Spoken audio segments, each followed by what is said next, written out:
got to forget something else to remember that Uber Eats has groceries. No, that's absurd. Hey, remember when you used to be what was it, Pepper Lady? Pepper Lady? Wasn't it Cinnamon Sisters? Basil Babes. Saffron Squad? Nutmeg Maidens? Paprika? No. Nutmeg Maidens. I just said that. Was it Spice Girls? Doesn't sound right. Was it Saffron Squad?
D&M Leasing Studios, this is Sean and RJ on 105.3 The Fan. Hurts in the shotgun. A touchdown would win it for the Eagles. Hurts pulls it, throws. Intercepted, game over! Intercepted, game over! Game over, the fourth interception, Tony Jefferson. Unbelievable, Unk does it. Jesse Jackson once said, keep hope alive, and that is what you went to sleep with and you're waking up to this morning on DFW Sports Station 105.3 The Fan. Good morning, Metroplex. It's Sean and RJ coming at you after a third straight filthy loss, this one in overtime, in case you did not stay up in LA against the Chargers. Man, I can't believe I did stay up because that was a disaster of a football game. Oh, there's nothing more I hate than bad quarterback play. Nothing more I hate. It's like I get offended as the Manning cast does watching bad quarterback play. And I felt Justin Herbert's pain. Like, props to him for gutting it out. I felt like his entire left arm was just going to fall off. It did, I think, at the end. They took it off at the end of the game. His personality fell off when he was rude to my girl Laura Rutledge. Pepe fell asleep, though. He was not responding to the text. Did you stay up for the No, text? I retweeted you when you said start spying. I retweeted you. I started you to go just to don't text me sleep. back. Well, that I fell asleep before that. Fell asleep before that. No, I was watching. I turned it off when Saquon ran it in, and then I was like, wait a minute. Got a couple minutes left. Chargers have a chance here, so I turned it on. Saw go into overtime. I was like, please don't go all the way down to the wire, and then Hurts through the pick. Yeah, I went into the bedroom at overtime, and I finished it on my phone. It was as soon as that interception happened. You don't have a TV in the bedroom. I do, but it's a pain in the ass to turn it on. You gotta get to the Fire Stick. You gotta turn it on. Pain in the ass to turn the TV on. You turn you brought us? No, you turn the TV on, and then you gotta go find the app because it's not. The DirecTV's out in the main room, and in the bedroom, you gotta go to the DirecTV app because you only get one nowadays. You only get one box. So it's just a pain in the butt. So I'm like, I'm done with this. It's easier just to turn on the phone. Plus, I want to wake up Sarah. So it was like, all right. As soon as that interception happened, and I watched the replay, I was like, all right, he's in. Shut it down. Let's go home. They have completely turned on Jalen Hurts. You're going to hear that audio with an assist from Bobby Belt, who is out this week. Roberto stayed up extra late to spy on I almost went to sleep upstairs with the Odyssey app on WIP. Like I kept post game around for like 5 minutes, about 8 minutes, and then Bobby comes through with all the audio cuts. Pepe monitoring it as well. We'll get the full spy at 7:20. But 5 turnovers going into this game on the season for Hurts. 5 last night, including the all-time -4 in fantasy points. Congratulations, by the way, on obtaining the number 1 seed in the Fan Fantasy League. I was like the opposite of the Bears. I went like all the way from like 8th to 4th. So look at that. Fellow high five Yep. for playoff burst, Peyton. I imagine there will be some kind of social media tweet from Josh Clark because I knocked him out of the playoffs by beating him. Sean, you sneaked in there, and so me The and second most Aiden- points scored in the league. Oh wow. Who was number 1? This guy. It all came down to overtime. You had the lead until overtime because Hurts threw that pick. My Chargers got +2 points. And then Devontae Smith got a couple catches in OT. Cameron Dicker had a kick. So a lot went there for me. But, yeah, me and Aiden are the 1 and 2 seeds in the Fan Fantasy League. I was wondering why Aiden is, leaning back, looking at us with stuff. Put up the G-bag flags. Block this fool. He wants to be on Ask Reddit now. He's like, hey, I got the bye. First round bye. Can I be on Ask Reddit again? I was like, Aiden, I don't know. -4 for Jalen Hurts on the one play where he throws the interception and then ends up fumbling it. But what they really do, and there's overreaction and filthy all the time, of course, all NFL cities with the quarterback. But what they absolutely have a right to tear apart is the decision-making on the interception. You're down 3. You're in field goal range.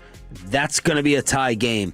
It's 1st and 10 on the 17, and Jalen Hurts decides uncharacteristically to go ahead and take a chance for the tipped pick. And a tie game essentially ends the division. Does it? Pretty much. They needed to. It would at least guarantee them at least a tie, assuming they split the next 4. Right? If they went 2-2-1, guarantees them a tie. Wow. Well, then it would go to like first tiebreaker would be like division record. Oh. Right? So like you got to look at what the division record would be. And then you go to conference record. So like you would be guaranteed at least a tie for the division, and then you would go into the tiebreaks. I didn't delve into that, but that's massive. That was a massive gift for him to throw that interception. And if you're in Sirianni's headset and really planning on this before overtime, do you say it's totally fine and okay to play for the tie? It will give us the division, or are you still thinking just outright win for NFC seeding? I would think the seeding.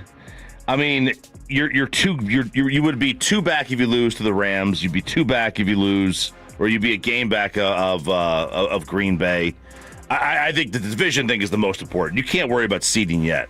You got to worry about the division. Because right now they're the 3.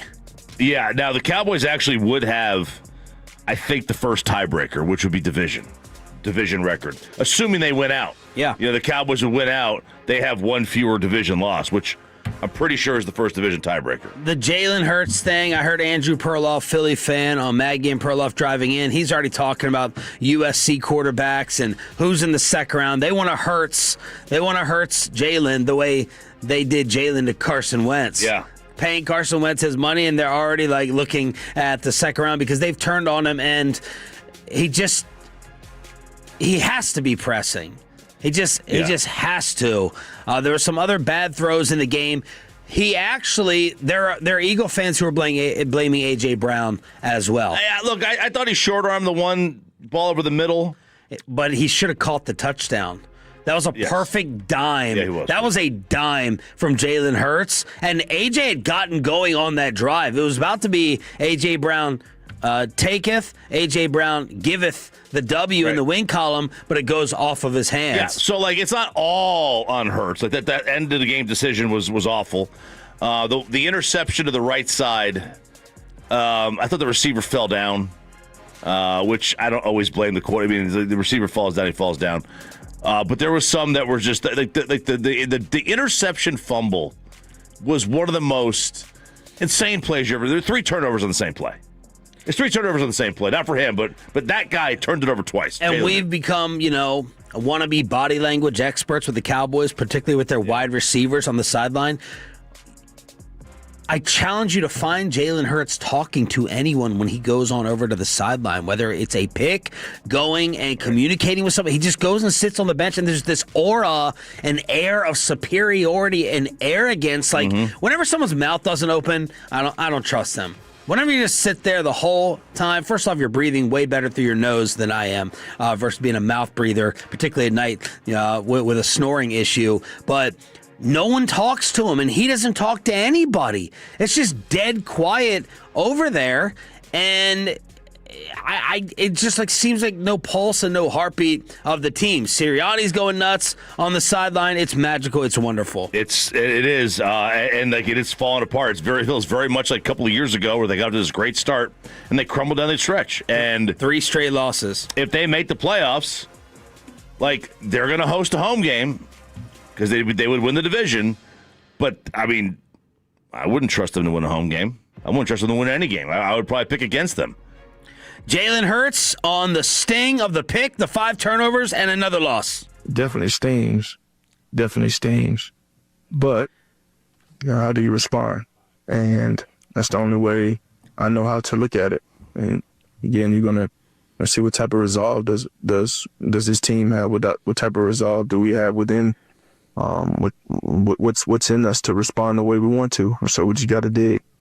So they are melting down when they had the overtime tie and quite possibly the win. 877-881-1053 to get in on the celebration. And Jerry Jones is going to be popping this morning at 8:30 when he joins us here on Sean and RJ. Look, you've been asking for it. 7:20 is going to be the main segment where we spy. But let's give you a little bit as WIP, our sister station, opened up the post game last night after the devastation with this. This was a disgrace. This was an absolute disgrace of a loss. First of all, Hurts sucked. Okay? We can all say it. He accounted for 5 turnovers tonight, 4 interceptions, and the fumble after one of his interceptions. Okay? So when your quarterback gives the ball to the other team 5 times, you almost have to have a miracle to win, number one. Number 2, why is Patullo throwing the ball there? Yeah, I'm going to go there. Why are you throwing it? Give it to Barkley. Pound it in. Worst case, you get out of there with a tie. Worst case, self-inflicted wounds. And we've seen it all year from this team. Whether it's penalties, whether it's now turnovers, which was the calling card. Hey, conservative, but don't turn it over. Nope. No, not the case. How about Jake Elliott? How about you step up and make a kick earlier in the game so you don't put your team in a bad spot like you did the week before when you missed an extra point? So this goes all around. This goes to everybody. Everybody wears this, okay? Your defense is tired. Do you defer to start the overtime? I'm sure the analytics tell you that before the analytics geeks start coming at me. But maybe I rest my defense and see if I can go down the field. But then, again, when the quarterback is saying, here you go, guys, here's the ball, I don't know what you do. This game at one point, Choppy, and you talked about how bad I was like, these two are 8-4. Yeah. At one point, each of these teams are 8-4. There were 5 turnovers in 11 plays at one point, and even more bad football in terms of capitalizing. 9 points off 7 turnovers. Yeah, 9 off 7. That's criminally low. First time, I think. It was 6 turnovers in the half or something like that. I think it ended up being the quarter. Yeah. And I think the previous record for turnovers in a half was like the game, the 1958 Colts-Giants game, where they each had 3. Eagles-Chargers combined for 6 turnovers in the second quarter, most in a quarter since 2013. Ugh. There was actually more turnovers in a quarter a little over 10 years ago. But and I got this one Chargers fan because I took a little shot at Justin Herbert afterwards. He's like, you should be thankful. Herbert is the only reason that the Cowboys are still alive, and you're in such a good mood last night or this morning. Herbert wasn't good. No. What are you talking about? Herbert threw for 139 yards. I appreciate him for gutting it out, but this is L.A. You talk about a fake 9-4. The amount of fake, fraudulent contenders that are out there, and someone's going to end up sneaking by throughout these playoff rounds, but there's nothing impressive about the Chargers, especially offensively. I think the Chargers are just they're a decent team. I honestly think Jacksonville's probably better than them. Houston. Right? Like, there's several AFC teams that I would pick to beat the Chargers in a playoff game. I don't think there's anything special. And then I feel much better about the Cowboys playing them. And then Justin Herbert afterwards with Laura Rutledge on ESPN wanted no part of the post-game interview. I'm trying to celebrate with my team. No, I know, but can we just talk to you really fast? What was it like to watch the interception there that sealed this game for you guys to get this win? Yeah, the defense played incredible. You know, they came up with so many big stops today, so proud to be able to play for those guys, and the way they compete down in, down out is really fun to watch. We know you were dealing with the broken hand tonight. You gutted it out. You were hit multiple times. How are you feeling right now? Feel pretty good, thank you. And then all right, that's enough. About the weight? Feel pretty good, thank you. I guess you had to go run and find Madison Beer in the crowd. Normally, right. I'm sitting there giving the quarterback some props for not wanting any of the attention, but poor Laura got caught on TV being like, please, can you just give me a sentence or two? Yeah. I don't know who else there was to interview. I'm like, don't go interview his overrated ass. Next time, go to somebody else. And then they got like a second interview, I think, with the defensive player with the pick. There's nobody to interview. It's like that's Cameron Dicker. It's part of your job. Like, it's part of what you got to do. Yeah. I get it. You're hurt. You want to go back, get some treatment. If that's the case, say I'm hurt, I want to get some treatment. But I want to celebrate my team. Like, it's the first game you ever won. You won 9 a game. You weren't 0-11 coming into this game. So the filthy rabbit does not pay off with the lucky charm. The lucky rabbit. And the Chargers came out with a brutal meme making fun of them last night on social media. Like, the Chargers social media team is as good as like the Dallas Stars social media team. They put up their own rabbit with the clock right there. Good. That's very good. Very good. That's very good. It's just it's a great feeling to still be alive, and I'm even happier now that you're telling me that the tie could have basically ended it as well. Well, it could have. Like, it would have put you in a situation where they had to, Philly still had to lose 2 more games. They still had to. You would have had to sweep. It just makes things more difficult because now tiebreakers come into play. But with the loss, it's still there. It's still there. They got to go. If Philly goes 2-2, and the Cowboys sweep, Cowboys are in. Nick Harris from The Athletic says, he doesn't work for The Athletic. He took The Athletic's playoff simulator. Cowboys would have a 54% chance of making the playoffs if they win out. According to the simulator, with just 1 loss the rest of the way, it falls back down to 9. Yeah, it's simple. It's a simple, formula to get in, win out, and you've got a really good chance.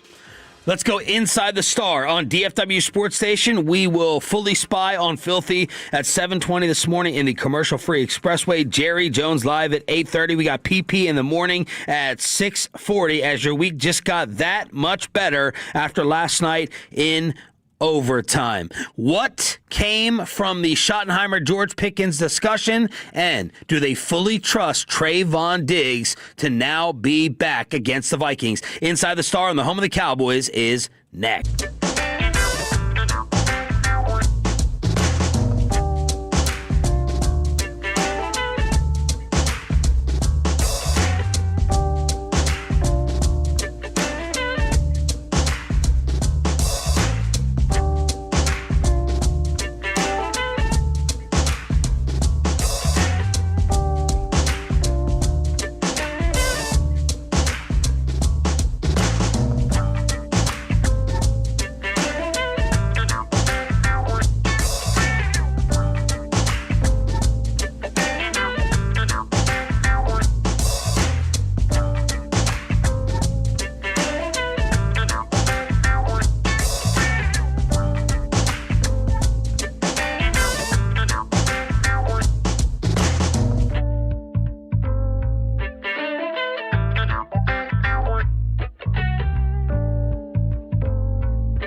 that? Well, you know, they say in order to remember something, you have to forget something else. Okay, now that is a very cute haircut. That's like a little shag. I've never seen it before. Well, I mean, of course you haven't. It's the Rachel. Oh, is that your name? No, I mean like your name. No, I'm Jen. My name's Jen. Right, but I just mean like this is your haircut, but that's hair on your head. I'm not saying this is your hair. Okay.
you by the personal injury lawyers, Frankel and Frankel. If you've been injured in a car or truck wreck, call Frankel first, 214-481-7 888-333-3333. With Frankel & Frankel, there's never an out-of-pocket cost. They only get paid when you win. Frankel & Frankel, the go-to car and truck attorneys in Dallas. From news and notes to the coaches and players for America's team, let us go inside the Star on 105.3 The Fan.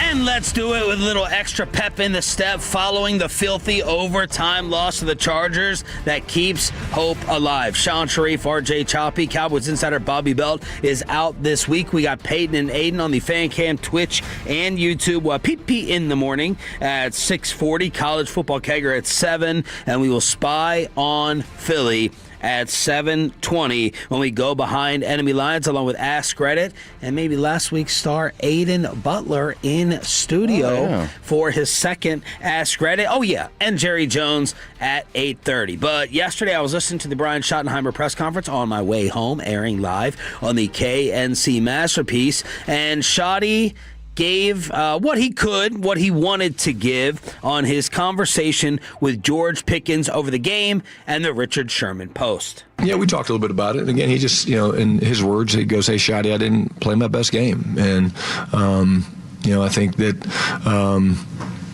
unfortunately, none of us, played our best game. And so that's real. But, again, I don't worry about George and his love for football and playing this game. And, again, for 5 or 6 weeks, he was the talk of the sporting world. Look at George Pickens. And, again, we didn't coach or play well enough to win that game in Detroit. They beat us, is what it is. We've had a couple days to, reset, refocus, and now we're on to Minnesota. It is going to be fascinating to see the effort against Minnesota because there are true diva receivers who could go out in this situation and go, I'll do it for a couple more plays. I'll loaf right off the jump. I don't know if I see Pickens going like 120% every single route. He kind of has that more lackadaisical, laid-back style in his route running. But with the microscope on him and all the talk and all the focus, is he going to maybe think about giving a middle finger to everyone? Is he going to go out there and be normal GP, all-pro GP that we've seen this entire season? Or will he go extra hard with all the little things, including run blocking, along with the routes? Well, I can't wait to see it. If they bracket him again, then going up against a hell of a defensive coordinator in Brian Flores. I mean, they could. If this could be one of those things, hey, maybe the secret's out with how to get under his skin. You can get under a lot of wide receiver skin if you just avoid them from getting the football for a quarter. I mean, they get so upset. And that's what Richard Sherman said when I was waiting for our television appearance on Prime that never came. He's like, when you go up against these guys, I'm just trying to figure out through 3 quarters how to irritate them. That's it. And maybe that works. Maybe that works from that standpoint to get under his skin. But yeah, it's like this is the old seatbelt theory. You get a talking to, and all of a sudden, like you pulled over, and now you're driving the speed limit for a couple of days. But I wouldn't. But I wouldn't. I wouldn't totally put it past George to maybe be like, I'll show you. No. What are y'all gonna do? Not sign me? You don't think the rest of the league is gonna come out? I'm just saying. Because when I get pulled over as I'm pulling away from that vehicle, I'm trying to do Dom Toretto, getting those front tires off. Let's just go, baby. We talk about the bracket coverage, or George is the one talking about the bracket coverage, and Alex Smith defending him on ESPN. The targets were pretty common and normal for this game. It's not like he had 4 targets. It's not like he didn't get the football thrown his way whatsoever. The targets starting in week 2 have been 9, 9, 11, 4, 11, 6, 9, 9, 11, 9, 13, 9. It's the average is coming out to be about 9 targets a game. He got 9 targets with 5 catches. That's plenty of targets. Yeah. You can't be really upset with getting close to double-digit targets, especially when you're not the designated one, which doesn't really matter. So which of the 3 options do you think we'll see? Regular GP throughout the year, extra effort GP, or middle finger GP? I think we'll see regular GP, what we've seen. Yeah, I don't think there's. I don't like the term extra effort because that's indicates that you don't always give the same effort or the extra effort, right? Well, I mean, like he on the clearly route, didn't in that game. on the running play, maybe you're trying to be Hines Ward, instead of just kind of hard guy. Yeah. I think we'll see regular GP. I think he'll be, this was probably a one-game blip, or maybe it was, and hopefully not. Hopefully it was not the secret being out on how to get under his skin. Schotty said that CeeDee Lamb is doing good and progressing nicely in the concussion protocol. It feels like this concussion protocol now, and I'm so sure there's a study done on it or will be after the year, it feels like this concussion protocol now is like a 2-week thing. Mm-hmm. It used to be, all right, you're automatically back next back by week. Thursday. It is not a given whatsoever. Yeah, now you get the mini bye, right? So you get a couple extra days here, so maybe that plays into it and helps out a little bit. But yeah, it just, I mean, and that's probably the smart long-term play for these guys, like being able to walk when they're 50. Yep. And, being able to walk into a room and know exactly why they went in there. But we want a playoff berth, RJ. We want a playoff. We want playoffs. Just kidding, kind of. Schottenheimer said that being -8 in turnovers and red zone issues were two of the factors that he focused on during the course of the weekend. And what about Trayvon Diggs? Stephen Jones was on the KNC Masterpiece Replay, brought to you by Window Nation. Diggs, good to go at practice this week. Stephen was asked, do they still believe in their corner? Yeah, I mean, I think it's in him for sure. We just got to, the biggest thing, that makes all the sense to me that our coaches keep coming back to is, we've got to get him to where he practices well on a regular basis. That's when he plays his best football. When he's not able to practice and he misses practices, then unfortunately that's translated to how he plays in games. So we just got to get him out there where he's practicing day in and day out, and I think we can get it out of him. And is he still not consistently practicing because of the knee?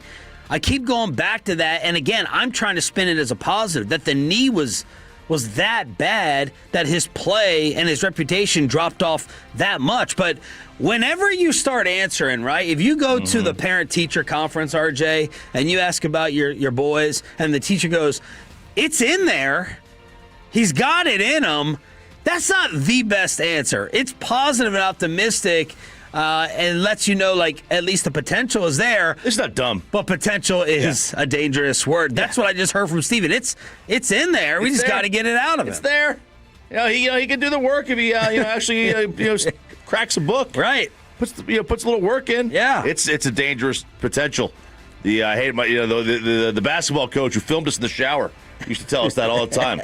It's in there? It's about potential. No, he did say it was in there. About potential.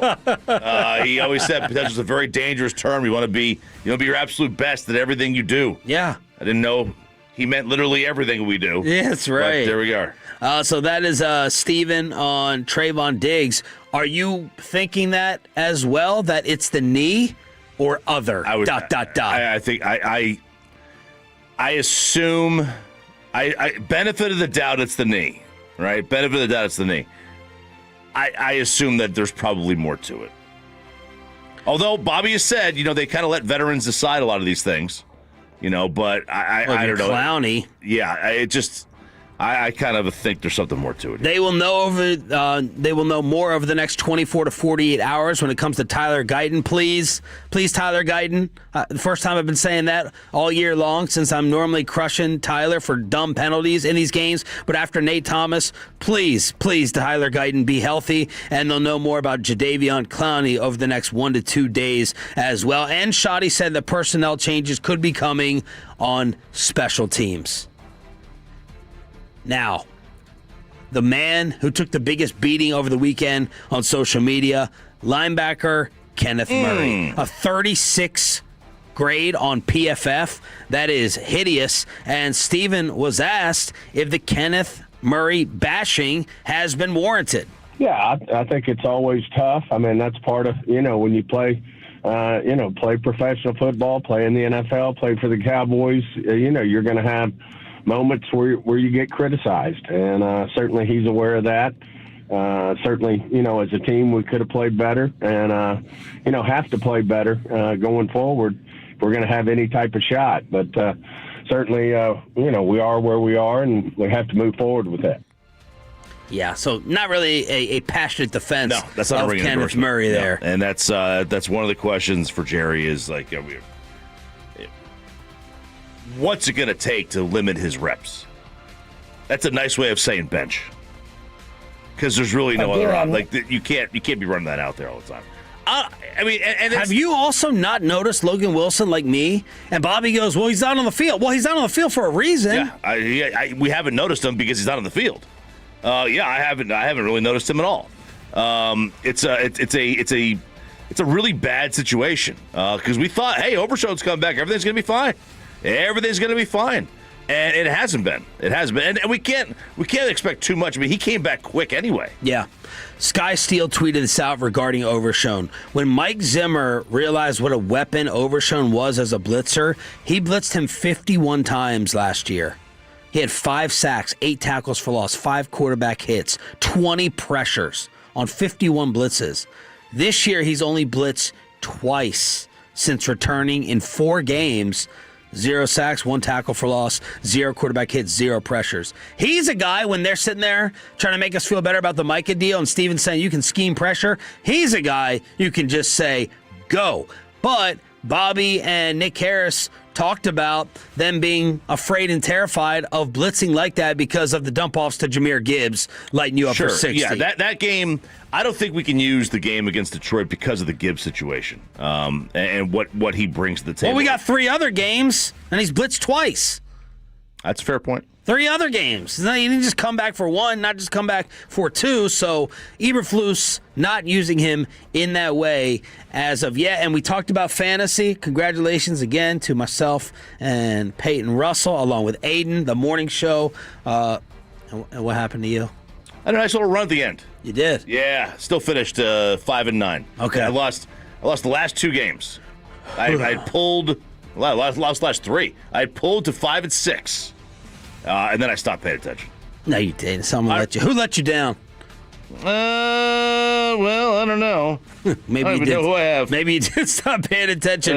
Brandon Aubrey has more fantasy points this season than Justin Jefferson, Saquon Barkley. This was before last night. I don't know if it still applies.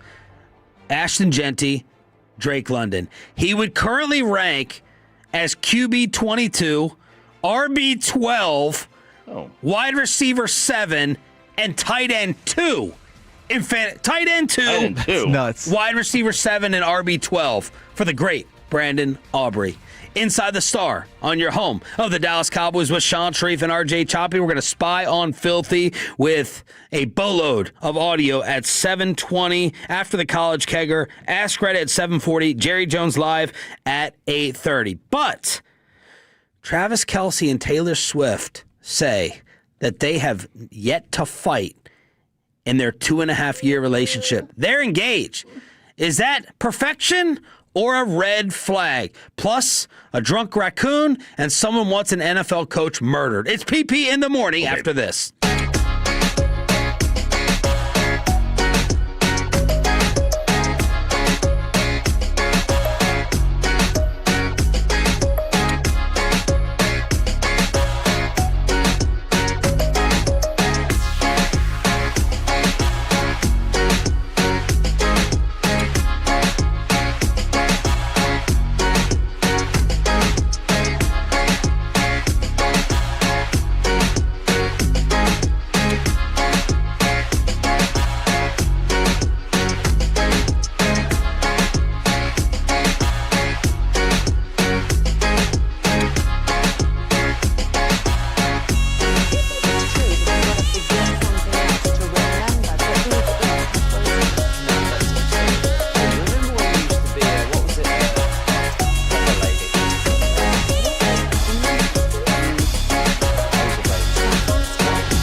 Doesn't sound right. Was it Saffron Squad?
Here brought to you by Classic Chevrolet. If you're in the market, upgrade your vehicle. Get to Classic Chevrolet in Grapevine today. The back-to-back #1 Chevy dealership in the world. More new Chevys than anyone else. All priced to sell.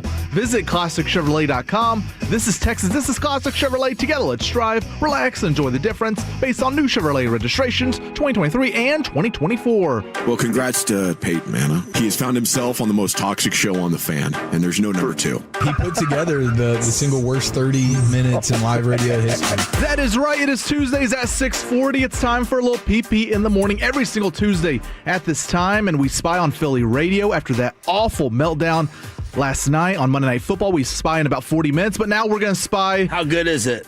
Oh, it's pretty good. It's pretty good. And shout out to Bobby Belt. You know, he doesn't work, but then he works. He can't stop working. I actually was listening to WIP, the morning show. I was like, all right, fine, I'll give them some time. They got replacements in. Their main hosts have taken off, so it's replacements in there. Yep. So they made the joke of, the main hosts aren't even here because, the Eagles lost, and so... Nothing quits more after an Eagle game than Philadelphia sports radio. They take it to a Phillies topic. They're probably going to open with the winter meetings this morning, and then they don't even have the main people in. Sean, I think the Flyers played last night, or maybe they played tonight in hockey, so they probably, talk some hockey as well. Yeah. But let's spy on the greatest couple, I guess, in NFL history. Travis and Taylor Swift. Travis Kelce, Taylor Swift might not actually be dating after all. After you hear this audio, Travis and Jason Kelce had George Clooney on one of their recent podcasts, and they were talking about how long it's been since they argued with their wives. Everyone argues with their wives or their significant others. And here is Travis, who claims on the New Heights pod that him and Taylor might actually have the most perfect relationship of all time. You claim that you and your wife haven't gotten in a fight in 10 years. That's right. Are you lying? No, I'm not lying, Travis. I'm just asking. Shall we ask you the same questions? Well, it's only been 2.5 years, and you're right. I haven't gotten in an argument. Never once. Honestly, neither of us are going to win the argument, so why get in it? There we go. There you go. What's the secret to just staying out of the argument altogether? Dude, I'm 64 years old. What am I going to argue about at this point? Yeah. I met this incredible woman that she's beautiful and smart and stands for all the most important things that I believe in the world. And I can't believe how lucky I am. So what am I going to fight about? You either have two liars there or two of the biggest simps known to man. You have two liars. Or, you know what? The simps is a very interesting... see George Clooney simping for many things. He's maybe it's a rich people probs. If you're rich, what are you going to argue about? That's what he lives on Lake Como in Italy. It doesn't matter. That's what my wife said too. She goes, "They're rich. So what? More money, more problems." People are still going to be irritated with you for the dish left in the sink, or that doesn't. Well, it's the snoring. You got a house cleaner. It's the farting. There's still things that happen that you can't pay somebody to do. Yes. You can't pay somebody to fart for you. Okay, you can't. Your body emits sounds. Okay, you're as you get older. George is in his 60s. Are there fart fights between couples? Fart fights? Yeah. There are absolutely. Sarah tells me to stop all the time. Oh, to stop. Yeah. Because you just let it rip. You just let it rip in bed. You got hair. Guys as they age, the sounds that come out of my body today. The sound, I'm not even doing anything. Just the sounds, it's annoying. If she's late, like a personal assistant can't make. Well, I guess it can help get her ready. Now that I'm thinking about it, maybe money can solve every single little problem. It solves a lot. I was thinking it was the distance with the celebrity couples.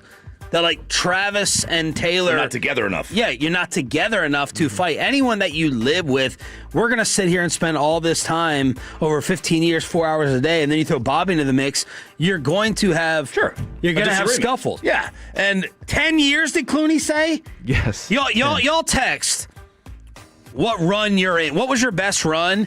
And right now, what's the longest you have gone without arguing or any type of little spat? I'm counting spats. Not a huge big fight. Irritation. 10 minutes of silence. Like I'm not going to talk to them right now. Yeah. I need to be by myself for an hour. 877-881-1053.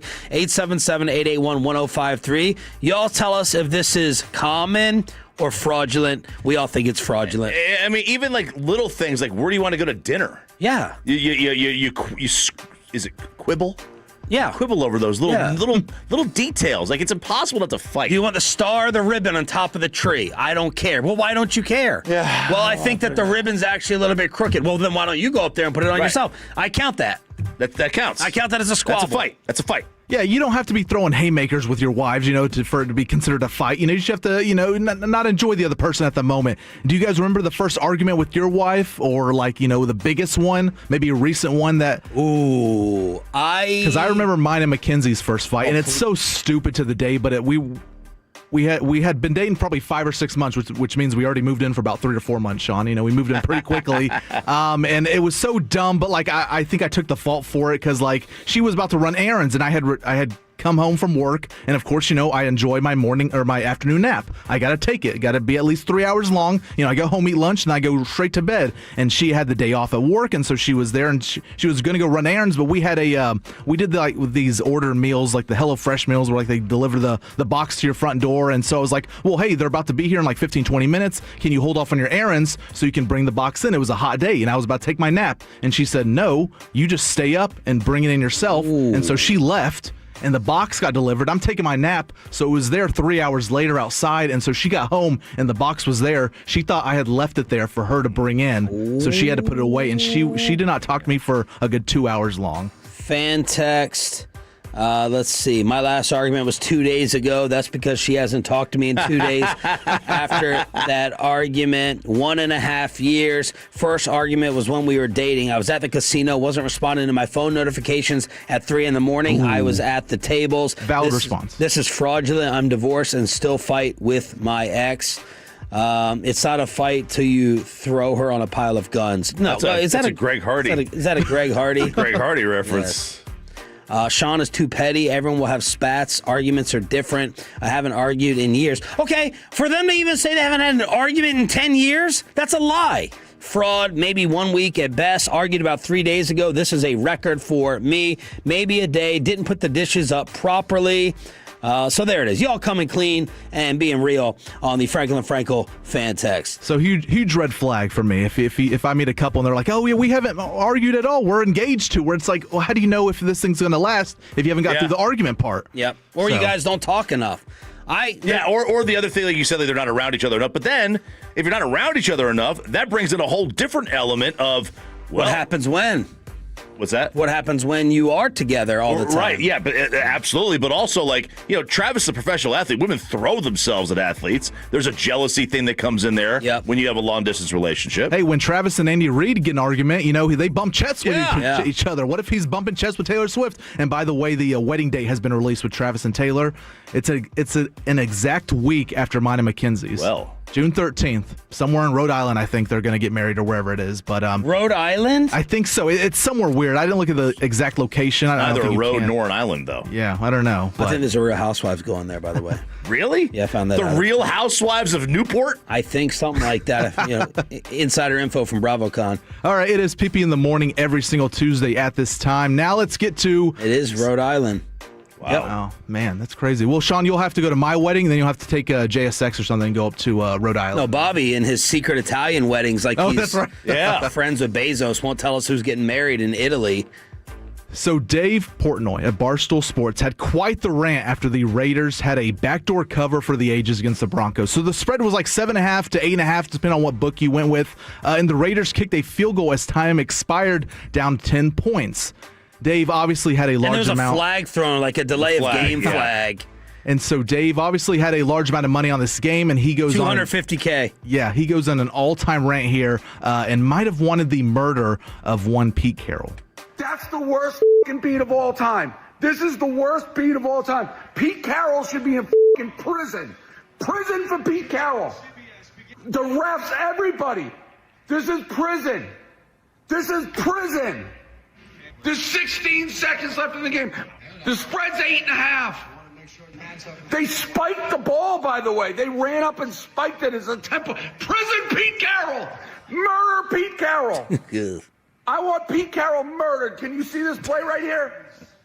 10, 9, 8. Scramble, throws it down. Game's over.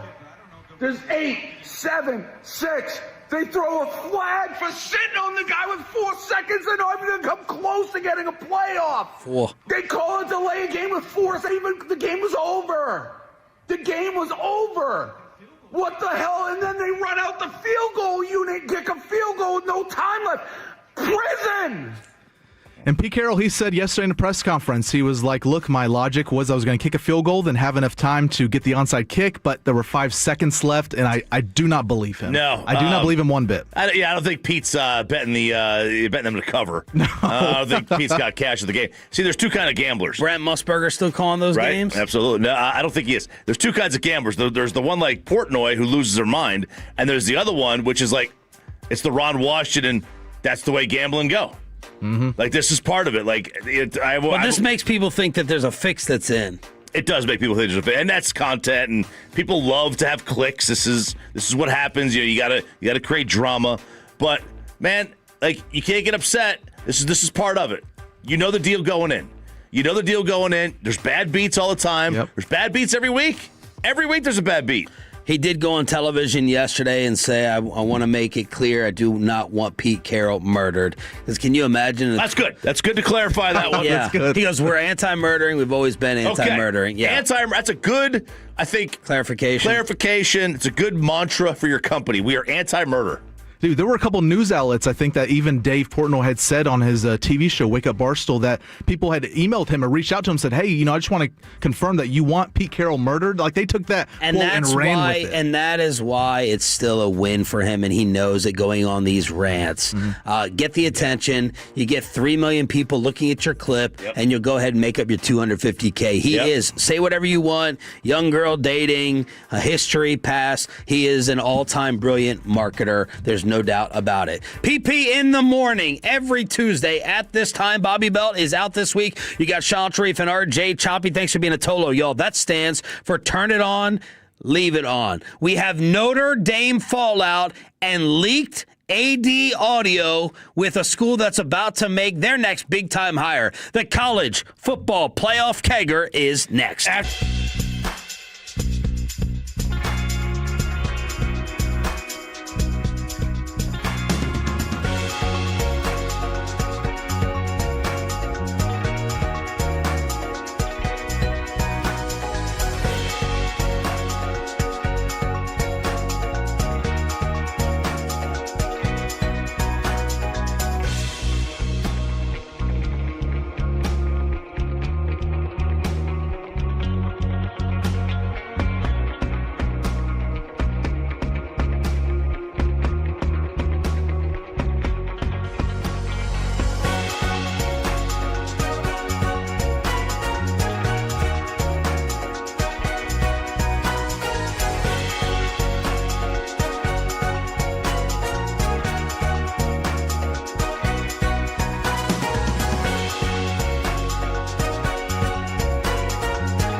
forget something else to remember that Uber Eats has groceries. No, that's absurd.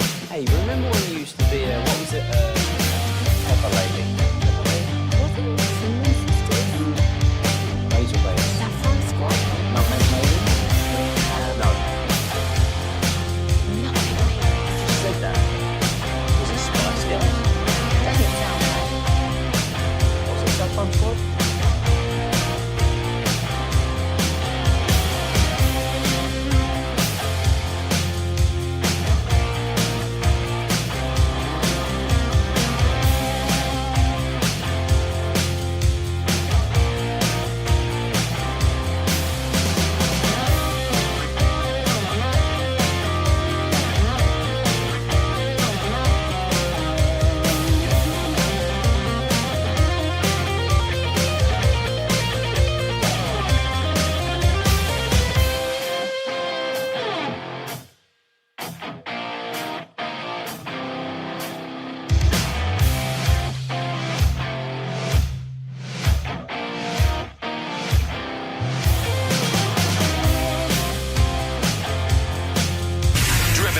D&M Leasing Studio. This is Sean and RJ on 105.3 The Fan. I'd like to know where Lou Holtz is right now. Well, I win.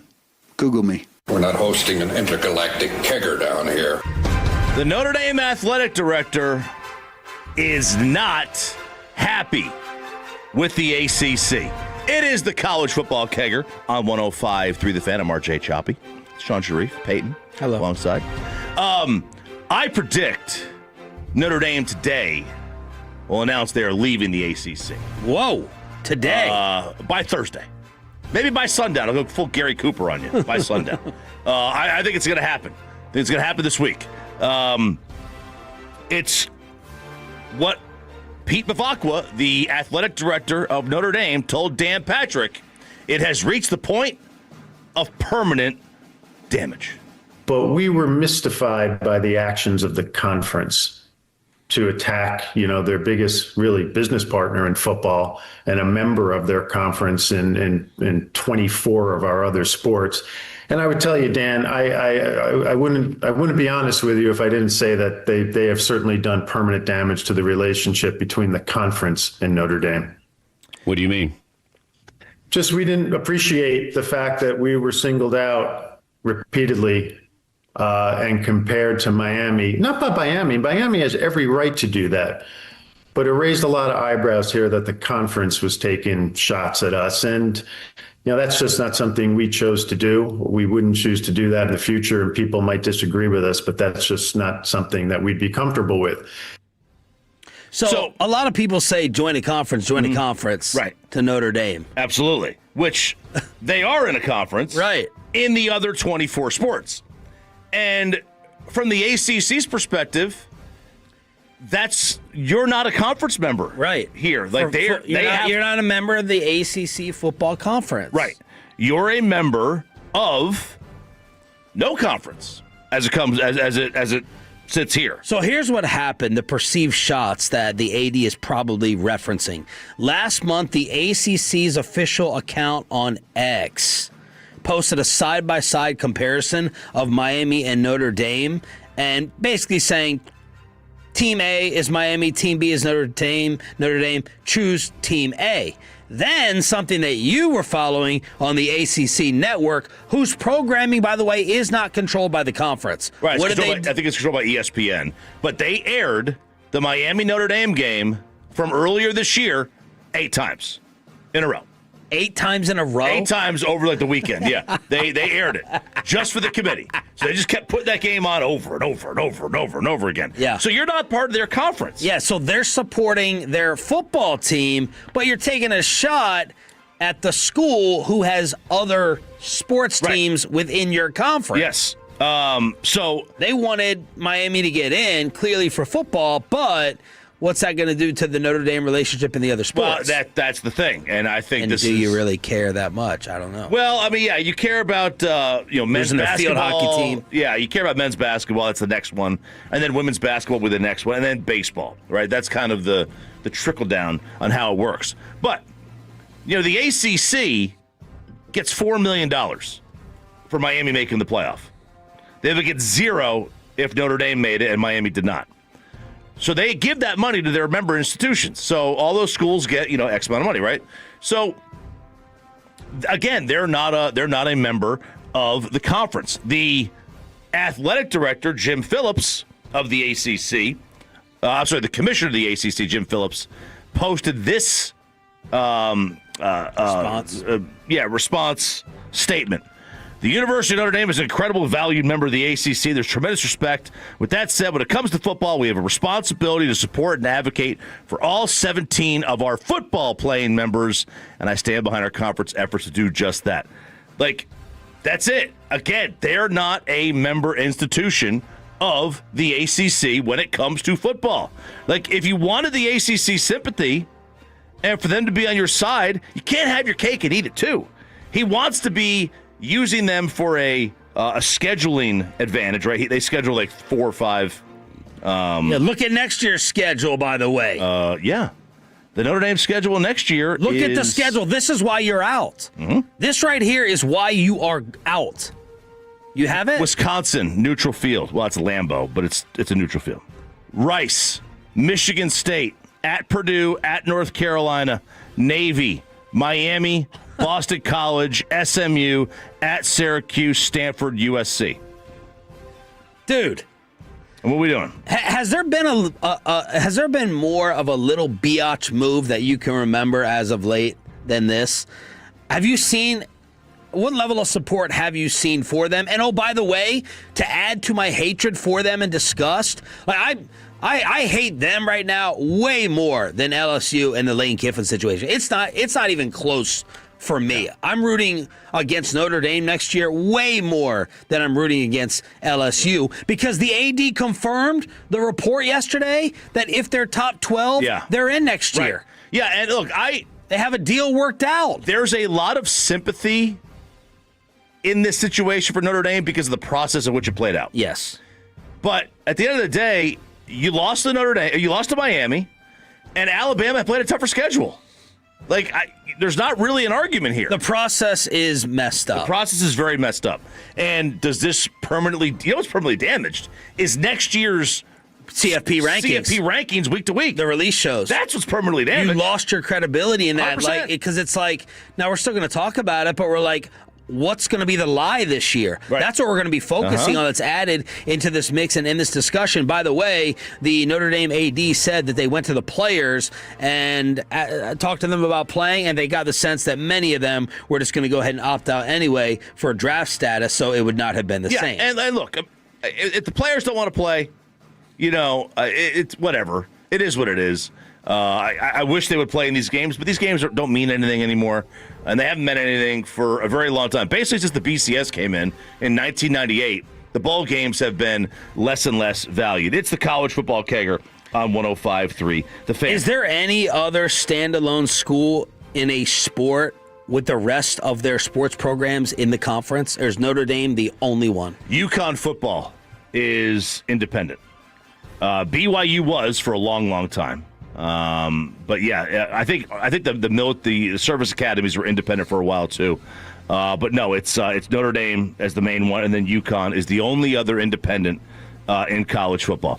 More AD audio. First off, Penn State. Listen, I gotta say, I gotta hand it to this athletic director, Pete Kraft.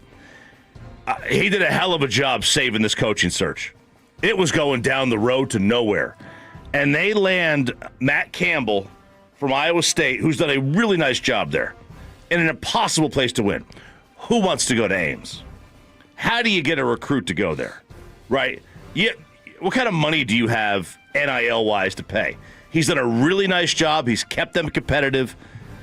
It's still a downgrade from James Franklin, but they did they saved it. This was you could not have asked for anything better than this, considering what had happened over the last few weeks where they got $300 million worth of coaches paid for not going to Penn State. And Florida with their hire? With Summerall? You like that? I do like that. But were you getting on Florida fans? Florida fans are all upset because they hired another coach from the Sun Belt, or this time I guess it was the American, but another group of 5 coach. And it's I think they got their egos hurt a little bit. because they wanted Lane Kiffin and they wanted a big name coach. And it's like, John Summerall's he's a hell of a coach, man. Like, they're going to do really, really well at Florida. Florida's problem ain't the coach. Florida's problem is their athletic department is a mess outside their men's basketball. It's a mess. And there's a reason they haven't won a thing in 15 years since Urban Meyer left. So I thought Penn State did a really nice job. But we got Pete Kraft, and he is the athletic director. And there's some leaked audio. Now, this was alleged, but he confirmed this in the press conference. But this is him talking to a handful of players, a couple of dozen of his players, talking about how he cannot get this hire wrong. If I don't get this right, my career is over. Understand that. If I don't hire the right person, my career is over. So it's very serious to me. This isn't like what people just think. You're all going to graduate and move on. If I don't find the right person, in 2 years they will fire my ass and I don't get another AD job. How could you Penn State? No. Okay, all reality. Nothing wrong with that. Nope. Then he decides to go in on Oregon. And let's just say he is not a fan of Oregon. That's the biggest reason why people don't come here. And I asked the recruits, because I'm hosting recruits and stuff like that, why they don't want to come here, and that's the reason why. So I'm so glad you brought that up, because that's the question we're asking them. We probably need to change the way we recruit, because Alabama ain't around. Clemson, South Carolina. Oregon? Have you all been to Oregon? No, shit's ass. Ain't going on. It's a bunch of weirdos. He hates Oregon. Dan Lanning already has that as a tattoo. Yes. That's going to be in his pregame speech for this game. We're weirdos, and we're going to beat James Madison. Oregon beat Penn State. Oregon beat Penn State. Oregon beat Penn State. Bunch of weirdos. That's not the hottest take. Uh-oh. The hottest take is where he thinks they stand in reference to Ohio State and Michigan. Like, Ohio State's Ohio State, but it's not like they're way light years better than us talented-wise. Just haven't been able to get over the hump. Michigan stinks. Joke. Cheated their balls off. That's real, by the way. cheated the balls off. Dude, how many people are in this meeting, and how easy will it find for whoever leaked this? What snake, what little rat recorded and leaked this audio? Yeah. Now, maybe you recorded because all your teammates were there and you wanted to show it to some of your teammates, relay the message. But was this in front of the team? Yeah, this was in front of the team. These are the players. So there wasn't all the players. It was I thought it was just like the leadership council. No, it was. Well, it may have been the leadership council of the players, but it was like a handful of players. He apologized for the leaked audio. I'm embarrassed. I apologize to anyone that I may have offended with that video that leaked. Personally, it's been challenging for me, but I am very passionate about Penn State, and it was 9 or 10 football players that asked me to come in and sit down, and we had an open and honest discussion. But I fell short of the standard that I should represent for all those people, all my staff that sits up there, all 833 athletes that I represent. And, I can't apologize enough for those who I may have offended. And I got to get better. So I am in agreement with the sentiment that I'm seeing on social media. This is it's a little bit embarrassing because it got caught. Yeah. The people are behind Pat Kraft, and so am I. Yeah. I want this attitude. You probably shouldn't have said this to 10 players, but what do you think happens in recruiting discussions? Yeah. What do you think happens in recruiting sit-downs? Pat Kraft is kind of had his Q rating go up there at Penn State because of this, at least with my initial social media reading, and I'm there too. I'm there too. I think it's great. It's like, okay, is it becoming of an AD? Honestly, I don't care in this. Sometimes you need a wartime consigliere, right? That's what this is. You need a wartime athletic director. What's that reference, Pepe? Wartime consigliere. I've seen the movie before. It's No, I got nothing. No, you haven't. Sorry. Dang it. No, you haven't. You lied worse than I did. Yeah. So I'm in love with this. I think this is great for Pat Kraft. I think this is great for Penn State. I think they nailed the hire with Matt Campbell. Nailed the hire. Well, considering where they were. Yeah. It could have been so much worse. By the way, the Heisman Trophy finalists, get ready for the Pavia party in New York City, if they still do it there. They do. Fernando Mendoza, Jeremiah Love, Julian Sayin, and Diego Pavia, your Heisman finalists announced yesterday. All right, so from what I can remember, if they have 4, it means it's a really close vote. Usually, there's been times where it's only 3 guys that get invited.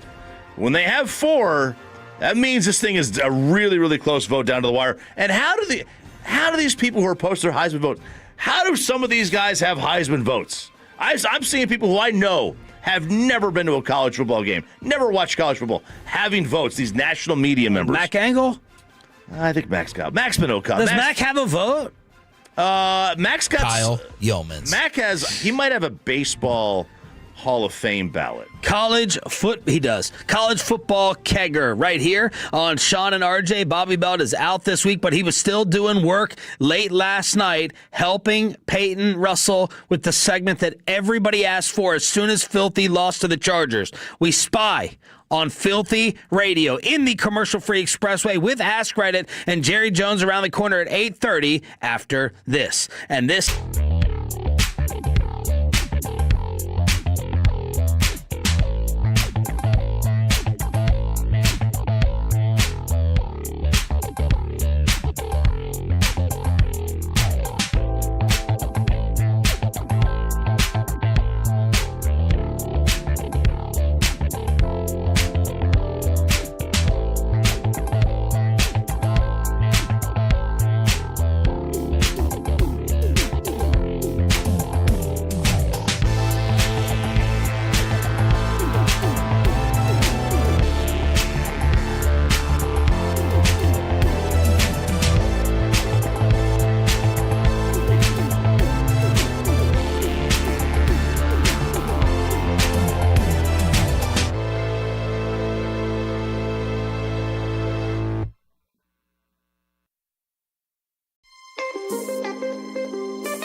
Oh, is that your name? No, I mean like your name. No, I'm Jen. My name's Jen. Right, but I just mean like this is your haircut, but that's hair on your head. I'm not saying this is your hair. Okay, great.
RJ at 105.3 The Fan. It is the Expressway right now on The Fan, and it's brought to you by the On-Time Experts. And the HOV lane of the Expressway is driven by Mercedes-Benz of Plano. It's empty for Hurts. Watch quarterback draw. And here comes a blitz from Dayon. Can't get there. Intercepted. Big man. Oh, and the ball is out. And the ball is out again. And the Chargers fall on it. My goodness, that's an interception, a fumble recovery by the offense, and a fumble recovery by the defense. Let's get it all sorted out. When it's all uncovered, it's Troy Dye that's got the ball. This team doesn't know how to lose. This team is abysmal. I blame Nick Sirianni. Go to hell today. It needs to be boots in somebody's ass. I'm sick of it. Oh my goodness, Sean, RJ, they did it again. They blew another game. We spy on Philadelphia radio. Oh my goodness. Now look, we're done with the morning show. We're done. We're done with the morning show at WIP in Philadelphia. It's all about the postgame show. Rob Ellis and Tom Kelly, they were golden last night as Bobby Belt. He's not working this whole week, but he worked last night. I got the email at 1:15 in the morning. He sends over 5 or 6 cuts of WIP postgame show with Rob and Tom, and it was golden. Who would have thought the former Twins manager would be a Philadelphia radio guy? Tom Kelly, yeah. MVB, most valuable. Bobby coming through with the audio. Now, of course, I was like, okay, I have the cuts here. Let me check in on WIP in the morning. And I told you guys earlier, it's just it's fill-ins today. They had some fill-in hosts, go. So I was like, you know what? They're probably talking about winter meetings, baseball stuff. They don't want to talk about the Eagles when they actually lose. Angelo Cataldi on his podcast probably comes out later today. We'll have gold audio from there probably tomorrow. We may have to book him. Yeah. Man, he ain't doing nothing else. No, one a week, right? Or Rita. Is that her name? Rhea. But we start off here, WIP postgame show in Philadelphia last night. We played the Rob Ellis audio of how he opened the show. He's talking about the quarterback, the kicker. He wants everyone fired. Everyone get off my team. Now we go to Tom Kelly, the other host, who has a meltdown over Jalen Hurts. my immediate reaction is, can we stop lying to ourselves now? Can we stop lying to ourselves and realize that the quarterback is the problem with this offense? Okay, I don't want to hear about Kevin Patullo tonight. I don't want to hear about the offensive line. The pass protection was fine. The play calling was fine. The quarterback has been the problem for the last 5 weeks. And I am tired of hearing the excuses. I'm tired of hearing about, he plays the best and biggest games. He won a Super Bowl last year. I don't care about that right now. I care about this season. And the bottom line is, the quarterback has sucked for the last 5 games. And you cannot win in spite of your quarterback. And this is the thing. Like, people get, why aren't you throwing the ball across the middle? Why aren't you running different routes? Well, maybe we have our answer now. And I am just so tired of these blinders that people have put on for the last 5 weeks. And it's not to excuse A.J. Brown. A.J. Brown sucked tonight, too. I mean, the drop passes were ridiculous. But the Kevin Patullo stuff and the play calling and everybody trying to find every other reason for why this offense isn't working. The quarterback stinks right now. Yep. I don't know what else to say. It's beyond obvious. I hope everybody realizes it. If you still don't believe that's true, you're living in denial. I mean, Troy Aikman tonight skewering Jalen Hurts. I mean, talk about all the balls all the reads that he's missing. Inaccurate throw here, inaccurate throw there, and you cannot win with this kind of quarterback play. And I don't know, maybe he'll come out of it. I mean, this, I guess, could turn around in his career, but this season, this guy has been the biggest problem. He's stunk all year. He's been god-awful the last 5 weeks, and I'm tired of people acting like that's not the reality. Tom Kelly. Tom Kelly. That is the best host clip that we have had in a while since the days of Angelo. Everyone is now coming out. Everyone does this after a bad quarterback game. They do the QB rating. If you would spike the ball every play instead of actually 39. 39 quarterback. Hurts QBR against the Chargers with a 31.3. If he spiked the ball every play, it would have been a 39.6. What you are getting, first off, Nick Sirianni, humongous mistake. And I think a sign of insecurity and fear that Sirianni has not gotten rid of the offensive coordinator in order to take over himself. He's an offensive guy. Go ahead and take it over, man. The thing is running into an iceberg. I'm pretty stunned they haven't gotten rid of the offensive coordinator in Patullo, and now people are saying, what are the trash bags going to throw at his house this week after it was eggs last week? What you're getting with Jalen Hurts and the Eagles offense is either it's a mental block of him not feeling confident in reading it, or a physical block and him not thinking that he can make the throws, because it's either all or nothing. It's a deep ball or it's a dump off. That's it. I actually thought the scariest throw of the night was the 3rd and 16 at the end when they converted to Devontae. He pulled the trigger on that. Devontae right out of the break. I was like, that was a big-time timing NFL throw. That's what they've been wanting from him, and that's what he's been refusing to do. So he's either scared to expose himself by making those types of throws, or he's not seeing it, or a combination of both. He's not running as much physically. We saw those stats last night with the drop-off. The tush-push, people are starting to attack that, not just with NFL officiating, but stripping the ball away from him. They actually scored on the Saquon play yesterday with a 50-yarder off of a fake tush-push setup, but he's getting older. He doesn't want to subject himself to getting banged up, and they no longer have the secret weapon of their offensive line to just hand it off to Saquon to bail them out. Yeah, because Saquon isn't the same. Now, a lot of that's the offensive line. He had a 59-yarder, but if you take that one play away, he averaged less than 3.7 a carry. Yep. And he's been doing that a lot this year. Yep. All right, and this is what happens when... Including against us. Yeah, and you're not a great... Twice against us. Like, Hurts is what he is, right? I mean, you can win... Obviously, you can win a Super Bowl with him, but there needs to be some help.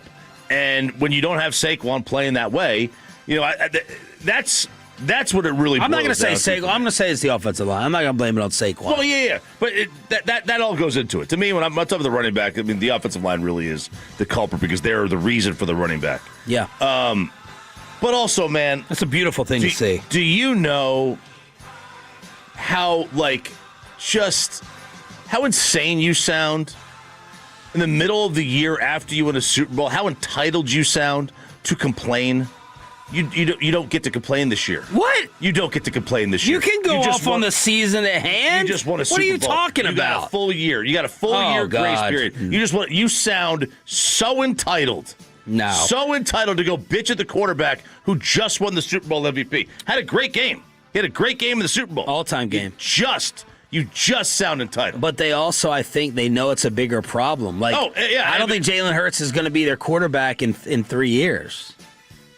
He may not be. He may be hurt. He may be hurt out of the league. No, forget hurt. No, your mind always goes to the other. He's not going to be good enough to be their quarterback. They will move on from him. Oh, I don't know. They're going to move on. 3 years. 3 years? He will not be the quarterback in 3 years. That'll be unless he 8 years in the league.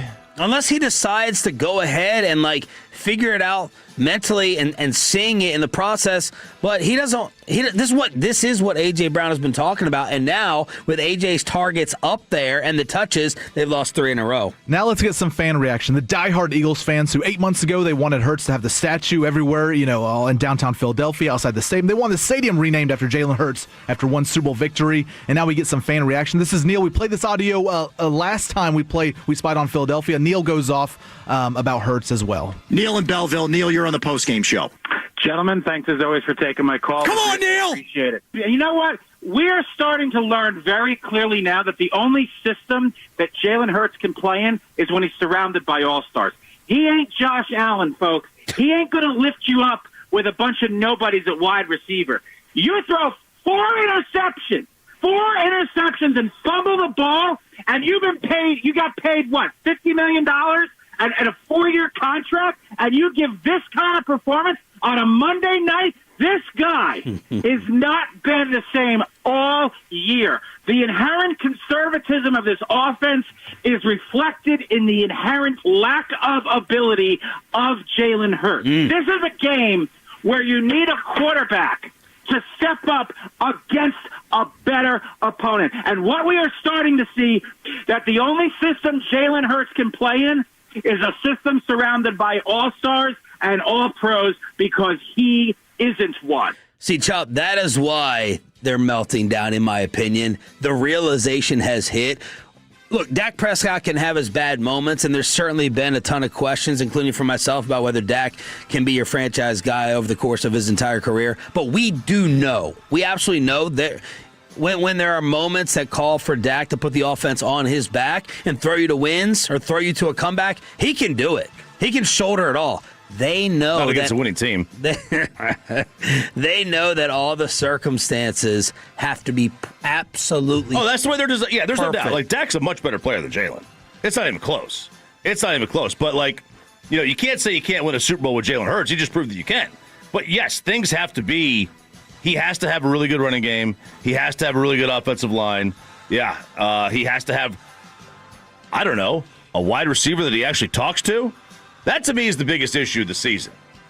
I wonder how much of this is the fact that they don't. It seems like everybody on that offense, coach included, hate each other. It feels like Saquon's just trying to hold it together. Yeah. Yesterday on the sideline, Hurts didn't have his helmet, and Saquon's yelling, take mine, trying to be this good teammate. Hurts doesn't even turn around. This is the most dead zombie on a sideline that I've ever seen in sports. I've been saying it for 2 years.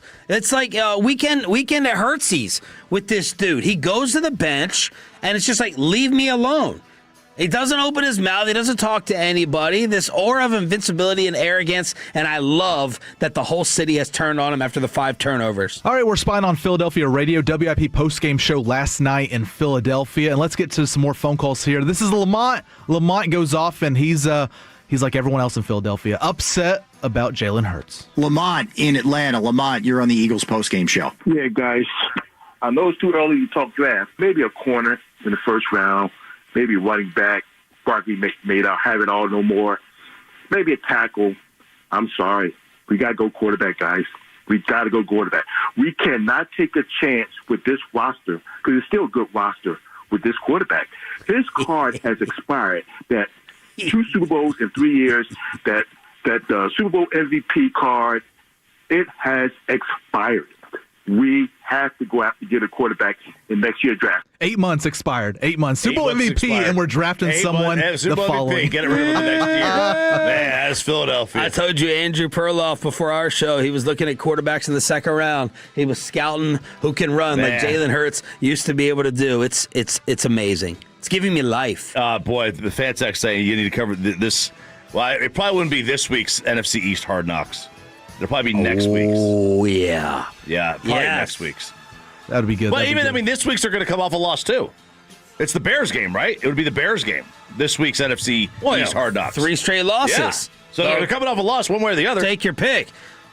Unfortunately, they do have the Raiders coming up, but more on that in a second. Ask Reddit with Aiden in studio at 7:40. Jerry Jones live at 8:30. We continue to spy, Peyton. One last clip here. This is John. We get to more phone calls here. WIP postgame show in Philadelphia. Now they're questioning Jalen's toughness overall as a player and leader. John is in North Philly. John, you're on the Eagles postgame show. Oh, boy. And I'm going to preface this. I'm a Hurts guy. I'm a Hurts guy. You can't make those mistakes in this game. And Jalen doesn't want to run. Yep. The whole point of Jalen, it's a dynamic running game, including the running back, and more importantly, himself. John, he's making business decisions now. Ooh. He doesn't want to get hit. Herbert's legitimately hurt. Yep. Okay, there's no two ways about it. The hand's blown up like a balloon. You could see him during the game. He could probably barely feel anything. Yet Harbaugh's dialing up keepers for him in big spots. And when the Eagles try to do it, Jalen's doing it in this tentative way where he's not going half sliding. Right. He's not putting himself in position to take those hits. And again, I understand why you don't want to do that, but Jalen needs to be real about what he is and understand what he is as a player. And if he does not do that and he's not committed to it, he's not a very good quarterback. It's just the reality. He is. I think he has reached. It felt like last night he reached the point where he's like, I know we're not going to win the Super Bowl this year. I'm not wasting my body on this team.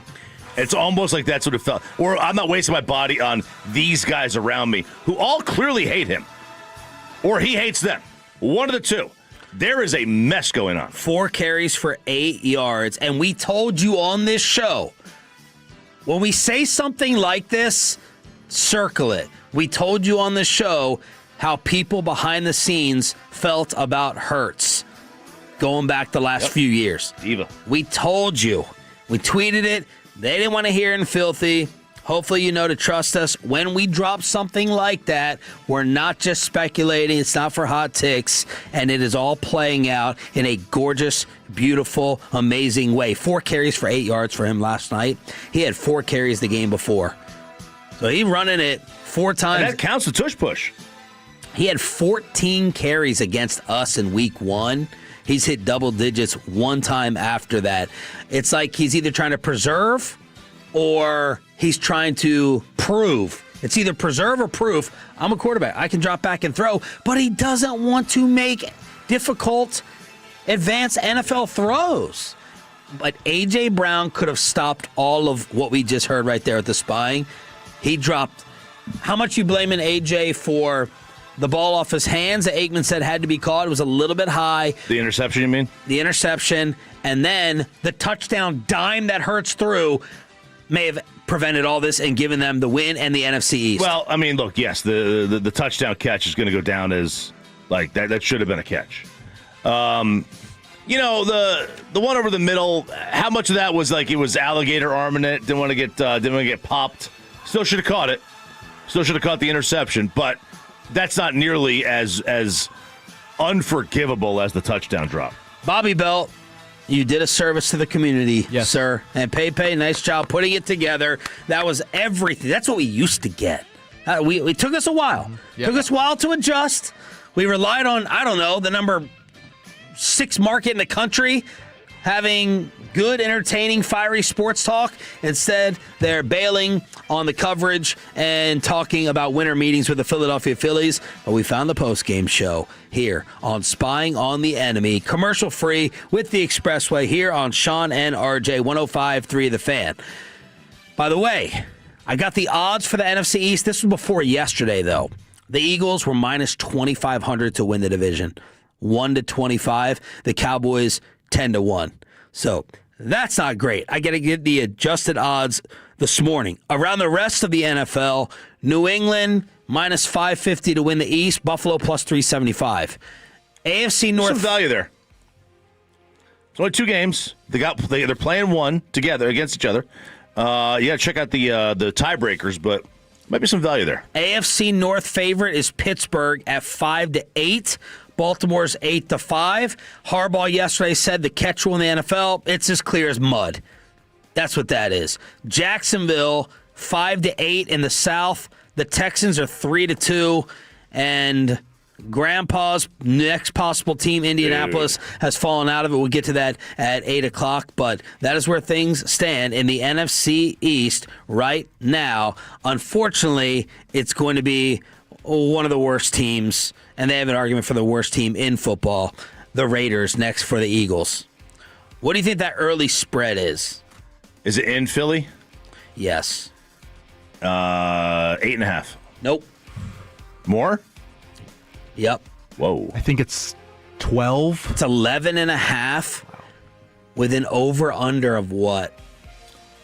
39.5. 38.5. I wouldn't. Philadelphia. 38.5. Philadelphia is not 12 points better than Tulane. So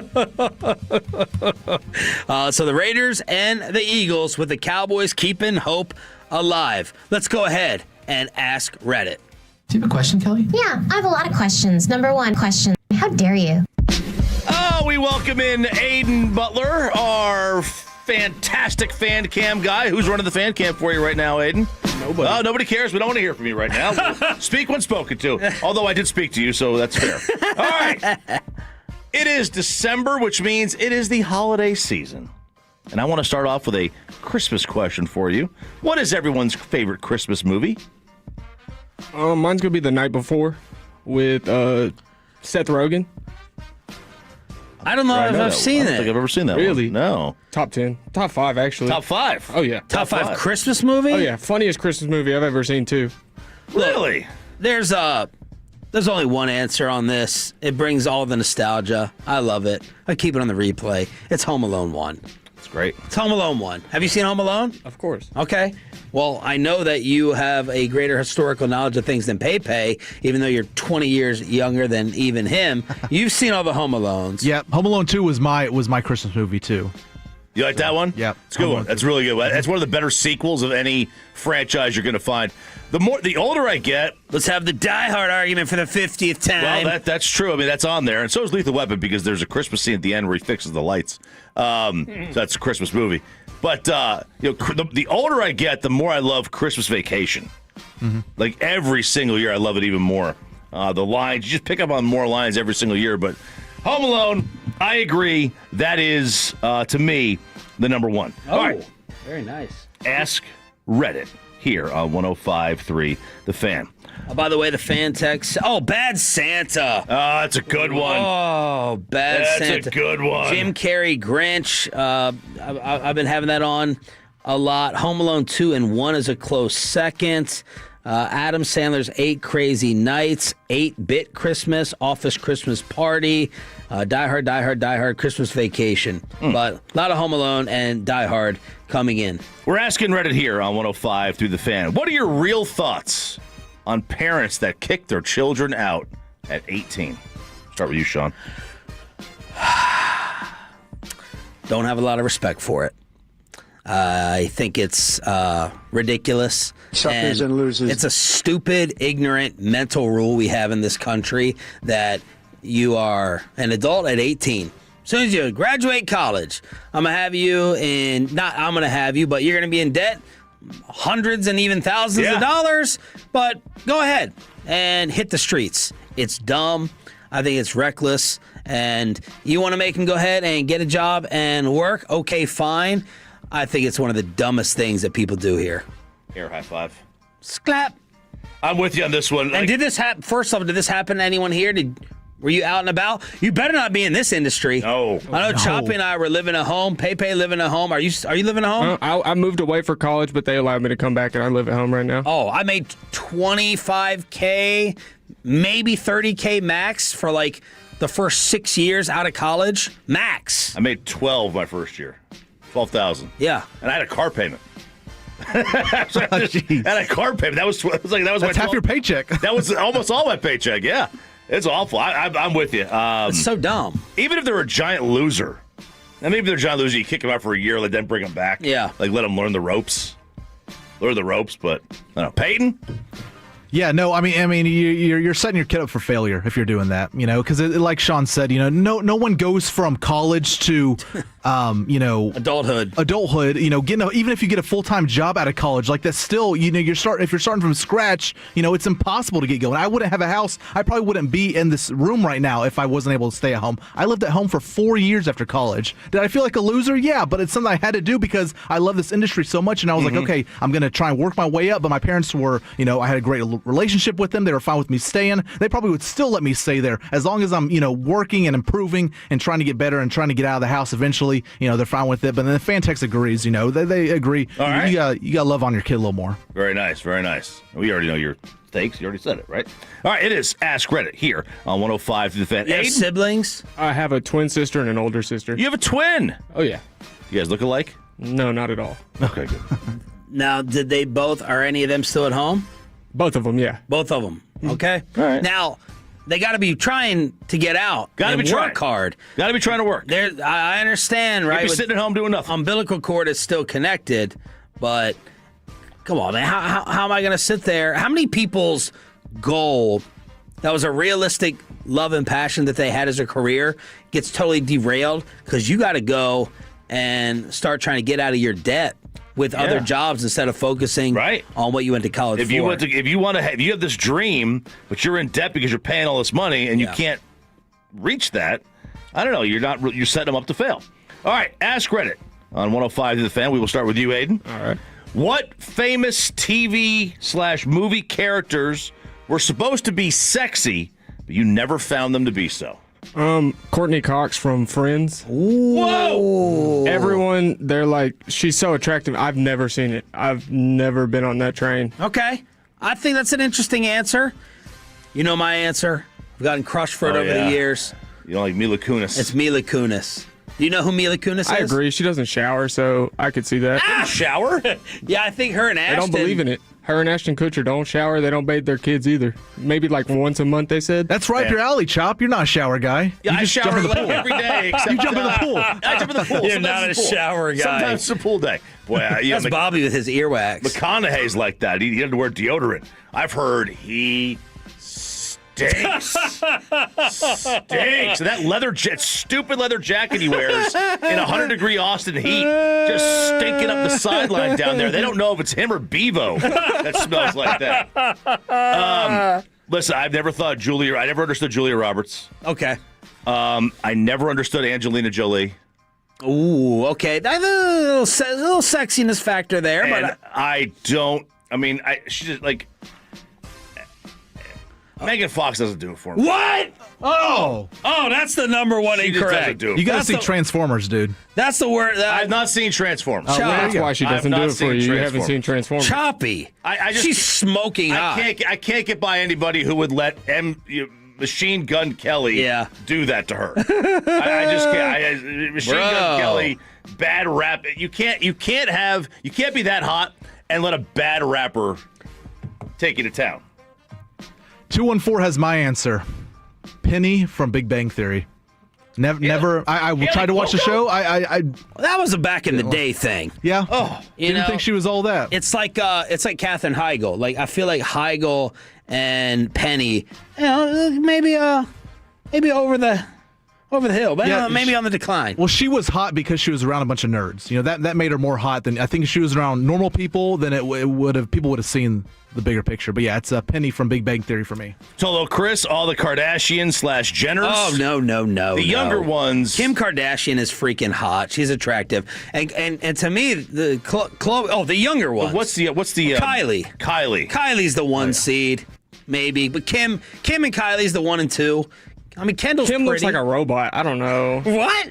The Kardashians, no, but the Jenners, Kendall, and Kylie, yeah. And you know who's moved up? I mean, Khloe, the tall one. Chloe's moved up. Yeah, the other one. I always liked Courtney because she looked like she would just teach you a lesson. Yeah, I hate her. Yeah. Yeah. And even Chris, I saw the mom in some new commercial. I mean, they're all really good looking. That's a super attractive family. You got to admit that. You can hate them, but they're hot. Ask Reddit here on 105 to the Fan. Let's start with Peyton Russell. Yes. Shall we? What is something you refuse to believe? Oh, God. Well, I think I know Sean's answer. That there are people that actually believe that the Earth is flat. That's what I have a hard time believing, that there's people that stupid out there. The moon landing is a great second one as well. The moon landing, too. People think that's fake. But people that actually think the Earth is flat, you guys are morons. Idiots. What's the offer out there? Someone offering? Oh, yeah. So the a CEO, a billionaire, said, I will give someone assets if they can prove to me that the Earth is flat. I'm like, you're just setting yourself up for, someone to say, hey, I proved it to you. You didn't want to believe it. But yeah, the Earth is flat. I'm with you on that one, Peyton. Well, to go against everything you are saying, I disagree that the Earth is round. Whoa! I'm a flat earther. What? I believe in it. You can't do this a year in? Look, and we don't have enough time to get into it. I could convince y'all, convert y'all, but the Earth is flat. No, I think we have some time. Yeah, we got...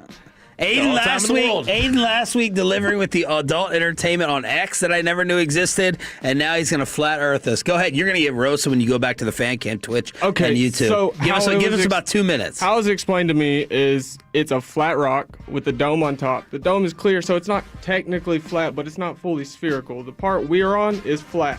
The rest is up top. Get up to the mic. That's how it says it in the Bible. It says that. It says it was on a rock. Bible on us. And that's what made me believe it. That's all I needed. So you're saying the Bible says the Earth is flat? It says that the dome is clear, and it's land and then separated by water. So we're surrounded by water, and the part we're on is completely flat. There it is.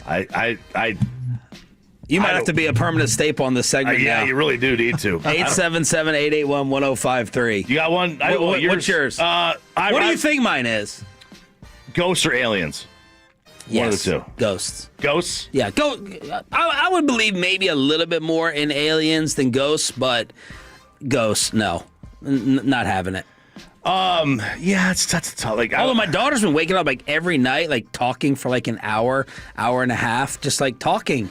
And my father-in-law would be like, you got to sage the room. You got to this, you got to that. And she's just discovering that she can talk and she loves it. But every night for a good hour and a half, she's talking in her crib. I refuse to believe that the pyramids were built when they say they were. I think they're built 20,000 years ago, 50,000. There's no way that with the technology that they had that they could have built. We couldn't build them now if we tried. No? No, with they're built to true north to a Cowboys Stadium. Yeah, a fraction of a degree. We couldn't even do that with a laser. We couldn't get those bricks or block, whatever the hell they are. We couldn't build them today. How do they build them then? So I think they're built 20, 30, 40,000 years ago. And I will say Holland has... Oh, he's a flat earther. He's put it a little bit more in my head about the moon landing. Oh, moon landing. Because I'm why have we gotten no extra and additional and improved footage of going back up there again? Yeah. Why not? Why haven't we been back there? We went once? Yeah. We've never gone back? Yeah. Doing everything else? Yeah. Launching Katy Perry up there, but no one wants to get that footage again? Ask Reddit here on 105.3 The Fan. If you died and everyone said, well, they died doing what they love, what would it be that you were doing? My parents listen to the station, like I said last week, so I'm going to plead the fifth on this one. Whoa! Oh no! That's Twitter. Twitter adult video? Not Twitter. That's not allowed. That gets you permanently disqualified by not answering a question. You have to hint around it. Think of a way to hint around it. Pepe, what would yours be? It'd be gambling. I find a joy in that. Major debt. Well, unless I'm winning, Sean, which I didn't last time, but it's okay. We're going back. We're about 6 weeks away from Vegas, by the way. 6 weeks. Let the countdown begin. Oh baby. Golfing, easy. It'd be golfing. How would you die golfing? Oh, man, have a heart attack? Yeah. And just my luck, it would be on the 17th hole or the 18th hole when I'm having my best round ever. Okay, I think I know what you're trying to say. Does that have to do with relations? Oh, no. Oh. No. Okay. Die. More on just the, Oh, God. Oh, yeah. Okay. All right, it's smoke, ventilation. Yeah. Ventilation, absolutely. Yeah. I'm grilling, cooking, bonfire. And the bonfire, the grill explodes on you. This nasty burn. This came from the grill. Yeah, I don't even know how it happened. What happens is when I'm buzzed, I don't realize the burn severity in the moment, and then I get these skin boils from these crazy bad burns. But that's what it'll be: burn to death or a bonfire. All right, right. Ask Reddit. We'll finish them up with the KNC masterpiece at 9:40. Good job, Aiden Butler. Thank you. You gotta keep us updated in the commercial breaks on what the fan cam, Twitch, and YouTube are saying about you being a flat earther. Sean Sharif, RJ Choppy, and Roberto is off this week on vacation. Jerry Jones coming up live at 8:30. Let's take you around the...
that Uber Eats has groceries. No, that's absurd.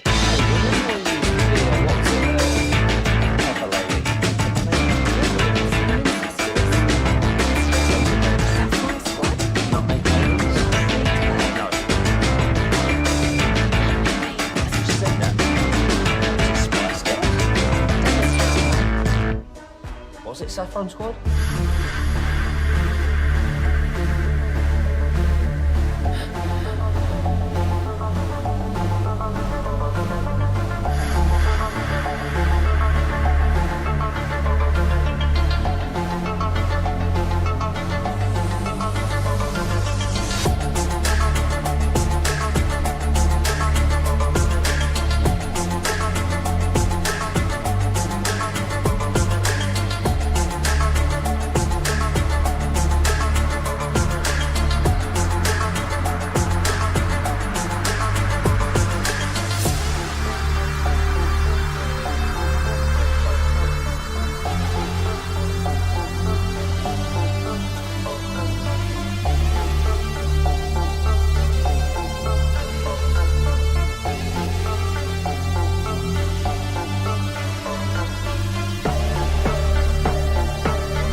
Sean and RJ on 105.3 The Fan.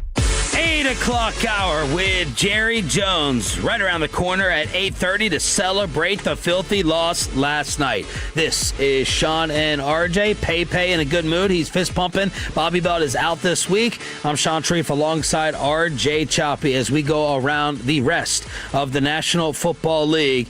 Daniel Jones out for the year. Riley Leonard, the backup, he's hurt. He's got a knee injury with a strained ligament, so the Colts today will be working out the 44-year-old grandfather, Phillip Rivers, whose birthday was yesterday and last played in the league in 2020. Wow. Did Peyton Manning say no? That was our first call? 44 years old. Jeff George didn't want to come back? This is insane. This is wild. This the state of quarterbacking in the league? Yeah, has to be. There's nobody out there? There's nobody else out there? You don't have a backup? What do you do if you're Indy now? Well, it's too late to tank because you got too many wins. Like, I wonder if this, and I know competitor and Shane Steichen and anyone in the Colts organization would disagree because they're like, we have a chance to win it. Mm-hmm. I wonder if this is a positive in perception for Daniel Jones and Steichen versus going south versus having the big, huge fall off. I wonder if we're left more in our minds thinking about how great and surprising. They were the story of the year. Yeah, for sure. The no doubt story of the year. But Daniel Jones gets hurt. Jacksonville's up 21-7 in that game. They were going south. Jacksonville now has sole possession of the South, and now you got a 9-month recovery for Daniel Jones, and he is a pending free agent. Apparently, Ian Rappaport says Indianapolis does want him back. I just wonder from you do your year-end review, you're feeling much better about Indy than if they kept going and fell off. Yeah, you would. I can't imagine that Phillip Rivers is better than what they have as a backup. They don't have anything. They got a backup. The backup's hurt. Yeah, but they have, this is a guy's been in the league for. He's up for the Hall of Fame. Yeah. Right? He's been in the league for 5 years. Like, he played COVID. Like, that's the last time he's played was COVID. Like, I can't imagine that even their third stringer, even the guy that's off the street that was on a practice squad and a training camp this year, is not better than what Phillip Rivers could be right now. Shedeur Sanders will be the starter the rest of the way in Cleveland. Pay the Brown. Pay Jimmy Haslam to cut Dylan Gabriel so you pick him up. That's what you should do. Indianapolis in the South, they're 8-5. Man, you're 8-5 and you're third place in your division. Wow. If you look at the playoff race, Indianapolis is the 8th seed. So their season's over, and they will be eliminated. Right, because you got, obviously Houston, Buffalo, teams that are fighting for the playoffs. Baltimore is behind them, Kansas City, Miami, Cincinnati. Maybe they don't fall out of it. Baltimore and Kansas City are your threats. Like Miami's 6-7. Miami's 1 game away. No, don't do it. From being 500. So Phillip Rivers with the comedy of the week in the National Football League coming back to go ahead and try out. Isn't JPP coming back too? Yeah. Practice squad Tampa. Has he been out? Does he have enough fingers to count how many years he's been out of the league? Shedeur, in Sunday's loss to the Titans, he threw for 364 and 3 touchdowns and a pick. So awesome numbers. Yeah. He threw a really bad interception that led to the Tony Pollard go-ahead. But, look, I'm happy for Shedeur Sanders and that he's going to get the reps the rest of the way this season. Yeah, considering this is a franchise that never has found quarterbacking since, Bernie Kosar. Like in the 80s, that was the last time they found a quarterback, and they drafted Baker. And I'm not saying they found one. No, they have not necessarily. I'm not saying that either. It's just like they found somebody who's playing a consistent level right now, who's showing signs of a flash that you can look forward to for next year. I don't know if this saves Stefanski's job or not. Probably not, but you never know with the Haslams. I do. Looking at next year, they still have Watson, right? Yes. They're trying to get something out of him. They're going to try to make this work. And they drafted Gabriel 2 rounds higher. Maybe they trade him and get something for him. But this is obviously, I think, the right move. He showed that he can play the position. The team seems to like him, so go ahead. Some red zone issues. We're getting commercial updates every week. Bobby predicted that they would inundate us and keep playing them. And apparently, last Sunday, they increased their ad load to 16 spots. Many fans saying, screw this, I'm threatening to cancel, and that totaled nearly 5 minutes in sponsored segments during the broadcast. Red Zone initially aired only 4 15-second ads during week 1, and it's a steady increase. And by the way, the sound for like a good 15 minutes, did anyone else experience this? It was just, that's it. That's what it was. The sound cut out and got blasted. It was actually interesting. I wanted to do a little football social study. And how many of you actually do this already? Michael Lombardi always used to say, because, of course, Mike was smarter than everybody else. Just ask him. Just watch it without the commentary. And how do your opinions change or alter when you're watching a game without the announcers? So much of what they show and what they say during games influence our opinion. Oh, with yeah. the coverage, right? If Chris Collinsworth doesn't show the replay 4 times of a guard handling his matchup, we don't come in here with as much intensity and say, huh, did you see Tyler Smith? Yeah. You see, it's what they focus on, what they highlight, what they tell you. It was just interesting for like the 10, 15 minutes that it was out, just to watch the games without anyone talking, without any commentary. It's the go to the game theory. Like, some people go to games and they can watch the game better. Let me speak on the red zone thing real quick with the ads. This is the most overhyped story out there in broadcasting. I barely notice. When they put an ad up, they put it on a split screen or there's a dead moment. I've never felt like I've missed anything. Never. They come back, they show everything. Plus, because you don't know what you're missing. No, it's because you are a Stone Age. Your worst TV entertainment take is not enjoying the red zone. It's too much. It's too much. My gosh. They show everything. And you may be right that I don't know what I'm missing. But when I come in here and I watch the highlights the morning after, I'm looking on Twitter for the replayed stuff, I saw it all on Red Zone. I'm not missing it. Are you watching Red Zone, or are you working too much on the Cowboy games? I think because I've been using Walchuk's login. I don't think I should tell him that, but he has login up here. So before Cowboys you can get pregame, a lot of stuff with Walchuk's login. Look at his DMs. So I've been able to watch a little bit. I don't have the audio, the commentary, but I see them going back and forth the highlights. And last year I watched a bunch of it as well, being up here or at the old station, I guess. You know how much awful dead time there is in the 3 o'clock games? Mm-hmm. Are you kidding me? Oh, there's a ton. They're usually awful games, a lot of beatdowns, and there's like 3 of them taking place. There's time to throw in a 15-second ad. So the whining and the crying over the red zone, I think, is totally overblown. Plus, it's like, every show has commercials. Every show. Yeah, but this didn't. I didn't. Ruined it. Messed it up. Ruined it. There you go. So I want to see how many people actually cancel, and tell me what you've actually missed because of it. 877-881-1053 in order to hit us up on the Franklin Franco Injury Attorney text line. We're saying it's the principle. They already got our money. Okay. Show me all the games, all the action. That's all I care about. Don't have me miss anything. And if I do miss, come back within 1 minute and show me the highlight. Like, there's a lot of dead periods throughout my day where I do need some time to do something else. Like, I'm not just looking at it the entire time. I have it on from 12 to 10 p.m., but there's plenty of time for dead moments that you actually need to catch up with stuff.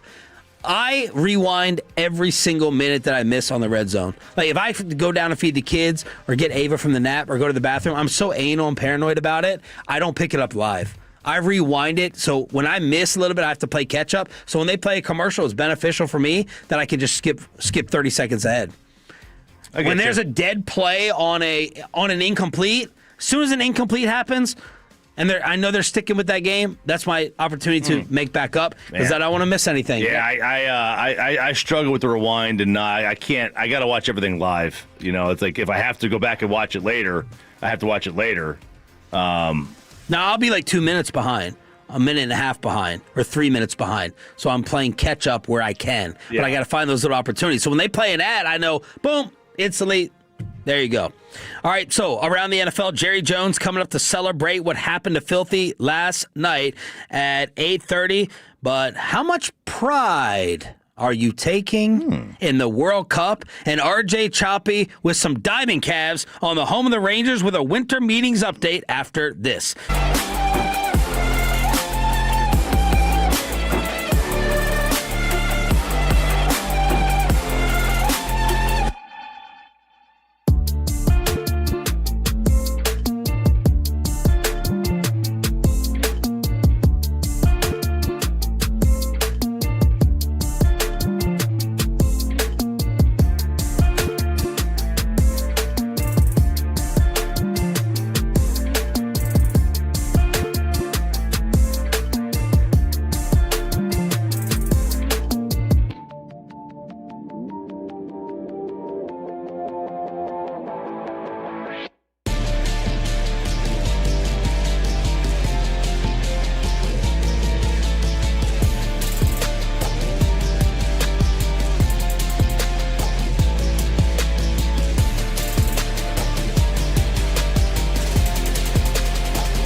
Forget something else. Okay, now that is a very cute haircut. That's like a little shag. I've never seen that before. Well, I mean, of course you have. It's the Rachel. Oh, is that your name? No, I mean like your name. No, I'm Jen. My name's Jen. Right, but I just mean like this is your haircut. But that's hair on your head. I'm not saying this is your hair. Okay.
105.3 The Fan segment here brought to you by the Personal Injury Lawyers, Frankel and Frankel. If you've been injured in a car or truck wreck, call Frankel first, 214-817-333-3333. With Frankel and Frankel, there's never an out-of-pocket cost. They only get paid when you win. Frankel and Frankel, the go-to car and truck attorneys in Dallas. You're an idiot and you don't know baseball.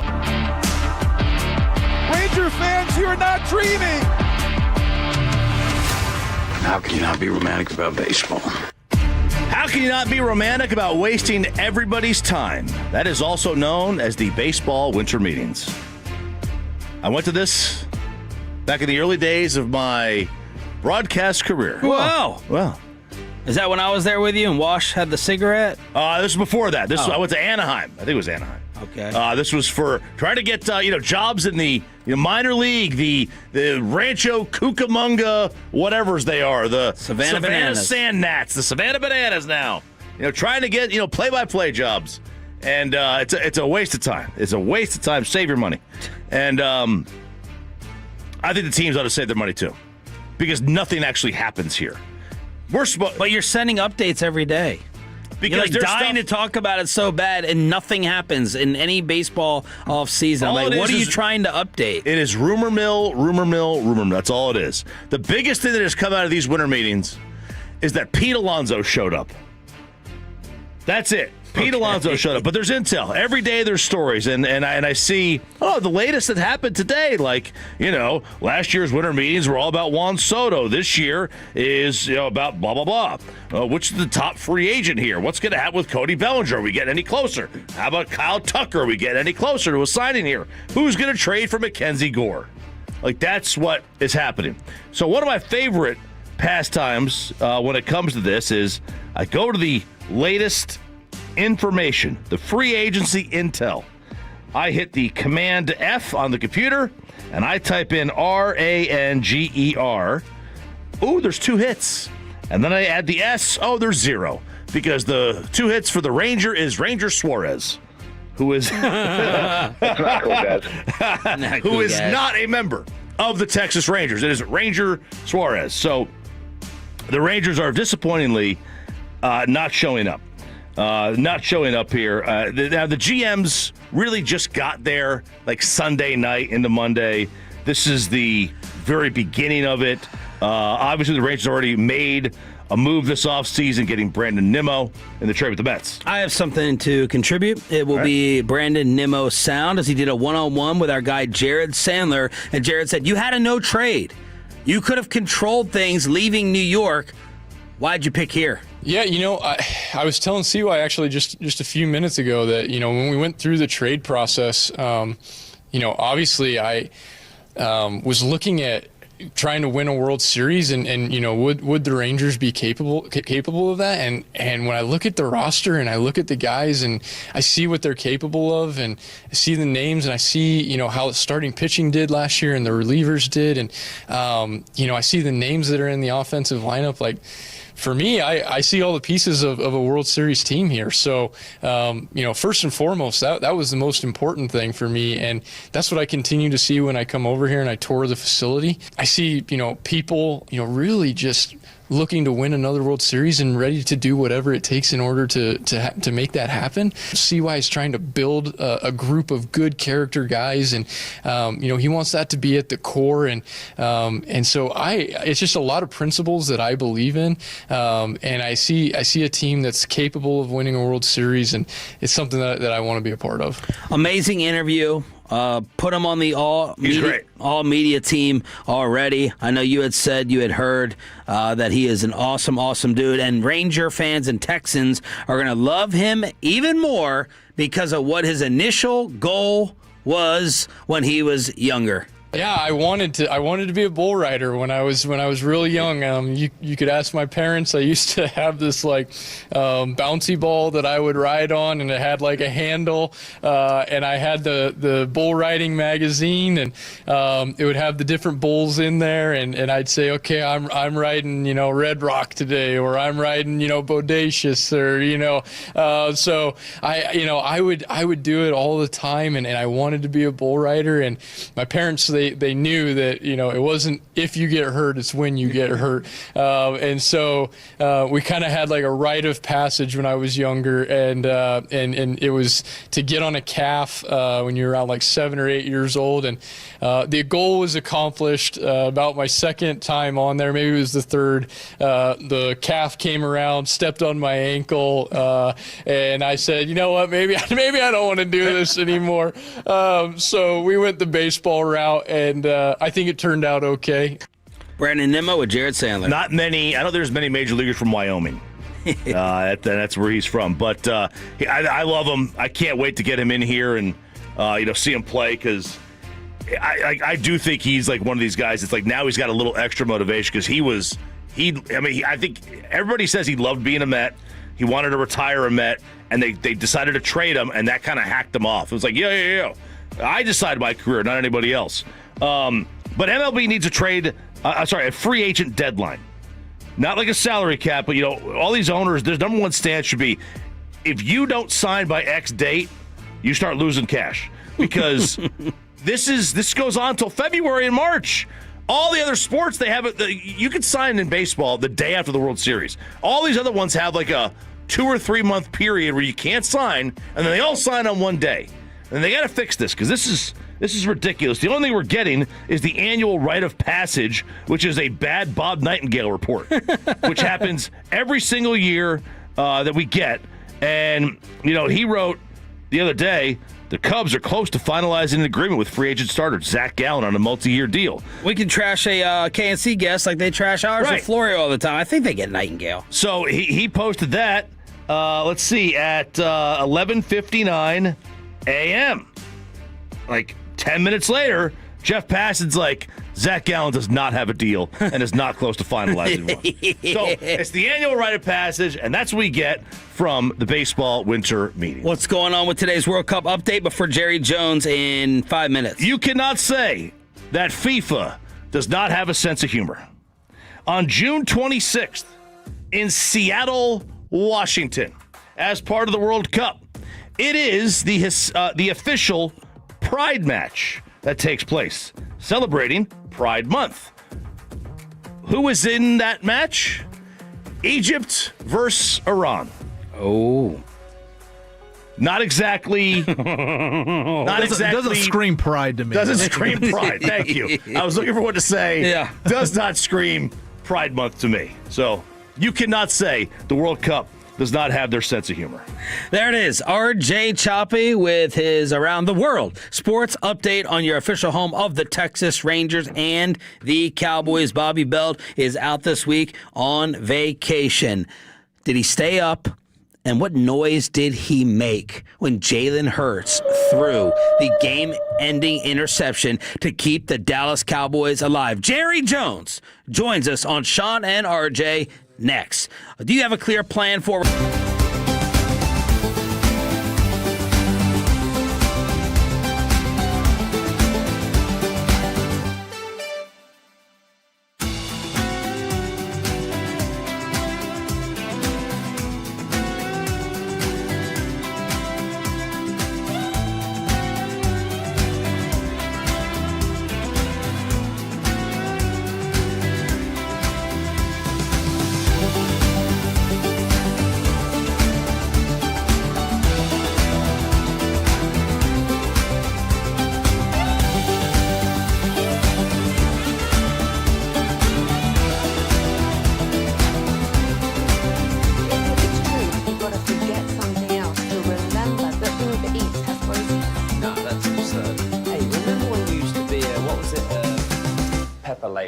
Pepper Lady? Wasn't it Cinnamon Sisters?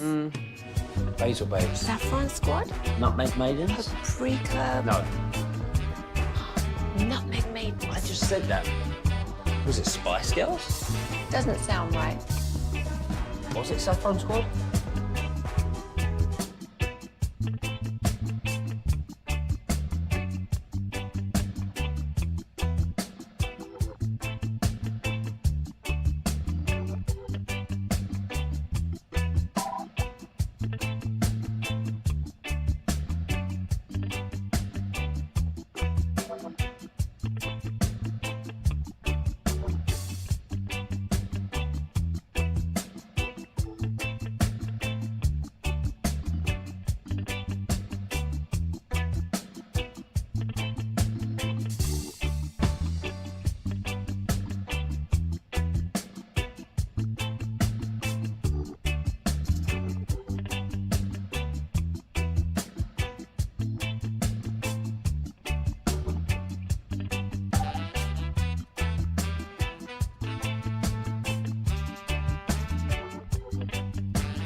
Well, I mean, of course you have. It's the Rachel. Oh, is that your name? No, I mean like your name. No, I'm Jen. My name's Jen. Right, but I just mean like this is your haircut, but that's hair on your head. I'm not saying this is your hair, okay?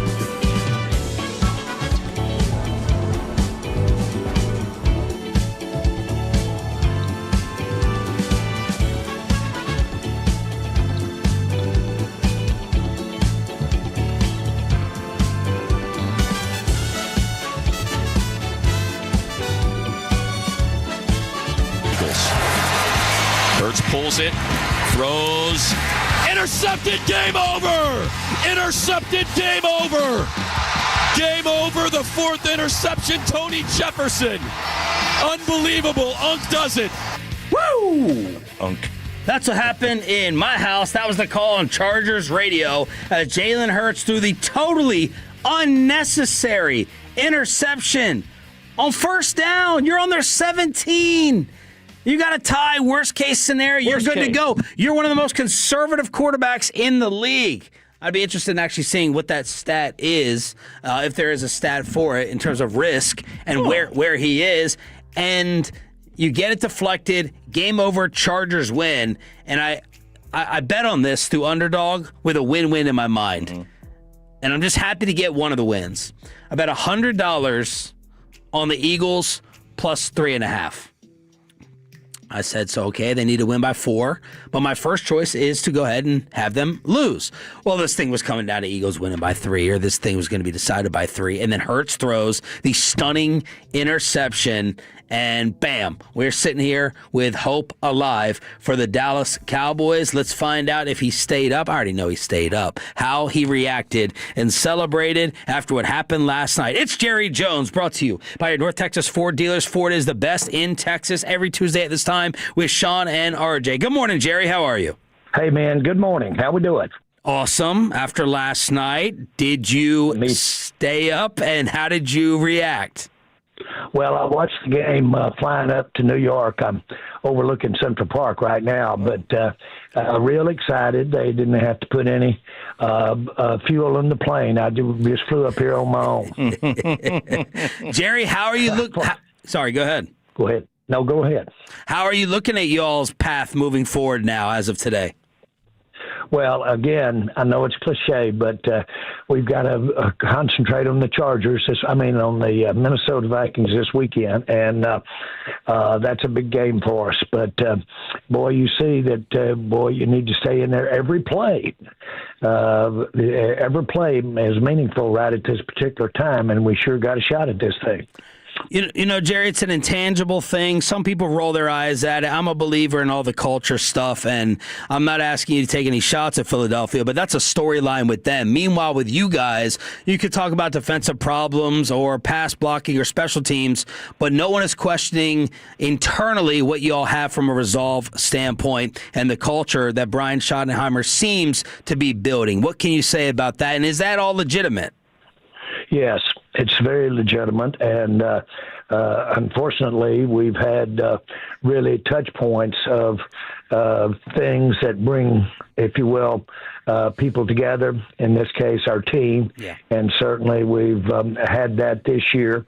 And then we've really, in my mind, have a come together as a team. This group that we've got on the field, that was disappointing the other night defensively, because I thought we would do better. We can do better.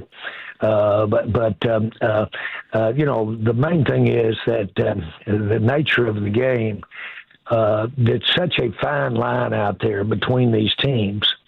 And the emotional aspect of the thing, or the, if you will, you get on a roll type thing, that's real. And you don't have, and it comes down so close, especially at this time of the year. And we've learned that we need to be physical. We need to have that running game needs to be more effective than it was the other night against the Lions. Because you've got to be able to keep that defense honest, and that does that.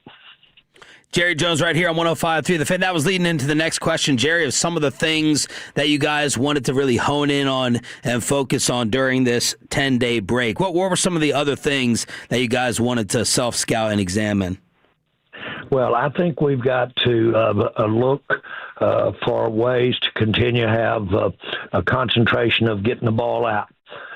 Constantly trying to work to get turnovers on defense, and on the other hand, we've got to tighten up on the ball on some different ways that we're just focus on hanging on to that ball. We've got some good players that have turned that ball over a few times, and that can change by just focusing on that. Believe you me, that's where it is. We've got things we're doing well, but we need to be more consistent. That's what you hear all the time, but I think we're headed in the right direction with our injuries, and that's good. This is the time of year when you want to have your have as good of your talent on the field, and I think we're there for this next run.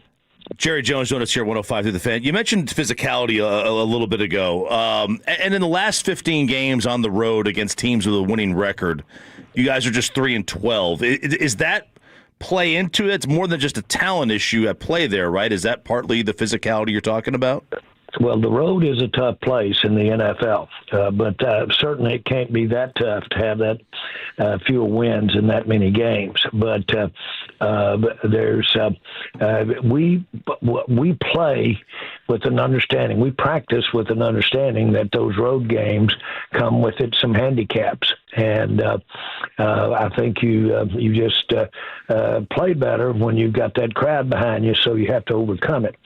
As far as how you address it, I would say that we've got enough things specifically, and this is not a pun, we have enough things that we can correct that are technical things.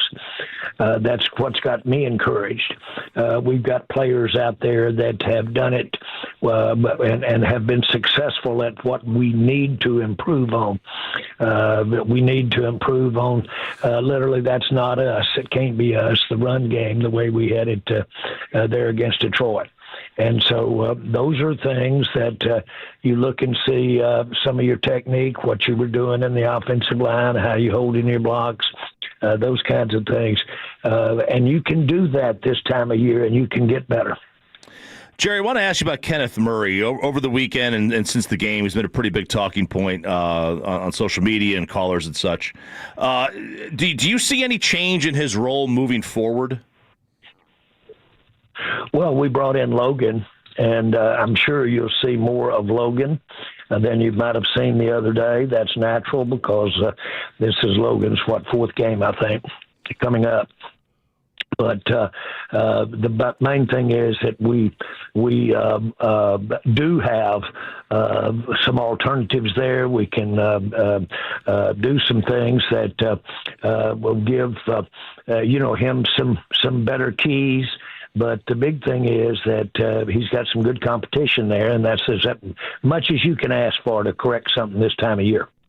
Jerry Jones, right here on 105.3 The Fan. Heard your comments on Friday regarding George Pickens with KNC, and Schotty said he was going to catch up with George. What did he get out of that conversation, and how do you feel differently, if at all, about George's performance against Detroit today? Well, let me say this. One of the things that you got to appreciate about George Pickens is his intensity for the competition. Now, he is a big-time competitor. Those are not the kinds of things that you normally hear addressed when you're thinking of things that George could do better on. But when it comes to competing, when it comes to loving the game, and I emphasize that point right there, loving the game, then I give him A pluses. And so, again, Lamb did step up, and that can happen when you, for whatever the reason, are not clicking. Some things sometimes can go wrong, or it happens to the very best of them. Yeah, there seem to be like two separate debates going on about it. George came out and said, hey, bracket coverage, look at the way that they're playing me. I think Schotty kind of talked about it as well, where others, fans and some analysts, are saying, no, the competition in that game was not up to par and up to standard. Can you touch on either of those, Jerry? Well, I don't look at the same thing they're looking at. I look at what George Pickens has done all year. I can look at a game. If you want to look at a game and compare it to the rest of the year, which you should, then you can get your answer. But just so that I'm real clear about it, I don't have the concern that the debate about what George Pickens did or didn't do in that game, I don't have that kind of concern about him as far as his competing and helping us win football games on the field at all. Jerry, you know the reputation of the star receiver, and you've dealt with many in your day. We love Michael Irvin as well, T.O. and others. And you've talked about the Dez Jay-Z story. Can you help set a baseline? I know it should never happen, but if someone's late or missing a meeting, what do you think is acceptable in terms of that's going to happen versus over the line and needs to be addressed? Depends on the individual. And again, a lot of that has to do with, the type of competitor they are. Michael Irvin was just absolutely competitor at all times. He was always looking around the corner to figure out how to win. He worked with players from within to help them be better as a teammate. He was the entire package there, and it offset anything that you could have criticized him about, and he had that as well. It's different strokes for different folks, so to speak, but Pickens brings everything to the table. He brings enough pluses to the table to, frankly, live with what's going on, this type of criticism. The criticism in my mind is he a competitor, and can he, when he gets out there, can he come down with the ball, and does he compete when he's out there? A triple plus. Jerry Jones joined us here at 105 through the Fan. A couple of times this year, Kevontae Turpin has been flagged for calling for a fair catch and then not fair catching it, so it's a couple of penalties. What is the explanation you've gotten for why that has continued? Well, he's just got to quit that. And if you hold that hand up at that critical juncture, they'll call that a fair catch. And if you try to run with the ball, they'll give you a penalty for it. And that's pretty simple. And it's not that really he'd be the first to tell you he's just got to quit doing that. And he inadvertently did it. And so he's caught a lot of kicks. He's caught a lot of punts that he doesn't have that problem with. You go with the odds here. How often has that happened in his career? Mm-hmm. A fraction of time, not enough to even be a concern other than stop it. Concentrate on it and stop it. Jerry, I'd like to ask just an overall Kevontae question because we know what a weapon he is. This is a Pro Bowler. He got a new contract. Just hasn't felt like he's had that same return impact. I know Schotty yesterday said we may have some personnel changes on special teams. That could be with coverage. Why do you think Kevontae is just not having that usual explosive impact that we're used to seeing? Well, it sure isn't because of, in my mind, him. You can directly give him those false signals or the reaction after you've made a fair catch signal. You can put that on him right there. But when it comes to competing, there's I don't know of anybody I'd prefer to have the ball in their hands than Devontae. So my point to you is that I think we're great there. I think we've got a Pro Bowl returner. And candidly, we got one heck of a weapon that really complements what we've got with the other parts of our game. And I notice I'm not saying passing game, running game, because he can do some of that for us, as we've seen. He's an amazing football player. And you talking about someone with courage, every time he goes up in there, I'm amazed at the velocity that he attacks it. Jerry Jones right here on Sean and RJ every Tuesday, brought to you by your North Texas Ford dealers. Ford is the best in Texas. Jerry, I personally, I guess, underestimated the severity of Trayvon Diggs' knee when we expected to see him back last week. Was the knee just that bad in holding him back? And do you think he'll be good for the Vikings? Well, for the same reasons that last week, we had some expectations that probably leaned toward him playing last week, and it didn't happen. And that's the nature of injury. And in his particular case, that was right at a game time decision. And so we'll take a look and do the very same thing this week. And if he's ready to go and has the week of practice, that would and we've got a lot of eyes on him, boy. A lot of eyes out there at practice. And again, that's not negative. That's just we got a lot of eyes on him. And so if he likes what he sees, feels, we like what we see in terms of putting him out there, he'll be active. Jerry, I guess we kind of have a similar Diggs discussion as we do George and trying to figure them out, where it seems like it's a little bit more of a complex discussion. Is that fair to say? Is Trayvon Diggs more of a complex individual? And what are we not sometimes understanding and getting with figuring out Trayvon? Well, therein lies our discussion, fundamental, comparing separate human beings with each other and assuming that they have comparable problems. Both of them trying to play football for the Dallas Cowboys. And I'm not trying to be trite. Yep. But both of them are very skilled players, Pro Bowl type players, unique skilled players. Okay. Now then, it boils down to the luck of injury. I'd say that Pickens is much healthier than Trayvon. And I would say that both are competitors. And what happens, and this is, to me, this has to do with coaching. These guys do some natural things exceptional right at the top that they do naturally. You've got to meld that in with the team and meld that in with you've got 11 guys out there, and they've got to have some certain responsibilities before they can be sometimes the great player they are.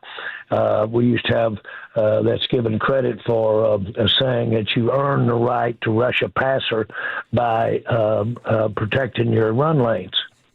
You can't just be a pass rusher. Mm-hmm. And so that's an example of, and there's things like that in every position. So I'd say you cannot in any way, if you think you can compare people away from sport and away from, in this case, football, if you think that's a hard job, and it is, if you think about it, comparing me and anybody else or you and anybody else, then you put the criteria of competing and the criteria of this game, because this game you have to give it up. You got to play with pain. You have to. And then you have to play with adversity. In other words, you got to come back when you drop balls or when you fumble balls. All of those kinds of things make it really almost impossible to say, he's just like this guy or he's just like this guy. I always get in trouble when I'm trying to compare football players. Yep. Jerry, you sounded pretty optimistic on the injury front. How are things looking for CeeDee Lamb, Guyton, and Clowney? Well, I would say that those are three, you nailed them. And those are three that we're looking at. And I'm glad we've had this 10, in all three's cases, the 10 days in between games really helped us there. And I'd say if we can get 2 out of 3, and I'm not going to name the one that has got the longest way to go because I don't know. But if we can get 2 out of 3 of those guys, that'd be a big gain for us. Now, Jerry, I don't like all this improved PR that you've been doing with injuries over the years. You used to just give us more of it, and now you're giving us the nice, safe answers where we can't get any dirt. What's up with that? Come on now. Go back to old Jerry on us. Well, if I really thought that those listening really think I know how he's going to be able to, how that injury is going to be at game time, then I'd work harder at this. but since we all know that the man upstairs is the one that's going to determine, these are limiting injuries.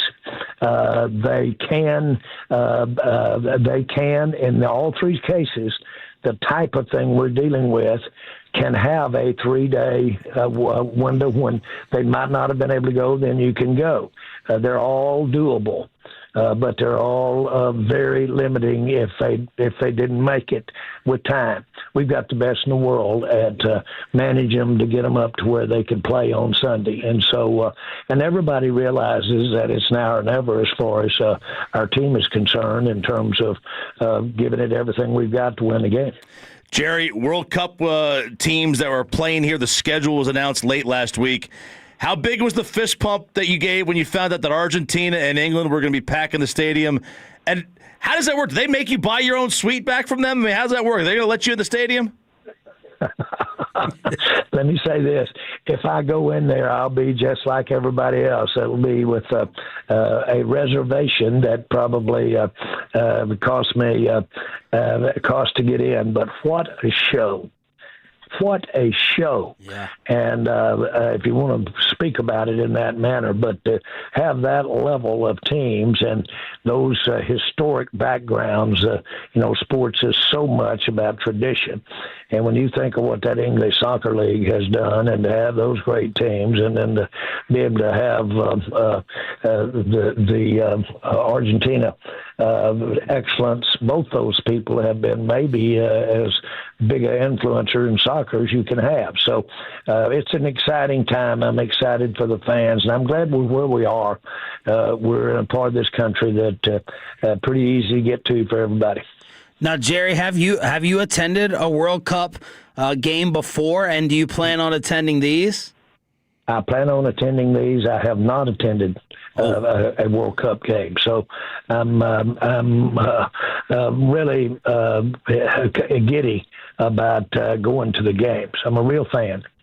Last one, Jerry. President Trump suggested maybe we need to rename your football, our customary football, because of the popularity of football and how it's labeled in the world. Do you have any reaction or any suggestions to rename your football sport? Well, I'd say that he is a real, valid American football fan. And I know him and know that he's also a fan of the European football as well.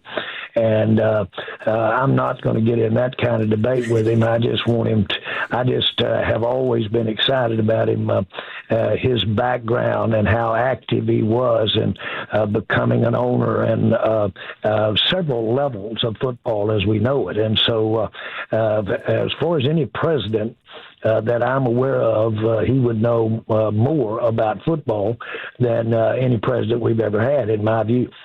Phenomenal stuff, Jerry. Thank you so much. Enjoy New York and go get them Sunday. Thanks, guys. Bye-bye.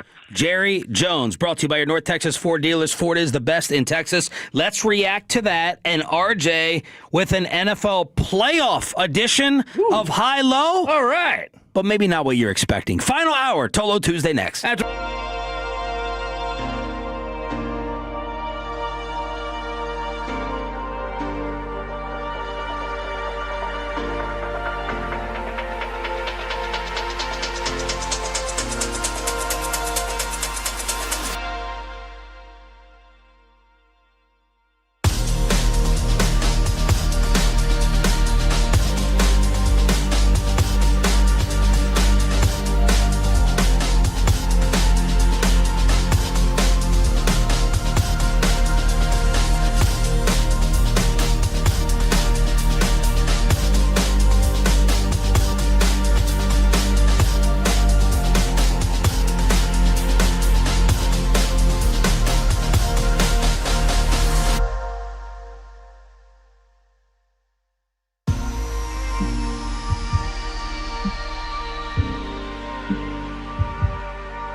Dallas-Fort Worth. Let's go, Cowboys. An Odyssey sports station. Driven by our D&M Leasing Studios, this is Sean and RJ on 105.3 The Fan. Final hour fist pump time on the Fan Cam, Twitch, and YouTube. Thank you for being part of our show. And what a morning it is because of what happened last night. We'll continue to celebrate with Tommy Yarsh, DallasCowboys.com at 9:20. I'm Sean Schrafe alongside RJ Choppy. We got Peyton and Aiden getting it on the Fan Cam, Twitch, and YouTube. Bobby Belt is out this week on vacation, even though he put in the work last night to spy on Filthy. Hopefully you caught that at 7:20. We'll crosstalk with KNC at 9:40. Jerry Jones just joined us from New York City. What did you take from it, if anything? What stood out? Not a whole lot of change to guys obviously the situation with Turpin at the return game. Yeah. Now, maybe I guess I shouldn't say that because he did indicate that Logan would probably play a little bit more. So for Kenneth Murray. For Kenneth Murray. So I take that back. So that was the main thing because that's been a big talking point for fans. One, where's Logan Wilson? And then the other one is why is Kenneth Murray still playing? How about Pickens? I'm not surprised. Diggs. I'm not surprised. The Diggs one, I'm not surprised with Pickens because he kind of intimated you do treat certain players differently. Yeah, my issue where my eyebrow went up a little bit is when he's competitively, this guy's off the charts. Yeah. Well, the competitive part is what we're talking about from the Detroit game. Mm-hmm. And I cannot wait to see the effort off the line of scrimmage first quarter against Minnesota Sunday night. I cannot wait. I think there's three different options. One, usual GP that we've seen throughout the season, maybe a style that lulls you a little bit, or you're okay, not exploding off the line from the very snap. That's not his game. That's option one, normal GP. Option two is, I'm going to bust my ass GP. I'm going to go 110% for every single play, especially early on. Or number three, the diva wide receiver coming out and saying, y'all think you're going to make me run harder? Y'all think that and can criticize me as non-players and all of you in the media? I'm going to give it to you a little bit more. I'm going to loaf it a little bit more. I think we're going to get regular, normal GP, but I'm not ruling out the third one because I hope the third one actually happens because I love the third one. I love the diva. You're a cancer. Oh, yes, big time. Such a cancer. Just give me the diva, baby. No, I bet you. I can't say I think that could be. I think factual evidence. I think it's in him though to maybe give the middle finger. Oh yeah, it's in him. I do wonder if we went back and watched every single snap of Pickens this year. Yeah, how many times he did what he did on Thursday? Well, Bobby said it was different. We asked Bobby. I said, "Is this much different from his other tape?" And he goes, "Yeah, this one was worse." There are other instances. Broadus said it in the postgame. There are, and Bobby showed us early in the season. Yeah. He's like, look at this in the commercial break. Yeah. But did it stand out that much? Bobby said yes. Okay. But that's Roberto. That's one person. All right.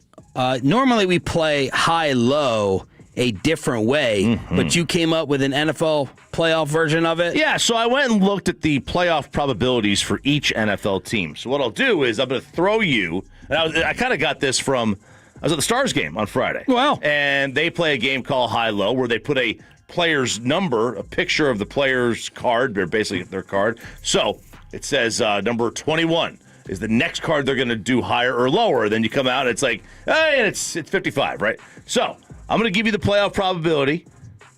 You tell me if it should be lower or higher based on the team that I give you.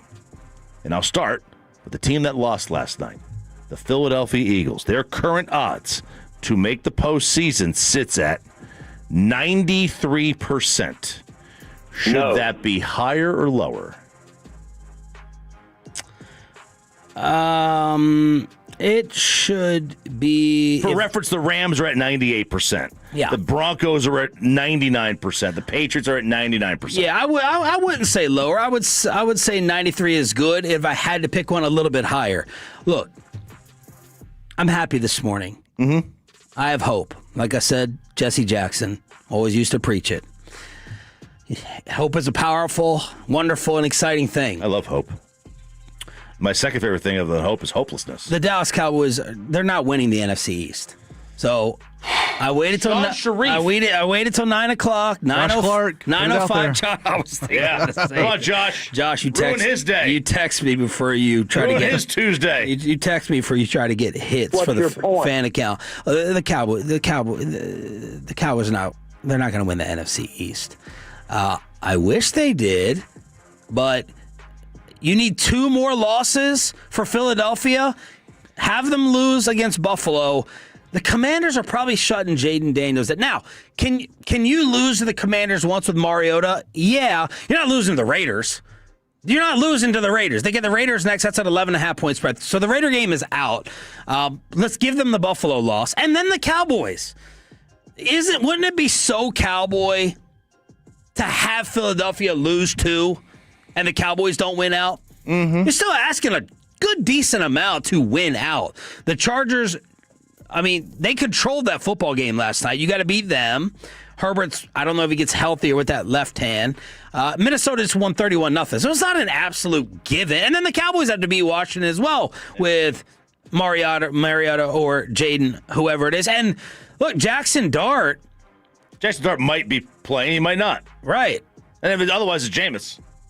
Right, so there's like a danger factor with the New York quarterback. So, no, the Cowboys, unfortunately, they're not going to win the NFC East. So, Philadelphia, 93% or higher playoff chance. That's my answer. You? I think lower. Ooh. Not only are the Dallas Cowboys going to win the NFC East, they're going to win the NFC East by more than a game. By more than a game. Put that out there, Josh Clark. Yeah, I love it. Philadelphia might finish the season with a winning record. After last night, I'm convinced. They might finish the season with a winning record. You don't believe what you're saying. I do. And if you actually did, you have 10-1 odds. You can throw down $10 at Bet Online for the Cowboys to win the East and win you $100. Let's do it. Actually, they're probably worse odds right now. Worse. I got these yesterday before the game. All right, so tell me how it plays out, game by game. I don't see the Cowboys losing. I agree. Bobby said that last week. If they beat Detroit, they were probably going to lose again. Well, if they didn't beat Detroit, this just in. But I still don't think. Bobby went out the window. I still don't think they're going to lose again. They play trash. The Chargers they're trash. The Vikings suck. And obviously the Commanders and the Giants. But Philadelphia is not going to lose because the other teams are better. They're so in their own heads. Who are they going to lose to besides Buffalo? Washington once? Washington twice, and the Giants. Twice? Twice. And the Giants? And the Giants. Wait, so they're going to beat the Raiders. They'll beat the Raiders. They'll beat the Raiders? They'll beat the Raiders. And then lose 3 straight. To end the year. Okay, if that happens, I'm going to get you the sweetest bottle of liquor. I'm going to... Just get me that Brazilian. Oh, the filet? Give me the Brazilian filet. I got you 2 Wild Fork fillets. I got you 2 Wild Fork filet mignon tenderloins. If what you said happens, 1 and 3, and I don't even need anything back. I'd be excited to pay you and gift you that. 1 and 3. Woo! The Eagles are going 1 and 3 the rest of the way. Does that make sense? 1 and 3. Yeah, well, 9 and 8. So they'll finish 9 and 8. 9 and 8. Wow. All right. The Chicago Bears. Would they just go from 1 to 7? They went from 1 to 7. Their current playoff odds are 65%. And they have games the rest of this way. Oh, my. They still have to play Green Bay again. They have to play Detroit. And they have to play San Francisco. Green Bay and Detroit are at home. Woo! 63%? 63%. For Chicago. They're a game up on Detroit. The Bears are 9-4. Green Bay's 9-3. Pepe, what's your answer on the 63% Bears making the postseason? Go up or down? Gosh, well, I'm going to go down. I'm going to go lower here because I think they're not going to be a favorite in any of those games that you just mentioned, right? So they're going to be projected to lose those games already. I don't think they can make the playoffs just winning one more game the rest of the way. I'll say lower. I have not been a Bears believer, so I got to play the game, and I will say lower so I can shut Chicoline the hell up. In these hallways, all I hear about from LeGrande, you talk Bears today? You talk Bears today? No, we're not. We're not Bears, the Bears flagship. This ain't Chicago radio. It is not. I think it should be lower than that, too. I don't think they're going to get Detroit at home on the last day of the year. It's going to be a cold game. Jared Goff with the cold might not be able to play well. But I think that the Lions would have already maybe gotten something in there by then. Lions, how about this one? They're at 51%. What's their schedule? They're the 8th seed right now. And this is just to make the postseason? Mm-hmm. Okay, well, they're going to overtake Chicago. They have the Rams on the road this week. Then Pittsburgh, Minnesota, Chicago. I'll go over. I'll go higher than 51%. Yeah, I think it should. I would go a little bit higher. It's been hard for me. It's hard for me to sell on Detroit, and I've been wrong throughout the year because of what they just did to the Cowboys. To me, the Lions are capable of that every week, and it's hard for me to dismiss and flush that. And every week they do that, and then the next week they let you down. They're very, very inconsistent. How about Baltimore? 33%. Man, what has happened to them and Lamar? Lamar can't practice for a full week. They've lost 2 games in a row. They got Cincinnati again. That's at Cincy this Sunday at noon. Then New England, Green Bay, Pittsburgh. What's the percentage? 33. I think it's lower. They missed their chance. They had to beat Pittsburgh. They had to win it. They're 6-7. And again, that schedule, I hate that. You're at Cincy. Tell me how many more wins you get. At Cincy, New England at home, at Green Bay, you finish at Pittsburgh. You beat. I do think they beat New England. Okay, because that's a tough spot it's a tough road game for New England to go to. Okay, and then one more. So you give them 8. You give them. Yeah, I don't. 8 and 9. Yeah, 8 and 9. I'm gonna say they missed their chance. So Pittsburgh is at 66%. Would you go higher or lower? You go higher on that one. Oh God. See, that's the thing. I don't trust Pittsburgh either. Because you have to pick someone out of the 66%. Ugh, AFC North. I don't know.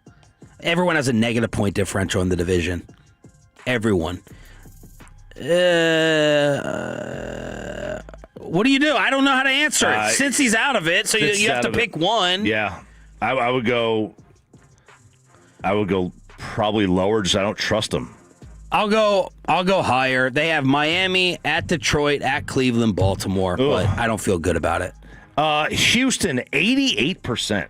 They're 8-5, tied with the Colts. Colts are the 8th seed, but they are 2 games clear of Baltimore.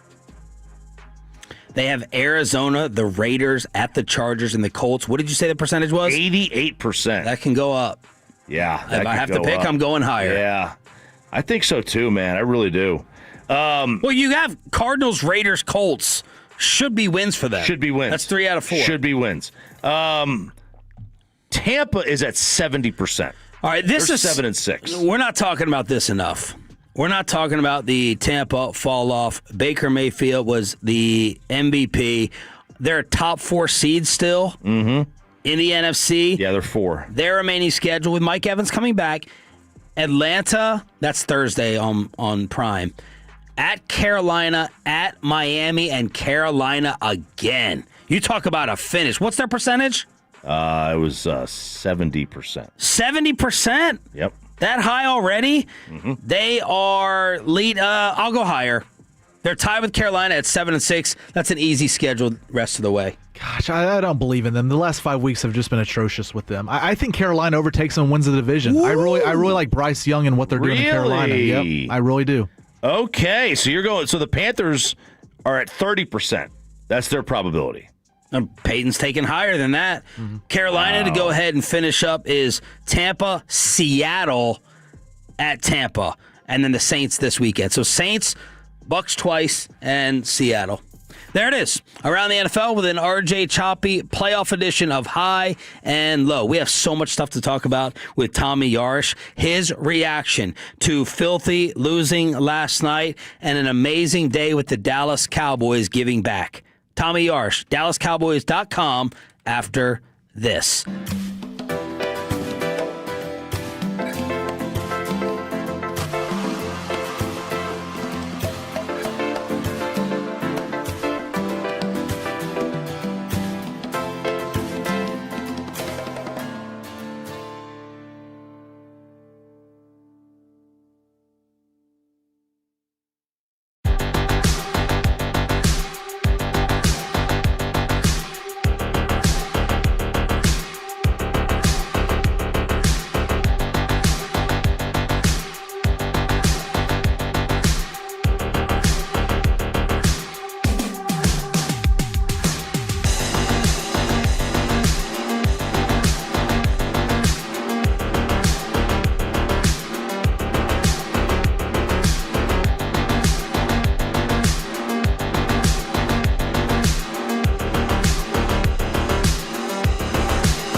Uber Eats has low fee products? I gotta remember that. Well, you know, they say in order to remember something, you have to forget something else. Okay, now that is a very cute haircut. That's like a little shag. I've never seen it before.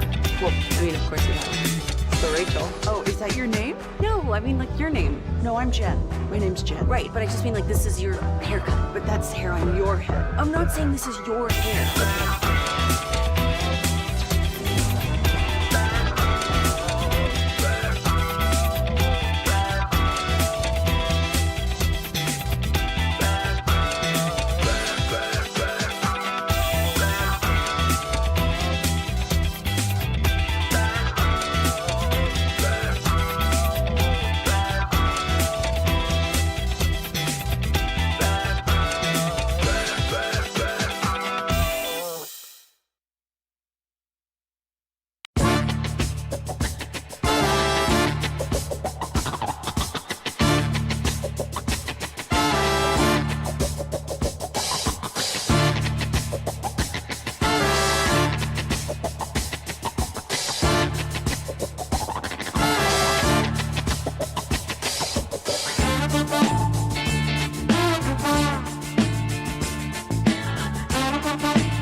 Brought to you by the personal injury lawyers Frankel and Frankel. If you've been injured in a car or truck wreck, call Frankel first, 214-817-333-3333. With Frankel and Frankel, there's never an out-of-pocket cost. They only get paid when you win. Frankel and Frankel, the go-to car and truck attorneys in Dallas.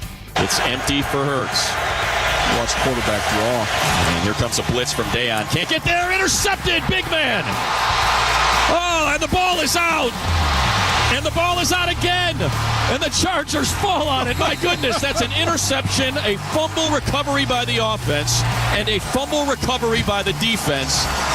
Let's get it all sorted out. When it's all uncovered, it's Troy Donovan's got the ball. Chargers radio -4 for Jalen Hurts on that one fantasy play. 5 turnovers. He had 5 going in, and the killer one to end it in overtime. And the Dallas Cowboys are still alive, as you heard from Jerry Jones last hour. It's Sean and RJ right here on 105.3 The Fan. And I thought this guy was asking the best questions yesterday at the Brian Schottenheimer press conference as I was listening to KNC on the way home. He's Tommy Yarsh, DallasCowboys.com. Brought to you by the WinStar World Casino and Resort. Proud to be the casino of the Dallas Cowboys. Please game responsibly. What did you do or think when Hurts threw the final pick? Well, more guys, I thought that was probably the most fitting way for a game like that to end with all the turnovers that had happened. The fact that it's simultaneously broadcast on a Monsters, Inc. animation on Disney Plus. And I tweeted out last night that any time that there's one of those simulcasts where it's the SpongeBob or Monsters, Inc., like, you're guaranteed to have some things happen in the game that you just never see before. Yeah. And I thought so much of that game was just hilarious to watch from all right, if you enjoy, watching good football, you also enjoy watching funny football. And there's a lot of funny football last night. So I thought it was fitting.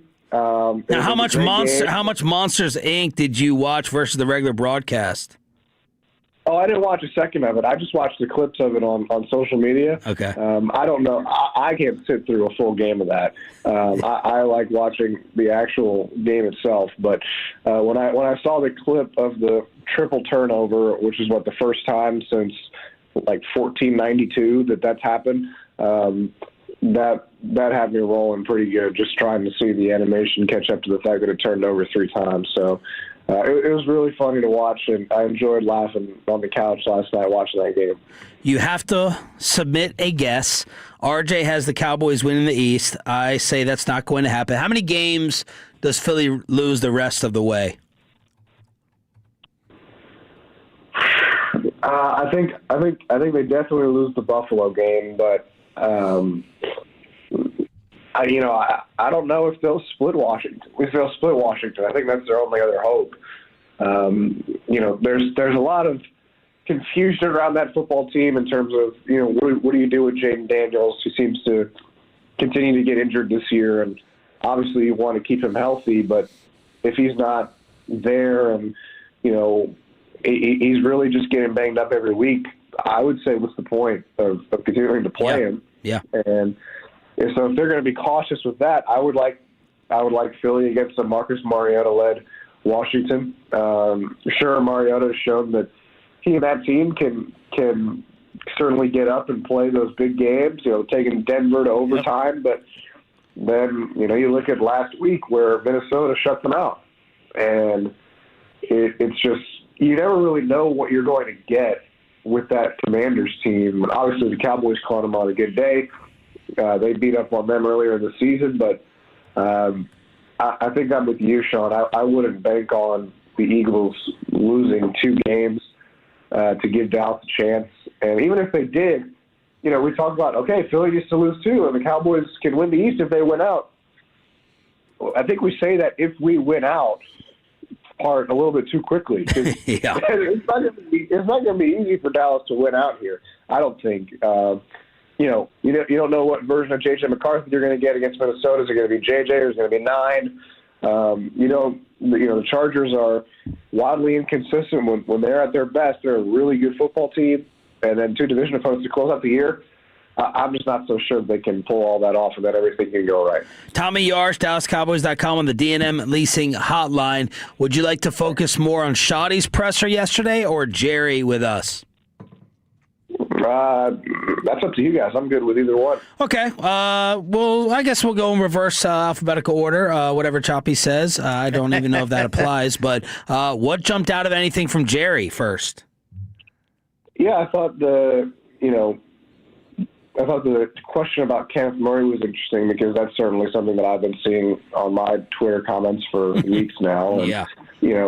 Just seeing the comparison between him and Logan Wilson in terms of snap count and things like that, and now Jerry's saying, you might see a little bit more of Wilson. I thought that was interesting. Have Logan Wilson's snap counts been much lower than what you were thinking?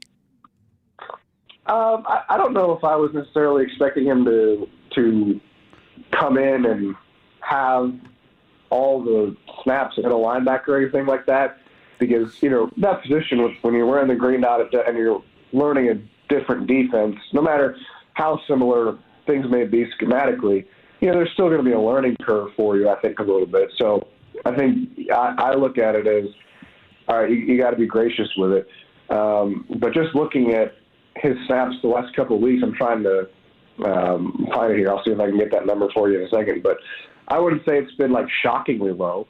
It's a player they acquired mid-season at a position that's a little bit different from a Quinn Williams, who's just kind of plug and play. Yeah. So that's why I'm not necessarily floored by what I've seen there. But there have been some moments this year where Kenneth Murray just hasn't looked great. I know that one play against Detroit is certainly sticking out. The Jahmyr Gibbs, I believe it was, when he got in space and.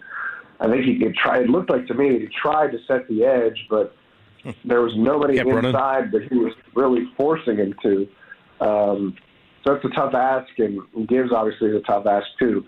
But Logan Wilson, total plays defensively over the last 4 weeks in Dallas, 32 against Vegas, 22 against Philly, 28 against Kansas City, and 23 against Detroit, all on defense. So I guess that is a little bit surprising that those numbers have kind of fluctuated. But it wouldn't shock me at all if we see more of him next week.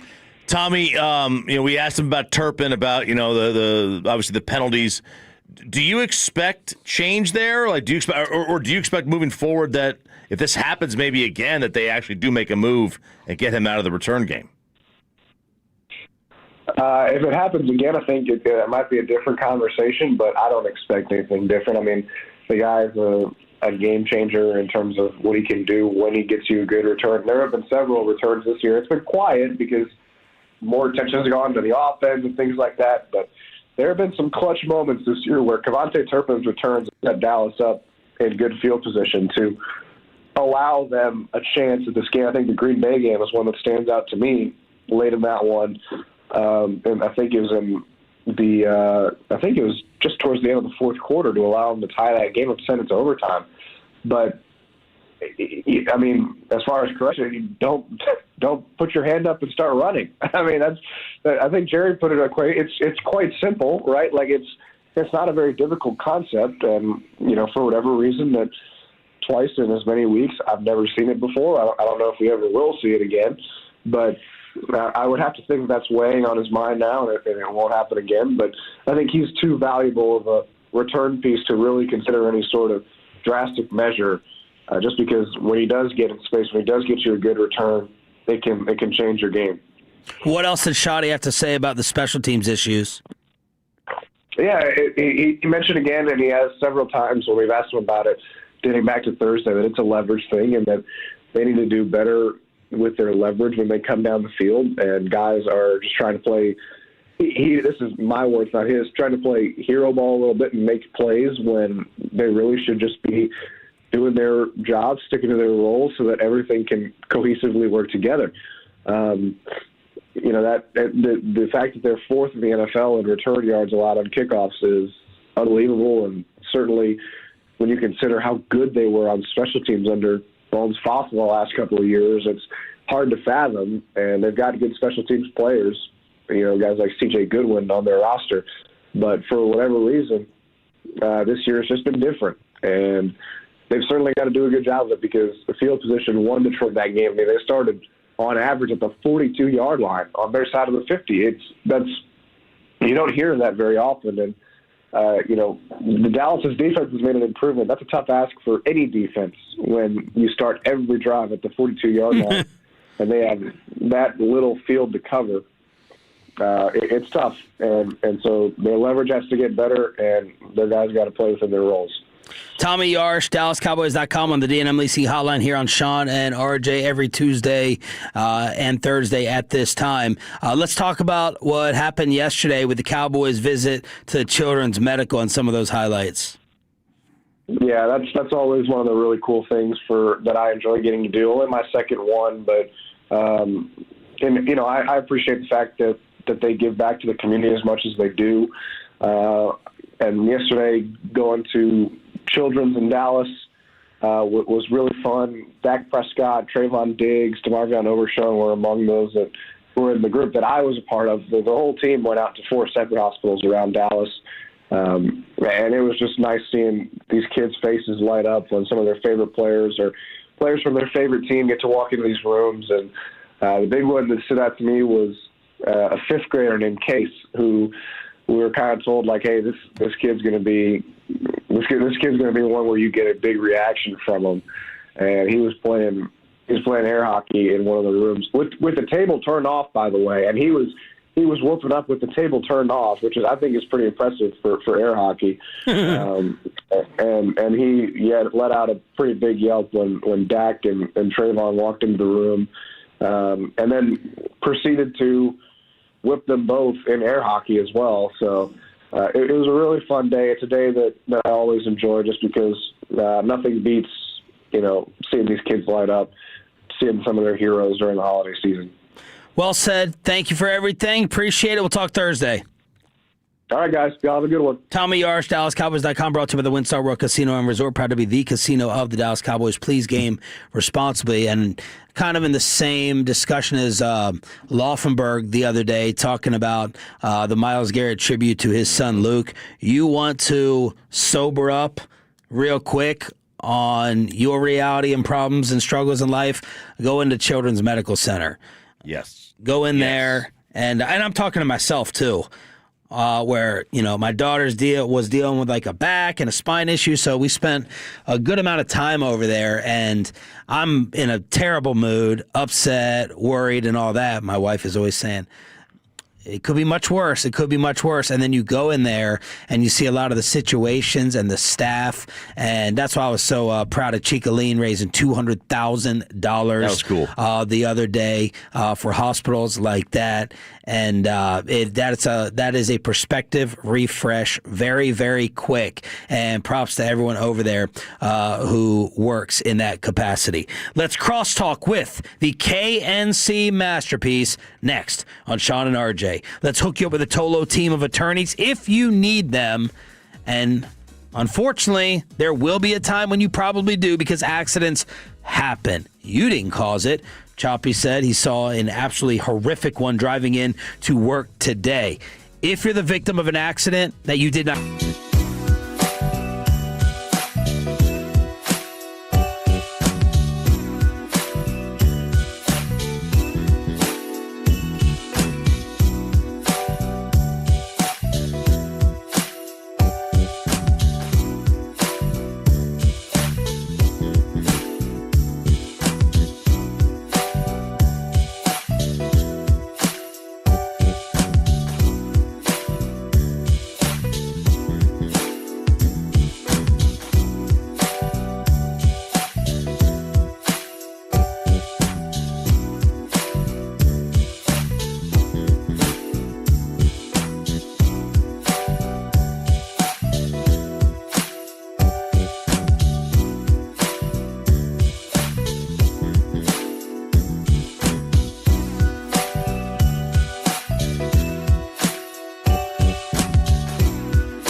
brought to you by Classic Chevrolet. If you're in the market, upgrade your vehicle. Get to Classic Chevrolet in Grapevine today. The back-to-back #1 Chevy dealership in the world. More new Chevys than anyone else, all priced to sell. Visit ClassicChevrolet.com. This is Texas. This is Classic Chevrolet. Together, let's drive, relax, enjoy the difference based on new Chevrolet registrations 2023 and 2024. Hurts in the shotgun. A touchdown would win it for the Eagles. Hurts pulls it, throws, intercepted, game over! Intercepted, game over! Game over, the 4th interception, Tony Jefferson. Unbelievable, Unk does it. How did that change the Kevin Hagelin Cowboy math? That's Chargers Radio with the call. We all know by now what happened last night. This is Carl Stock with the KNC Masterpiece. 22%. We're at 22% on the Kevin math. You still need to win out, but now you are essentially one Eagles loss away. I know they need to lose 2, but they're going to lose on the road against Buffalo. So you just need them to lose one of those 3 other games, and they're spiraling. They're in a losing streak. A.J. Brown doesn't want to extend his arms. And you're still going, this is to win the division. Correct. Okay. Although I will say, and we talked about this yesterday, just keep an eye on Detroit and Chicago. Chicago's schedule down the stretch is brutal. Yeah. And so that you have an opportunity to take that spot at 7 as well. But the easier, most logical path is the divisional race. But I still think Chicago and Detroit could potentially open it up for you.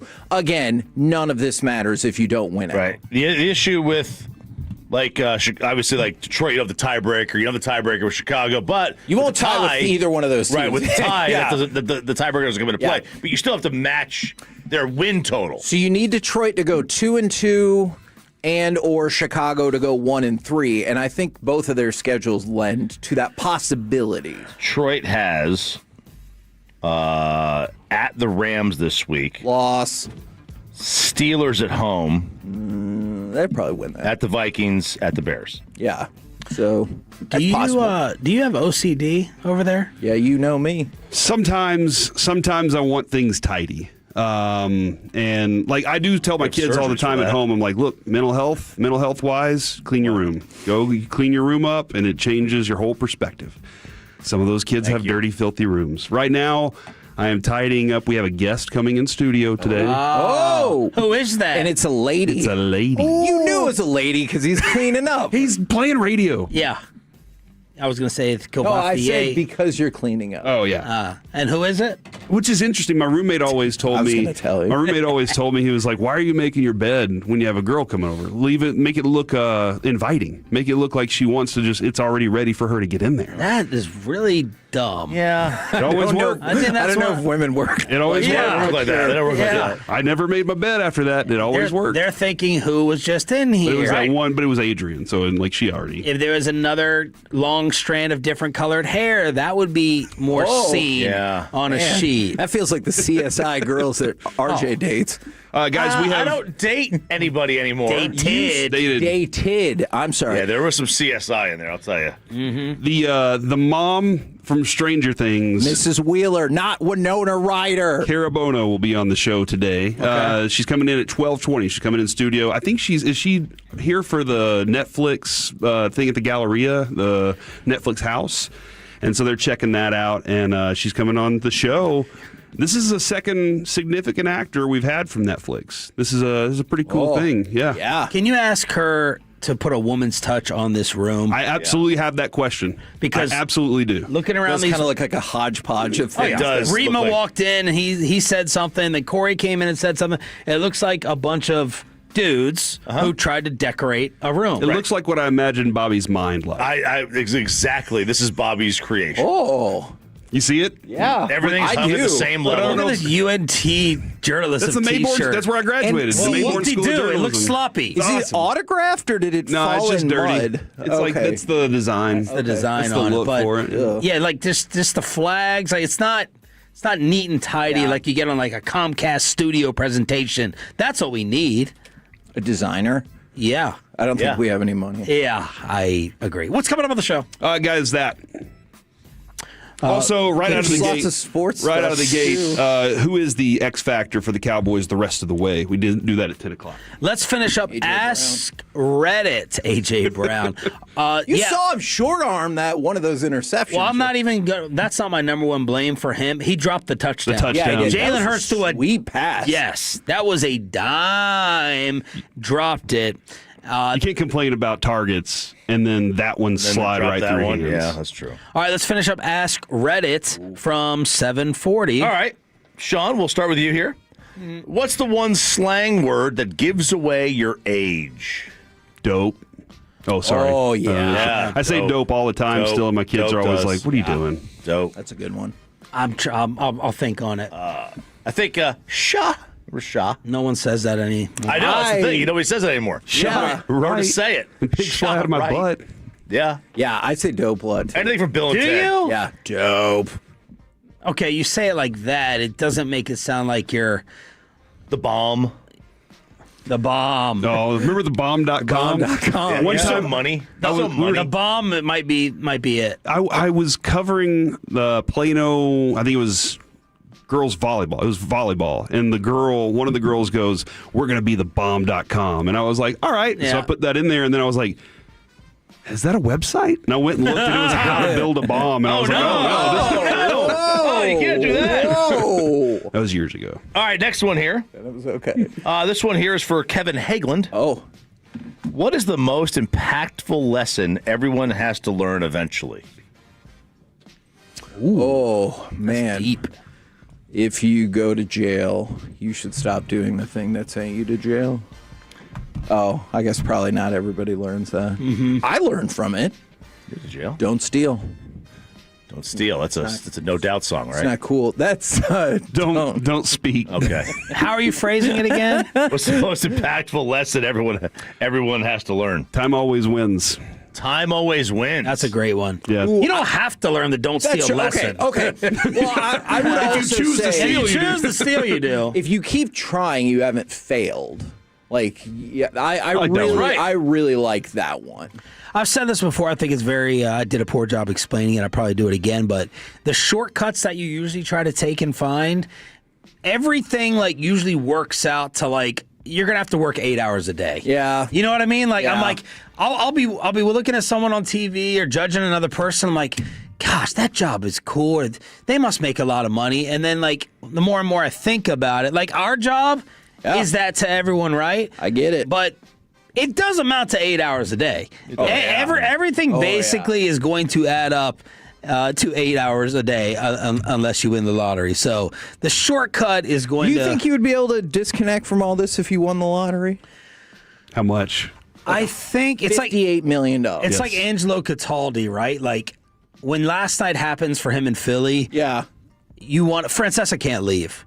All right, he's so much of an attention whore, which we already knew. Plus, he gets to sleep on air. Yeah. He always catches up on sleep. You want to... You probably would want to vent. I would like to tell myself I wouldn't have to do it daily. Yeah. But I don't think you know until you wake up and you don't have the outlet. Yeah. You can do a podcast a couple days a week and satisfy that urge. Okay. Yeah. Right? Well, let's say no podcast. Would you have to do a podcast? I'd disconnect from everything. Oh, I think you need it. I think I'd find some island and just be right there on the beach, Mai Tais, whatever. Look how anal you were walking in here. You can't sit back I'm and just make relax. that place look good for Adrian. Oh. Yeah. Wow. Oh, yeah. Okay. Oh, yeah. You? Who do you think needs it? Broadus always talks about, this That dude and is a that. workaholic. They're going to fire me. I don't think Broadus can go without it. No. I think Broadus has to do the podcast. He has to do the post game. It drives him. I think he feels like I do it. need something. Yeah. You know? Yeah, I think it is difficult to just be lazy 24/7. Plus, Eventually. I can do that for a little bit. Eventually, yeah.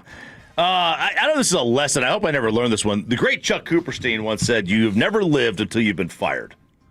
Oh. And I hope I never have to. I think that's a dumb saying. Oh.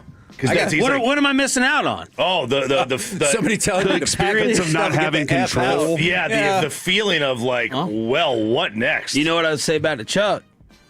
What? Be better. Oh, it worked out. I think it worked out for him.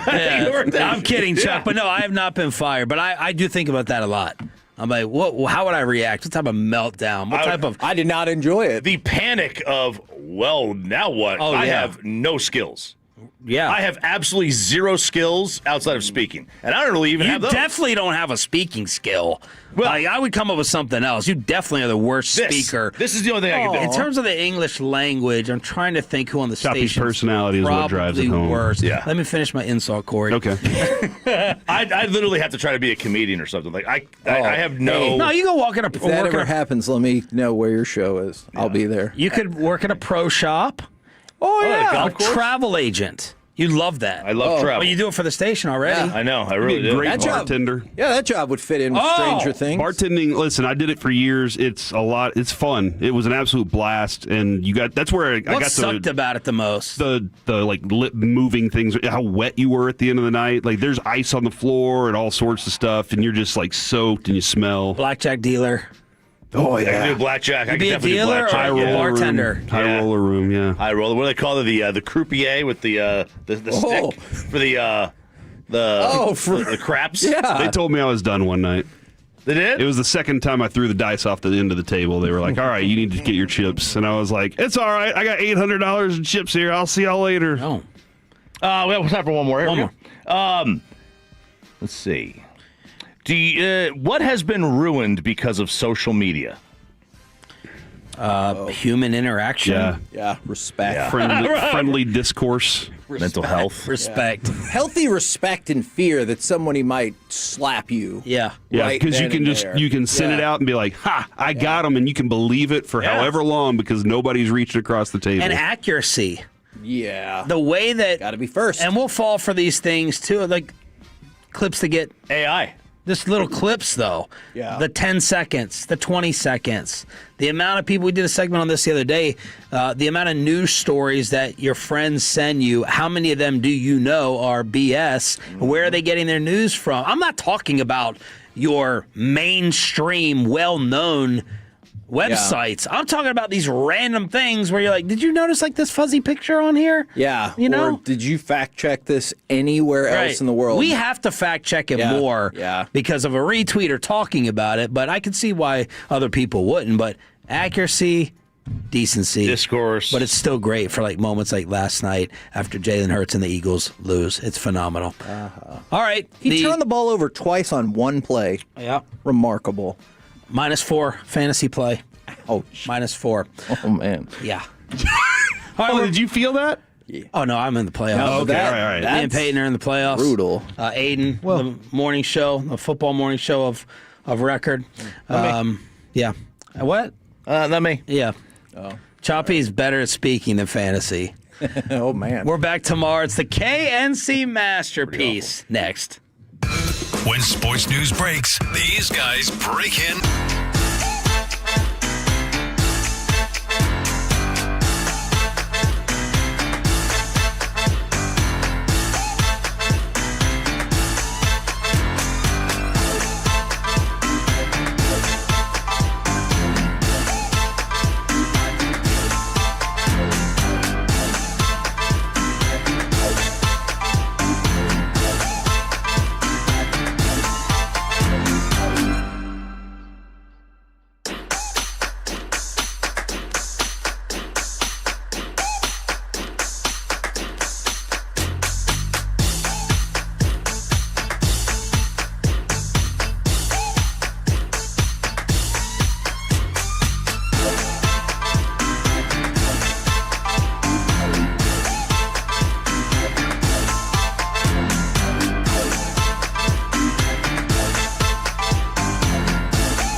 on 105.3 The Fan.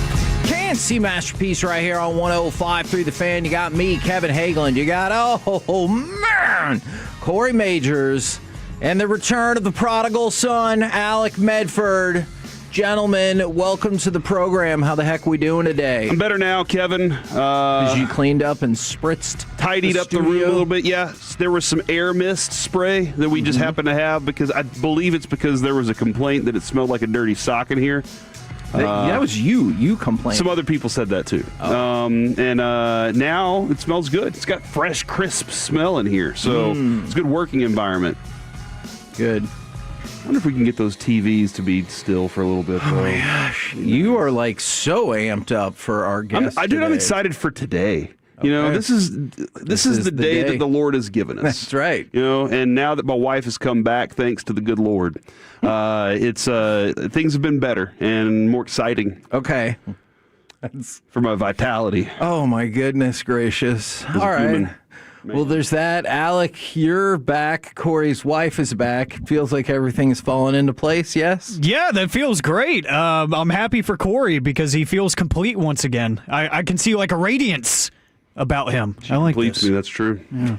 I don't know if you've ever heard anybody say that before, Kevin. Yes, but it's a real thing. I did a long time ago. All right.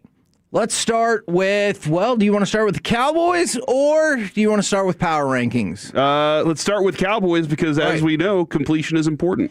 877-881-1053. Who do you think is the Cowboys X-factor for the rest of the season? Because you desperately needed the Eagles to lose last night, and you got that. Yes. But none of that's going to mean anything if you don't win your final 4 games. And let's be honest, that is still a big hill to climb.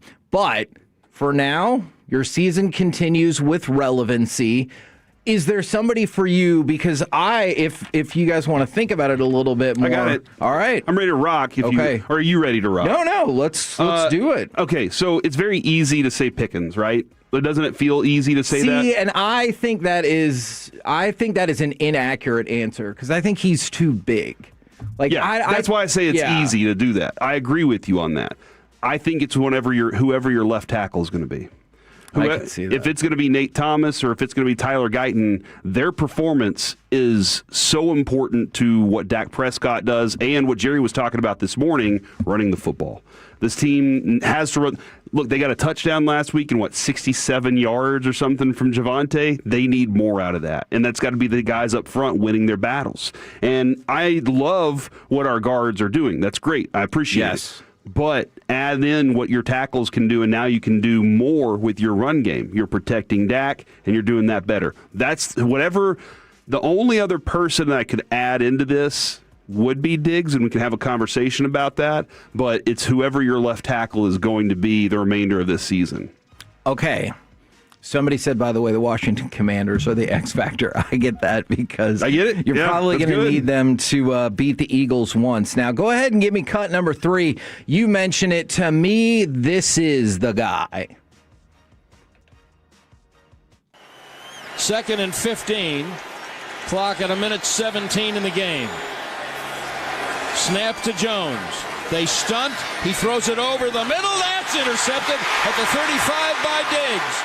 Is Trayvon Diggs to me. He hasn't played since mid-October. We heard from Schotty yesterday, and obviously he's moving in a positive direction. And I think I have a couple of different options that I thought about after him, and the second person on my list was Tyler Guyton. But to me, it's Trayvon Diggs because while you've shown better flashes of stopping the run, I still feel like we pretty consistently get irritated about the general pass coverage that this team presents regardless of who they're playing.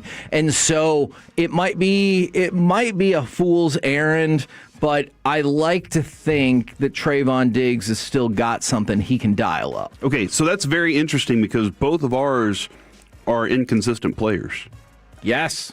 If we know for a fact if Trayvon Diggs is at his best, your secondary is completely different. For sure. This game, every game you go into, you're like, all right, you can pretty much eliminate half the field because teams are afraid to throw there because they don't want it to be picked off and taken back. Right. Then you have another ball hawk on the other side. That scares people too.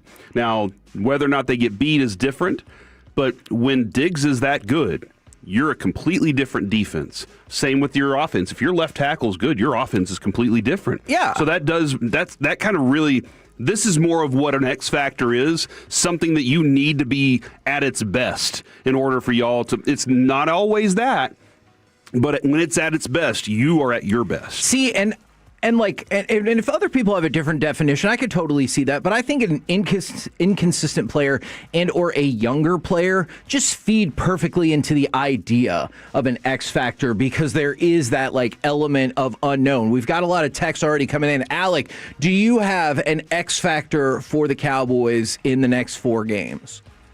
I'm going to go with something because I like Corey's answer a lot, but I think something that Jerry might have tipped his hand about that I've agreed with is anybody that has the linebacker tag next to them, but specifically Logan Wilson. Oh, okay. I think that his playing time needs to increase. I think it needs to increase dramatically. I think Kenneth Murray does not need to be on the football field for the rest of the season unless it's an emergency. He does not need to see the field, but Logan Wilson needs a fair chance to show what he really can do. I don't know what he really can do in this system because they haven't given him the reps. I just know that what we're putting out there right now is not good enough, especially when you consider the idea that, hey, DeMarvion Overshown just had his worst game since returning. Yeah. You talk about some of the other defenders around him maybe not having their best game against Detroit, which is fine, but you're getting a little bit healthier. Now you're starting to see what you really have. What you really have in the linebacker room is not that good. Give Logan Wilson those reps and see if he can rise to the occasion because I need better coverage over the middle of the defense. See, I am very fascinated by that answer because I kind of stacked my list. And my number one, and I think it's my number one by a good margin, is Trayvon Diggs. But then I said Tyler Guyton. My third spot was DeMarvion Overshown because I think he has the highest ceiling of that bunch, but he's probably also coming off his worst game, certainly his worst game since he came back. But I thought it was a really disappointing game from him, and I've seen a couple people text that in.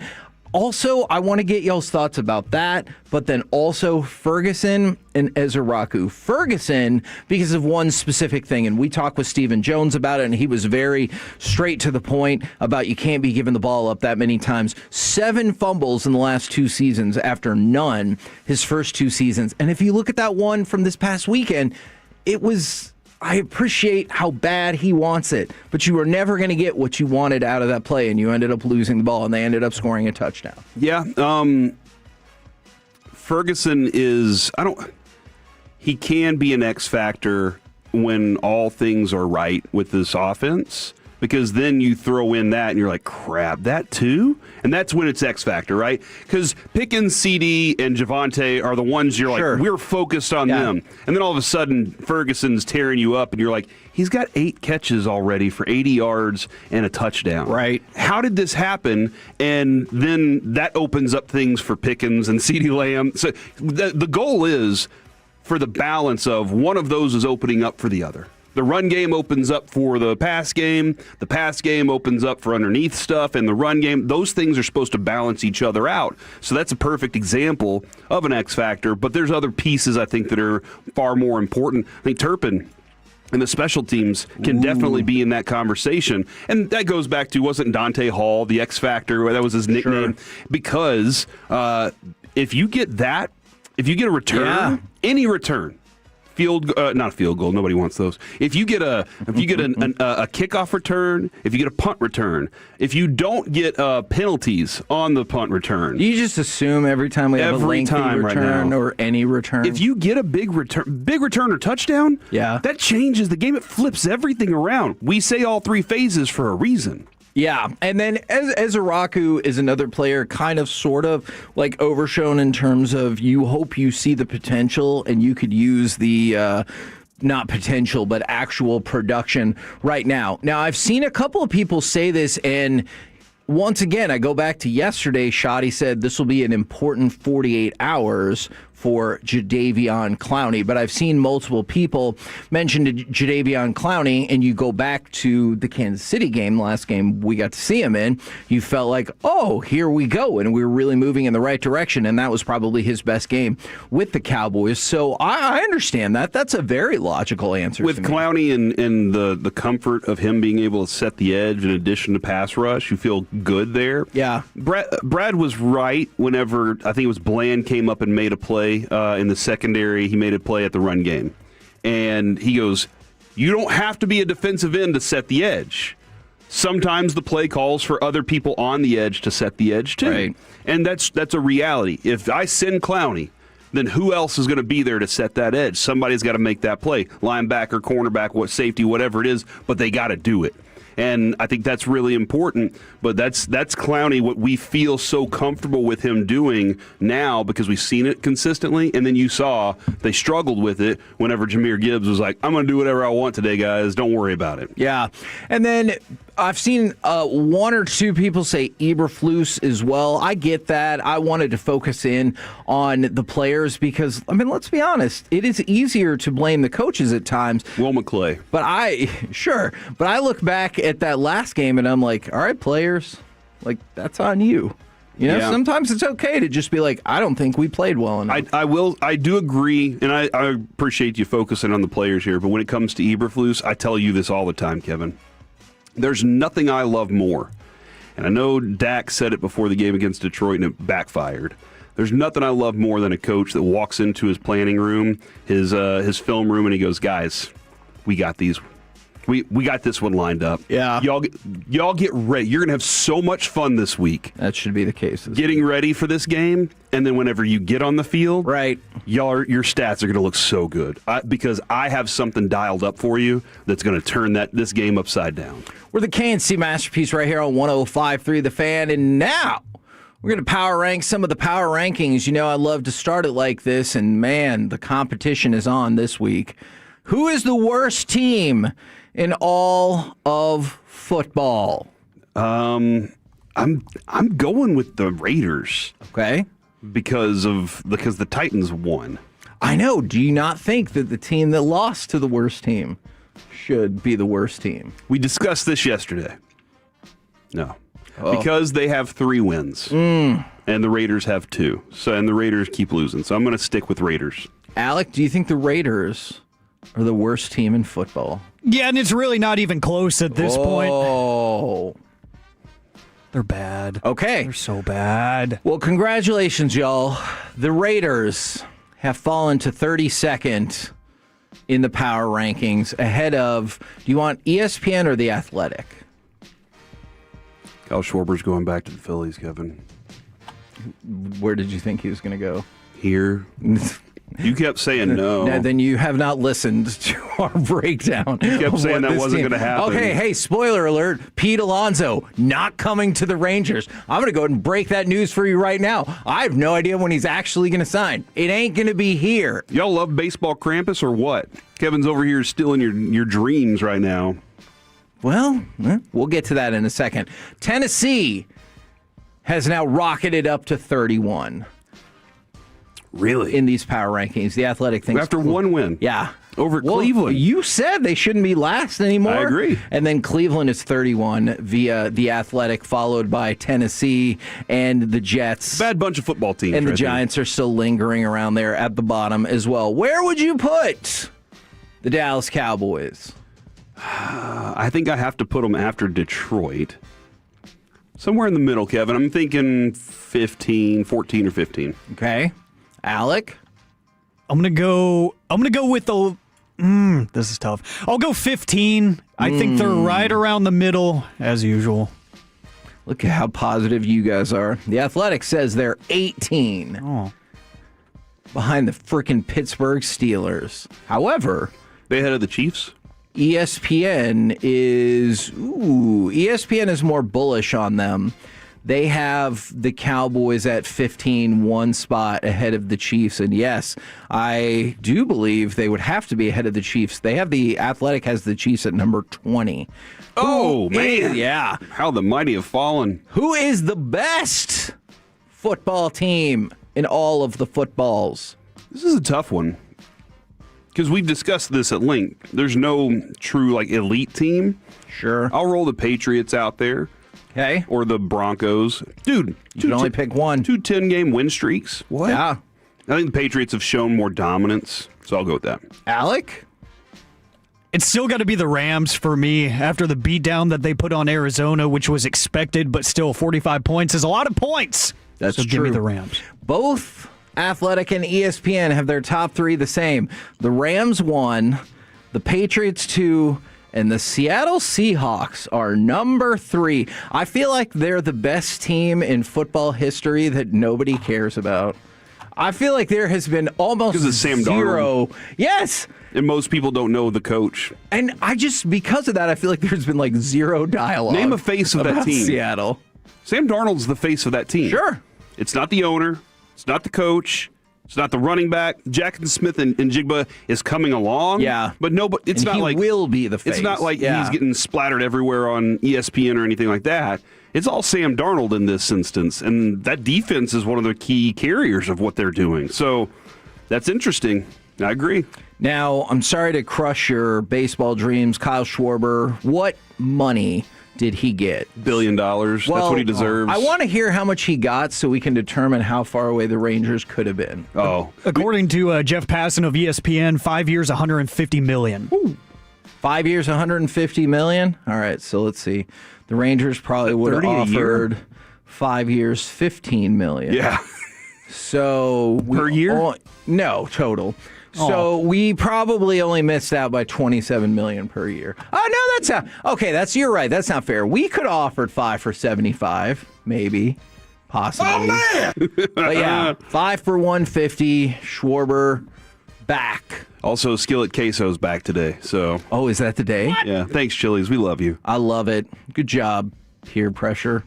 We're the KNC masterpiece right here on 105.3 The Fan. I don't know. I mean, I don't know if that is the message we want people to take away from today's show. But we'll see. Coming up next, did the Eagles fail last night? Or was it Jalen Hurts or A.J. Brown or the positive vibes rabbit? Let's talk about it next right here on The Fan. Tolo means turn it on and leave it on. Thank you for making 105.3 The Fan and the Odyssey app part of your day every day. Look, if you want to get a jump on your New Year's resolutions, combat the dreaded holiday weight gain, or maybe even finally tap into your health plan or FSA, December is the time to do it. Men's T Clinic is the team to trust for your annual wellness exam. An annual total wellness exam with Men's T Clinic includes baseline blood draw, hormone biomarker tracking, body composition analysis, and access to a local and dedicated Men's T Clinic provider who's going to take you through the data and answer all those questions. And you're like, hold on, what does all that really even mean? It means they're going to draw your blood, check out what's going on with you, and say, hey, here's where you are, here's where you need to be. And on top of that, they're going to be there for you the entire way to make sure you get to where you are so that you're feeling vital again, feeling great, and getting after it every single day. That means in the gym, wherever you are. Whether it's just weight gain or you want to access it all, the path to closing your year stronger than ever to do with Men's T Clinic right now. Go check them out, 972-GO-MEN's-T or menstclinic.com. That's 972-GO-MEN's-T or menstclinic.com. I'm Piera Palazzolo, VP of Digital Marketing for the American Management Association, a company focused on the management training skills needed to enhance the careers of business professionals. We did our research when it came to the best companies for website development and chose AmericanEagle.com. And we couldn't be happier. AmericanEagle.com worked closely with us to understand the front and back end requirements needed to launch an e-commerce website that could handle the complexities of running thousands of seminars nationwide. Our robust new website and improved SEO saw immediate increases in site traffic and web revenue. If you're in need of managerial effectiveness and success, visit our website at amanet.org. If you're in need of a website that provides an unparalleled consumer experience, I highly recommend AmericanEagle.com. Transform your business today. Dial 877-WebNow1 for a free digital consultation with AmericanEagle.com. This December, Window Nation puts an end to your window problems. You'll save big, too, with 50% off all window styles. Plus, you could get 0 interest for 5 years. Hurry, this sale ends soon, so schedule your free estimate right now at WindowNation.com. That's WindowNation.com. This February, tennis comes to Texas. Ben Shelton, Taylor Fritz, Casper Ruud, and just announced Grigor Dimitrov. The world's best players step onto center court at the Ford Center at the Star for 9 days of nonstop action at the 2026 Dallas Open, February 7th through 15th. Every serve, every ace, every moment, the stars shine brighter in Texas. Get your tickets now at DallasOpen.com. That's DallasOpen.com. Dan owed an unbelievable amount of money to the IRS. I got behind on my taxes. It's a horrible feeling. He was in denial. And when I get those letters from the IRS, you wanted to act like they didn't exist. Finally, Dan turned to Optima Tax Relief, the leading tax resolution firm. A-plus rated by the Better Business Bureau, they've resolved over $1 billion for their clients. Optima got me a settlement with the IRS. These people are really people-friendly. It was every bit of a new lease on life for me. The fast action and the great results made Dan's head spin. I felt like I was in a dream, but it's real, and I have paperwork to prove it. They got the job done, and life is good. For tax help you can trust, call Optima now for a free consultation. If you're worried about what's going to happen with the IRS, stop worrying. Make the call now. Call 800-809-5833. 800-809-5833. 800-809-5833. Optima Tax Relief. Testimonial from an actual client. Some restrictions apply. For complete details, please visit OptimaTaxRelief.com. Tolos, as parents, we'd all hope that someone would help our kids if they were in need. You have a chance right now to donate your old car to Cars for Kids. It's easy, free towing, paperwork done, and a tax deduction. Your car helps at-risk kids at Texans Can Academies earn a diploma. Visit carsforkids.org. Right off the car, not the kid. No one does happy hour like Twin Peaks. We have everything from tequila cocktails and an extensive bourbon category to top shelf spirits and cocktails served over ice balls. Local craft beers and handcrafted whiskey cocktails round out the drink menu. And don't forget about our 29-degree drafts. When the Texas thunderstorm hits, your roof is your first and only line of defense. Wow, it is so quiet in here. I wouldn't know if we were in a thunderstorm unless I was looking outside. Fraser Roofing really did turn our roof into a shield. Wonder how the Johnsons are holding up. I told you we should have called Fraser Roofing when the Smiths were getting their new roof. I thought you did! Don't leave your roof unprotected like the Johnsons. Let Fraser Services transform your roof into a shield against the harsh Texas thunderstorms. Visit FraserServices.com.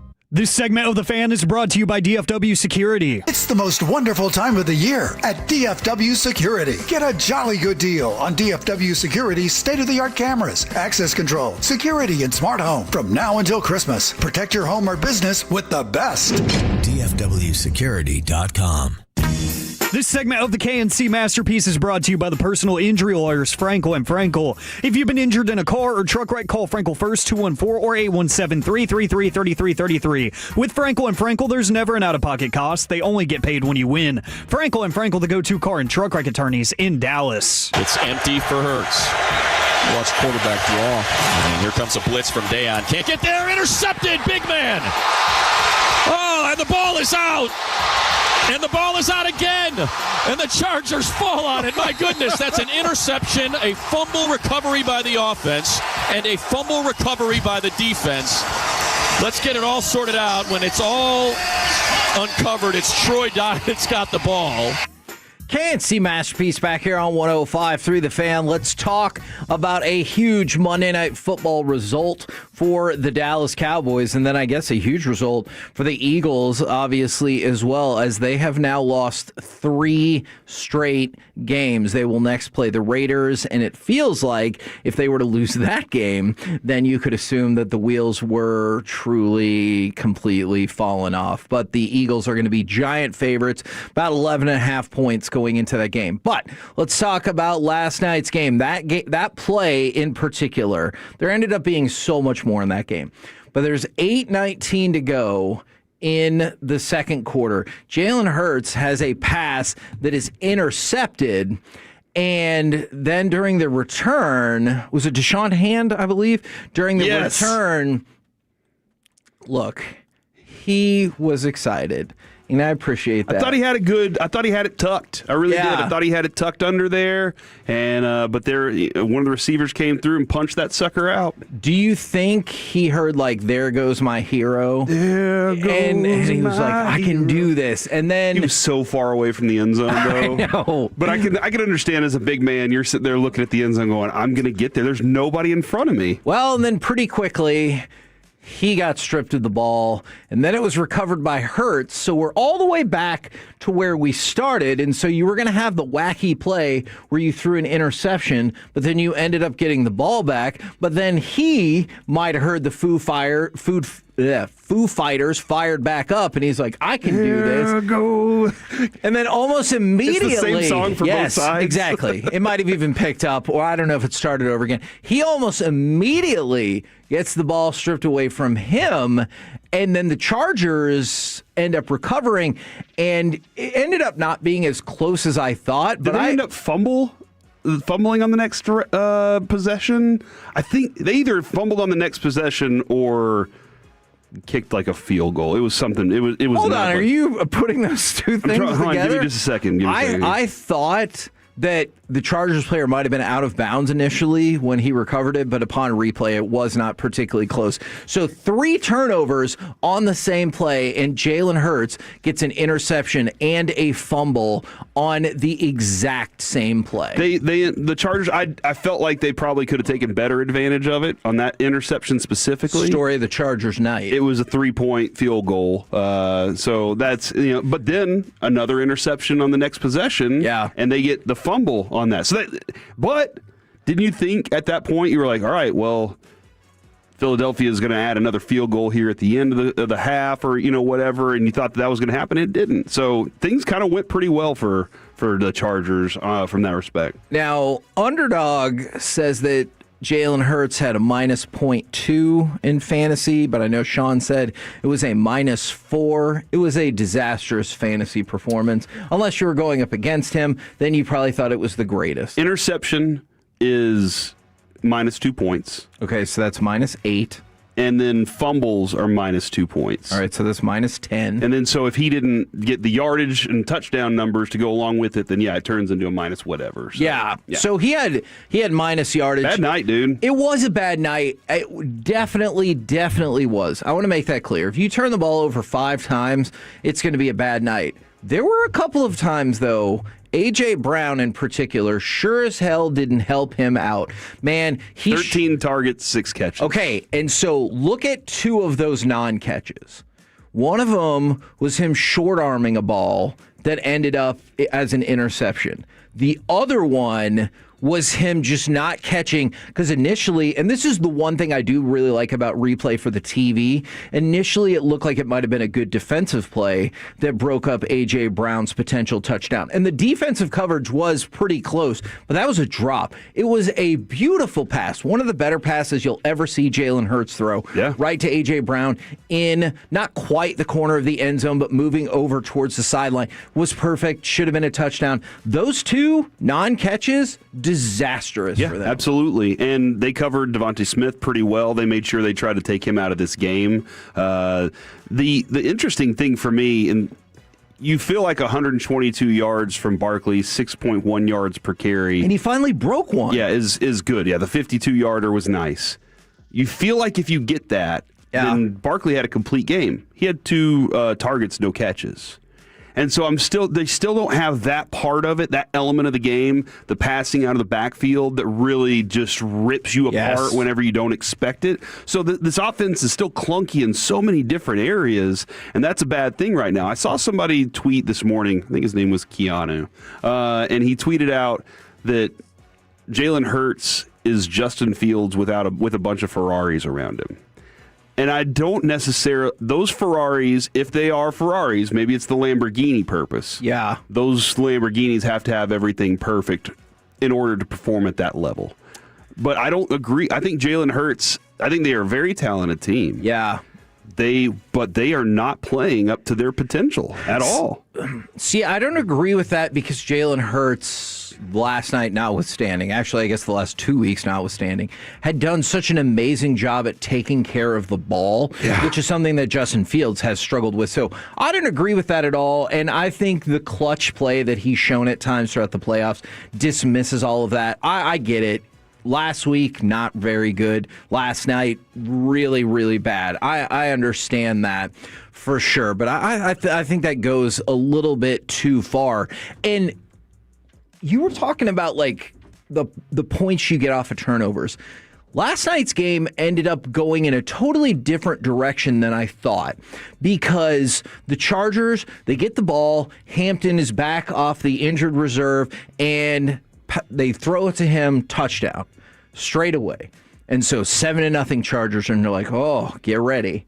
Like, it felt like, even with Herbert all busted up, and I know he had to get his arm, like, rebandaged 4 or 5 times because he had a cut on there and everything. And so I thought this was going to end up potentially being a shootout, but then you saw turnover after turnover after turnover. You saw field goal after field goal after field goal. Man, if you love field goals, this was the game for you. They had 10 field goal attempts in this game. 10.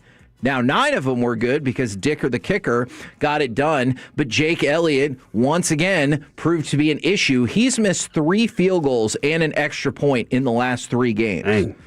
Now, he had that 48-yarder at the end of the second quarter on Monday. And I do kind of think we've become desensitized to 48 yards is still a long way, but it feels like 48 is like the new 38, right? And so you're like, you got to make that. And so he ends up missing it. And so part of the problem that the Eagles have in all of this is also their kicking issues. But if you love field goals, man, last night was the day for you. Yeah, Kevin, you brought up turnover differential. Right. It has shockingly changed for them. Yes, it has, especially after last night. That changed a lot. Yeah. But still, the Cowboys at -8. They're fourth worst or fourth best, if you want to look at it that way. Right. It's all about positivity. But no, it's fourth worst. Okay. At -8, it's so difficult to believe that you're going to be able to get this 4-game stretch here at the end of the year that you really need. But if Philadelphia has completely broken, then that differential could definitely fall to the negatives for them before the season's up. They're only at +3. Which is a stunning turn for a team that before the last 2 weeks had barely turned the ball over at all. Yeah. And look. And like you said, points off turnovers, so important. This is a situation where if the Eagles lose to the Raiders, don't worry about it. You win your games, you're in. I don't think that's going to happen, but if it does, then we'll have a whole other conversation about how at least the Eagles have stayed like kind of relatively close to at least decent to good teams. If you end up losing to the Raiders, who we just talked about is probably the worst team in the NFL, or certainly one of the worst 3 teams in the NFL, then Philly is in fact in free fall. And are you most disappointed of all that the positive vibes rabbit didn't turn out to be a big deal for them? It turned out to be exactly what I said it was. I said they were done. When you've gone to desperation, positive vibes rabbit, you have no creativity. Right. You got an Easter rabbit around Christmas time. What kind of ridiculousness is that? Is that Happy Easter? My Lotta, he's like, oh, I hate Christmas too, because he hates Thanksgiving food. Now he's like, I hate Christmas too. I love Easter. Give me that rabbit and some jelly beans. Whatever that is, man, they're done. And I guess I should just say their offense, because their defense did everything they could. Check this out. Because when you're watching the game, it's like, man, Justin Herbert feels like he has no chance tonight. And so I saw the numbers. He got pressured 68.3% of the snaps. That is the 3rd highest pressure rate in the next-gen stats era. Gross. Not of the season, ever. All the other ones in the top 4, they all predictably lost, but they were able to win. He got harassed on 68.3% of the snaps, and there were multiple times that you could tell he was looking around and he was like, give me half an effing second, and I'll try to do something. Kevin, I don't know exactly how to phrase this, but at the moment, the NFC East is on a 19-game losing streak. Wait, what? Yeah, so the Giants have lost 7 in a row. Oh, okay, so you're just combining them all. The Commanders have lost 8 in a row. The Cowboys 1 in a row. And then the Eagles 3 in a row. So that is a combined 19-game losing streak. NFC East is bad right now, dude. Sure. It's in a bad place at this point. I mean, and thank goodness, it's what we expected the NFC South to look like. Because that's the whole reason you have a shot, right? is because the Eagles are falling apart. I hate that so much. But it is. I hate it so much. No, you're right about that. Even the Cowboys' point differential's -5. I hate that too. Okay, well, that's not deserving in my mind. I agree. But Philly's at +18, so that's not good either. Do you think, but if you came back around and you ended up winning your last 4 and you won 7 of 8 going into the playoffs, then you were at a 0-point differential. Oh man, hopefully, if you win your last 4 games by a total of 5 points, that's going to be horrifying. But like, at least you then might have felt more deserved. All right, so in the first segment, and this is going to be perfect because we're about to lead into baseball nuggets. In the first segment, we talked about Schwarber, 5 years, $150 million. We can't have anything good. Because the Dodgers go out there and buy it all up. Edwin Diaz is probably going to be like their long guy. Because they just gobble up all this talent and they're like, hey, kid, you can pitch in the 6th if it's 8-1. I know that's not him and Kirby Yates are out there like playing paper, scissors, rock, trying to figure it out. To see who might get a hold in the 7th. Like, it's ridiculous, the amount of talent that they continue to stockpile, I guess. Good for them. They need a cap. Oh, man, listen to you. Mike is about to call you. We're the KNC Masterpiece right here on 105.3 The Fan. He is going to be displeased with what you just said. Coming up next, it's time for Baseball Nuggets. Well, we'll find out who else the Dodgers signed in the break. Or probably talk about other things next on The Fan. Yeah. Coming up in the next G-Bag Nation. It's a Tuesday. We're live at the Rangers Toy Drive at the Globe. Come on by, say hi, bring a toy. We'll also have Mark Schlereth on talking NFL football 440. Nation 2 to 7 of The Fan. You can show up to the Christmas parties with multiple different things, but you want to show up with some food. You want to show up with something that people are like, oh my gosh, do you remember how great that steak was? Or if you want to gift those things, you can do that too with Omaha Steaks, the world's best steak experience.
mean, like, your name. No, I'm Jen. My name's Jen. Right, but I just mean like this is your haircut. But that's hair on your head. I'm not saying this is your hair. Okay.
Stop by Taco Bueno the very next day to score a free crispy or soft beef taco. No coupon, no catch, just Bueno. Flavor celebrating a victory.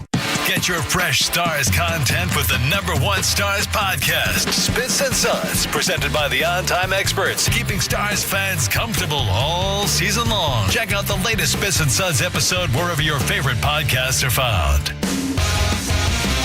This segment is brought to you by Classic Chevrolet. If you're in the market to upgrade your vehicle, get the Classic Chevrolet in Grapevine. Back-to-back #1 Chevy dealership in the world. They've got more new Chevys than anyone, all priced to sell. Visit ClassicChevrolet.com. This is Texas. This is Classic Chevrolet. Together, let's drive. Based on new Chevy registrations 2023 and 2024. KNC Masterpiece back here on 105 through the Fan. We got a move-ins and a shake-ins happening in the world of baseball, which usually is the case during the winter meetings. So let's dive into some baseball nuggets. All right. In case you've missed the already news of the day, Kyle Schwarber back to the Phillies on a 5-year, $150 million deal. However, what a huge day for him, because he has also officially been announced to the United States World Baseball Classic team. We'd already seen Aaron Judge, Corbin Carroll, Pete Crow Armstrong, Bobby Witt Jr., Cal Raleigh, Paul Skeens, and now you have added a new wave of players, which includes him, Turing, Gunnar Henderson, Will Smith, all on Team USA as well. So, man, what a day for Kyle Schwarber. What a 24 hours for Kyle Schwarber. Team USA is going to play baseball, man. And probably that was less inspiring than I compete hoped. for the final game. Okay. Unless Shohei's on that team. Okay. Well, for the 2-1-4, do the Dodgers want a lockout or something to continue to sign every top player? This is just so much BS. Yeah. Okay, can you do me a favor and explain how that lends itself to that idea? Okay. Because yes, we have some floating feelings sure that it's going to happen. All right, so everything is coming to a head after 2026. Make no mistake about it. You've seen that in the way some contracts are structured, both managerial and player-wise. And so the thought is that the owners want a hard cap. So essentially they want a real salary cap, not like, oh, if you look at the first apron, because the second, they don't show their books either. So Exactly. you really, if they had a hard cap, they can put it wherever they want, and you have no clue how much they're making. Exactly. And you know what? If I'm part of the Players Association, that is a very simple quid pro quo. If you even want us to have a conversation about a hard cap, we need to see your books. Mm-hmm. Absolutely. And then we can have a conversation. Yeah. Sure. And I understand businesses can have multiple sets of books, and that's a whole different thing that I don't know how to solve right now. But if you take a look and you're like 22 of the teams lost money, then I'm like, okay, well, at least that makes sense. But look, you know how I feel about that. I also think that completely discounts the investment in your team and how much that's gone up. Because look, every single year, feels like Forbes or Fortune or whatever puts out a new article, and every single baseball team, give or take, went up in value like $100 million. So I personally think that whatever you lose in operating revenue totally discounts the amount of investment your team actually went up, but that's neither here nor there.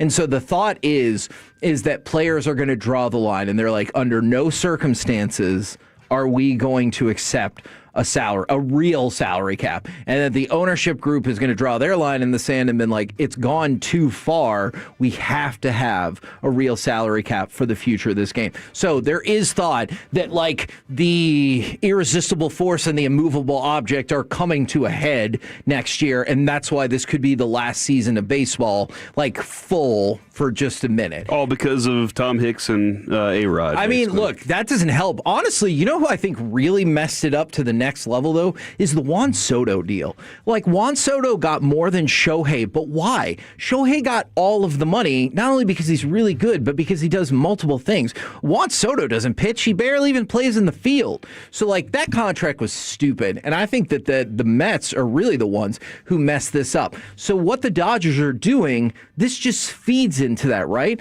You already took one of the best relievers that the Rangers had ever had. Mm-hmm. And you're like, yeah, we'll give you some money to just be whatever. And now they're taking Will Smith after they've already signed all these other people. I know we had conversations about different other free agents on the market that the Dodgers might be able to pick up. And so this is what feeds into it. The idea is that either A, the Dodgers manipulated the salary cap with a deferment of their payments, or B, they don't care about your stupid fake cap and will spend whatever they want. And it's probably mostly B, but when you see them continue to just sign player after player after player, I get it. Yeah, they want... I don't know if I totally agree with a hard cap, but I get what other teams are trying to pitch. Yeah, and if there is an imbalance in the amount of money you have versus them, sure, and they just keep buying it up, and you're like, well, we're never going to have the kind of parity the NFL has. Sure. That makes it interesting at the end of the year, that kind of gives you an idea. Then you definitely want that. If you want to see teams have amazing rosters, you can get a couple of teams, 4 teams that have amazing rosters every year, and they're going to be battling it out at the end of the year. And that's the issue that I think the Players Association has with owners not opening up their books. Because, let's say, I don't know any of this to be the case, but, let's say the Brewers and the Rays and whoever else open up their books, and you're like, you made $43 million in profit this year. What are you even talking about? You're just upset because you want to be able to compete while making the same amount of profit. So I think that's the Players Association. Open up your books, show me what you're working with, because they think that they think that these teams are upset because they want to make as much money and still be competitive. And then they're like, well, you'd still be making a profit if you spent more money. And they're like, but that's my money. It's my money. That's my per diem. Yeah, exactly. And you're like, well, not really. I know how you feel about Bill Simmons, the talker. But Bill Simmons is a wealth of information. You do love Bill Simmons, the writer. Yes. The talker is not my favorite. Here's Bill Simmons, the writer, on Twitter. And I think this sounds very familiar and hits close to home. The Red Sox didn't splurge on Schwarber. It would have ruined their plan to get a hitter in his 30s coming off a major injury on 1 year, $17 million deal who they can waive in August. Big facts. Doesn't that hit home? Yes. It feels like, oh, yeah, we can get that guy. So, spoiler alert, if you're wondering what the Rangers are about to do, that exactly that thing that just got laid out is what's going to happen. By the way, and keep an eye out, the Red Sox are another team that I know is interested in Pete Alonso. He's having sit-down meetings with the Red Sox and the Orioles. So keep an eye out on that. And just, Edwin Diaz is coming off a major bounce-back season. He goes to the Reds, and I think that's just another thing that is irritating for people out there in the world. Yeah, fans of baseball. As Rangers fans, we had the one year where we went for it. Yep. Guess what? We won. Hell yeah. It's expensive to go for it. We're the last non-Dodgers team to win the World Series. In your face, non-Dodgers teams. But we are used to kind of fielding a team that we're like, they could be scrappy. Yes. We do have dominant pitching. I think that might continue if I don't know without Maddox what this thing looks like. You know what? Let's dive into that tomorrow. Okay. And I'm really glad that you said that because the Rangers have started to talk about that, and I think there's a positive development on that. But I think this can be a competitive team. That's the Rangers' real hope. And Chris Young, if it's competitive, he's willing to go add at some point. So we'll see how this works out. And then, by the way, speaking of the Rangers, they did hire Eric Dorton to add to their cavalcade of hitting coaches. They already, and we had talked about Cintron already, this is the third. He was previously a hitting coach in the minor leagues, in the minor league organization for the Rangers. So another addition right there. We're the K&C Masterpiece right here on 105.3 The Fan. Coming up next, let's chat with our Dallas Cowboys insider, Mickey Spagnola, but also nobody cares about your fantasy football team. But today we do. So share those triumphs and tumbles. We'll do it next right here on The Fan. The more time you give, the more our crush grows. Together we continue to build something special. Keep turning it on and leaving it on 105.3 The Fan and the Odyssey, iHeartRadio, and TuneIn apps. Kevin, you have plenty of options out there to shield.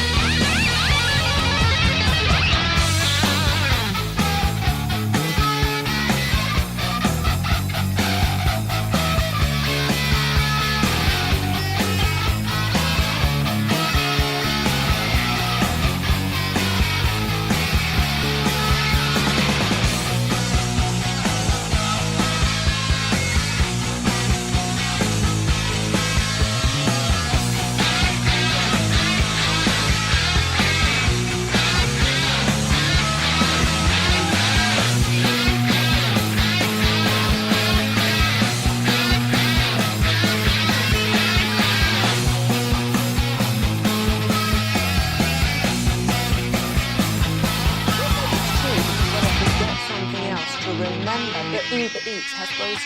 No, that's absurd. Hey, remember when you used to be what was it? Pepper Lady. Pepper Lady?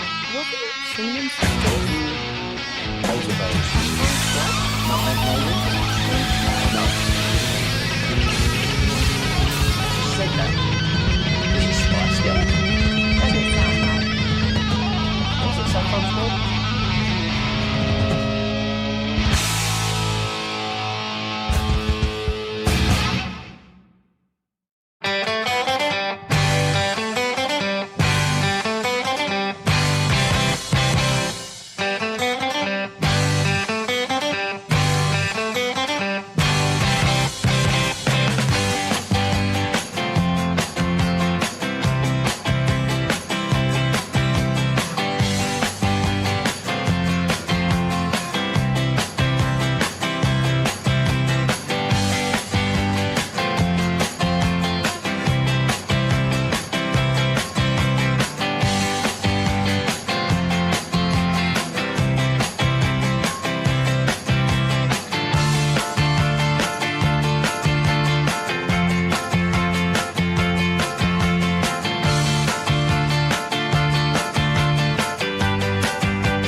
D&M Leasing Studios. It's the KNC Masterpiece on 105.3 The Fan. KNC Masterpiece right here on 105.3 The Fan right now. Brought to you by Ford and your North Texas. Oh, not ready. I'm sorry. We're going to get back around to it. I thought you said is ready. I'll act as Mickey for you if you want me to. He was, and he just disappeared. Oh, okay. Well, I feel better that I didn't just misinterpret what you said. All right. In the meantime, from the 254, we said nobody cares about your fantasy football team. But today we do. I'm in 5 leagues, and I'm first or second in all of them. 3 of them start the playoffs this week, and I have buys. The other 2 start next week. Hope to win at least a couple. Now, Corey, I feel like you would register this as not shooting high enough. Why not win all 5? Facts. Win every game. Okay. Attempt to at least. Okay. If that's not your goal. I mean, I'm sure he wants to. If that's not your goal. All right. Why did you even show up? What does Josh Clark say? Josh Clark is our web guy. Yes. And he is in the Fan Fantasy League, which I retired from this year, and I think Aiden took my spot. Oh. But he said made the playoffs. Yeah, he said I needed Carter to beat Wolchuk. That's Zach Wolchuk from the G-Bag Nation. Carter, so he was doing some scoreboard watching. Carter Freeman from Twitch fame. And he said so that I would get the last playoff spot in the Fan League. Carter was up 2 points going into Monday Night Football with Hurts. Oh, no. Wolchuk had Ladd McConkey. Oh, McConkey scored 2 points. Hurts scored 0.4, and now he's out of the playoffs altogether. Oh, that is freaking brutal. Right now, somebody who I can confidently predict does not play fantasy football, our Dallas Cowboys insider, Mickey Spagnola. Good morning, sir. Did Hurts go to negative? Did you have to give points away? Yes, he did. There were some fantasy groups that, yes, that did happen to him last night. Oh, wow. Mickey, do you ever recall seeing a play in which there were 3 turnovers on the same play and one of the players turned the ball over 2 separate times? Because that play was freaking bananas. That game, neither team was worth a darn. Fair. Right? Yes. Neither team's offensive line could block. Oh, my gosh. The Chargers' offensive line was terrible. I feel like the Eagles' defense did their part by just smashing him into the ground again and again and again. I don't know how he survived, especially, and no one said it, so did you stay with it when they did the post-game interview? Yes. He first didn't want to do it, right? He wanted to go celebrate. So when he walks off, I'm thinking somebody's going to say something. Not only does he have his repaired broken hand all taped up and like it's got a club on it, he's bleeding profusely from his elbow. Yeah. And no one said anything. It was like, look, he got sacked 7 times. In the official stats, 11 quarterback hits, 7 tackles for losses, and 5 passes defensed. Jeez. And he got pressured, Mickey, 68% of the snaps. Almost nice. That is terrifying. And he won. Yeah, and they won. So pressure really didn't matter. All that, he was their leading rusher. Yeah, you know what? I thought, like, late in the fourth quarter and obviously in overtime, it was a really good idea to have him just run the ball because all the pressure they were bringing naturally gave an opportunity for him to try to do something. Yeah, or throw about 5 interceptions. Right.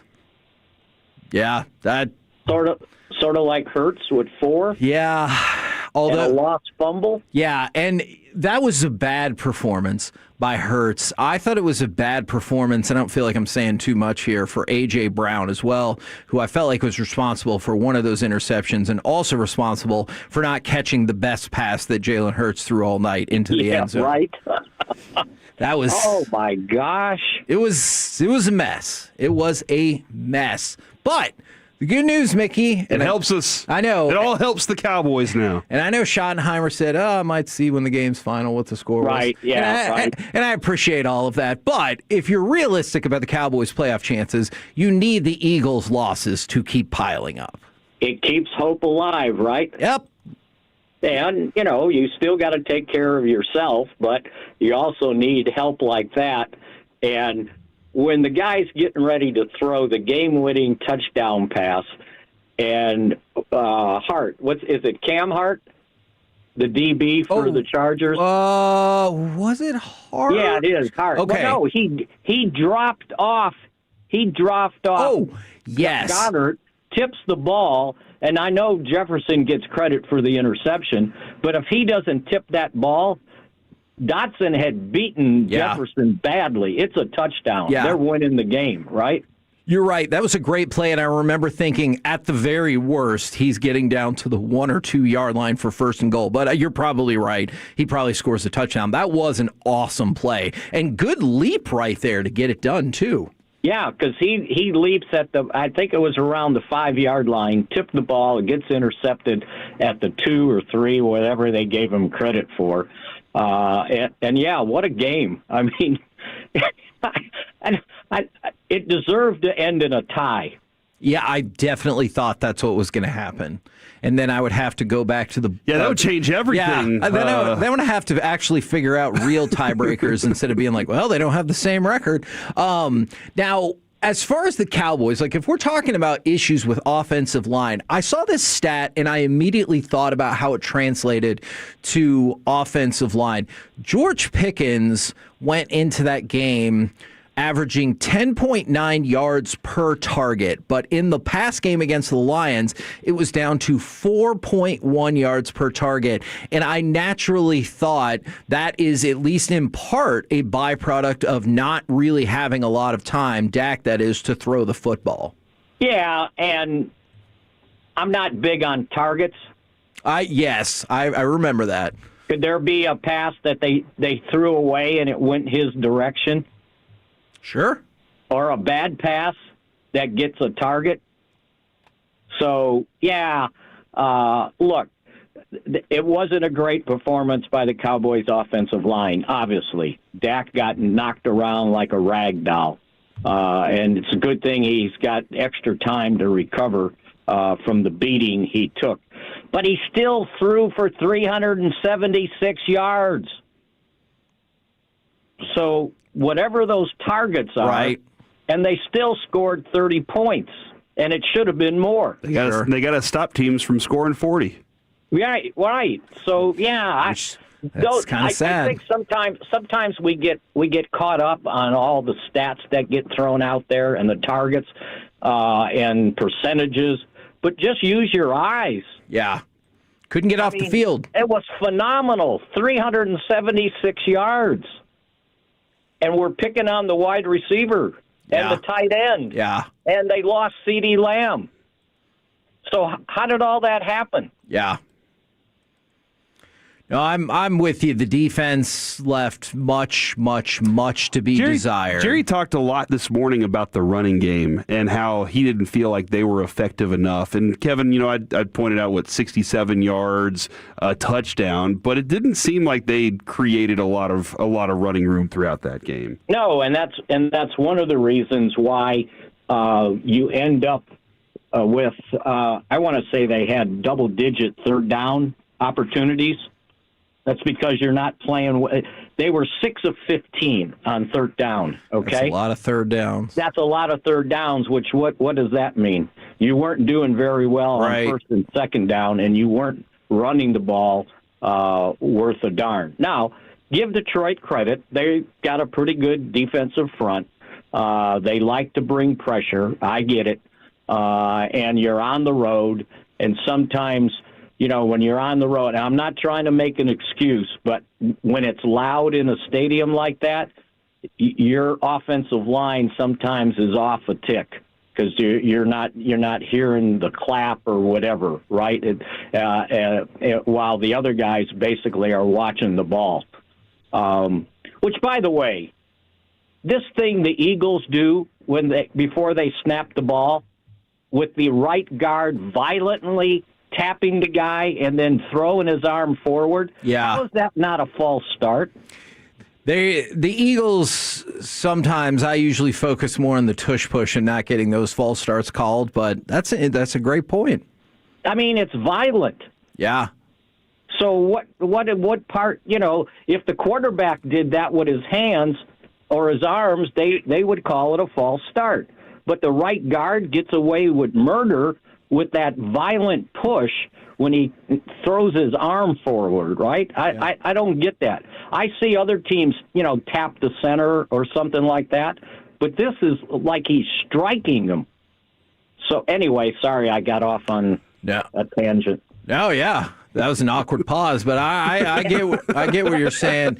I wanted to get your take on, like, as long as we're talking about the defense, I have really high hopes. I think we all do for DeMarvion Overshown. While we talk a lot about Kenneth Murray, I felt like this game in particular, and I know he's just coming back from injury, this was probably the poorest DeMarvion Overshown showing thus far. Yeah, I would think so. And I don't know if everybody concentrated on what he was doing because they were winning games, right? Right. That's fair. But I don't know that he's had a huge impact on anything so far. But we forget he hadn't played football since December 9th. Yeah. It's a year ago, sure. Right? And now we're expecting him just to walk on water when he gets on the field. Do you, without a training camp, without an off season, with basically a couple practices, right? Probably none in pads, by the way. By the time he came back, they were on the 4 games in 17 days streak. So yeah, it takes time. The same example with Clowney. It was like, well, yeah, he's just going to hit the field running, and he hadn't done any football stuff since the end of last season. And it took him a while. Then all of a sudden he hits his stride, and unfortunately he had the hamstring deal. Now, I know they're kind of soft playing it now, but I just think from how he warmed up before the game, he was close to playing. So I would think with this time off, okay, I think he should be good to go. Now, we'll see if he gets into practice tomorrow, at least on a limited basis. But his workout was pretty good. And he was petitioning to play. I could tell when the conversations were going on because they have the board of injury down there watching when he works out. It's not just Britt and him by himself, right? Awesome. It's like they got the coach out there, the defensive coordinator sometimes, defensive line coach, Will McClay's out there. Everybody's kind of got a hand in watching what he's doing. So it was close, but I think they decided to err on the side of caution, make sure that he didn't go out there and cause them to miss 2 or 3 games when there's only 4 games left now. I know this is not the way you described it at all, but when you said board of injury, I started to think about like the college, the deans and everything from a 1970s or 80s comedy when the stuffy faculty is trying to keep down the fun kids and everything Porky's like that. Or Animal House. Animal House. That's exactly. Or or in this day and age, the guys that are trying to hire a head football coach, right? Right, man. That's what they got to deal with for sure. That is absolutely for sure. You know, we asked Steven this yesterday. I want to get your take about it as well. Javonte Williams passes 1,000 yards rushing for the season. I think we've all been really excited about the overall body of work that he's brought to the team. Do you still think it's a big deal to hit 1,000 yards, whether it's rushing, receiving, or whatever the case might be? I think we still look at it. I mean, what yardage would you use now that there's 17 games? Yeah, you got to have 1,200 yards or 1,300 yards. Yeah, right? I don't know. That's a good question, though. Well, I mean, what would be?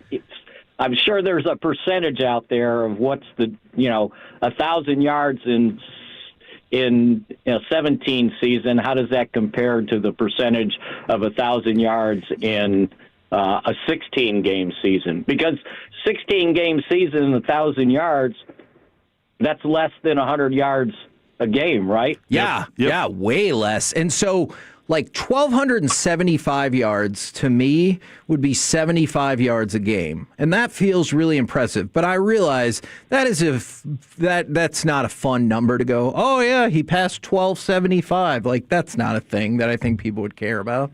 Well, I think at one point in the season, I remember doing this twice, and I forgot how many games were left. He was on pace for a 1,500-yard season, and then it reduced to 1,300 yards. So there's still 4 games to go. We can do it. He could get to very well 2,000. All right, 1,200, 1,300 yards. If we get past 1,275, I will celebrate.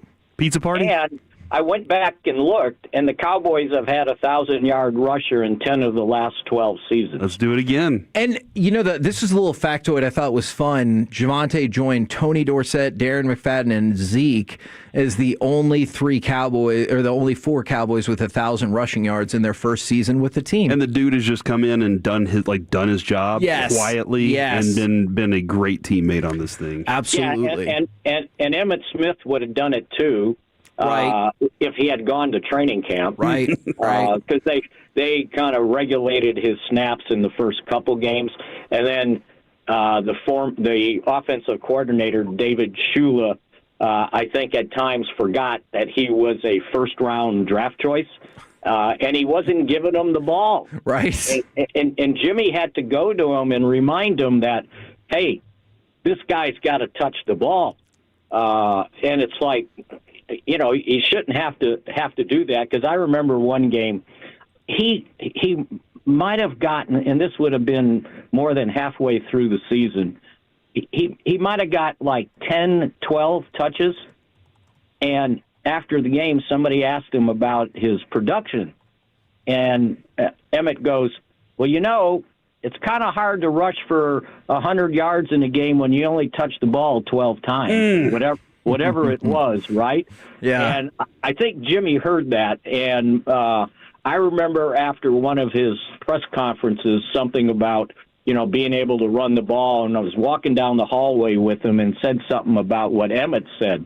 And he goes, yeah, I think I'm going to have to talk to Dave about some of this. Like, give him the football. So he ended up with 9-something, if I remember correctly. Yeah, he did. Well, outstanding stuff as always. We'll catch up with you tomorrow, sir.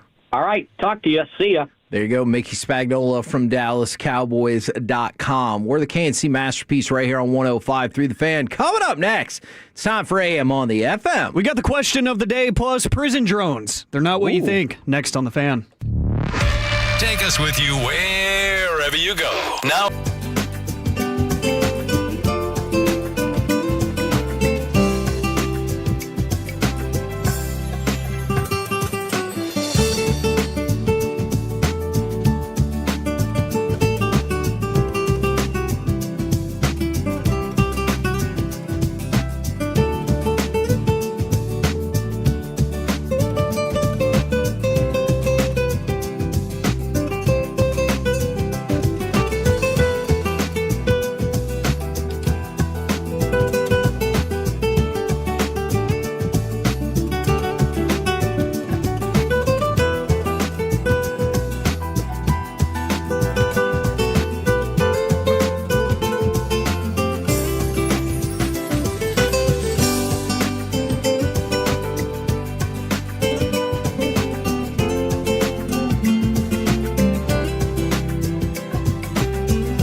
order to remember something, you have to forget something else. Okay, now that is a very cute haircut. That's like a little shag. I've never seen it before. Well, read it, of course you have. It's the Rachel. Oh, is that your name? No, I mean like your name. No, I'm Jen. My name's Jen. Right, but I just mean like this is your haircut, but that's hair on your head. I'm not saying this is your hair.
got to forget something else to remember that Uber Eats has groceries. No, that's absurd. Hey, remember when you used to be Pepper Lady? Brought to you by the personal injury lawyers, Frankel and Frankel. If you've been injured in a car or truck wreck, call Frankel first, 214 or 817-333-3333. With Frankel and Frankel, there's never an out-of-pocket cost. They only get paid when you win. Frankel and Frankel, the go-to car and truck wreck attorneys in Dallas. KNC Masterpiece right here on 105.3 The Fan. I want to remind everybody, today you can see the G-Bag Nation at the Texas Rangers Toy Drive out at Globe Life Field. So obviously doing great things for a great cause. It was really cool to see all the Cowboys players who were visiting kids in the hospital and everything like that. And I know, I guess I shouldn't say that just in case that's supposed to be secret information. But the Rangers are doing great stuff in the community as well. But today, if you want to go out there, see the G-Bag Nation, donate a toy, get a ticket for 2026, all happening today. But you know what else is happening right now? It's time for this. What does this button do? Please, please, do not push the button. You have no idea what it... Alec, you be quiet. Alec, that was awful.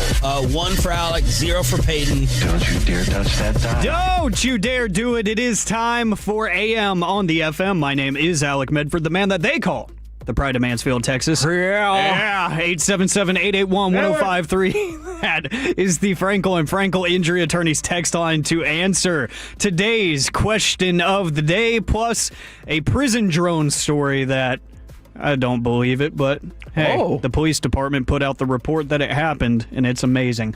We'll get to that here in just a little bit. But, gentlemen, I'm going to try to keep the energy up this week because, Kevin, you know it's a tough week for us wrestling fans. Yeah. The GOAT is stepping away after Saturday night. John Cena retiring, that is all I can think of. There are still a lot of people. I know Bully Ray or Bubba Ray, if you want to call him that, is part of the group that thinks like he's not really going to retire. That would be surprising to me given all the things that he's said. Yeah. I think this is it. And he's kind of doing a media tour this week and last week where he's really hammering home that, hey, I can't do this anymore. Right. My body does not enjoy this, and I'm not getting any younger. So, yeah, it kind of hit me this morning, honestly. I was like, dang, my GOAT stepping away? So we're going to keep your spinner title. That's right. And I was going to say something weird. I'm not going to say that because I don't know how to phrase it.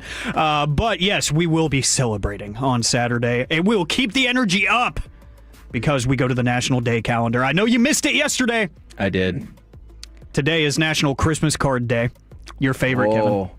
Because cards are so full of life and so very meaningful. Have I told you what we do at our house with Christmas cards? I think you might have. So my wife has a very decorative board with like the string zigzagging and everything like that. Yeah. But if you ever come over to our house, she's a teacher. I know. She loves decorative things. She'll teach you. If you come over to our house close to Christmas, what you need to know is they're actually ranked in order of how good their card is. I have specific things I'm looking for, and I just did it as kind of like a fun thing, but now Jess really likes it, and apparently some of her friends have asked questions about what the criteria are to feed into it, and I was like, I thought this was just like a dumb, fun thing we were doing. So they're like now catering their Christmas, they're going like, hey, we want to make the Hagelin top of the list. I'll tell you what, one of her friends, they made some very good choices with their new Christmas One year, switch it up. Put the best ones at the bottom. Okay. And then they walk in and they're like, what the crap? And just mess with them. And all the ones with pets are now at the top. In case you're wondering. Oh, so you're saying you don't like pets? No, that's fine. But if you give your pets equal standing to your children in the Christmas card, pass. What about attractive moms? Do they go higher up? No, that's a misnomer.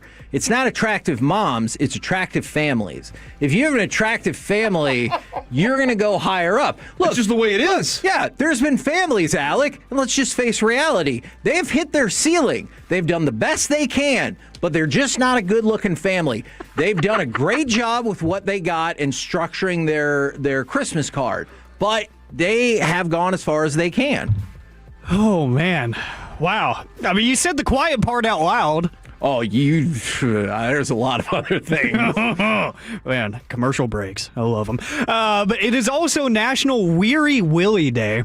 What the hell does that mean? Yeah, it sounds weird. I had to do some research on this one because I didn't understand it. It's on December 9th of each year. It recognizes the art of clowning and the impact it has on our lives. The holiday was named for the character made famous by Emmett Kelly, who was born on this day in 1898. Okay. So one of the OG clowns, if you will. I will not be partaking in that unless... you don't like clowning?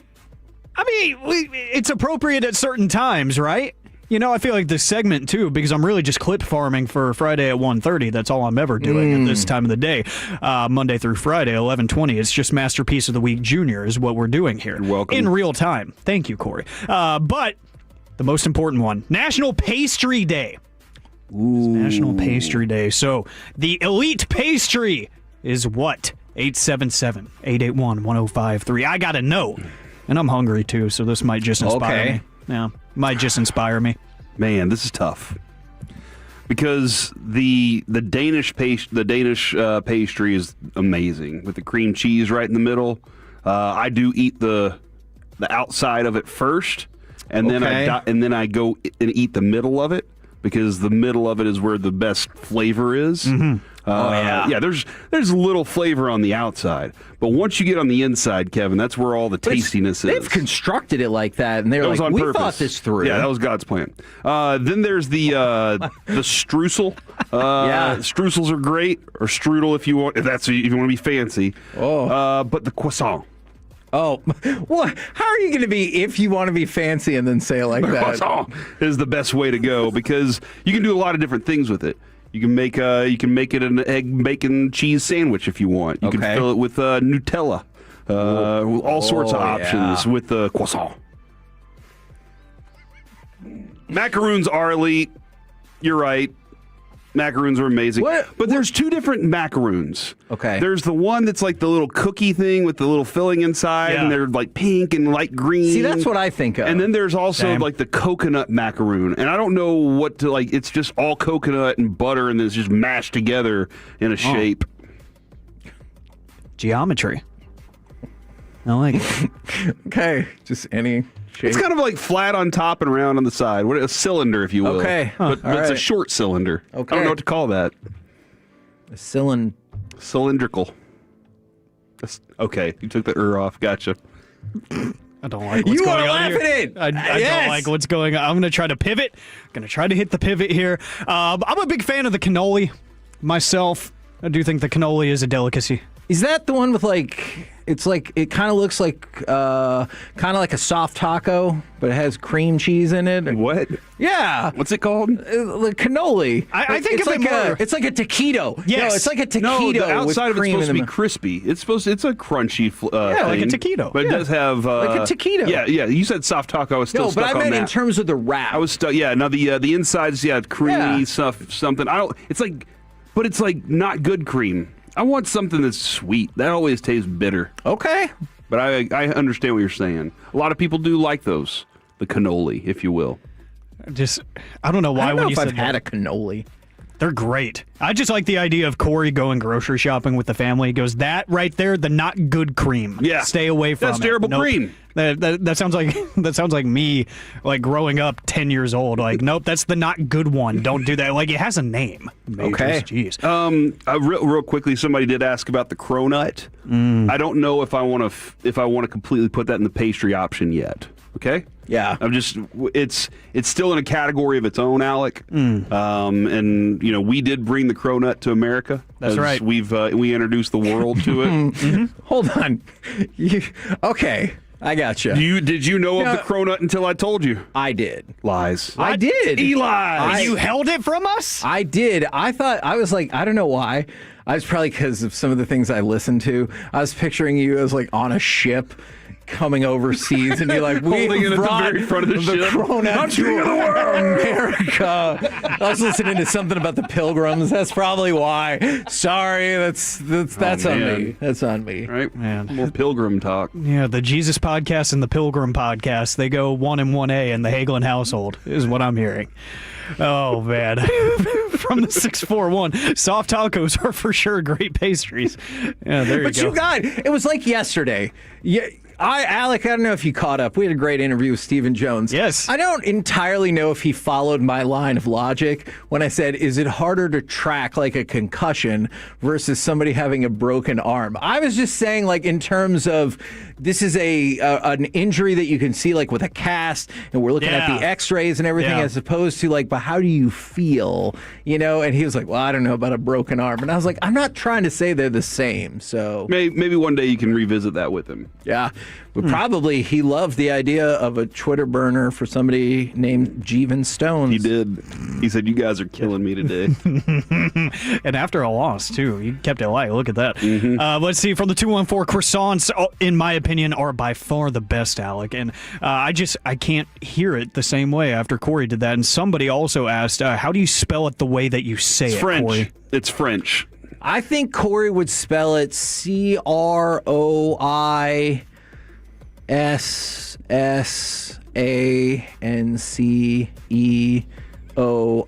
Croissants. Yeah, croissant.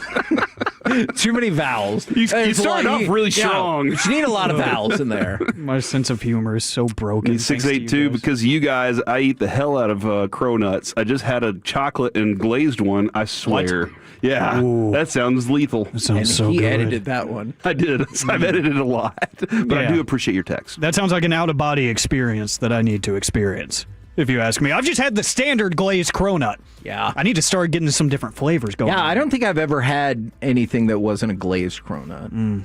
We need to change that. I've had cronut holes. Yeah. I like the cronut to the cronut hole. I feel like the cronut hole gets more glaze on it. Oh. If you're lucky. All right. I'm going to read this headline to try to pivot. South Carolina prison intercepts drone that dropped off steaks and crab legs for inmates. No doubt Omaha Steaks. That's right. You know, they got that 50% off promo going. And Corey, I believe extra there's a $35 off using promo code CORY at Omaha Steaks. Remember, spell it the wrong way, no E. Go back and listen to his last commercial for them and tell me for half a second if it sounded like he forgot how to spell his name. I need to go back for just half a second. It sounded like you were like, promo code CORY. And I was like, did you think it was a different promo code? Lee Correctional Institution is a maximum security prison in Bishopville, South Carolina that has the distinction of being one of the largest in the state, or the largest in the state, as well as one of its most dangerous. Back in 2018, it was the site of a riot that led to the death of 7 inmates, so there's a lot that goes on over there. The prison has also been a hotspot for drones that have kept the officials busy for years now, going back to 2022.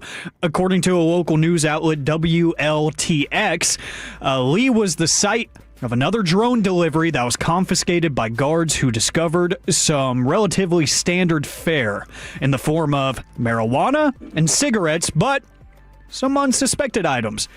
2 New York strip steaks, a bag of crab legs, and a can of Old Bay seasoning. Oh, so they were really thinking it all the way through. I like that. Yes, the drone that was used to deliver those items was taken down and confiscated, but they are not able to find a culprit as of right now who flew the drone and got those items to the inmates. So you've heard about people sneaking in stuff into prison, some drugs and cigarettes and stuff like that, a phone maybe. But how about some actually decent steak and crab legs, and these are king crab legs too. They're not just like standard run-of-the-mill. If you're going to risk infiltrating something into the prison, you might as well do it right. You don't want to be like, I got these crappy food in here, and you're like, wow, good job. Name a crappy food. I was about to say like a downgraded version of the steaks. Crab with a K. But then I didn't. Yeah, if it says crabs with a Z, that's not what That's you want. not real meat there. No. Oh. Damn it. What? I said something and I'd heard Alec do the, that means he's jotted that one down. That's right. And it might win this week. We're the KNC Masterpiece right here on 105.3 The Fan. Coming up next, it's time for Gridiron Gravy, where guess what? We will navigate the rest of the NFC East next on The Fan. Coming up in the next G-Bag Nation, it's a Tuesday. We're live at the range. Razor waves. My squad? Nutmeg maidens? Pre-curb? No. Nutmeg maidens? I just said that. Was it Spice Girls? Doesn't sound right. Was it Saffron Squad?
Chiafalo, presented by the On Time Experts, keeping Cowboys fans comfortable all season long. Subscribe to Love of the Star wherever your favorite podcasts are found.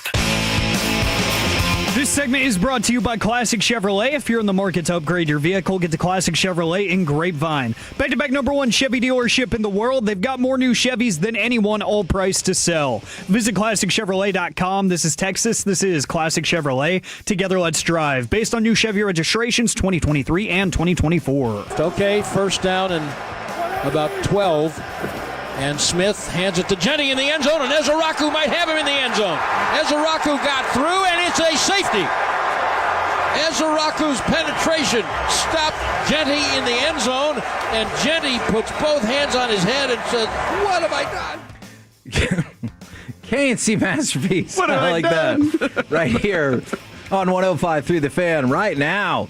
Powered by Men's Tea Clinic. It's time to go around the entire NFL and dip into some gridiron gravy.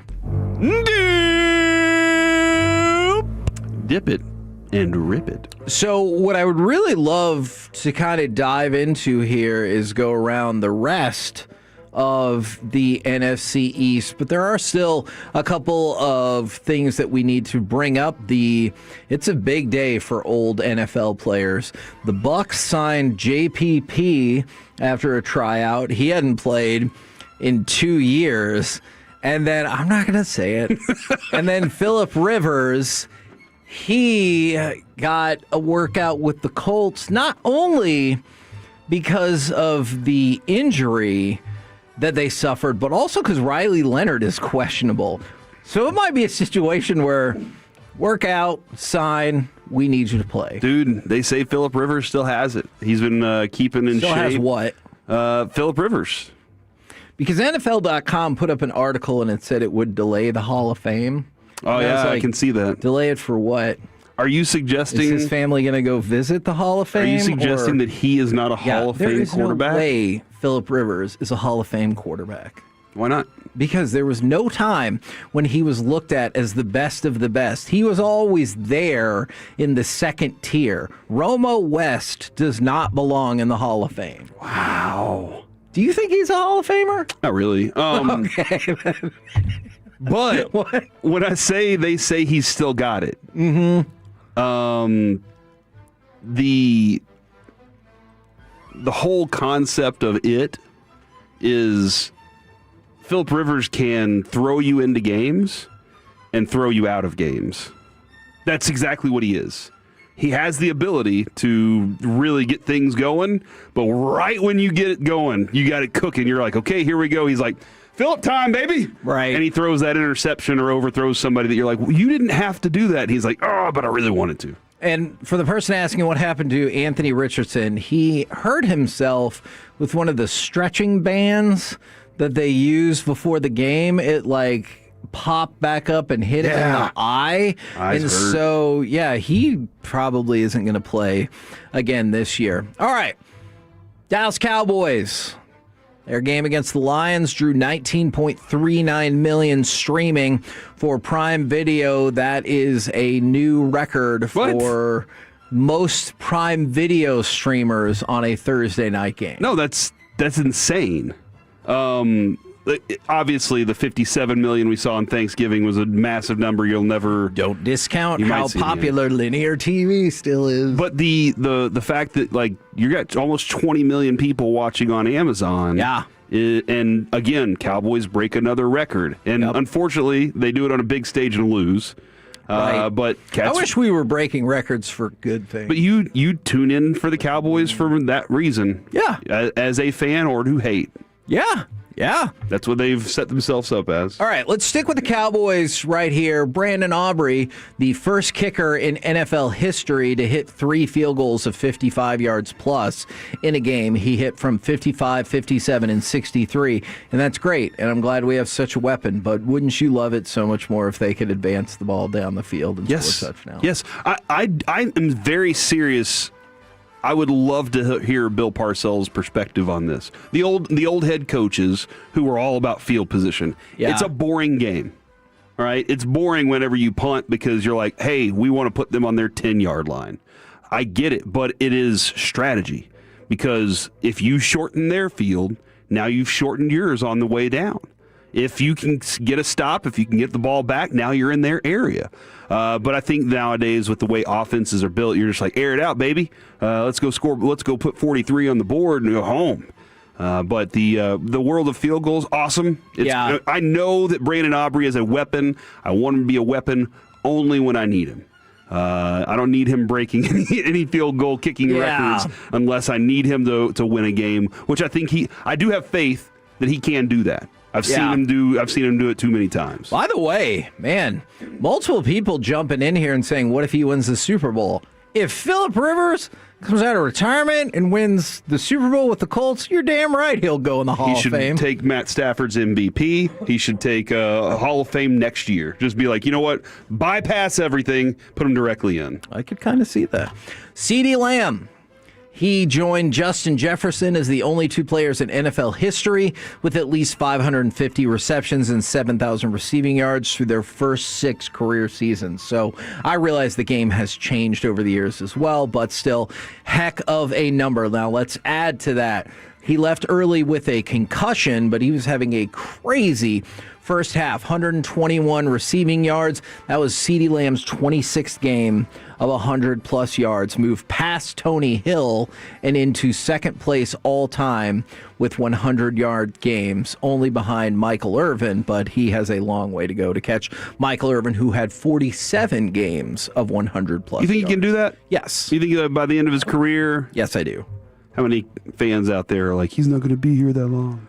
Okay, well, fair enough. I'm not going to disrespect your opinion. That is just my opinion. All right, for the Giants, they were on a bye, and really, who cares anyway? But if you do care, the Giants are going to play Sunday when they host the Commanders, and they are 2.5-point favorites. So there's that. Good job. All right, for the Commanders, that game's going to be stupid. But somebody has to win. You think? Oh, yeah, the Cowboys have a tie this year. Exactly. All right, let's go to the Commanders. Both teams have to play. Well, there's a reason the Commanders are underdog in this game. They activated Noah Brown from the injured reserve, made a huge difference. 1 catch for 19 yards. Good job. Jaden Daniels. Jaden Daniels, unfortunately, he got hurt again. But even before that, he was struggling. 9 for 20 passing for 78 yards, and then he had the interception. Goes out of the game, hurt. But he was good for Deebo Samuel because Deebo Samuel needed 2 catches to get a $250,000 incentive. Did that early, so I'm sure Deebo was happy, at least kind of, about the money. Yeah, yes, probably so. Sad about the way the game turned out. Yeah, and probably sad about the fact that he had to leave San Francisco and he's with this group right now that's probably not going to be winning games. That's a good point. But like you said, money and you know, maybe those extra games not having to play are good for his health. Yeah.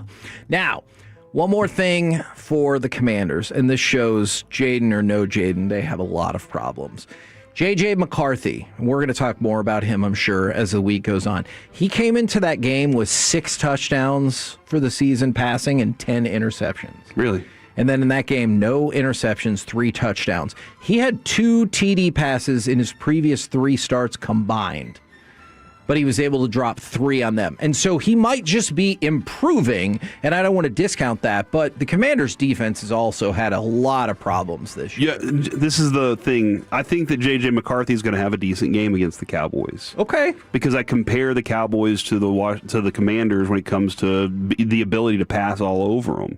And so that's one of my concerns about this game against the Vikings. But you're damn right, man. It's that team, all they do is just give up yards, and Dan Quinn can't find a way to fix that at the moment. I don't think the Cardinals needed more bad news, but unfortunately their left tackle, Paris Johnson, is expected to miss time with an MCL sprain. And then I really like this philosophy from Mike Tomlin. Mike Tomlin was asked about being on the hot seat, and he said, I've been on the hot seat for 19 years. And then added, I always feel like I've got something to prove. Mm-hmm. You know, we talk about that quite a bit. I feel like you're usually better off as a person if you're intrinsically motivated and you're like, no, I'm doing it for me. Yeah, he one of the lines he said once, Kevin, was, you always want to be a team on the rise. And I think that comes from you always kind of want to have that motivation right behind you. Right. Even if you're at the top, you want to look for a reason to be on the rise so that you can be like, I got something that's pushing me. Yeah. And it's me, but even if there's nothing really doing it, I'm creating those things because I want to be better. Now, and it's been a tough season, by the way, for the money-making prospects of Trey Hendrickson. It got even worse. He is having core muscle surgery. He will be out for the rest of the year. Phillip Rivers has now signed to the practice squad. Oh! To the Colts? To the Colts, per Ian Rappaport. I would not be shocked if he starts. This is going to push back his Hall of Fame contingency, Kevin. Okay, well, that's fine. Win the Super Bowl. I'll put you in the Hall of Fame. See him go out there, start, and whip it around the field. He doesn't even hand it to Jonathan Taylor one time. He's just like, I got this, guys. Phillip time. I don't know if that is the philosophy the Colts want employed, but I'm telling you, there's a shot he starts this game, especially with Riley Leonard banged up as well. We're the KNC Masterpiece right here on 105.3 The Fan. Coming up next, let's do some NFL overreaction or reality right here on The Fan. Our goal is to have you winning every sports debate with your bud.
Uber Eats has lower fee products. You gotta remember that. You know, they say in order to remember something, you have to forget something else. Okay, now that is a very cute haircut. That's like a little shag. I've never seen it before. Well, I mean, of course you have. It's the Rachel. Oh, is that your name? No, I mean like your name. No, I'm Jen. Your name's Jen. Right, but I just mean like this is your haircut. But that's hair on your hair. I'm not saying this is your hair.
true that you've got to forget something else to remember that Uber Eats has groceries? No, that's absurd.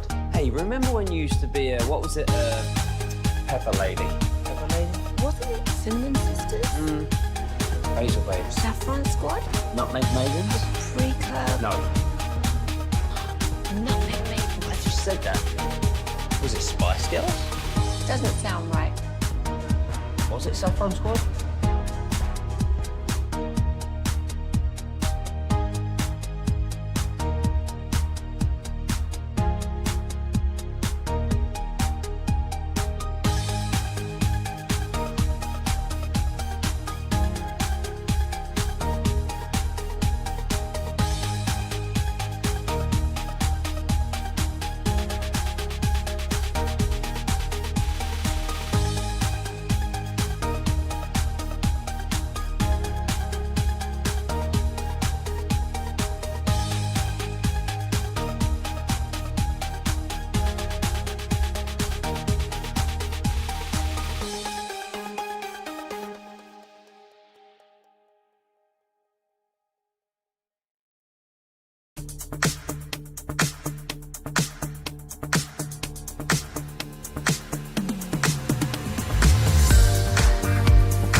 It's the KNC Masterpiece on 105.3 The Fan.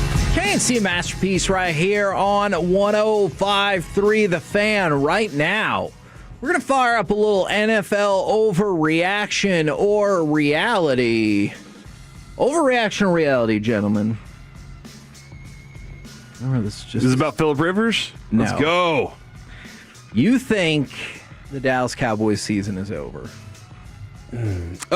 So I've been very adamant, no matter what team I'm pulling for, I watch till the final play. You know, there are a lot of times, whatever it is, I'm like, if there's a chance, if there's a glimmer of hope, I'm in. Because, and Jerry said that this morning too, last night's the reason you play every play to the fullest. Yeah. Because anything can happen. We thought this season was a wash anyway, and look at how it's turned out for lots of different teams. Right. So, no, I don't, but it's mostly because there's still you had 22% now?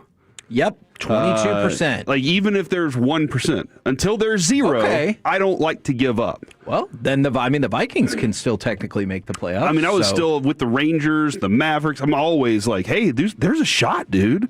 Who knows? When in reality, there could be other things that are at play. But if you're asking me the question, as long as there's a percentage chance, I'm in. Okay. Alec, overreaction or reality? The Cowboys season is over.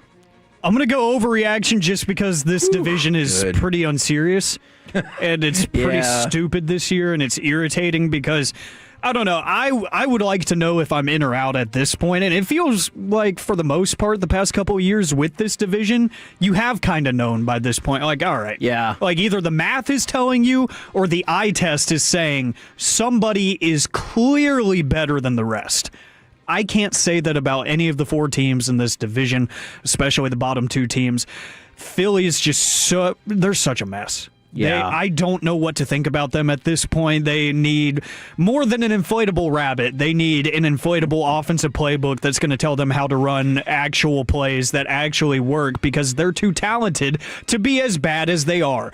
And then the Cowboys defense decided to take 14 steps backwards against one of the better teams in the NFC that you could ideally match up with if your season is continuing into January. So I don't know if it is or isn't, so I have to go overreaction. I want to shout out, I think it's Dan Graziano this morning. He was talking about the Eagles offense, and he goes, look, you're not trying to win Super Bowl VI.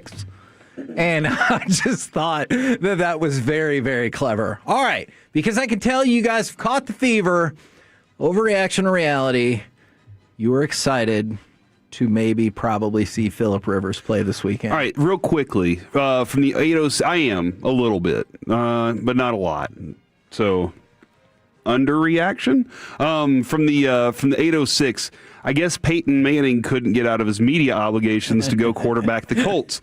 And I don't know if you've seen Brady? I don't know if you've seen the conversation that Eli had about, it was like Thanksgiving or something, some holiday. He was at the parents' house, and this was after the injury, and Peyton was wanting to come back.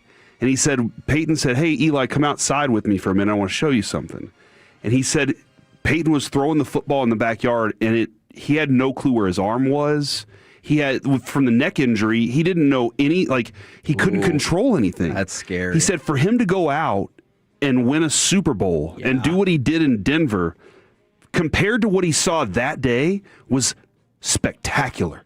And he's just like it's the mental capacity to go, everything I knew before is gone. Yeah. And I have to retrain my body to do it. So I'll always give Peyton a lot of respect for the comeback, as well as what he did before he even got to there. Alec, overreaction or reality? You were excited to maybe probably see Phillip Rivers play this weekend. Reality.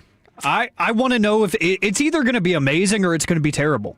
Either way, that'll be great. Either way, it's appointment television for me. Okay. Either way, because the connections obviously make sense. He played there before, but Shane Steichen was his quarterback coach with the Chargers. So I feel like if anybody's going to pick up that playbook within a matter of days, it's probably Phillip Rivers. But at the same time, he's on the wrong side of 40. He's been out of the game for a few years now. It could look like the Max Brosmer start for Minnesota. Ooh. I don't want it to be, because I do like the Colts team this year, and I think that they deserve nice things after what they've put up with the past few years. But either way, it's a reality for me. I can't wait. It's going to be awful or it's going to be amazing. NFL overreaction or reality? The Chiefs and Ravens will both miss the playoffs. Reality.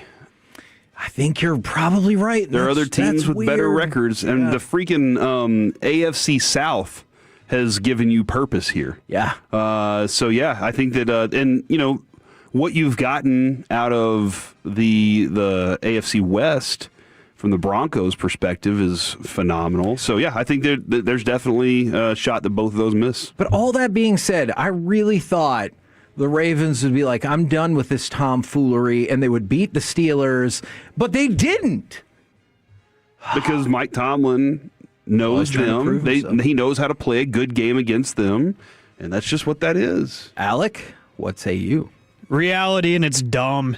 The AFC is supposed to be this powerhouse, man. I had both of these teams. I don't remember my exact preseason prediction. I have it written down somewhere, but I think I might have had these two teams meeting each other in the playoffs at some point and having an all-time matchup. Two of the best quarterbacks in the league, two former MVPs. It was going to be beautiful. No matter what happened, it was going to be this high-scoring game that was going to be wonderful, and neither of them are going to make the playoffs because they're unserious, and the Ravens decided they wanted the Steelers to be relevant somehow this year when they really shouldn't have been because they're not that good.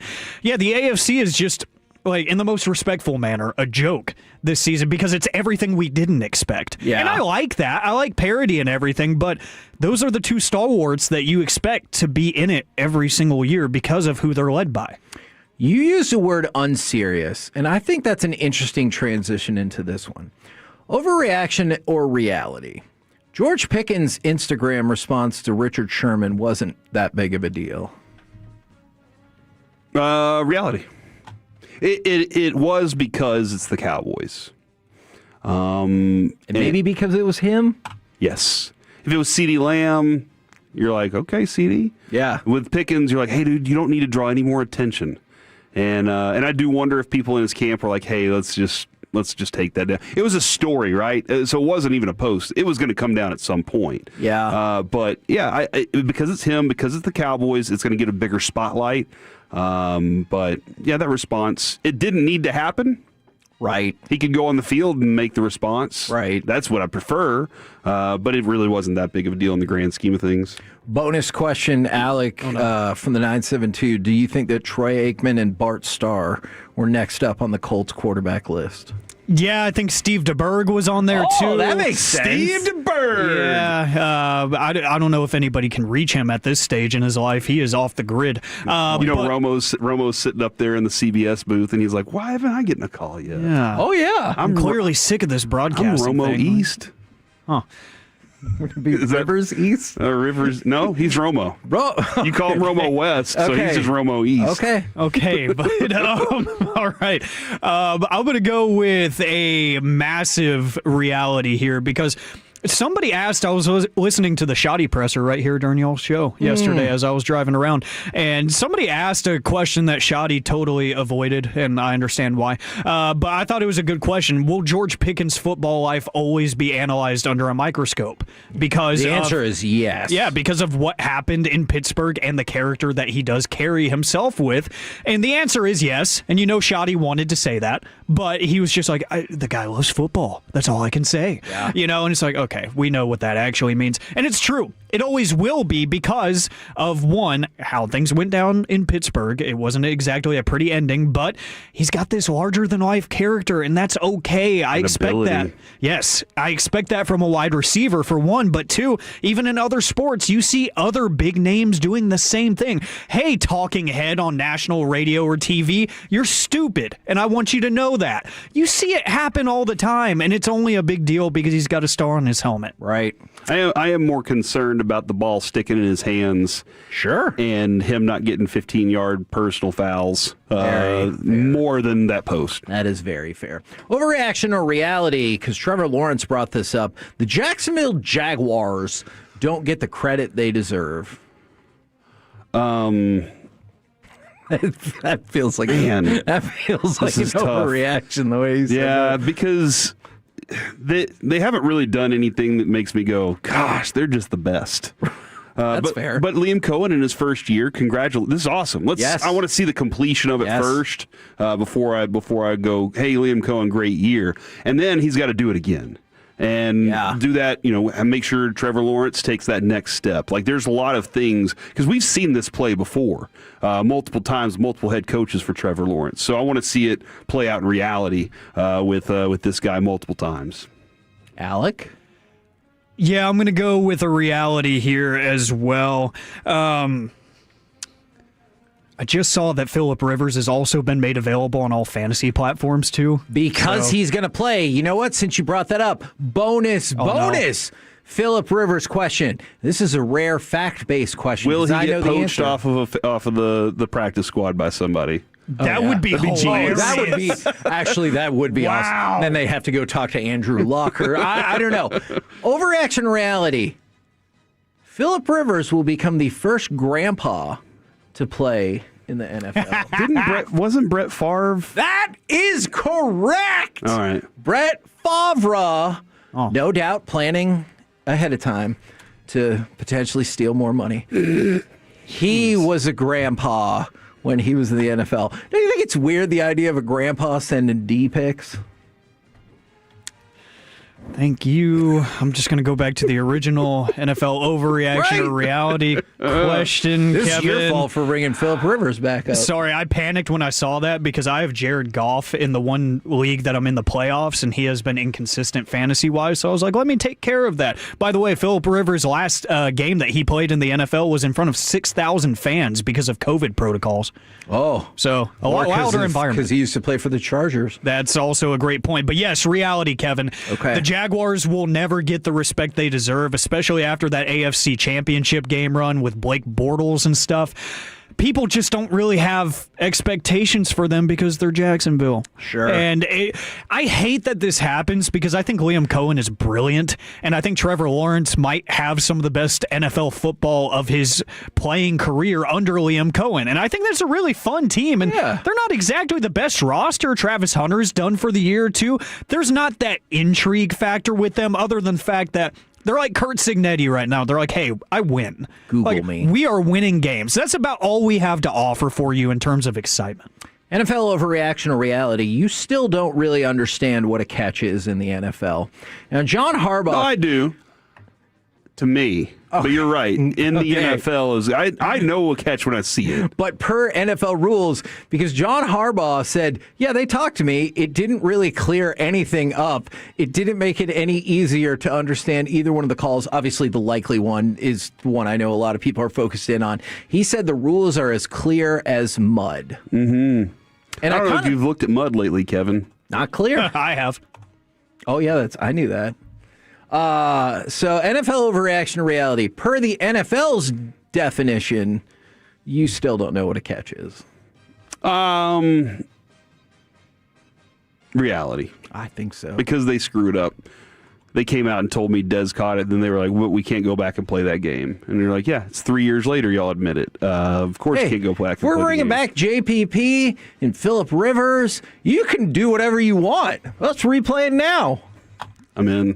Romo. Oh my God, Romo, get out there. Romo and Dez. Bring Cole Beasley back. I guarantee you, we could get just about every player would be like, yeah, let's go. Except for Aaron Rodgers. He'd be like, I already won that game. Yeah, there might be a couple of others. Alec, overreaction or reality? You still don't really understand what the NFL thinks a catch is. Reality, because the NFL doesn't really understand what the NFL thinks a catch is. Nobody does. Yeah. Nobody does. Like, these officials have just gotten worse and worse over time. And hey, New York is like, we don't want to route out our own guys. So. Yeah. All right, let me give you at least one more. NFL overreaction reality. Jordan Love should be a bigger part of the MVP conversation. Now, we talked about this a couple weeks ago. In the meantime, he's moved up to second in QBR, but it's pretty much like Stafford, May, and then there is a giant drop-off before you get back to your Allens and Loves of the world. Yeah, having Christian Watson back is a huge help for him because he's got a deep threat to go along with what he's got with Romeo Doubs, who he ignored. Jaden Reed's injury was a big problem earlier this year. Stafford with 35 touchdowns, Dak at 26, Goff at 26. Those are the numbers, Kevin, I think that stand out a lot. Plus those interception ratios for like Drake May at 23 and 6, pretty impressive. Stafford's numbers just so high, but Love's better than that. Interception to turnover, interception 22 to 4. Yeah, that's better. But Stafford's 35 to 4. Well, that's worse. Yeah, so shouldn't he be ahead of Drake May? You know what, Kevin? You bring this up a lot. Team wins, big factor there. It is. So that's going to be another thing. But I think he belongs in that conversation. But we said it earlier this year. This was going to be one of the tightest groups because there's so many quarterbacks performing at such a high level. Right. Alec? It's got to be a reality. It's kind of muddy, to use a bit of a buzzword for me lately. The top of the MVP race is kind of 50-50, but Jordan Love, I think all things considered with the fact that he doesn't have Devontae Adams, he doesn't have Puka Nacua, he has some of these names that are good, clearly, but they're not what you would expect when you say MVP candidate and a powerhouse in the NFC. It's guys that a lot of people haven't heard of outside of fantasy purposes. So I think for that reason, paired along with the numbers, yes, he absolutely should be. He's just not going to because there's a tie thrown in there and there's an ugly loss to the Browns thrown in there, so sure. We're the K&C Masterpiece right here on 105 through the Fan. Coming up next as we move into the Expressway, one of the stars of Stranger Things, Cara Buono. She plays Karen Wheeler, in case you didn't know. She'll be in studio next right here on the Fan.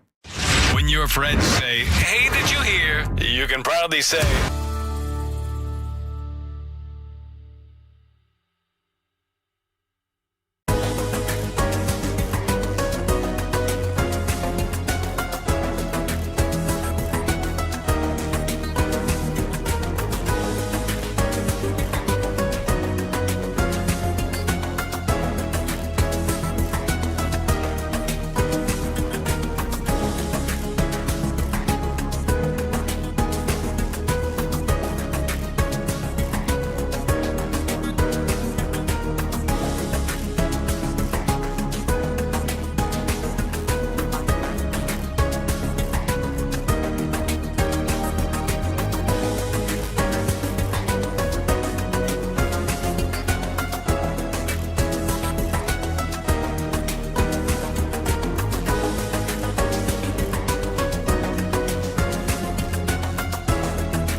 866-959-599-HAIR or advancedhair.com. The Expressway on 105.3 The Fan is presented by the On Time Experts. KNC Masterpiece right here on 105.3 The Fan. We're going to have Cara Buono coming up in just 1 second from Stranger Things. She will be in studio with us. She plays Karen Wheeler. You probably already knew that. But that's Nancy's mom. Yes. There's something more serious I was going to throw out there. This feels noteworthy. A Dominican court has ordered a new trial for Wander Franco. Oh, really? And so Wander Franco and his legal team had been appealing that there was omissions. They said flaws in the process. Now, I think one of the other things that came up was lies, and I was like, well, I'm probably guessing a lot of people feel that way about their trial. And he is seeking to have his conviction suspended and potentially overturned while the prosecutors were looking for a 5-year sentence. And one of the things I wonder about this, not saying it would happen whatsoever, I can't help but wonder, like, if there was another trial, the conviction got overturned and all that stuff, and it's already come out that that woman or girl that he was involved with, her mom was hugely problematic. If that would eventually clear the way for his return to Major League Baseball. Not saying that that would be the case whatsoever. I just wonder, because of how young and talented he is, if that would pave the way. I mean, I could definitely see it whenever the finances are involved too. I wonder where his money sits. That's a good question. Contract and what they're actually dealing with. Yeah, because I think they weren't paying out the rest of the contract. Yeah, like from when he got arrested. Yeah, and I wonder what those stipulations often are. So that's always a good question there. And then Lionel Messi, in case you wanted to know, he has been named the MLS MVP for the second straight year. We already talked about how he led Miami to their first ever MLS title. So congratulations to them. And this is another thing that I have been fascinated with for a while. NHL Deputy Commissioner Bill Daley has come out and said if the league's players don't think the ice is good enough, they're not going to play. I already told y'all, going back to, they had issues with the stadium and checking that out and everything like that. And now you find out that they're worried about the ice conditions as well. We're like a month and a half, 7 weeks away from the start of the Olympics, and you have problem after problem after problem going into this. Yeah, no, you want a stadium that's ready to rock, dude. You want something that's nice. You don't want all those problems. But they also said if the ice is not going, they're not going. Well, freeze the ice. All right. Well, I don't. Just make sure the ice is frozen. Get good frozen ice out there. Bring some from refrigerant in. Put some pipes in underneath that thing. Make sure it's cold. Mm-hmm. Do this. Where is this again, Kevin? In Italy. Is it hot in Italy? Don't we need RJ or Mike to answer that question? I'll try and find out next year is what I'm trying to do. By the way, the U is in there, so it's Buono, I think. I don't know, Kevin. I read the text that our boss just sent. They're on their way up right now. Okay. But yeah, man, if the hockey rink, if the arena's not ready, just make sure the ice is ready. That's all you need. You just need ice so you can play hockey. If that's not the case, move it somewhere else, Kevin. Come up with a better plan. So move it to America. We have lots of hockey rinks. What about, don't you feel like Dallas has struggled with this for a really long time when people talk about the quality of our ice? Yeah, it's hot here, dude. That's never been disputed. It's always been hot.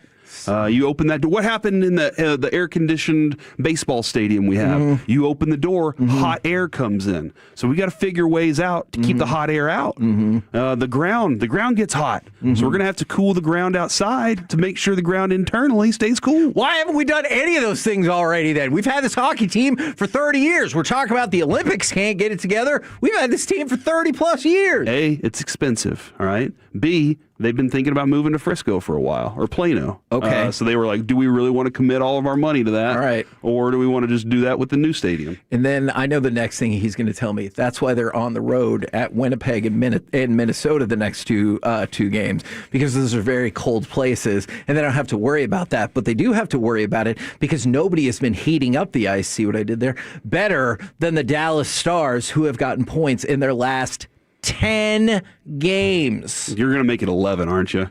Hell That's 11-12. It's about to do this. This team is on a roll. Winnipeg's not very good. Even with the injuries that they've had over time, even with the people that have been out, they've been able to continue to get points, to get goals, to get production out of all their good offensive players, and their defense is still playing solid defense as well. So let's just keep that rolling as we go along here. But yes, we have had continued to have discussions about the best team in the Metroplex, and right now we're going to get some things solved because I'm going to give it a shot, and we're going to see how close we are to getting the proper pronunciation.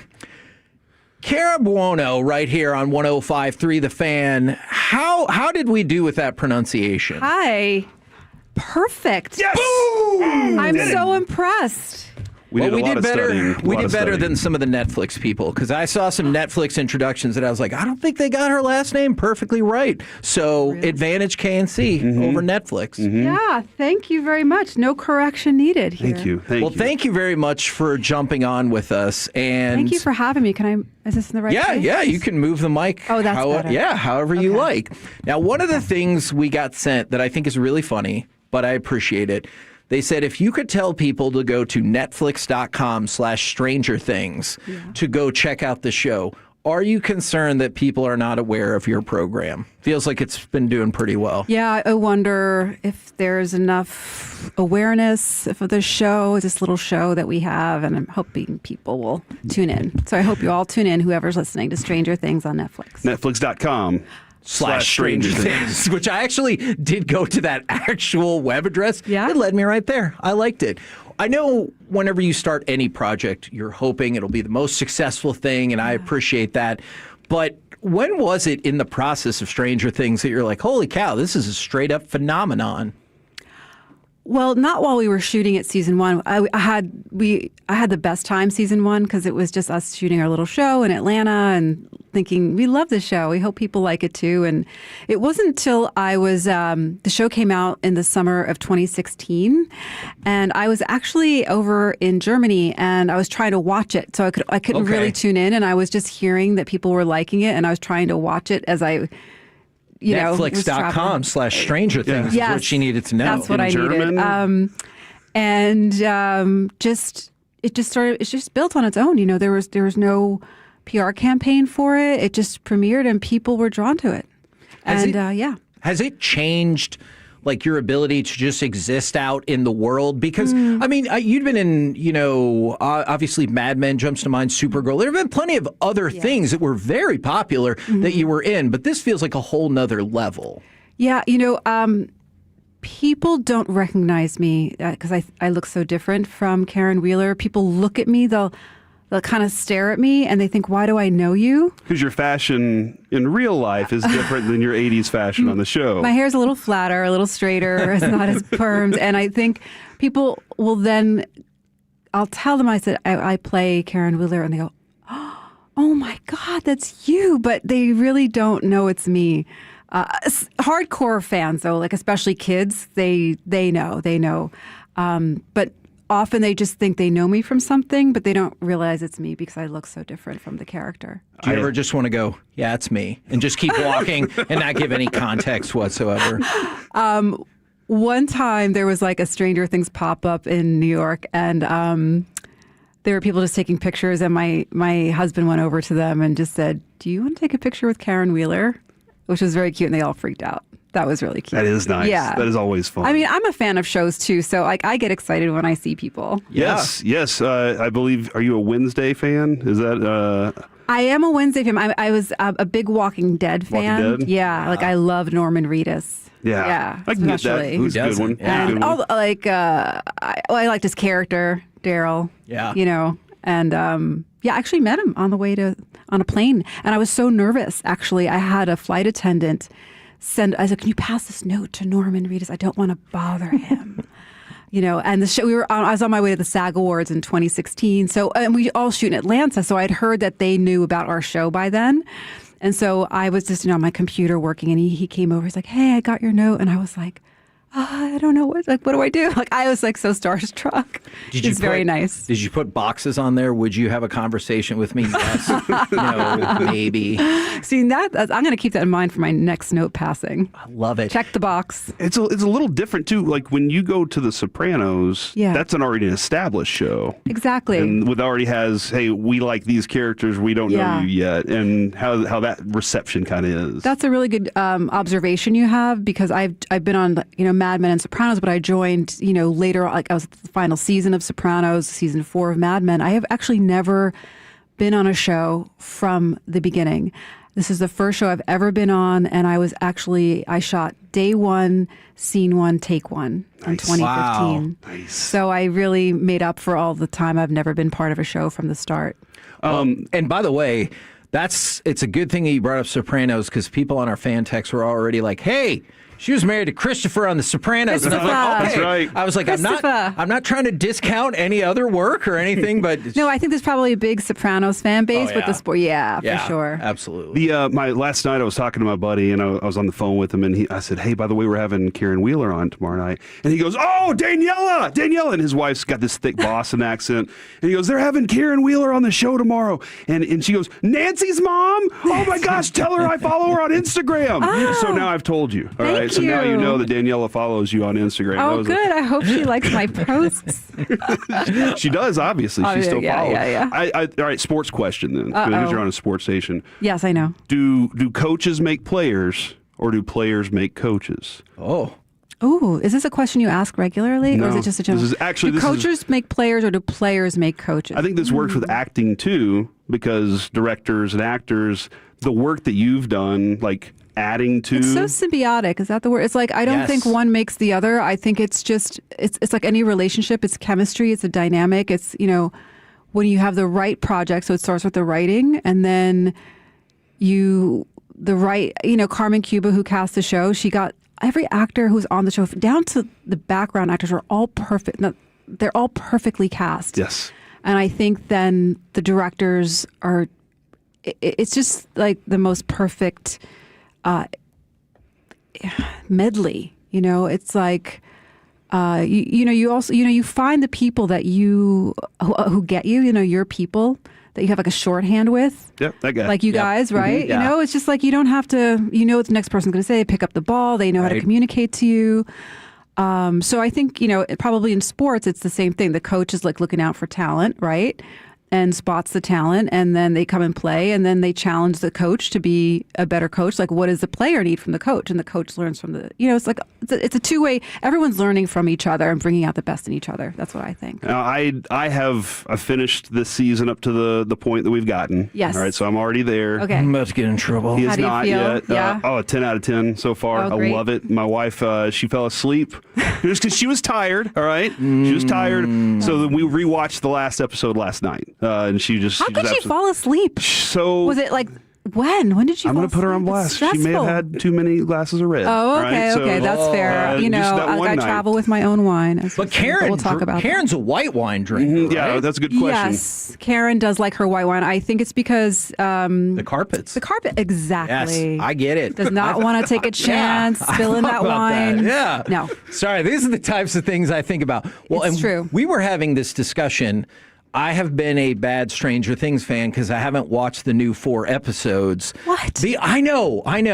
It's ridiculous. What are you busy doing? What are you busy doing? Because I'm busy not wanting to have my heart broken by a cliffhanger and I being understand. impatient. So that's the discussion we were having. Yeah. Is But this schedule is nice and tight, though. Yeah, I do like how quick it's me going to get to too. it. Do you like the 4 and the 3 and the 1? It's going to be all I do. You like I'm that? excited about it, Yeah. especially since it's not like it was done in the spring and now you got to wait till winter. It was Yes. done, Thanksgiving, great time to watch. That's then true. December, Christmas. great time to watch, and then New Year's Eve. great Yeah. time. So I said I always joke that if I were running Netflix, I had this idea for the show to release it 1 episode a week, like we did in the 80s. Oh. yeah. Break at your TV dinner, just watch it on Sunday night, Right. and everyone's watching it.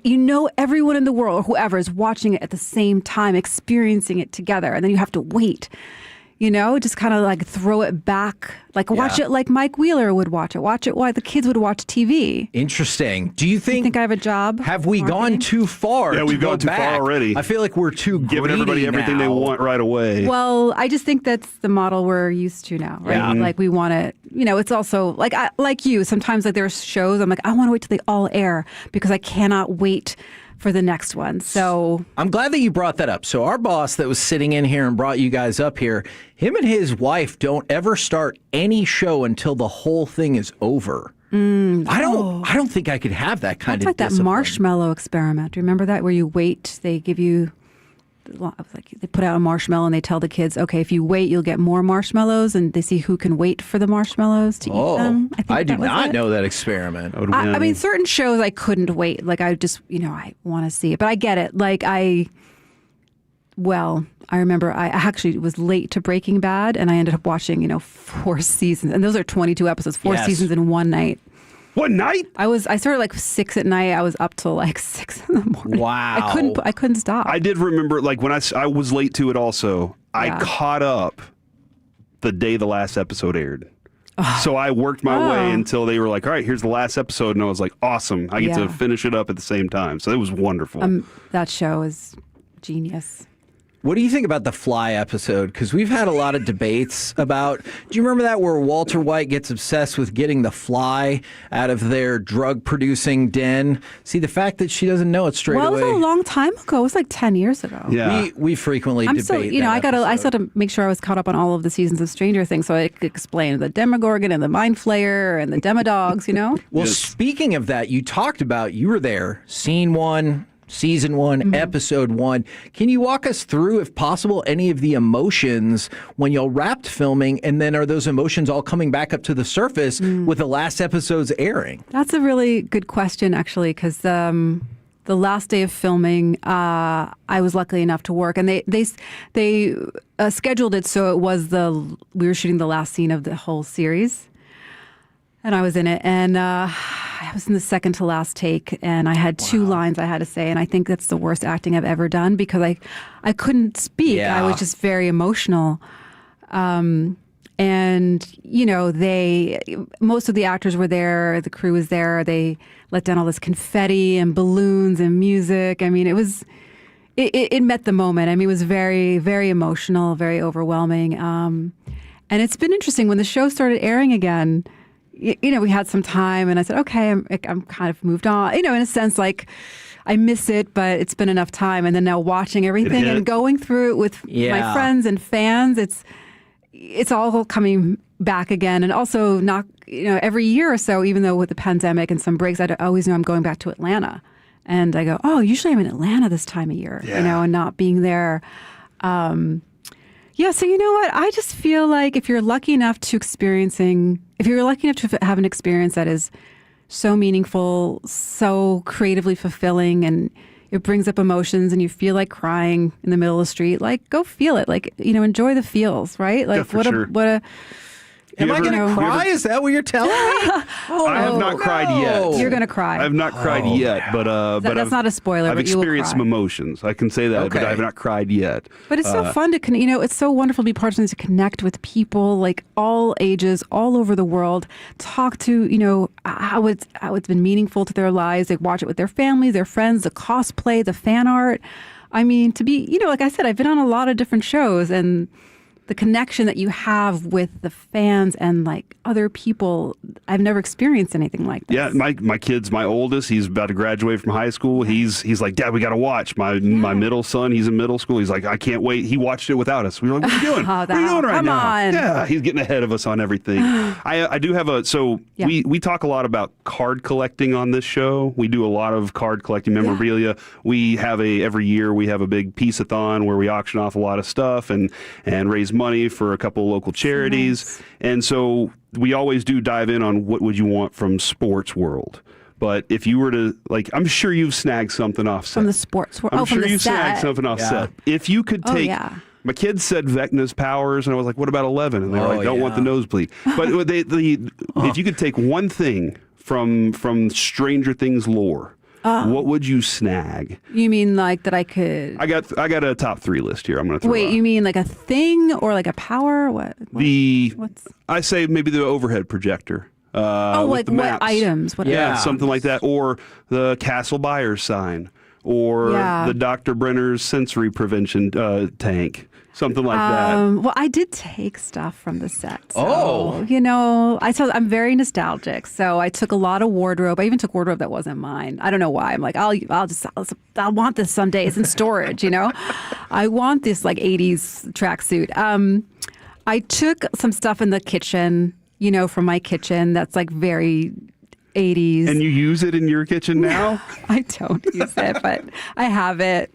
In season 2, they made an actual romance novel that I was reading in the tub, and it actually has a picture of Dacre on it. Yes. That they drew, so I have that. And, when we were wrapping, the last day, I asked the prop guys, I'm like, hey, before I go, can I get the wine bottle, the broken wine bottle? I want that as a keepsake. Then they kept kind of dismissing me, like, yeah, well, don't worry, just check in with us next week. And what happened was the Duffers took the broken wine bottle prop and they framed it. Awesome. And that was a gift to me. And that was so meaningful to me. So awesome. I would have swiped that, but they read my mind.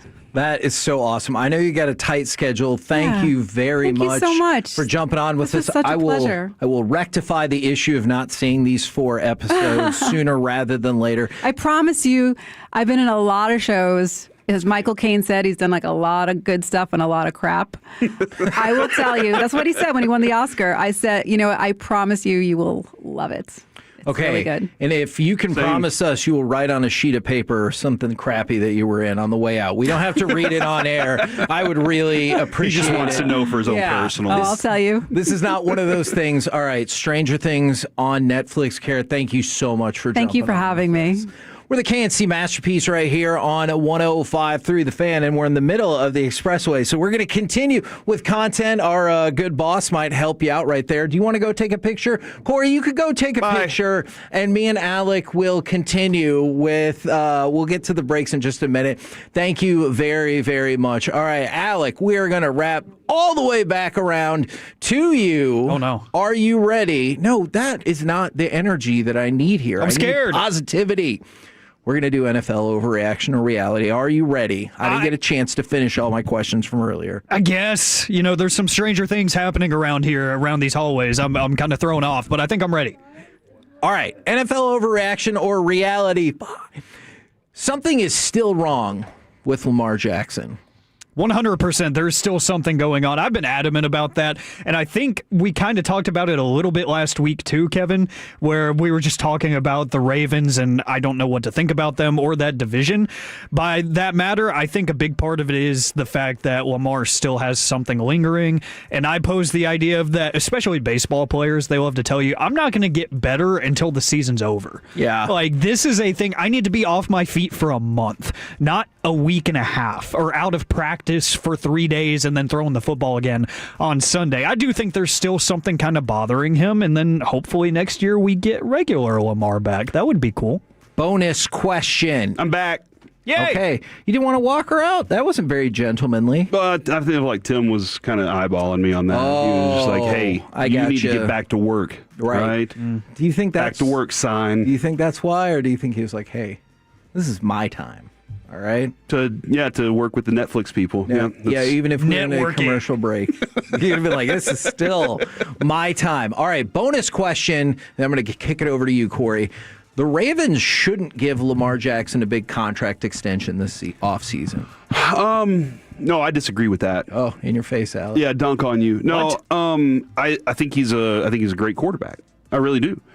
This season, he was not their problem as much as it was their defense.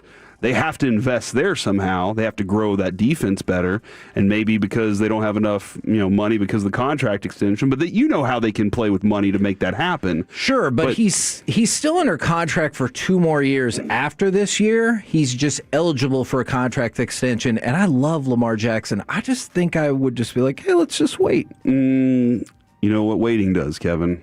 It ends up screwing everything up for everybody. I mean, he's got enough. What's your option? No, I'm talking about your team. The Cowboys. I mean, he'll still be our quarterback for 2 more years. I'd go ahead and do it if I need that money to help out. Like I can adjust the contract so that I can work on something else and add other talent on that team. Yeah. Then I'm going ahead and do it. If I'm a Ravens guy, he's quarterback for life. Okay. If I'm running the Ravens, he's the quarterback until he's done. I also might have to tell him when he's done, but he's a quarterback until he's done, and I just got to figure out how to build the team around him. Alec? I like what Corey's saying there. I'm probably just going to wait and say, hey, you're done whenever we think you're done because, I mean, you got a couple MVPs for a reason. I still think that he has the physical ability to do the multi-dimensional quarterback play that he does. I think that we're talking about something's not right now. I think it will be right eventually. I don't think there's any concern really. And I do think they're going to invest more to try to make sure that that doesn't become an issue down the road. So I like their front office enough to think that they're going to play this right. And I would go ahead and just get it done as quickly as I can. I'm going to say, look, you are QB for life. You are the franchise guy. And let's try to get out ahead of the market. Why not? All right. Frequently, I tell you in this segment, these are questions based on the happenings of the league and the happenings of the day. This is not one of those questions. This is a Kevin Hagelin personal opinion question. NFL overreaction or reality? You don't care who wins the NFC South at all. That's overreaction. All right. Who are you rooting for? Like, it's a ridiculous thing to say, too. Why would you ever say that? Because I don't care. But why not? Because it's going to matter. Why? Okay. All right. Here's a couple of things. A, whether or not I keep Baker Mayfield on my fantasy team is a big deal. But you don't really care. That you was care A. for fantasy football purposes. B, I kind of want to see the Panthers do it. Look, dude, Tedero McMillan's a good player, and I think that the next stage for him on his rookie season will be a great time to shine. For people to really go, oh, that's what he does. Playoff time is the time you get that. The fact that the Panthers have been kind of a non-factor in the NFL for quite some time. Facts. Another reason that I'm very intrigued by what their season's brought this year. Bryce Young stepping into this role and looking like a legitimate NFL quarterback, very big deal. So I think that I'm probably pulling for the Panthers to win the South the most. If there's any division that I don't care about to win, it's the AFC North. I think Alec and I have been very hand-in-hand on this one, which we don't hold hands often, but on that one, I think that's the one that we care about the least. Tightly. Alec, overreaction or reality? You don't care about who wins the NFC South at all. Reality. I don't. I tried, and Corey gave a passionate speech about a team that nobody had any expectations for, and I wholeheartedly agree. It's not enough to make me care because I don't think that any of them are threats anymore. At the beginning of the season, I did think that Tampa Bay was a true threat, and then they got hurt. And then they got hurt again. Yeah. And then they started playing every single game in the last 30 seconds of regulation. And now that's at least what it feels like. That's true. So now I don't have any reason to believe that any of them have any reason to make noise in the postseason. So for that reason, I really don't care how it ends. I don't think any of them are going to make it very far.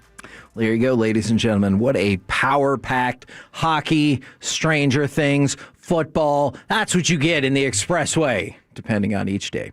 Coming up next, time for the C Block starring Corey Majors. You know what? Let's do some level of concern next on the Fan. Get your fresh Stars content with the #1 Stars podcast, Spits and Suds, presented by the On-Time Experts, keeping Stars fans comfortable all season long. Check out the latest Spits and Suds episode wherever your favorite podcasts are found. Oh, man, I love to feast! Oh, my gosh. Kevin, my wife asked me this morning.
Hey, remember when you used to be what was it? Pepper lady. Those were ladies. Saffron Squad? Nutmeg ladies? No. Nutmeg made. I just said that. Was it Spice Girls? Doesn't sound right. Was it Saffron Squad?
studios. It's the KNC Masterpiece on 105.3 The Fan. KNC Masterpiece right here on 105.3 The Fan. And right now, it's time for the C Block starring Corey Major. Thank you very much, Kevin. I really appreciate all the love that you have given me over the years. You're welcome. I did want to roll into something I see on the Twitch that I'm glad this announcement has been made. Badass Mofo Lady has posted. It's the 4th annual Fall Twolo Fan Hang.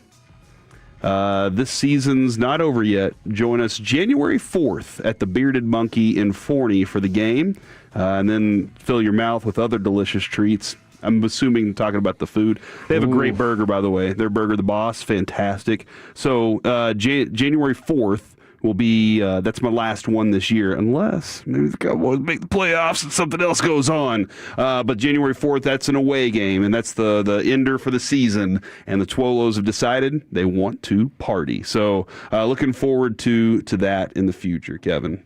Your thoughts on Forney? I like it.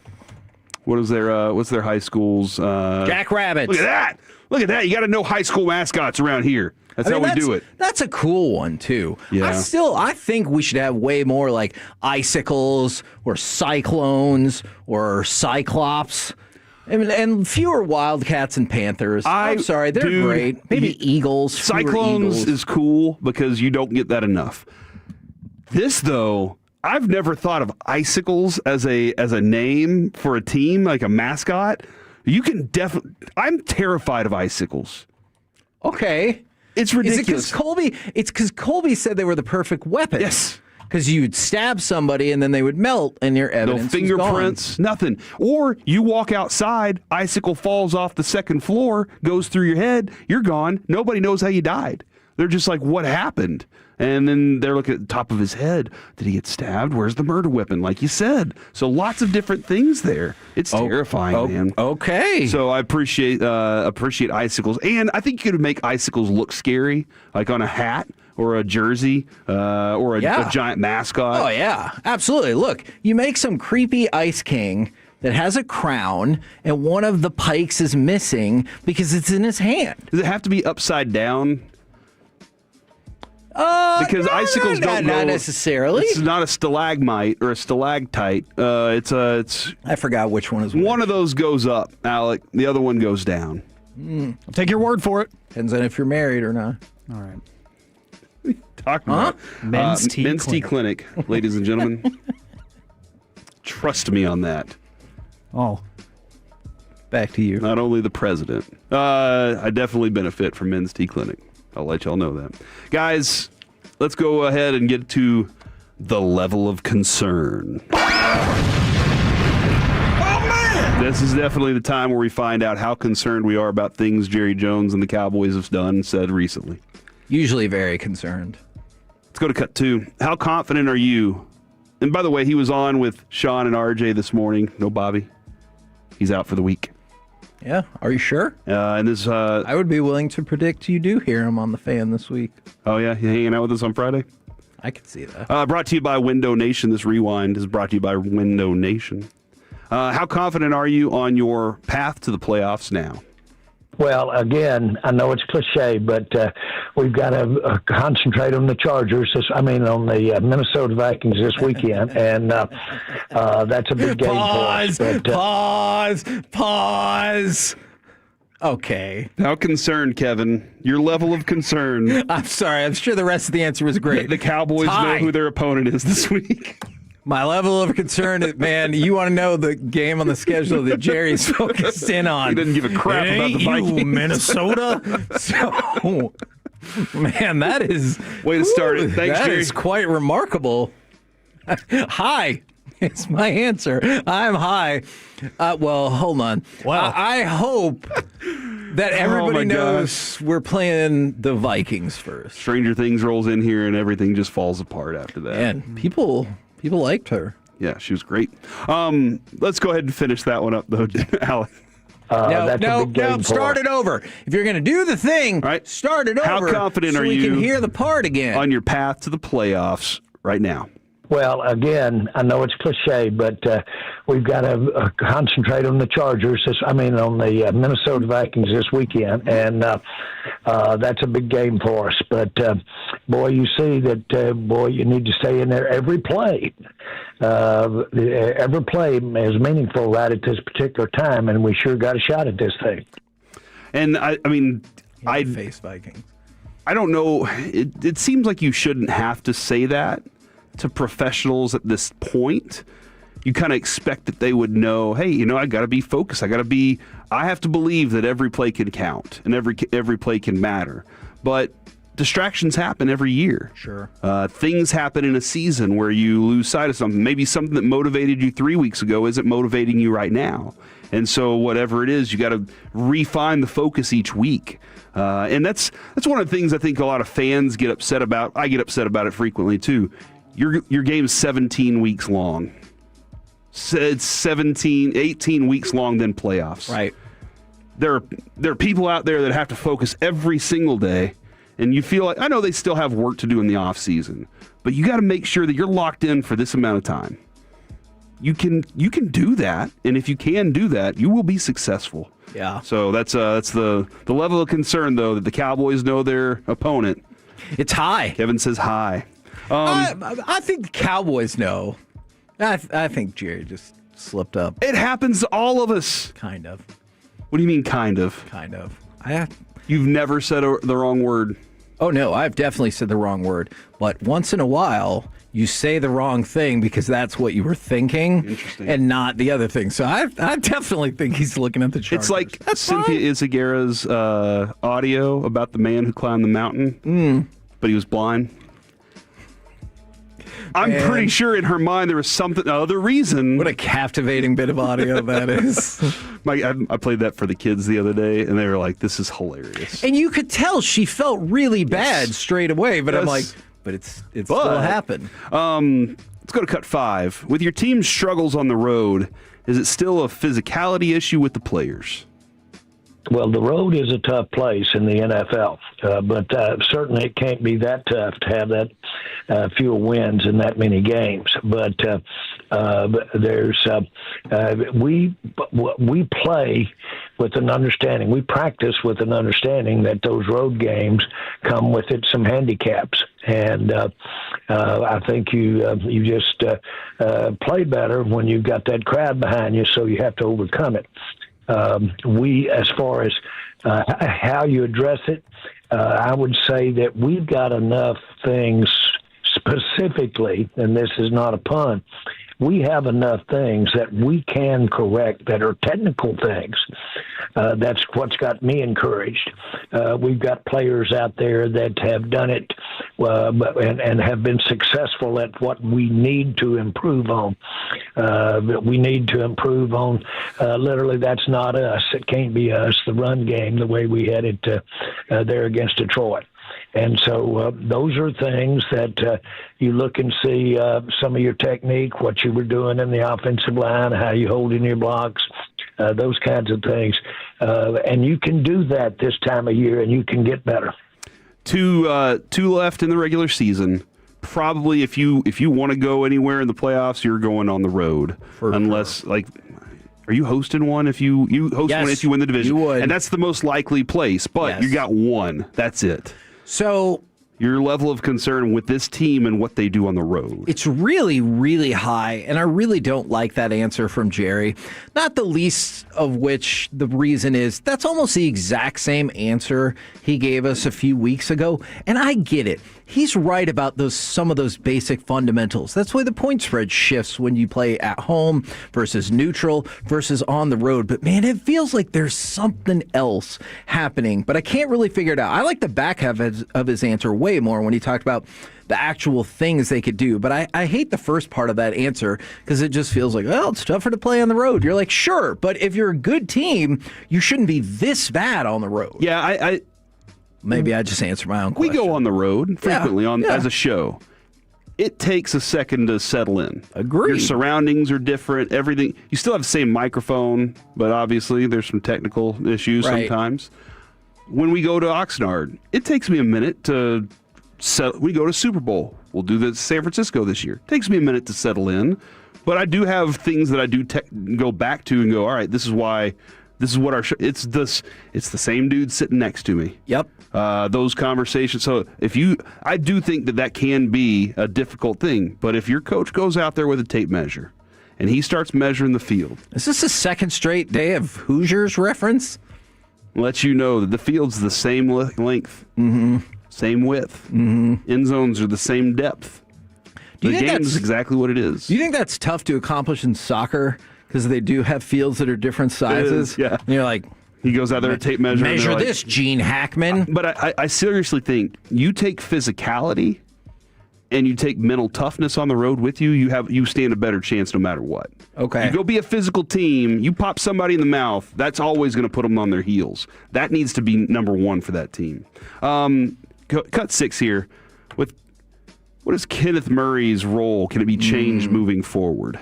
Well, we brought in Logan, and I'm sure you'll see more of Logan than you might have seen the other day. That's natural because this is Logan's, fourth game, I think, coming up. But the main thing is that we do have some alternatives there. We can do some things that will give him some better keys. But the big thing is that he's got some good competition there, and that's as much as you can ask for to correct something this time of year. Man, he wasn't talking about Logan having good competition. He's talking about Kenneth Murray having good competition. And, Kevin, he's saying basically, look, we went and added Logan Wilson because he was the best option we could get in the middle of the season after we realized halfway through the season that Kenneth Murray wasn't it. Right. And now we've been trying to integrate Logan Wilson into this team and given Kenneth Murray the chances, but guess what? You saw it over the weekend. I saw it over the weekend. People were putting out videos that were just of Kenneth Murray. The Cowboys know it too. And so they say, all right, the competition either was going to drive him to be better because he now knows he needs to mind his P's and Q's, if you will, or we're going to have to go on with this guy. But right now, there's no other option to fix that linebacking group. See, and I guess I don't totally get that either, though, because it felt like Logan Wilson already did see increased playing time, and then it went back down. Mm-hmm. Like, it would be different if the first game he played, 5 scrimmage snaps and then 12, and we're building up. But it felt like they had already built it up and then just dropped it right back down. So, I don't know what the reason is for that. I know he's new. I agree. I know practice has a lot to do with the way that they make decisions. Okay, yeah. But they didn't practice a lot during that. Right. I wonder if that's the case, Kevin. Because the short time and their adjustments and all that, they were just like, look, Kenneth has been here long enough. We got to roll him out there because we have short weeks that we're working with. Okay. And then maybe Logan gets a little bit more. Somebody said, where's Shamar James? Shamar James is rookieing. You can have a flash here and there and then still show up not great in other moments. But this linebacking group on last Thursday took a shellacking. Right. Even DeMarvion Overshown didn't have his best game. They exposed some things because they have the talent to do that, the Lions do. Yep. Do any of the other teams the rest of the way have that same ability? Not quite the same. Yeah. But I'm sure they're looking at that linebacker group saying, how do we figure out a way to take advantage of them? Because now the defensive front, I think they feel the defensive interior's better. They feel like their safeties are a little bit better. But that linebacking group has some work to do for sure. Let's go cut 13 here. What's the status for CD, Guyton, and Clowney ahead of Sunday? Well, I would say that those are 3. You nailed them. And those are 3 that we're looking at. And I'm glad we've had this 10. In all 3's cases, the 10 days in between games really helped us there. And I'd say if we can get 2 out of 3, and I'm not going to name the one that has got the longest way to go because I don't know. But if we can get 2 out of 3 of those guys, that'd be a big gain for us. Couple things here. One, really wanted to know. I love Sean's follow-up, and we don't have the audio on it because it is kind of a fun follow-up. He was like, Jerry, you used to just give us all the information all the time. That's a good point. And Jerry followed up by going, look, if I thought people out there believed I knew what I was talking about when it came to health, I'd give you all the information all the time, but they know I don't. I mean, he joked with us on Friday, and he goes, that's Dr. Jerry telling Dr. you. Jerry, he knows. So here's what I want you to do, Kevin. Level of concern. Rank the three that you're most the order that you're most concerned with not being out there on Sunday, and then also that's it. Just that. Oh, yeah. Okay. Which ones are you most concerned? All right. CeeDee Lamb, Guyton, and Clowney. Give me your order. I'm gonna go CeeDee Lamb 1. You think you need Lamb out there the most for this offense? He's just so much better theoretically than the other two. Even though I think the other two are more at position of need, I guess. And then I'm going to say Clowney and then Guyton, though I am kind of conflicted about that. From the 817, speaking as your listening surgeon, it would probably be a lot harder to complete a surgery successfully if I was doing it on the road with a hostile crowd rooting for me to lose. You cut the wrong vein, you idiot. Well, I guess if you're cutting any vein, you're probably not doing it right. But I'd still be able to pull it off. I don't like to lose. Oh. I love that mentality about you, surgeon. And you kind of wish that you had nothing but players that were like, oh my God, I'm so excited to play on the road. I can't wait to shut these stupid fans up. Like, you wish you just had nothing but players that were just like that. You want a little note on what's up at 1:30, Kevin? Yeah.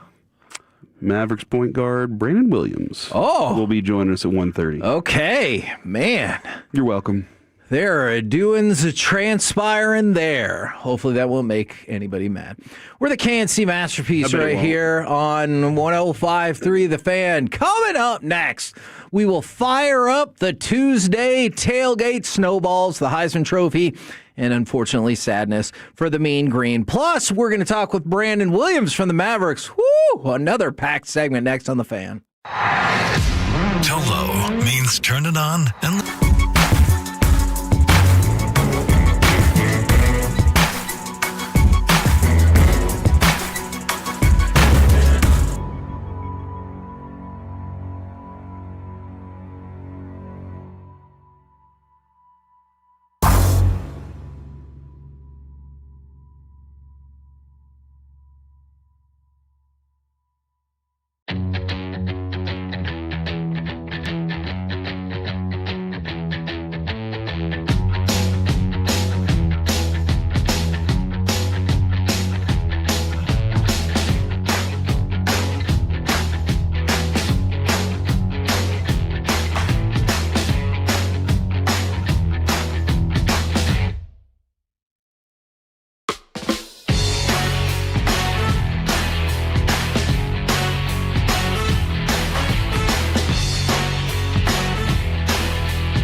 I just mean like this is your haircut, but that's hair on your head. I'm not saying this is your hair.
Paprika. No.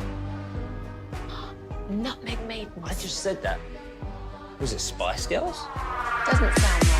Masterpiece is brought to you by the personal injury lawyers Frankel and Frankel. If you've been injured in a car or truck wreck, call Frankel first, 214 or 817-333-3333. With Frankel and Frankel, there's never an out-of-pocket cost. They only get paid when you win. Frankel and Frankel, the go-to car and truck wreck attorneys in Dallas. Estimaker under heat, got rid of it, tipped and picked off. It's coming back the other way.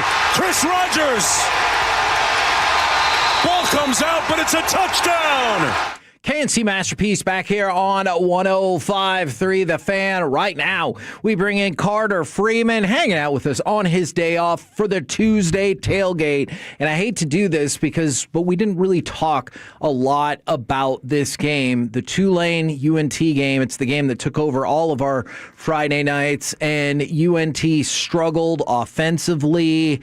And Mestemaker, once again, unfortunately, he kind of flopped against a big-time opponent. He played two ranked opponents, and in those two games, 4 touchdowns and 6 interceptions. Two things real quick, Kevin. One, every time I turn on UNT football, terrible things happen. It's my fault. And two, I did see that Kyle Yeomans did introduce the new coach for UNT. So congratulations to Kyle for that. By the way, you see the new coach said it's not an if, it's a when we're in the playoffs. Well, you set a pretty high standard this season, right? And I think something that we have talked about over the last month is, you understand that change is probably going to happen, and it already has with Eric Morris leaving, but you would hope what you did this year can kind of set a higher baseline than just 6-6 or 5-7, 7-5 in the regular season, right? Regularly compete for these conference titles. And Neil Brown's already going to be out on the recruiting trail. I do know that. So he's going to be busy this weekend. But yeah, that game, it's disappointing. You lose Caleb Hawkins, your stud running back, very early in that game. He fumbles. He's part of one of those turnovers, and then he doesn't return after that. So you really lose your ground game, and then it did seem like because a lot of the weight was being put on Mestemaker's shoulders, he was pressing a bit. And that, you can talk about the poor officiating because there were definitely some calls in that game that did not go UNT's way. But when you turn the ball over 4 or 5 times in a game, you're not going to win. And that last gasp attempt that they had to maybe come back and maybe, tie this game, send it to overtime, well, you should never have been in that situation to begin with, and you put yourself there. So it's a disappointing way to end a really good regular season, but you still won 11 games. You're going to play in a bowl game against a San Diego State team who was no slouch in their own right. They were tied for the Mountain West lead this year. Yeah. They just didn't get into the title game. So, that would be a great way to kind of erase the Tulane game from your memory, finish strong, and win 12 games. I mean, I don't know when the next time UNT is going to do that, and they have the opportunity to. So how difficult of a pivot is that? Now, I appreciate that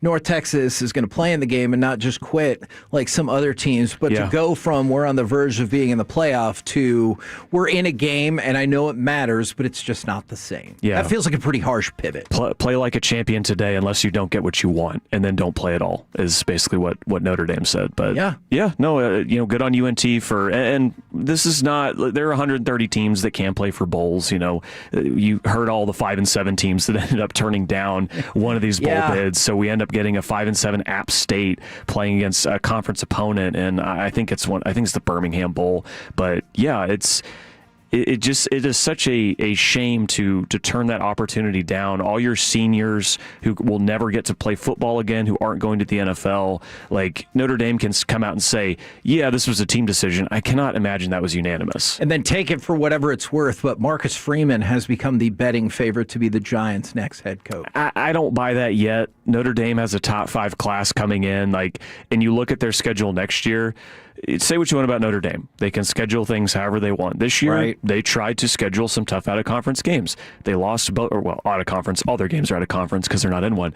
Tried to schedule some tough Power 4 competition. They scheduled 2 of them. They lost to them. That's what ended up keeping them out of the CFP. They're not doing that again next year. Their schedule next year sets up for them to go 11-1 or better and be right back in this thing. Right. So that just seems like too good of a thing for Marcus Freeman to leave, even if they feel that they got screwed this year.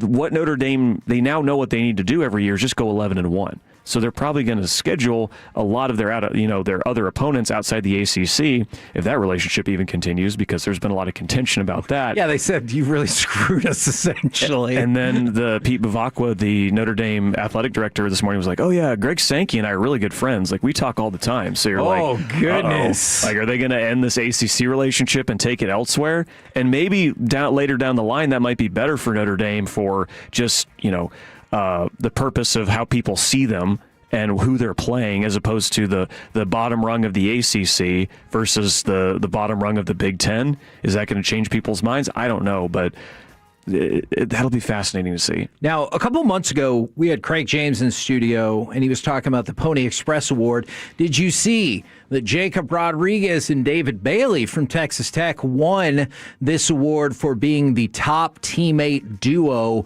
in all of college football? I'm excited for them. I'm sure you're excited for them. Does that help take any of the sting out of him being jobbed, out of being a Heisman finalist? I guarantee you he's going to be the 5th-ranked guy. And I think you're right. I think I'm a little disappointed that Julian Sayin at Ohio State, his numbers are better, like just pure numbers are better than both Pavia and Mendoza. But if you really look at him as opposed to how important he is to the team versus how Jacob Rodriguez is the centerpiece of a defense that we talked about yesterday, is miles better than they've honestly ever been in their history.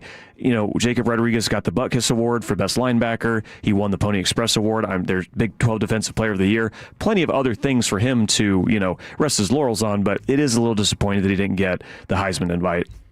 Did you see, Corey, I don't know if you cared about this, did you see that the AD from James Madison had to warn their fans not to be throwing snowballs in that game against Troy because he was worried about, well, first of all, sportsmanship, but probably first of all, really getting a penalty? Penalties are important.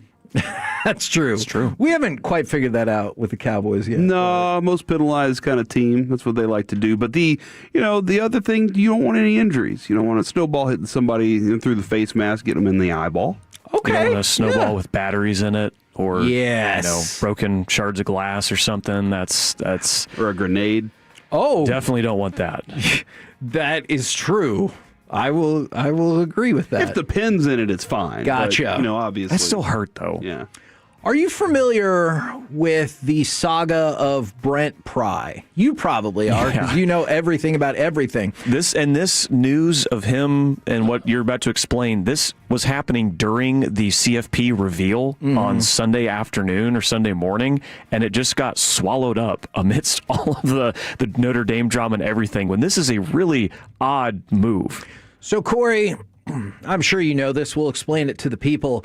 Brent Pry was the Virginia Tech football coach. He got fired in September. He is going back to Virginia Tech to now be their defensive coordinator under James Franklin. Do you think he would do that, or do you think he would be like, I will take a job anywhere else that is not the place that just fired me? Yeah, some hells don't let you leave, right? Is that Virginia Tech? Yeah. It's Blacksburg, Virginia, apparently. Wow. Or some hells don't let you leave the second time. So once you get out the first time, you're like, I'm never going back to that thing. I might wave, be like, hey, it's nice to see y'all, but I didn't mean necessarily that I need to go back. All right, Carter, thank you very, very much, good sir. We'll catch up with you again on Thursday. Let's do it. Right now on the D&M Leasing Hotline, we bring you the man who he helped take down Houston, and it was a beautiful sight. It is Brandon Williams from the Mavericks. Good afternoon, sir. Hello, Brandon. How you doing? We're good, man. We're good. I wanted to know, I know there's a lot to talk about. The team has been playing significantly better. Congrats to you guys on that. In a game like the Houston game, do you know early on that you're like, tonight's my night, or tonight's our team's night, and everything just starts flowing? Kind of, sort of. I mean, coming off of that OKC game the night before, and the way we played, we kind of knew that we had to come out with some pop almost. And I mean, pop is kind of like my name, so I just come out there, and especially coming off the bench and provide any type of any role that I'm in, I just try to come in and try to make a difference in the game. And ultimately, it changed and helped our team and helped us get a win. After the Oklahoma City game, do you guys just go into the locker room and you say, let's never speak of this game again?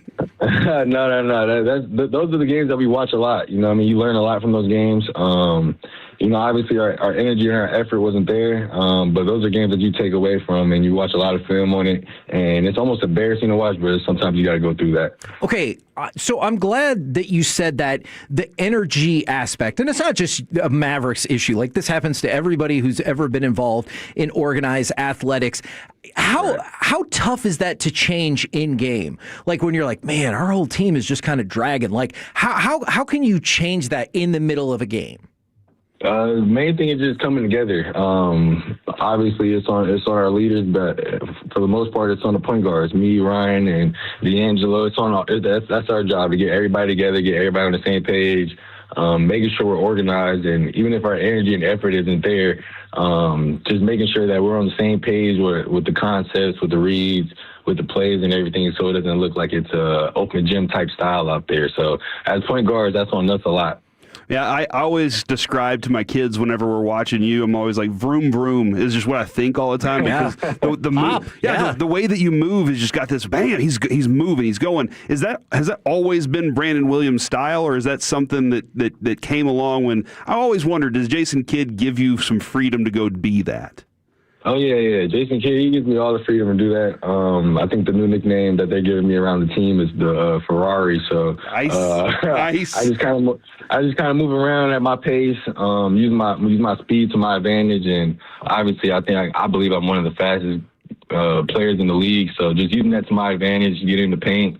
If it's not for myself, I just create for my teammates as well. So just playing off of that. You bring up an interesting facet about basketball that we talk about all the time. How important is it not only to be fast, but to be fast with the ball?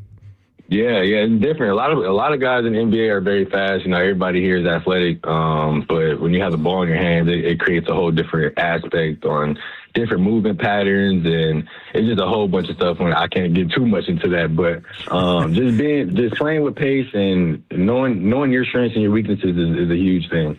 Yeah, I think that's a really good point. I was playing a pickup game once, Brandon. And, are you about to compare? Hold on, are you about to compare yourself to an NBA player? I got out on a breakaway, and they passed me the ball out front, and I was like, I don't know how to dribble, and then it just all fell apart after that. Know what you can and can't do. Good job. Right.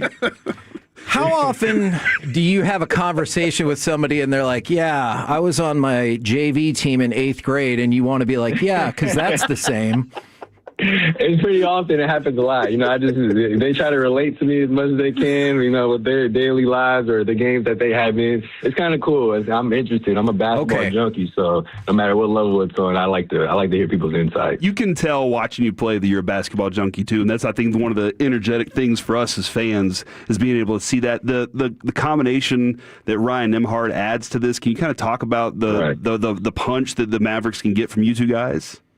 Yeah, I think just him coming off, we provide two different styles of play. He's more of he's really solid, you know what I mean? He's not going to force the issue at any sorts. He's going to take what the defense gives. And the same is with me when I come in the game. In terms of taking what the defense gives, obviously we talked about me and my speed and my pace. So just giving the defense two completely different looks.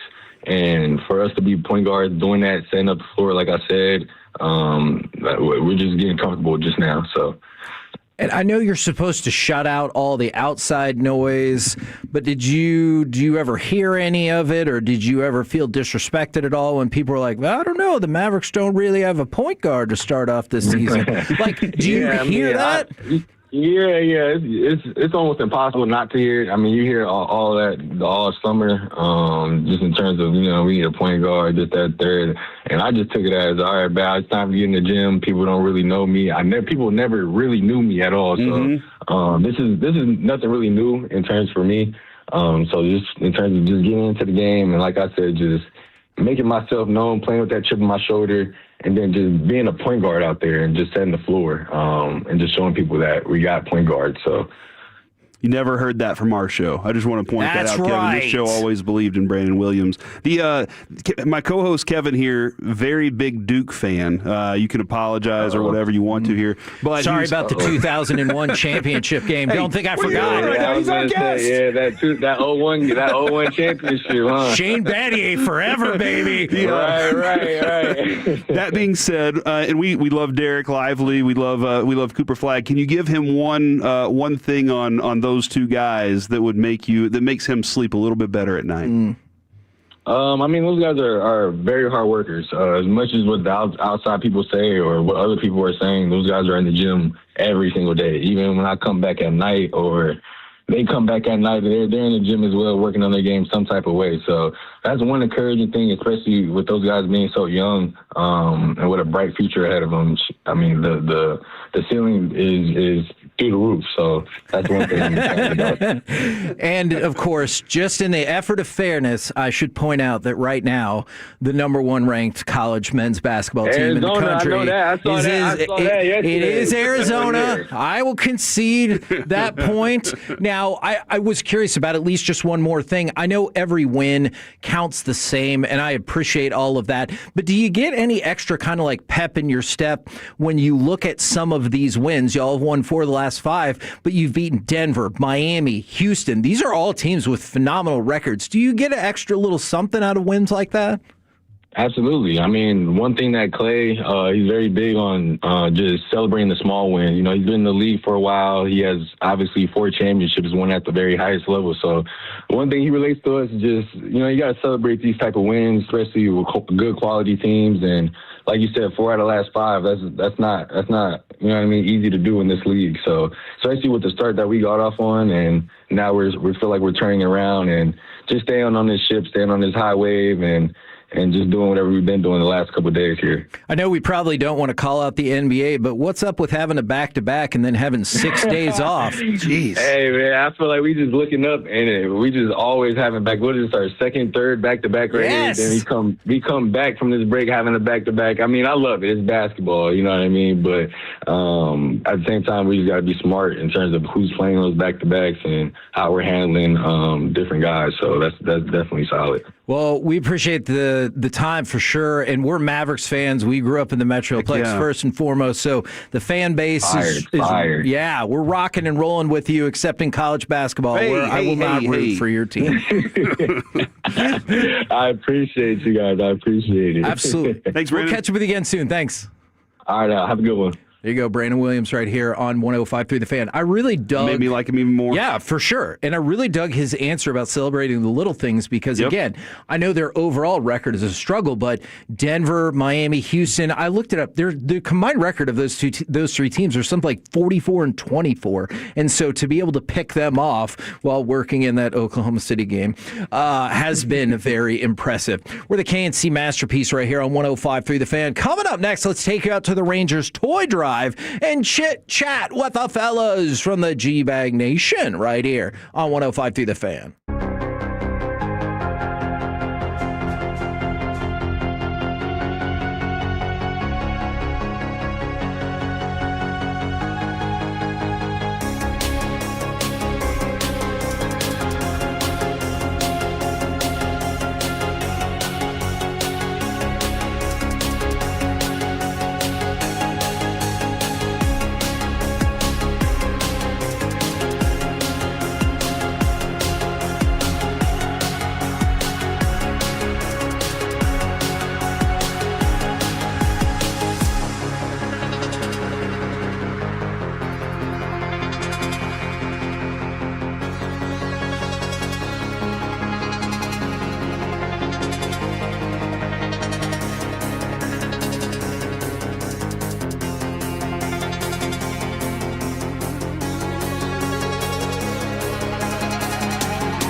Chevrolet in Grapevine. Back-to-back #1 Chevy dealership in the world. They've got more new Chevys than anyone, all priced to sell. Visit ClassicChevrolet.com. This is Texas. This is Classic Chevrolet. Together, let's drive. Based on new Chevy registrations 2023 and 2024. Hurts in the shotgun. A touchdown would win it for the Eagles. Hurts pulls it, throws, intercepted, game over! Intercepted, game over! Game over, the 4th interception, Tony Jefferson. Unbelievable, Unk does it. K&C Masterpiece right here on 105 The Fan. Right now, let's take you out to the Texas Rangers Toy Drive in the G-Bag Nation, courtesy of D&M Leasing. Gentlemen, how is you today, and where can people find you? Freaking amazing. We are at the Globe, right next to 136 out here in, pretty much center field. And if you make your way to the Rangers Toy Drive and go through the pro shop and all that, you come out, you get the picture with Santa and get Basic's autograph over there with the other players. And we're just going to be hanging out, having a good time. Yeah, I assume Basic's going to be here. Don't mean to false advertise. He's always around. Yeah. There'll be legends and there'll be Mike over in section 134. But you know what? That's the great thing about Mike. I think he makes fun of his baseball career more than anybody else. Yeah. I think his broadcast career is going to keep this train rolling for him pretty good, though. Yeah. And everybody loves to see Mike talk some baseball nuggets. I have Jake Berger here. Evan Carter's going to be here. Of course, Sands is going to be here. So, yeah, we're ready to Ranger it up and keep an eye on these winter meetings and talk Cowboys football with you for 5 hours.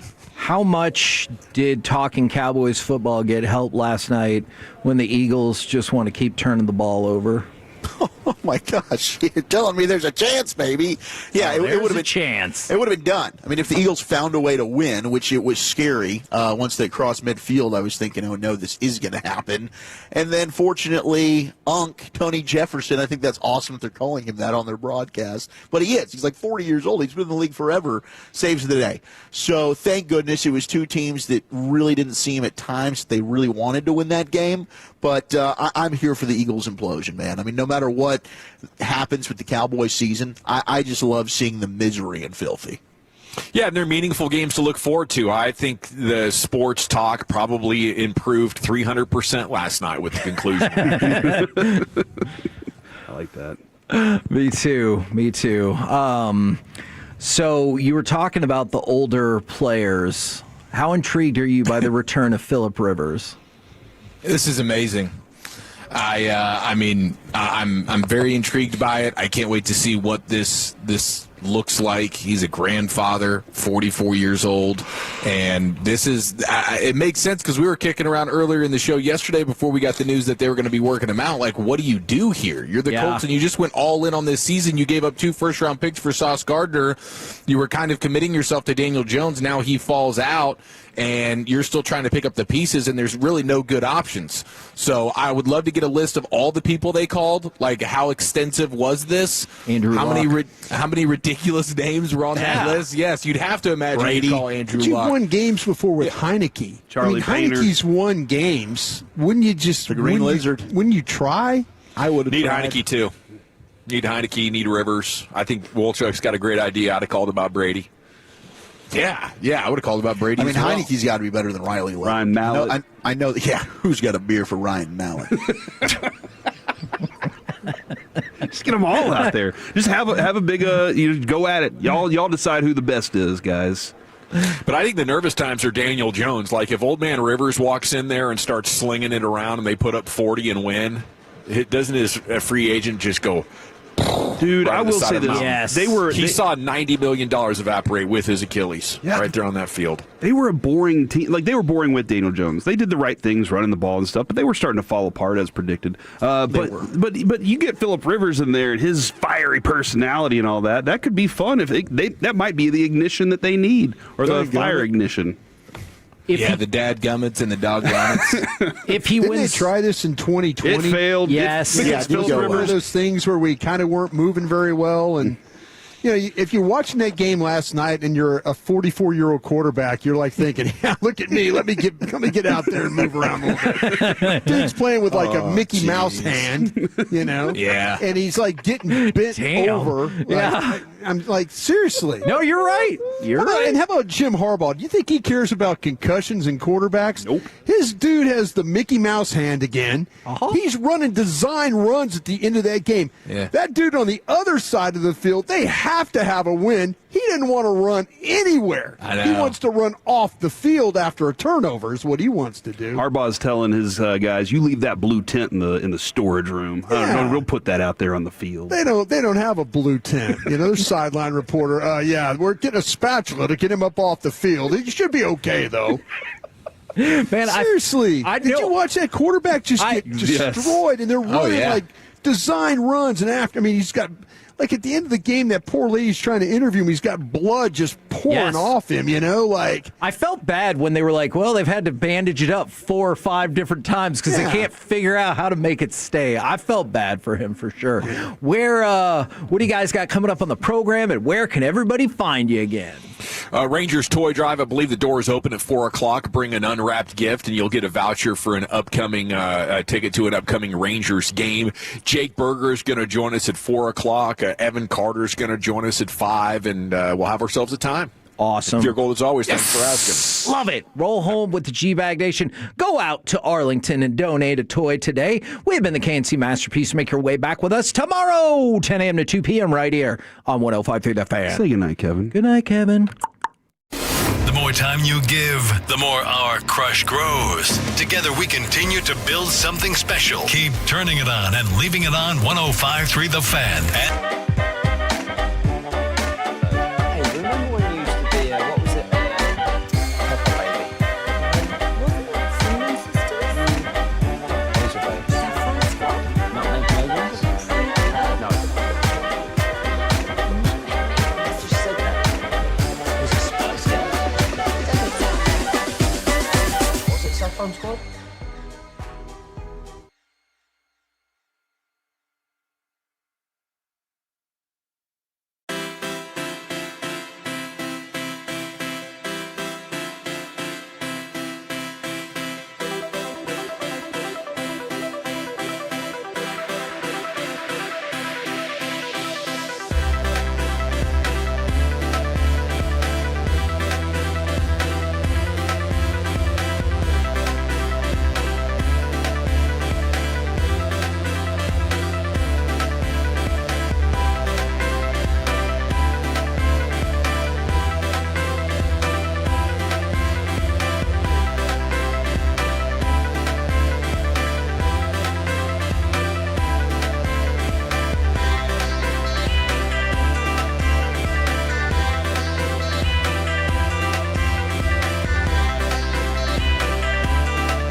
105.3 The Fan.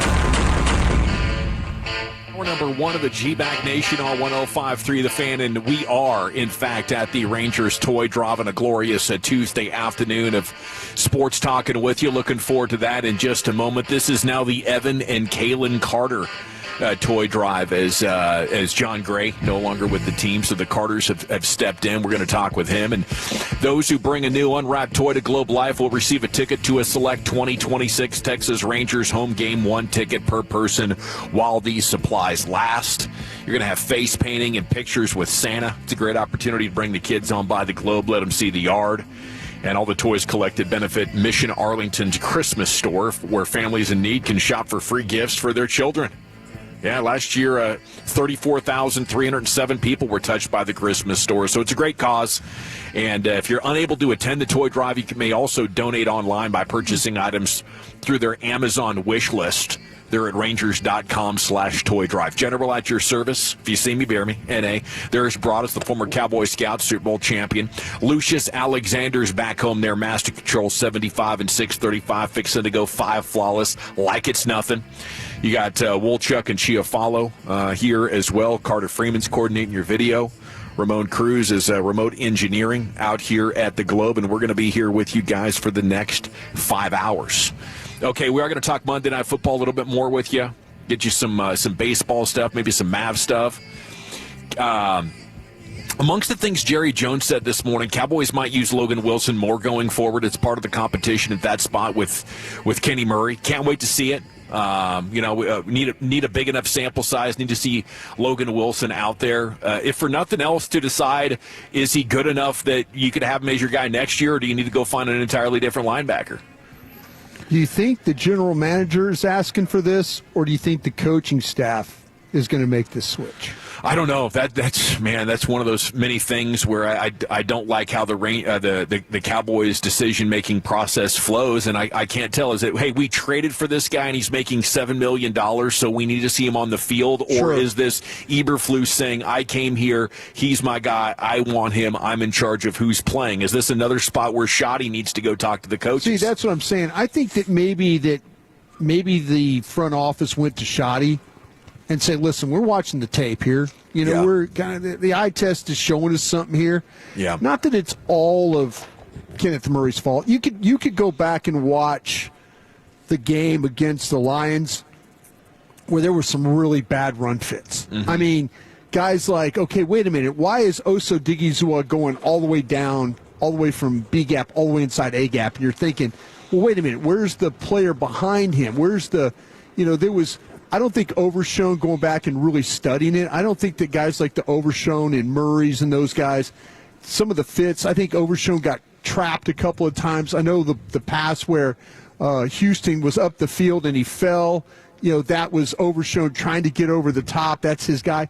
So there's things about this whole thing, but I just wonder if the general manager said to the head coach, listen, we need to see Logan Wilson more. Well, is that a suggestion, or did Schotty go to Flus and say, hey, we've got to do something different at that Mike linebacker? I'm hoping it's option B, because you know how optimistic I've been about Schotty. Love the guy. Yeah. If he has anything to do with this, the only other thing that could save it for me would be if they just believe Logan Wilson is that much better, and that's possible. That would be it, and I'd just like to see it. I don't know, and it's not even just the Detroit game. I don't know how you can't watch what's happened with Kenneth Murray this year and pretend to talk yourself into, we don't need to give somebody else a chance to see if they can be better. Because it's been a consistent issue, and he'll flash with, okay, here he makes a nice tackle in space, or here's a good play against the screen, but it has been an inability to get off blocks, being out of position. If he has to cover anybody, he's not able to do it. This has been a recurring problem, and I did try and talk myself into being optimistic on Kenneth Murray at the beginning of the season. Like, maybe it was a bad fit in Tennessee. He was a player I liked coming out of Oklahoma. Good athlete.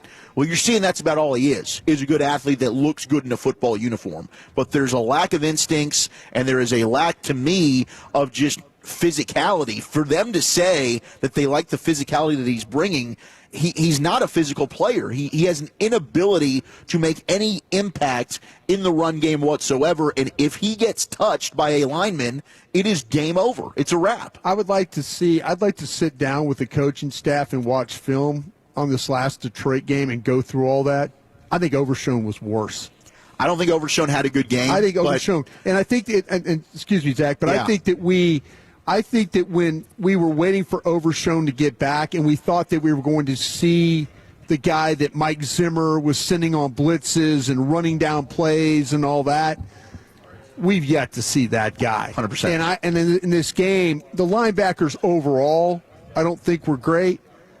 I think he struggled more than actually Murray. And I know Murray, it's real easy for us because we see Murray in space, like. Just get embarrassed. Well, yeah, okay. But, the play that goes to the outside, the pass that goes to the outside, the swing pass that ends up being a nice run, like Murray's out there fighting a blocker, but it's Overshown getting caught on the backside where there's this huge gap. Sure. So you're sitting there like going, wait a minute now, is it, okay, I could see the guy fighting a block and then trying to get back in the play. Not great. It's not great. Don't, I'm not trying to sell you this, although I think people have gone after Murray. There have been some bad plays, but I'm going to tell you this. I don't think Overshown's played to the level that we all thought he was going to play. You got to use him right. Yeah. And they're not, and I think he was never a great in position going to fight you guy. He's a splash player so far. He is. There's a level of hesitation to his game. Yeah. Where it's like, okay, I think I see it, but I'm not sure. Oh, now I need to go. Kind of a thing. So, and it could just be maybe you're not trusting the knee. Like he has. I think it's reasons as to maybe why he's coming off a massive injury. Really, two. But like so it's going to take some time for him. I know, but we Murray, sat there. I don't know why we're deflecting and giving Murray an excuse just because Overshown had not a bad giving. game. I'm just trying to be fair. That's all I'm trying to be. You watched the tape too. Yeah, and I said on Friday I thought Overshown played his worst game. But out of I'm just all four. saying though that there's some things that we blame Overshown for, and that's why I'd like to sit down. I'd love to sit down with Matt Eberflus or somebody and have me walk me through. This is the reason why they might be playing Murray, because we're seeing 59 looks like he's out of position. Well, wait a minute now. The other linebackers aren't doing their job either. But we're seeing 59 that looks like out of position. Yeah. See, that's and it's not deflection or anything like that. Jerry Jones, obviously somebody stepped up. The coaches for 14 weeks felt like that they needed to play Murray. Where we're kicking his ass, maybe we're seeing it the wrong, and I'm including myself, of seeing it the wrong way. That, wait, maybe it's actually James messing up here. Oh, wait a minute. Overshown might have been his responsibility. I think as a whole, the linebacking core has been below 100%, par. yeah, and it might need a full-on rebuild with where they are right now. You just might need all new guys in there. As exciting as it is when Overshown's making the big plays, he's definitely not a guy that can go in there and get things squared away and fixed on his own. Okay, Chargers glory Monday Night Football, possibly a flashpoint for more frustration with the fan base and the teammates. They're bunny 0 for 1. I guess at least they're not pointing the fingers, but this is really good. I don't think anybody is going to be as bold as one Ralph James Choppy was this morning on Sean and RJ. You see, he said the Cowboys are going to win this division by more than one game, and the Eagles might not even finish over 500. Now, they're going to get the Raiders and Commanders twice and the Bills. I think best case scenario out of that's 2-2. So I'm not quite as crotch first as Chop, but I appreciate the sentiment. We can keep our fingers crossed that their collapse is going to send them down a path of maybe being bad enough to lose to the Raiders. But, dude, they were one play away from beating the Chargers with all of those bad things going on. Like, they still do some things well. I would love to live in a world where the Eagles lose to the Raiders. Yes. That'd be amazing. That would be a burn the city down. I think Sirianni gets fired. I think that's a house cleaning. I think that is a Black Monday situation where your entire staff gets bleep canned if you end up losing what would be your 4th game in a row. Yeah. And it's versus the Raiders. That would be all time. But it was amazing to watch them collapse last night and all the turnovers for a team and a quarterback that takes pride in being so conservative that they never put the ball in harm's way. And you have him turning the ball over twice in one play. I was driving home from the station listening to Kevin Harlan call that last night, and it was hilarious because it was a total fiasco. How do you have that capability of being able to throw the interception, recover the fumble, and then fumble the ball again? It was a masterclass of disaster. And even when the Chargers were giving them opportunities, because the Chargers were doing plenty of goofy stuff as well, they just couldn't really capitalize. And A.J. Brown dropping passes. I mean, how many? One of the interceptions is on him. A drop touchdown, which was actually a beautiful ball from Hurts. A.J. Brown dropping it. That is where this team is right now, and their offensive line is nowhere close to what it should be. You have Justin Herbert running all over them. It was such a joy to watch them fart that game away last night. Yeah, and now they have to hope that Lane Johnson comes back and steadies the ship and everything. So that's going to be a really interesting injury to track throughout the week, along with a number for the Cowboys as well to lock into. But, he was also intercepted the following drive. After the double turnover play, the next time out they got intercepted again. I just love that we no longer have to listen to Eagles fans or fake national analysts or Dak haters pretend like Jalen Hurts is the better quarterback between him and Dak, because it should be obvious now. One of the interesting things last night for me watching the game, it seemed like he was trying to push the ball more downfield and might have been ignoring checkdowns, like, okay, it's time to start getting more aggressive with this offense, because Saquon Barkley, other than the 52-yarder, was getting 3 yards an attempt. It's time for us to make things happen, whether it was Brown's drops or his errant throws. I just don't think he's capable of playing that kind of football. So now you're in a spot here where maybe the Eagles' crisis, their toxicity, could put them in a situation to lose 2 out of their remaining 4 games. And if you win out, you'll take this division. But they're 8-5 now, so 8-9 is possible. I wonder what kind of odds you'd get on that. Yeah, probably phenomenal odds. It's got to be 100 to 1 or something. Right, because the Commanders not good, and they get them twice, as you mentioned, the Raiders. So I do think it's likely they can drop 2. Like I think that you've got a great chance if you take care of business. Yep. You're going to be hosting the wild card round at AT&T Stadium across the street from where we are now, and that is just a beautiful world to be living in right now. I love that the positivity rabbit was actually real. Like we were wondering, it's an Easter rabbit, like a couple weeks before Christmas. Yeah. It's just so strange and bizarre. It's amazing. Okay, obviously we got baseball on our mind. We're here at the Globe, Rangers Toy Drive. Doors open at 4 o'clock. Met Tolo Jason out there. He's the first guy in line. Said he wanted to be here first so we could have the best access to the autographs and all that. But he brought this, what I think is the best gift that kids get today that we couldn't get back in the day, other than iPads and video games and all that. But the Nerf gun set, 2 rifles. 4 little pistols. Like, you drop that off under the tree. And I mean, this is the best. Like, growing up, all we had was toy plastic guns, or most likely handguns. You'd have to go get a stick, that this is my gun. It kind of looks like maybe it's a pistol or something like that. And we would just point at each other and say bang, right? And then there would be an argument of who got who first, who said bang first. Was your gun actually pointed at the person? Like, it was all like honor system, a weird cosplay thing that we had going on. Now there's no doubt about it. Nerf dart hits you.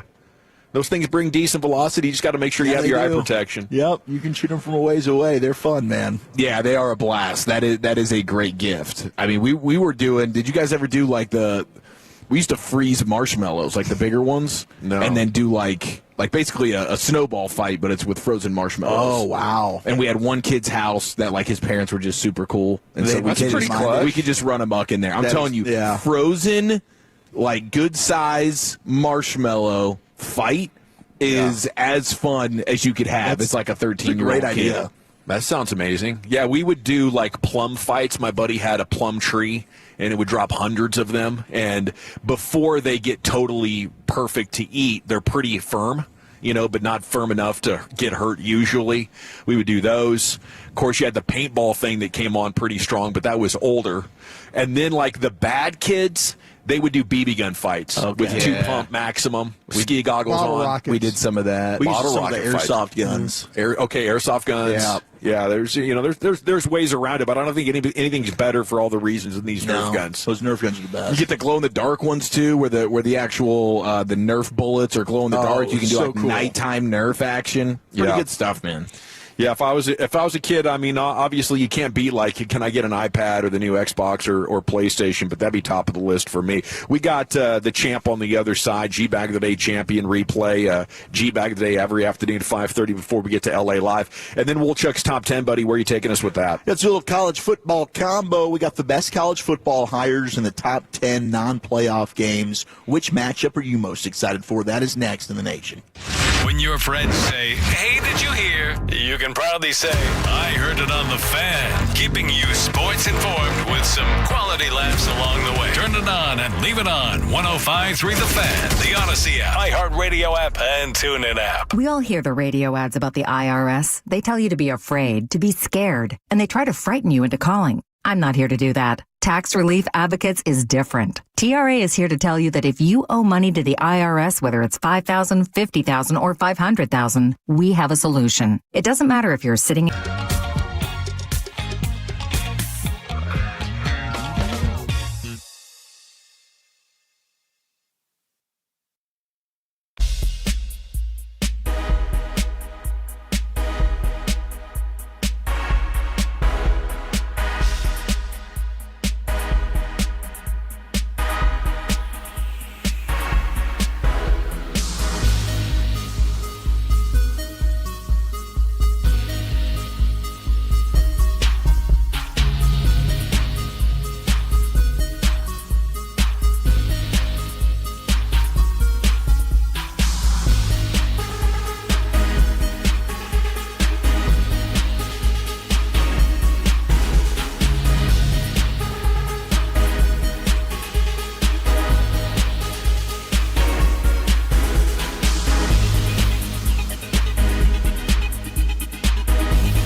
free second opinion and learn the truth. Book your appointment now at theontimeexperts.com. theontimeexperts.com.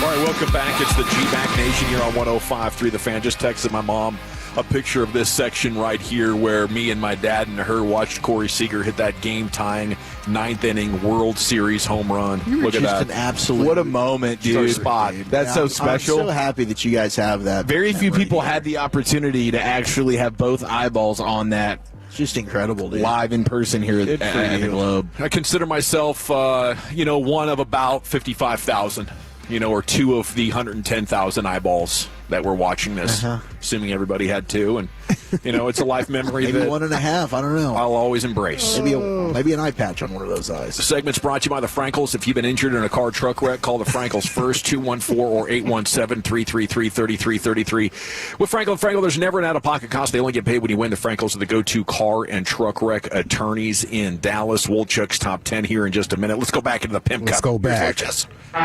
Let's go back. All right, our winner and champ of G-Bag of the day so far is that man that just spoke right there, Mr. Brian Broaddus. Yes. And Caller Gabriel. Got to give you some love, too, Mr. Caller Gabriel. Love him for this. It's what you drinking, what you thinking. We do it every Friday here on the Fan. Call on up. You got to be slurred, though. Slizzard or Hazikite. I don't care which one it is, but make sure you call on up and tell us how you feel about the week. Anyway, here's Caller Gabriel. Set Brian off. Gabriel, you still there? They'll count the conference champ. Yeah, what kind of fan are you? What fan are you? What team?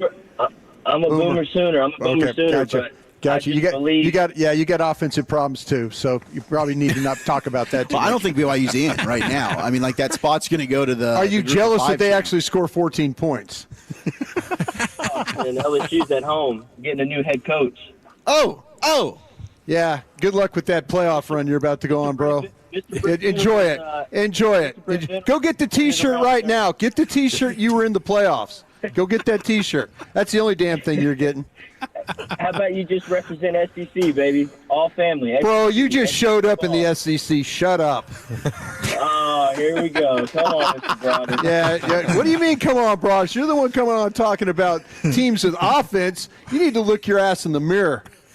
Don't let it be like that, Gabe. You let LSU push you around, and you want to tell me you guys got an offense? Come on, bro. Who won at the end of the day? Who's in the Oh my playoffs? gosh, who won? Who won? You're right. You're right. You're right. You're playing against a backup quarterback, and you guys almost take the L. Shut up. Well done, Gabriel. Salute to you, and salute to Broaddus for stirring it up. For standing in there. Thanks for Tolbert Garage Door for having us out last Friday. That was a show to remember. All right, Lucius will have the challenger facing the champs coming up at 5:30. Here's Wolchuk with your top 10. All right, 877-881-1053. What's the best non-college football playoff bowl game? All right, and who's been the best hire of the coaching of the college football hiring process right now? We've got a couple of top 10 that they're going to be dueling lists. So the best hires during this coaching carousel. Do you think Lane Kiffin's going to be on here?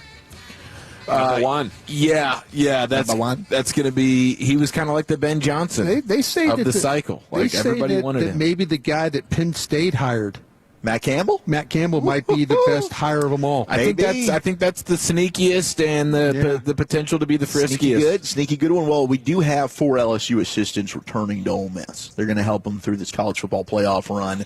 Lane said, "Go win it all, boys."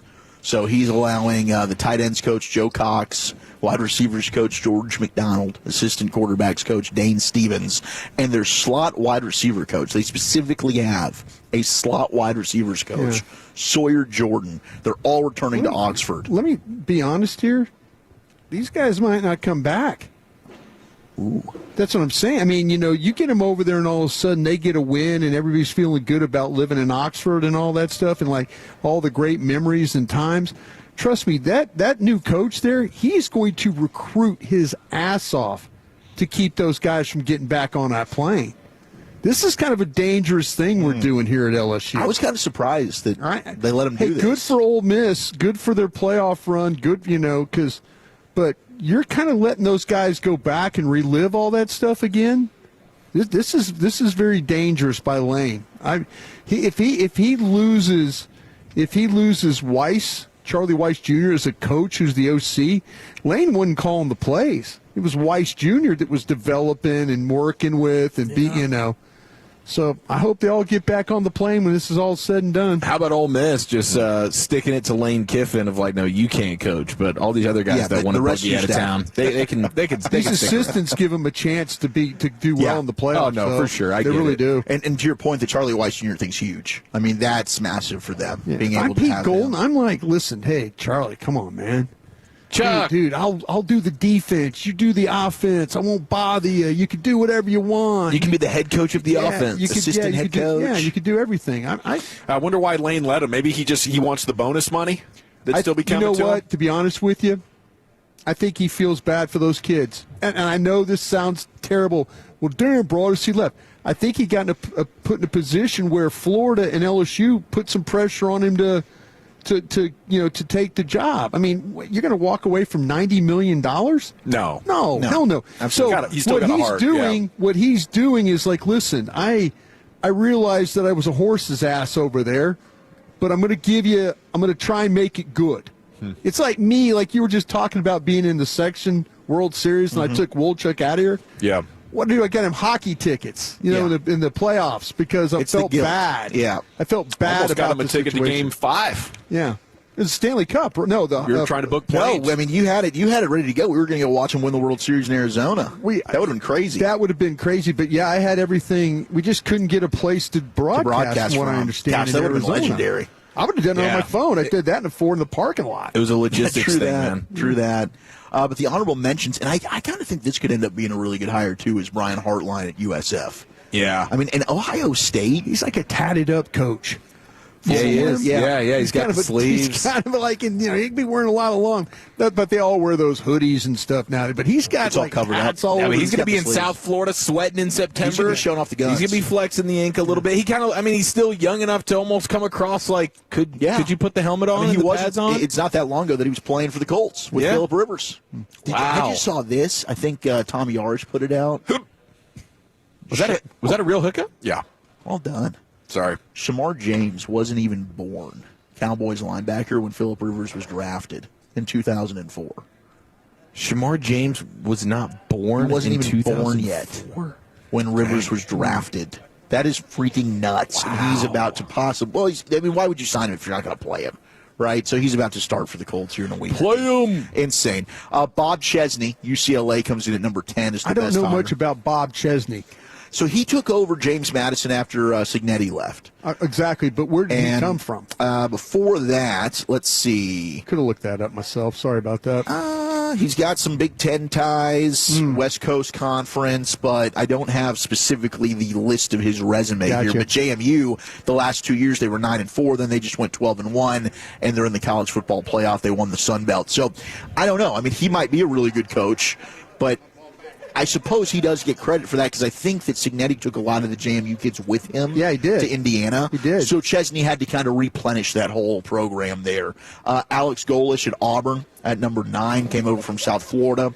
They were 1-11 in 2022, and then he turns things around for them to go 7-6, winning a bowl game, and then they just go 9-3 this past year, and we're competing for the playoff. I love how adamant he was that he's not much of a golfer. He says his wife is an expert. His wife is like a champion golfer. Is that what turned him off, you think? That'd keep you off the course. His wife was just kicking his rear. Evidently the wife was such a good player. Like the son is a good player too. Okay. The dad is horrible. That'd be a good scholarship to get. Yeah. Shout to Choppy in Tennessee.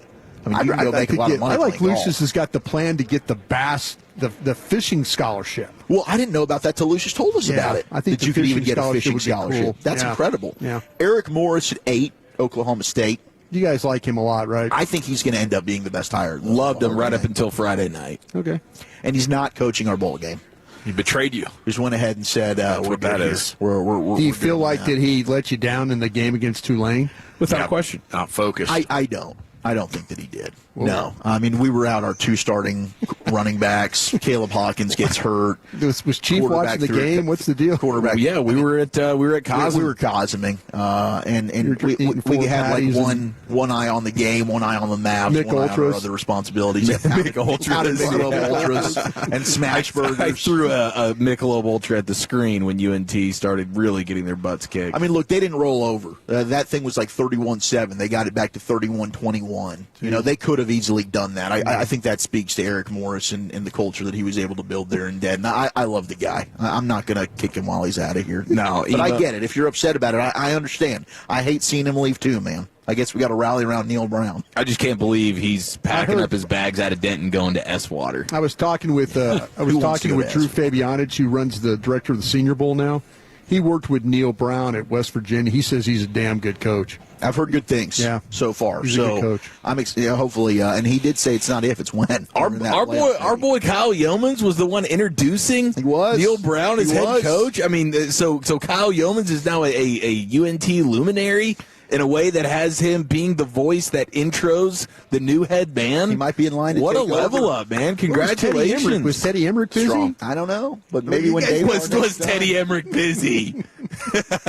Kyle Yeomans was the only name on that list. He had the beautiful tie on and everything, rocking the North Texas emblem. I mean, he looked good. He looked sharp in the suit. He looked good, sounded better. Charlie Huff from Memphis at number 7. Will Stein, Southern Miss, man. That guy did a lot. Did a lot with little at Southern Miss, and that says a lot now in this NIL era. You're able to make that happen. Yep. Will Stein going to Kentucky, taking over for Mark Stoops. That's Oregon, man, huh? Yes, he was with Dan Lanning there, and he was also the former Louisville Cardinals quarterback. Colin Klein at K-State makes a lot of sense where he played. Goes back and has done a good job at A&M as their OC.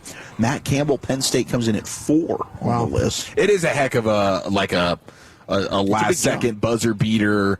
Hey, let's go get this guy when everything was down for Penn State, and you're losing out on Sataki because of crumble cookies, and it feels like you're just down and out. Every time you think of Sataki, I think of cooking mushrooms. There were so many BYU Sataki mushrooms. The BYU fans all at AT&T Stadium for the Big 12 championship had crumble cookie signs. They had crumble cookie advertising going on. They were loving their crumble for keeping their coach. We've determined, though, that the cookie that's better is Tiff's, right? Just the consistency for sure.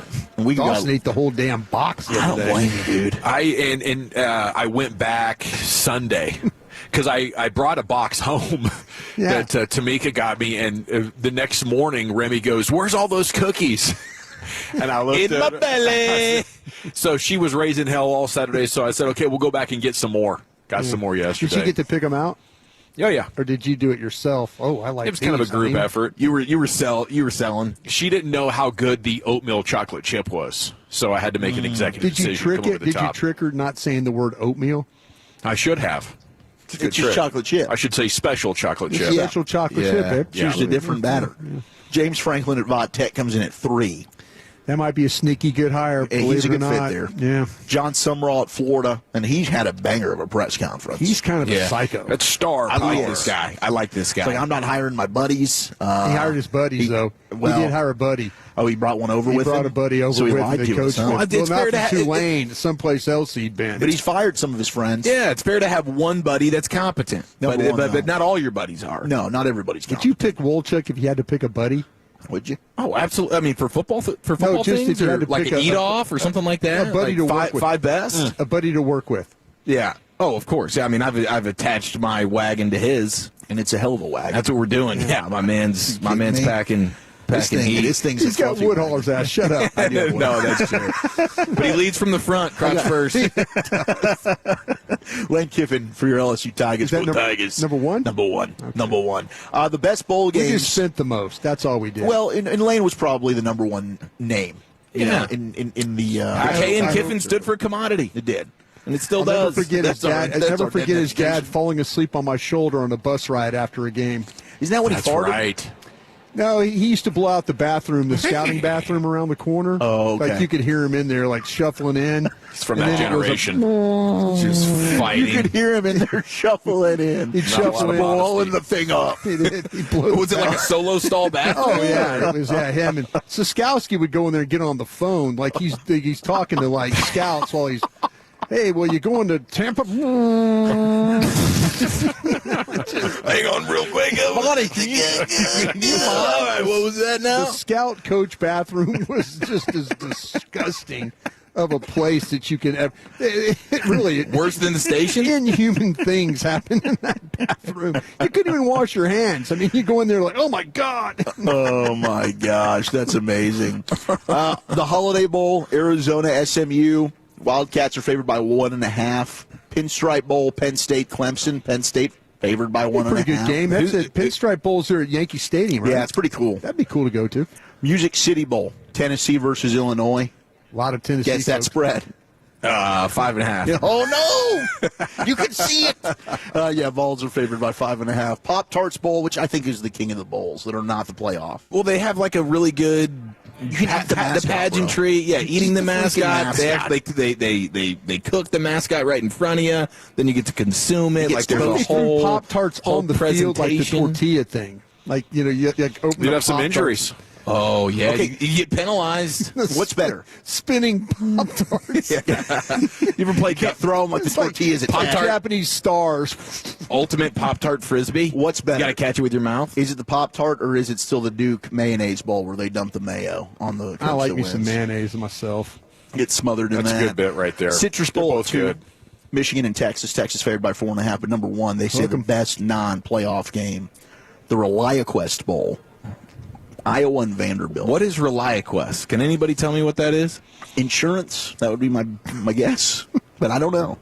877-881-1053. If you're Save interested, us. yeah, if you're interested in sponsoring Eric for a read, give us a call. Yeah, man. I'd like ReliaQuest. I'd Eric like to be the doesn't know who voice you are, of but We'll make it ReliaQuest, sound man. great for you. You can rely on me. Vandy favored by 4. And Diego Pavia, shout out to him, he's had a big jump in the Heisman polls right now. He's at number 2. Dude, his brothers are going to get so blackout hammered during the Heisman festivities. They've been kicked out. They've been kicked out of like 3 or 4 of them. There's no way they're going to be allowed in the building. Apparently, last season, like Pavia's best game or their biggest game, whatever it They beat was, Alabama? maybe it was the Bama game. Like his brothers got hammered and kicked out of the stadium, so he was like, "Hey, let's go ahead and just keep that going. Like, you get blacked out, do your thing, and it works for me and my team." So, # do your part, bros, and they did Mom's their a part. looker, by the way, too. Weird. Yeah, Mom's a looker. yeah. Theo Vaughn, I think, is taking her out on dates. Is he really? That happened, huh? Yeah, It did happen. there's a lot of movies of them together. A lot of clips. Movies. Getting a lot of screen time. Well, not the kind of movies you You go to the theater and watch the two of them just holding hands. We're at the Rangers Toy Drive, brought to you by Evan and Kalen Carter. Rangers Toy Drive at the Globe. The doors are going to open at 4 o'clock. Bring an unwrapped toy. Get a voucher for select Ranger games coming up in the 2026 season. And if you're unable to make it, you can go on to Rangers.com/toy draw. Punch the Amazon link. You can still help out the kids if you can't make it here. Okay, Sports Hodgepodge coming up next, Eric. Something the Cowboys must get right if they want the playoffs, and an all-time hot take. Rivaling Broadus' benching of Mahomes next here in the nation. I was right. But the great folks of Fort Worth, they bring you great news today. The all-new Alliance Hyundai. It is here, ladies and gentlemen. It's conveniently located at I-35 in Golden Triangle. You can't miss it. Absolutely stunning building when you're driving down 35. And I was in the car business for a couple of years. Let me tell you, man, my buddy Ryan Watson, he's the owner, big-time Tolo. He is delivering a dealership experience that is second to none. Trust me, you will feel the difference. A one-of-one car buying experience at Alliance Hyundai. Right now, it's the Hyundai Getaway Sales Event where all you can find is smoking hot holiday deals. Score 0% APR for 60 months on the 2025 Hyundai Tucson, or 0% APR for 72 months on the 2025 Hyundai Ioniq 5. Keep in mind, every new Hyundai comes with America's best warranty. We're talking 10 years, 100,000-mile limited powertrain warranty, plus owner's assurance. And make sure you check out the stunning 2026 Hyundai Palisade selection as well. Great family vehicle, would be an awesome Christmas gift for the wifey. Now, their state-of-the-art facility, it features Hyundai certified techs using advanced diagnostics for top-notch care, oil changes, repairs, you name it, with same-day service and no appointment needed. Relax in their comfy waiting area, free Wi-Fi, drinks, snacks, the whole nine. Visit AllianceHyundai.net. That's AllianceHyundai.net. And remember, at Alliance Hyundai, it's their mission to be your ally in the automotive business. Coming up Wednesday morning on Sean and RJ, did the Stars keep it rolling? We'll chop it up at 7:40 in the Expressway. NFL Power Rankings at 8 and Nick Eatman at 9:20. It's a Hump Day edition on The Fan. Hellsberg Gifts checked off the list. Now, time for wrapping. Earrings for mom. a gold bracelet to match the rings Danielle wears every day. And for Dad, a new watch, because we all know he needs one. All right, this is going to be a good one. Our favorite things for your favorite people. Shop in store at Hellsberg.com for up to 50% off. Most people don't think about their garage door until it quits working. It's time to call the doctor, Garage Door Doctor. We've been Houston's go-to for over 35 years, and now the doctor is in the Big D. No subcontractors, just pros who show up and fix it right. If your garage door is loud, slow, or letting bugs in, don't ignore the symptoms. Call Garage Door Doctor. We've been all over Texas, and now we're right here in the Big D. Call Garage Door Doctor or schedule online at garagedoordoctor.biz and ask about our $29.99 tune-up special. This February, tennis comes to Texas. Ben Shelton, Taylor Fritz, Casper Ruud, and just announced Grigor Dimitrov. The world's best players step onto center court at the Ford Center at the Star for 9 days of nonstop action at the 2026 Dallas Open, February 7th through 15th. Every serve, every ace, every moment, the stars shine brighter in Texas. Get your tickets now at DallasOpen.com. That's DallasOpen.com. I know that hiring can be challenging. You sort through tons of resumes and you get too many so-so applicants. You're just waiting for someone to match your role perfectly. Well, now, there's a place where you can meet them fast. ZipRecruiter. Need to hire right away. Start your search for strong candidates. The right fit awaits. Build your team. Build it sooner. Meet your match on ZipRecruiter. Just head to ZipRecruiter.com/free right now to try it for free. And you're on your way to meeting your match. 4 out of 5 employers who post on ZipRecruiter get a quality candidate within the first day. So try it now. Go to ZipRecruiter.com/free. Once again, that's ZipRecruiter.com/free. Meet your match on ZipRecruiter. Try it free. This is the story of the one. As the purchasing manager at a manufacturing plant, she knows the only thing more important than having the right safety gear is having it there when you need it. That's why she partners with Grainger for auto reordering, so her team members can count on her to have cut-resistant gloves on hand, and each shift can run safely and efficiently. Call 1-800-GRAINGER, click Grainger.com, or just stop by. Grainger, for the ones who get it done. Wesley Financial Group is not a law firm. I'm Chuck McDowell, founder of Wesley Financial Group. Did you buy a timeshare because they told you it was a great investment? That's a lie. Most timeshares can be bought online for $1. To find out what your timeshare is worth and to cancel it, call us today and we'll send you our timeshare exit kit free with all your options for cancellation. Call Wesley for your free exit info guide. 800-941-2255. That's 800-941-2255. Hey, Tolos, RJ Choppy here with my good friends over at Johnson Fitness and Wellness. And boy, they've been busy this year, adding new brands, making it easier to build your dream home gym. Joining me now is Craig Lewin, Executive Vice President of Johnson Fitness. Craig, what's new? Well, the big news is Peloton. Customers can come in and test the brand new Cross-Training Bike Plus, the Tread, and the Tread Plus, all with the guidance of our certified fitness experts. That's a huge addition, and y'all have expanded beyond Peloton too, right? Yes, we've added the Tonal 2 for strength training, which is unbelievable, plus new massage chairs from Osaki and Panasonic. Johnson Fitness and Wellness now has the largest selection of massage chairs in the state. 15 stores in Texas, 7 right here in DFW. It's easy to find one nearby. Absolutely, and our expert staff helps you find the right equipment for your goals, your space, and your budget. See for yourself. Johnson Fitness and Wellness. Find a store near you. Online, johnsonfitness.com. 7 right here in DFW. That's johnsonfitness.com. What's good, y'all? It's Von Miller, Super Bowl MVP, Sagmaster, and now your host of Free Range. This is where NFL meets real talk. Every week, I'm bringing you inside the game, from locker room stories to league-wide headlines. You want football IQ, locker room insight, and real conversations with the people shaping the league? Welcome to Free Range with Von Miller, where nothing is off limits and every down counts. New episodes every Wednesday. Listen and follow Free Range with me, Von Miller, wherever you get your podcast. Get your fresh Stars content with the #1 Stars podcast, Spits and Suds, presented by the On Time Experts, keeping Stars fans comfortable all season long. Check out the latest Spits and Suds episode wherever your favorite podcasts are found. If you're in the market to upgrade your vehicle, get to Classic Chevrolet in Grapevine. Back-to-back #1 Chevy dealership in the world. They've got more new Chevys than anyone, and they're all priced to sell. Silverados, Tahoes, Blazers, Malibus, Equinox, and more. Visit ClassicChevrolet.com. This is Texas. This is Classic Chevrolet. Together, let's drive, relax, and enjoy the difference. Based on new Chevrolet registrations 2023 and 2024.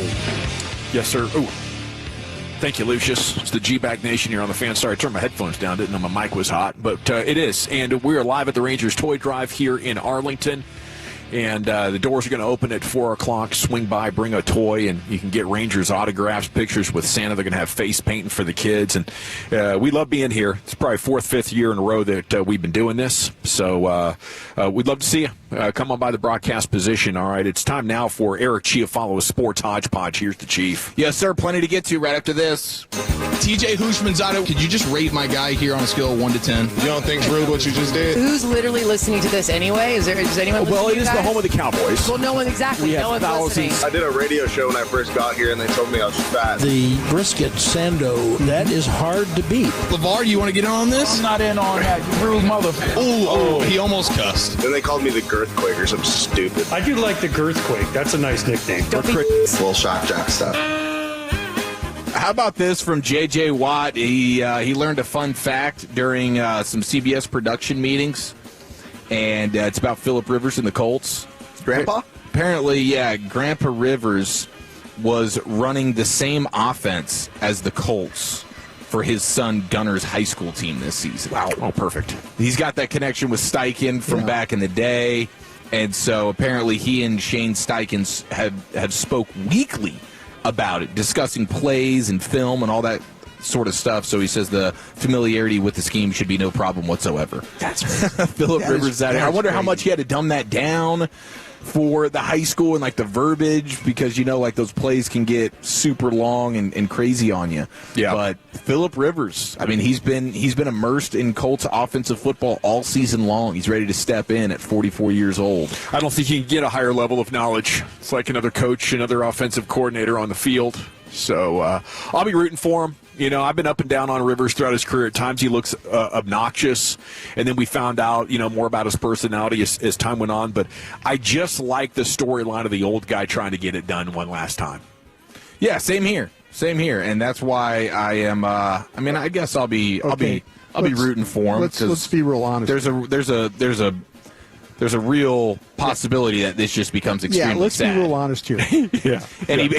He's got 5. He delays his Hall of Fame opportunity by 5 years just to go out there and get ransacked and embarrassed and ruin his legacy. It's perhaps like playing his way out. Eli Manning had like a 198 game starting streak, like he was rolling line, and then they got what the Giants said. Well, we're not going to start you this week. And then went out there and lost the game. And then the next week, what did they do? They started a streak. But let me ask you guys a question here. As Colts fans, how would you really, really feel about this? Terrified, hopeful. Not great. Assuming the worst, preparing and hoping for the best. As soon as Daniel Jones went down, it was sick to your stomach. There is no good plan here. There's not a single plan that makes you feel good as a Colts fan. This is backup quarterback I didn't think was any good to begin with, so they obviously didn't have a plan. No. Yeah. What's up with our guy Richardson? What happened to him? Did we get rid of him? He had a workout that's band right. The that workout fired band back hit him into in his the face. That's right. He's on IR too. One of the goofiest injuries in sports history. Okay. This was his opportunity to seize the day and make good on the fact that they drafted him in the top 5 or whatever. Don't you think they should create like a QB trade deadline just because this situation here? Maybe we got the regular trade deadline, but if you're a playoff team and everything's going great and you lose your quarterback and then your backup quarterback, we have emergency quarterbacks available on game day. Why not an emergency quarterback trade deadline? Now, how about do a better job of getting your quarterbacks? It's Santa. Santa looks a little. It's a violent game. Injuries are an omnipresent part of it. I don't want to ruin the playoffs for anybody. Mrs. Claus do. Yeah, I'm with you on that. Wolchuk scouting out Mr. and Mrs. Claus here. He looks like he's dropped a few LBs this year. Mrs. Claus still got it, dude. Looks like he could drop his coat size a couple. Yeah, Santa's a little bit disappointing to see. Is he in wearing real like life. dockside shoes? Or Yeah, well, this isn't the Santa that I was accustomed We to. need to stuff a pillow in that belly. Yeah, that might be the plan. For the kids. As a little Jewish boy, I grew up just dreaming of a moment like this. I get eyes on Santa. Did you never sit on Santa's lap, old Joe? No, I've never done it. Never once, Never really? once.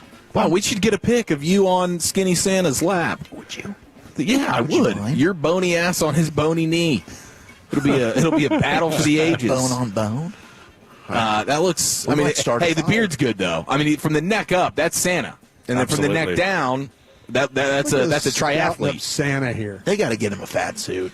Yeah, we need to beef him up. I think he got Ozempic in his stocking last year. By the way, Mrs. Claus was getting worried about his health. The blood pressure was high. By the way, it's Colts and Seahawks. So if Phillip Rivers is stepping in on Sunday, he's going against one of the best defenses in the league. I don't believe they've allowed a touchdown in the last couple of games. Give me the. So that's that. Give me the Bengals, right? Give me a tune-up game. What are we doing? That's why he's waiting for Week 16. Diana Rossini, like the propaganda is already out. Best shape of his life. Sure. It's a no-brainer for who gives them the best chance, says someone. A source close to Phillip Rivers describes him looking. Rivers. He's in better shape now than when he played. The source is probably Phillip Rivers himself. That's got to be a ball sack. Okay, so the Cowboys' rushing attack has really plummeted as of late. I mean, when you look at the last few weeks, 29% rushing success rate versus the Eagles, 23% versus the Chiefs, 33% versus Detroit. So, I mean, they were dominant to start the season. First 5 weeks or so, they were tops in the league. And then when you look really since week 6, and especially these last 3 weeks where they've totally bottomed out, their rushing success rate has been awful. And that is not going to be something that is good for you as you're trying to make a playoff push here. And your offensive line is giving up pressures at a ridiculous rate. I mean, we talk about the defense, and rightfully so, but the offense is the thing that has to carry it. And if you're getting pressure on the quarterback and you can't run the football, you're going to be kind of stuck in the mud settling for field goals. Well, I wonder how much. I mean, Javonte Williams hasn't had to play through a full season at this. He's been banged up, and now he's really been the guy because you don't have a legit RB2 to take the load off. And I know Malik Davis had the big run on Thanksgiving, but Malik Davis, I mean, there's a reason the guy's kind of been bouncing around the league, and kudos to him. He had an awesome game. But this might be where you see Javonte Williams, the carries start to pile up. You're late in the season, the fatigue factor. He might be getting worn down a little. I hope they finish strong. You could definitely make the argument, at least these last 3 games, that you've faced some pretty stiff tests. The Lions' run defense, very, very good. But, yeah, we need to see that thing heading back in the right direction. Clayton Adams warned us of this even when they were going strong, that they weren't hitting all their markers and everybody wasn't on the same page all the time. And, maybe they're starting to pay for that a little bit. But that's not sustainable for success. Mm-hmm. That would significantly change your offseason plans if that remains the case in the final 4 games. Yeah, and I don't know how much does getting Guyton back help you in this scenario, but there's probably plenty of factors here with the offensive line and with Javonte Williams and maybe just the general scheme itself, like the book's out a little bit and you were able to kind of catch teams sleeping earlier in the season. I don't know, but it's definitely something that's going to have to get remedied here over the course of the next couple of weeks. Shannon Sharp with maybe the hottest take of the year. I mean, we're right here at the finish line of 2025, and he might have come out on top here on the nightcap with Ocho Cinco. That's what Michelle said. Shedeur Sanders, he got the nod now to be the starter, I guess, moving forward. Mm-hmm. And might have been wearing the thong. Shannon Sharp says, quote, "I really hate to feel this way, but a part of me is like, yeah, we'll let him start the rest of the season. Oh, Bears, Bills, Steelers, Bengals, that's the rest of the schedule for the Browns." He says, if I was Shedeur, I'd be like, nah, I'm good.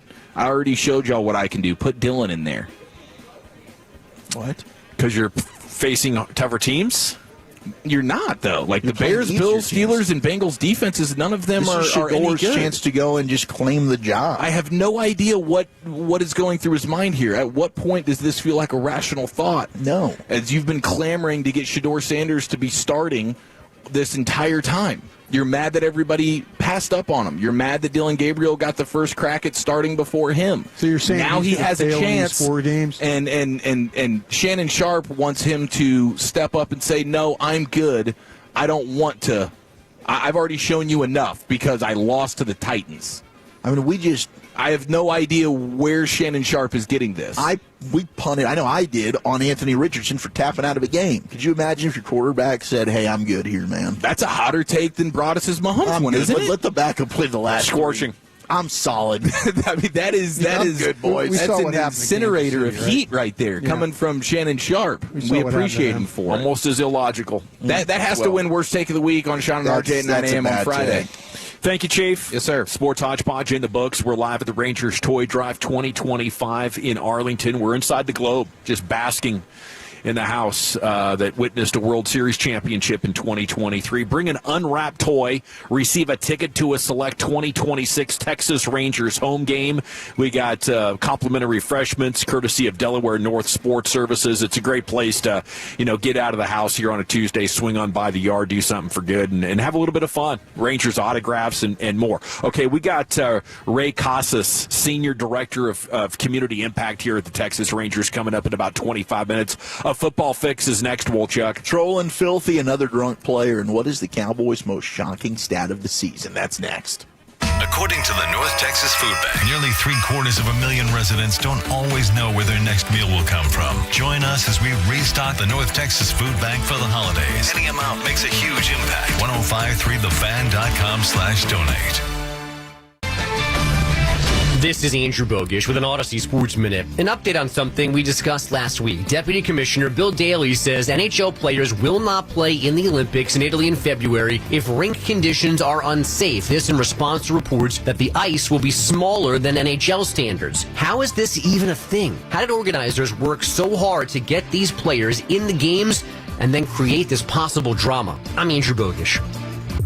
Here's something most doctors know that most men never talk about. Stress from work, money, and family doesn't disappear at night. It could follow you into the bedroom, and suddenly your mind won't let your body do what it used to do naturally. For moments like that, doctors often look for treatments that help both the brain and the body. That's where Rugiet Ready comes in. Unlike those other popular brands, Rugiet Ready is a next-generation drug that helps prime your brain for arousal and increase blood flow. It uses 3 C ingredients in 1 mint that dissolves under your tongue so it absorbs fast. Most men are ready in about 15 minutes on average. Over 150,000 men have already tried Rugiet. A doctor reviews your health online, and if it's appropriate, the prescription ships discreetly to your door. Visit Rugiet.com/sports to get 15% off your first order. That's RUGIET.com/sports. Individual results may vary. Rugiet Ready is a compounded prescription that is not FDA approved.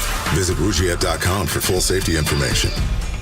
I love to cook for the holidays, and I love the way the house smells, and no better smell than a beautiful steak cooking on the grill. And right now, you can gift the family and friends USDA certified tender steaks, juicy burgers, cozy and convenient comfort meals, and so much more. During their Sizzle All the Way sale, you can get 50% off site-wide at omahasteaks.com. Plus, our listeners get an extra $35 off with promo code Corey at checkout. Right now is the perfect time to save on delicious gifts and holiday hosting favorites. Every steak is perfectly aged to maximize tenderness and hand-cut by master butchers in America's heartland. Grass-fed, grain-finished beef has more marbling for exceptional flavor and is the choice of steakhouses and professional chefs around the world. Save big on gourmet gifts and more holiday favorites with Omaha Steaks. Visit omahasteaks.com for 50% off site-wide during their Sizzle All the Way sale. And for an extra $35 off, use promo code Corey, C-O-R-Y, at checkout. Terms apply. See site for details. That's omahasteaks.com. Promo code Corey. RJ Choppy here, my good friends over at QC Kinetics. Get you healthy, keep you healthy. We are going to deal with your joint pain. We are going to take you into the new year, getting rid of all that joint pain. Knees, hips, back, shoulders, elbows, ankles, wherever it may be.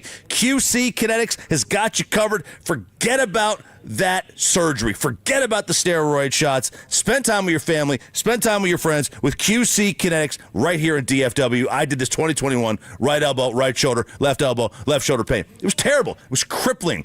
I needed my life back. I got it back with QC Kinetics. They don't believe that you need to have surgery. They don't believe that you need to have downtime. They believe you need Restorative, regenerative medicine allows your body's own healing properties to target those aching joints. You feel alive again. QC Kinetics, 972-972-8610. Dallas, Fort Worth, Plano, Grapevine, 972-972-8610. No drugs, no steroids, no surgery, no downtime. QC Kinetics, 972-972-8610. Hey, Tolos, quick question. Have you ever tried financing a paint job? Spoiler alert, you can't. Yeah, nobody's handing out payment plans on a bucket of beige, but you can finance Rhino Shield. That's right. Gary Zanobi here. Our ceramic coating comes with a 25-year transferable warranty. Unlike paint, Rhino Shield won't chip, peel, or crack. It's UV ray resistant and helps insulate your home. And with easy financing, Gary can even get your payment under $200 a month. Protect your home for the long haul. Get 20% off now through the holidays. Visit RhinoShieldDFW.com. Why just paint your house when you can shield your home? Rhino Shield. The following is a test of the emergency alert system.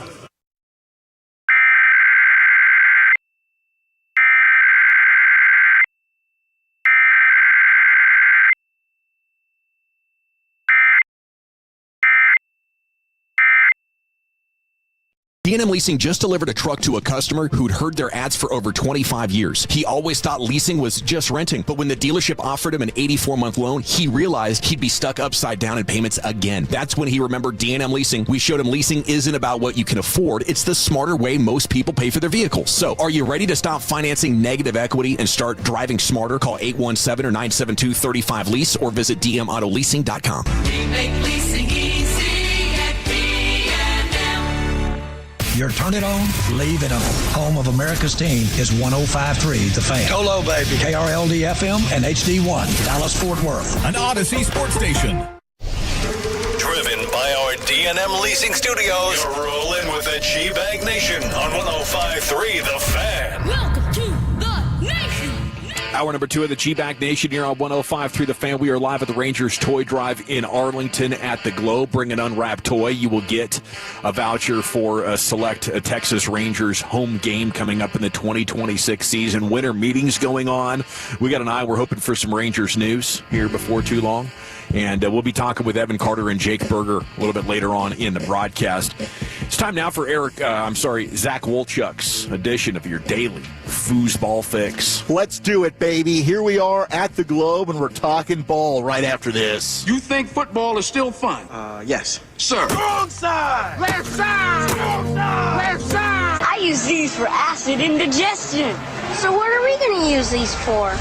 Intimidation. You know I got to get my fix, man.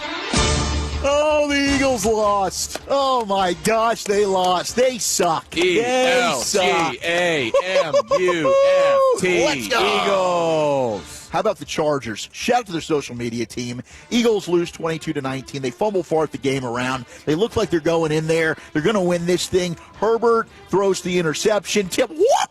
Here's Tony Jefferson, Unk, 33 years old. I thought he was 40. He's only 33, but we're calling him Unk. He gets the pick. Woo! Chargers win in overtime. And after the game, we talked about it yesterday, Eric, the positivity rabbit, the Easter rabbit they've got in the locker room. And we're not even at Christmas yet. They're trying to look ahead to Easter. Well, what'd the Chargers do? Put up a picture of the rabbit pointing to the clock and just trolled the hell out of the Eagles as they get the win, and they send them packing now 8-5, and the Cowboys are looking around. You saying there's a chance? Oh, there's a big-time chance. 54% if you win out. You win out, Eagles drop 2, you're NFC East champs, and it's going to happen. You called it last night, man. Let's will it. With the bold prediction. Are you 33 years old, Wolchuk? 34. 34. You're older than Unk. Yep, I'm older than Unk. I guess I can be called Unk these days. Still no gray in your beard, man. Don't look a day over. I think so. I see 24. Let me see. I see some patches. You have one long gray on the sideburn. Just a couple but of you've strays. earned that. When you have kids, it just starts to happen. The stress. Or really, when you have a wife, it starts to happen, and then the kids, I guess, as well. Love my wife dearly, but goodness, it's just the little things, you know. It's like you can never show enough appreciation. Right. You can never show just enough respect for what she's going through and what she's doing. And you know what? I wouldn't be able to keep my head on straight without her. But gosh, you better remind her about that 24/7, 365, or else she's going to let you know you have it. How often do you get the "What would you do without me"? Oh my gosh! But as soon as I walk through the door, and from that point on, it's probably every 30 minutes. Yeah. Yeah, they're putting up numbers. They are. I'm terrible at relationship and marriage advice, but I'll tell you what, the number one most liberating thing for me is when I just decided I don't care. You know, You're responsible for your own happiness, right? Yeah. I can't do anything about it. So, like, all the, oh, my goodness, my wife isn't happy. I got to do this. I got to try to make her happy. It almost makes her less happy. You know what I'm saying? Like, when she knows that he's not going to be manipulated by me, I think the respect grows. And she's like, touche. All right. You finally beat the boss. I'm going to leave you alone now. I'm going to try that tonight. she's finally met her. Or maybe she's just ignoring me. I'm going to try that tonight. I'm going to try that tonight. I'll have a full report back. Oh, yeah. I mean, 5 tomorrow. It's going to be turbulent. Yeah, it doesn't start. You got to see it through. Right. I'll tell you what, she wants to send me to the guest room, be the best thing that's ever happened to me. There you go. There you go. I'm not waking up in the middle of the night to feed the baby. Woo-hoo! I'm in on this one, boys. Get a lot of appreciation for that doghouse after a while. Man, Jim Harbaugh, his feelings after the Monday Night Football win for his Chargers, quote, I'd put it in the discussion of the birth of my 7 children and my marriage. He has 7 kids? 7 kids. Yeah. He's trying to get those Phillip Rivers numbers up. Yeah. Yeah, he's still about halfway there. A long ways away. I did see somebody posted, Phillip Rivers' wife must be thrilled she doesn't have to get pregnant again this winter. I mean, are they still going? Are they still? When's the last time they had a kiddo? He doesn't knocking these kiddos out. He doesn't strike me as a vasectomy guy. No. So, I think this youngest child, I heard this, I think his youngest child is in this in the way of being able to maybe play with his baby, grandkid? His grandkid. Oh, okay. They're like in the same. That's wild. He's got a daughter and a babysitter and a play date all in one. We're all set here.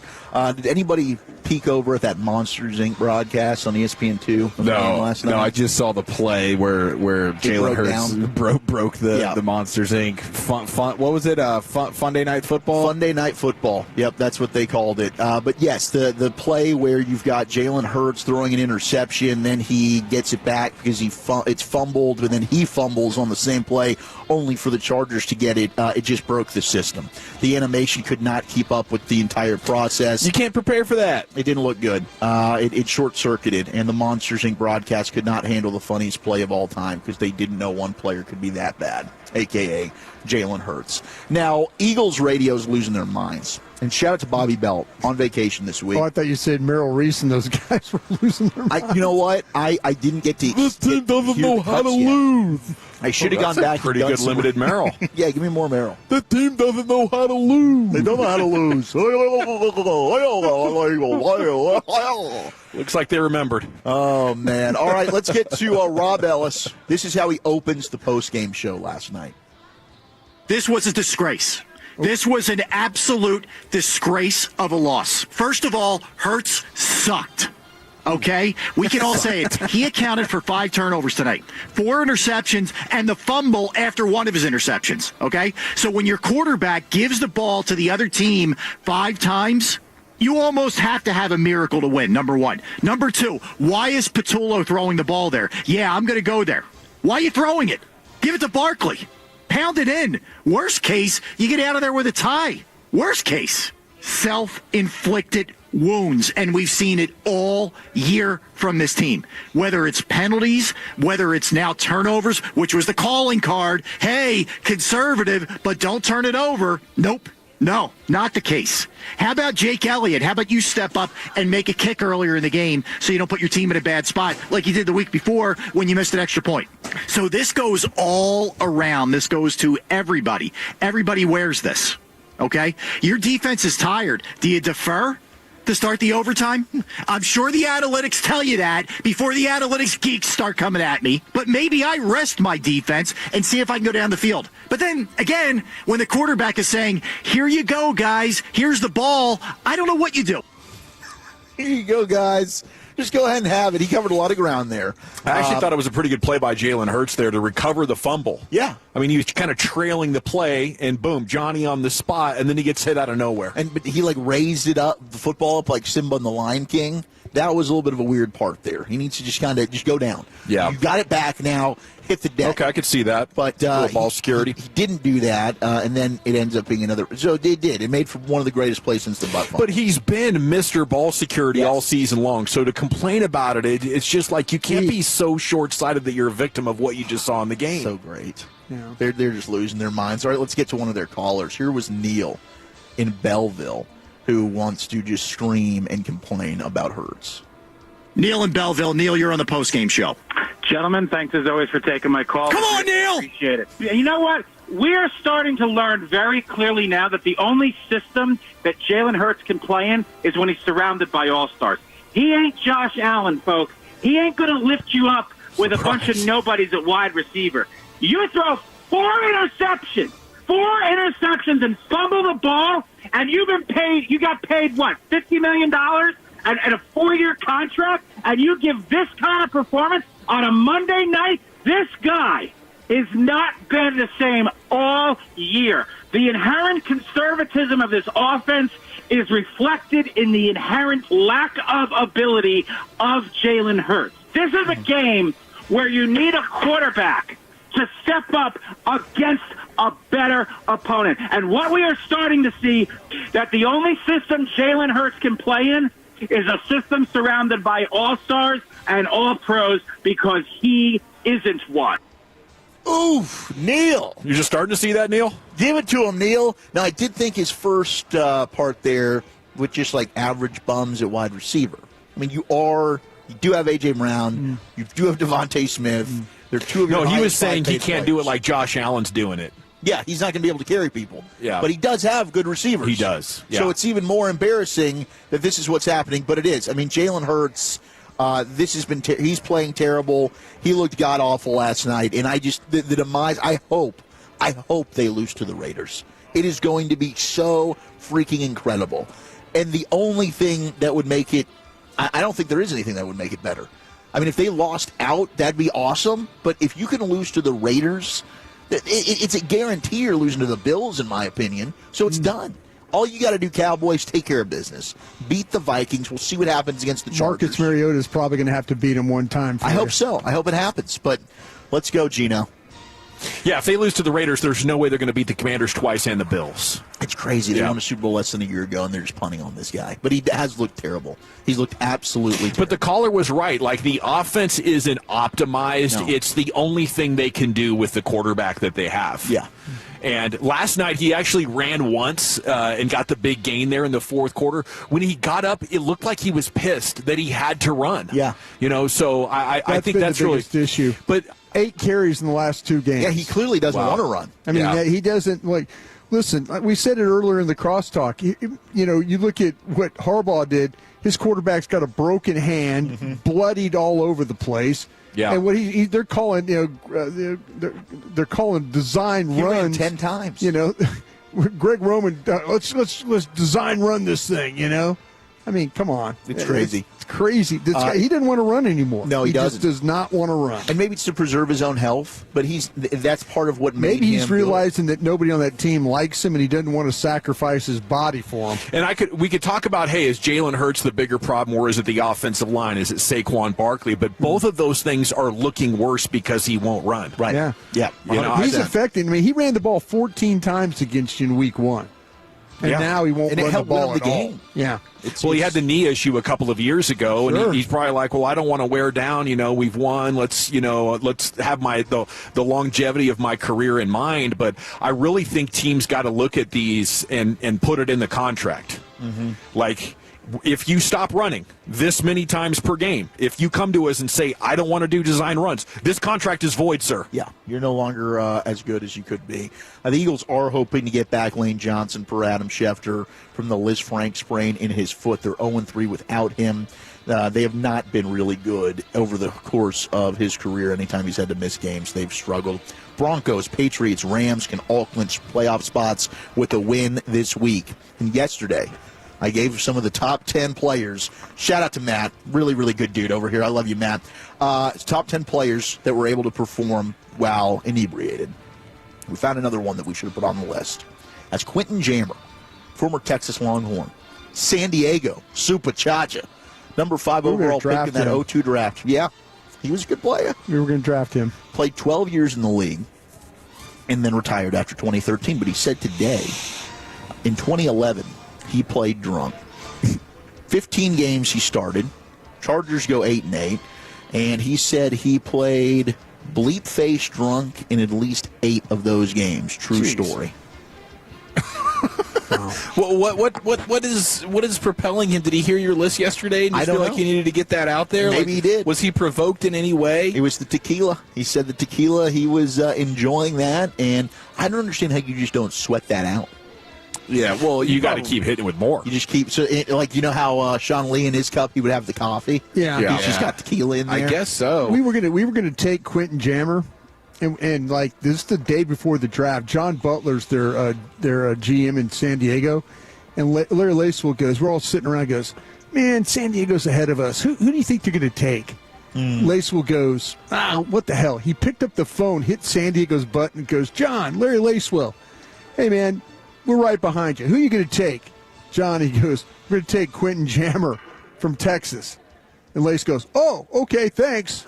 Hung up the phone and like, was he BSing us? Or I'm like, I think he was serious.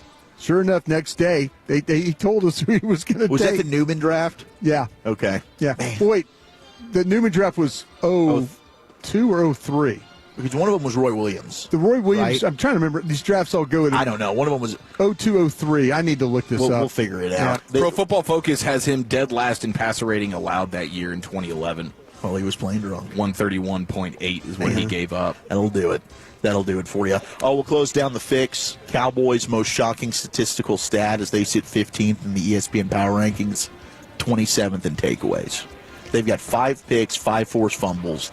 Cowboys are on pace for 13 takeaways. They had 22 last year. That's a big drop-off. And that was one thing with the Eberflus defense you thought you could count on. Sure. His defenses were top 10 in takeaways his entire career as a defensive coordinator. Not this year with the Cowboys. Thank you, Wolchuk. Thank you. There it is. I wonder if there's any positions that you could be better, maybe a little drunk. Do you think like defensive tackle? No. Defensive edge, just a little bit drunk? No. Well, more aggressive? No. I remember it's a painkiller. Harris with the Packers before we got there he was a Long Island iced tea guy. During the game? Like the night before. Go out all night drinking. Oh, yeah, I don't want hungover. Drinking all night. I just want that superhuman feeling and confidence. Yeah. You know what I'm saying? Maybe a little bit extra aggressive. Well, Gruden tells a story about Janikowski being drunk as a kicker. Wow, our idiot liquored up kicker. Yeah. That's where Peyton Manning got that from. Well, right? that was Vinatieri, wasn't it? Vanderjack. No, that was Vanderjack. That was Vanderjack. Yeah. Okay. Yeah. Vander that guy also was a drunk. I mean, Janikowski had major party issues. Yeah, he did. Almost got thrown in the clink for a while. Ray Casa, Senior Director of Community Impact with your Texas Rangers, going to join us coming up next. We'll talk about this fantastic event as we're live at the Rangers Toy Drive and what you can do to help the kids and help the Rangers at the same time. So we'll do that. We'll get some C-Note in here, Cowboys News of the Evening, and we're back on the Fan. Sean and RJ, the KNC Masterpiece, G-Bag Nation, and Fan After Dark. Live.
sales event. Truly one of the best times to get your brand new ride. You can also start the process online. PlatinumCDRJTexas.com, and then drive a little further to save a lot more at Platinum Chrysler Dodge Ram Jeep. This segment of The Fan is brought to you by Wild Fork Foods. Sean Shreve here. You've heard me hype Wild Fork Foods. Now come see it. Join me this Saturday, noon to 2 in Frisco. Free meat samples, giveaways, and those limited Tolo charcuterie boards. Come hang out. See you this Saturday at Wild Fork Foods in Frisco.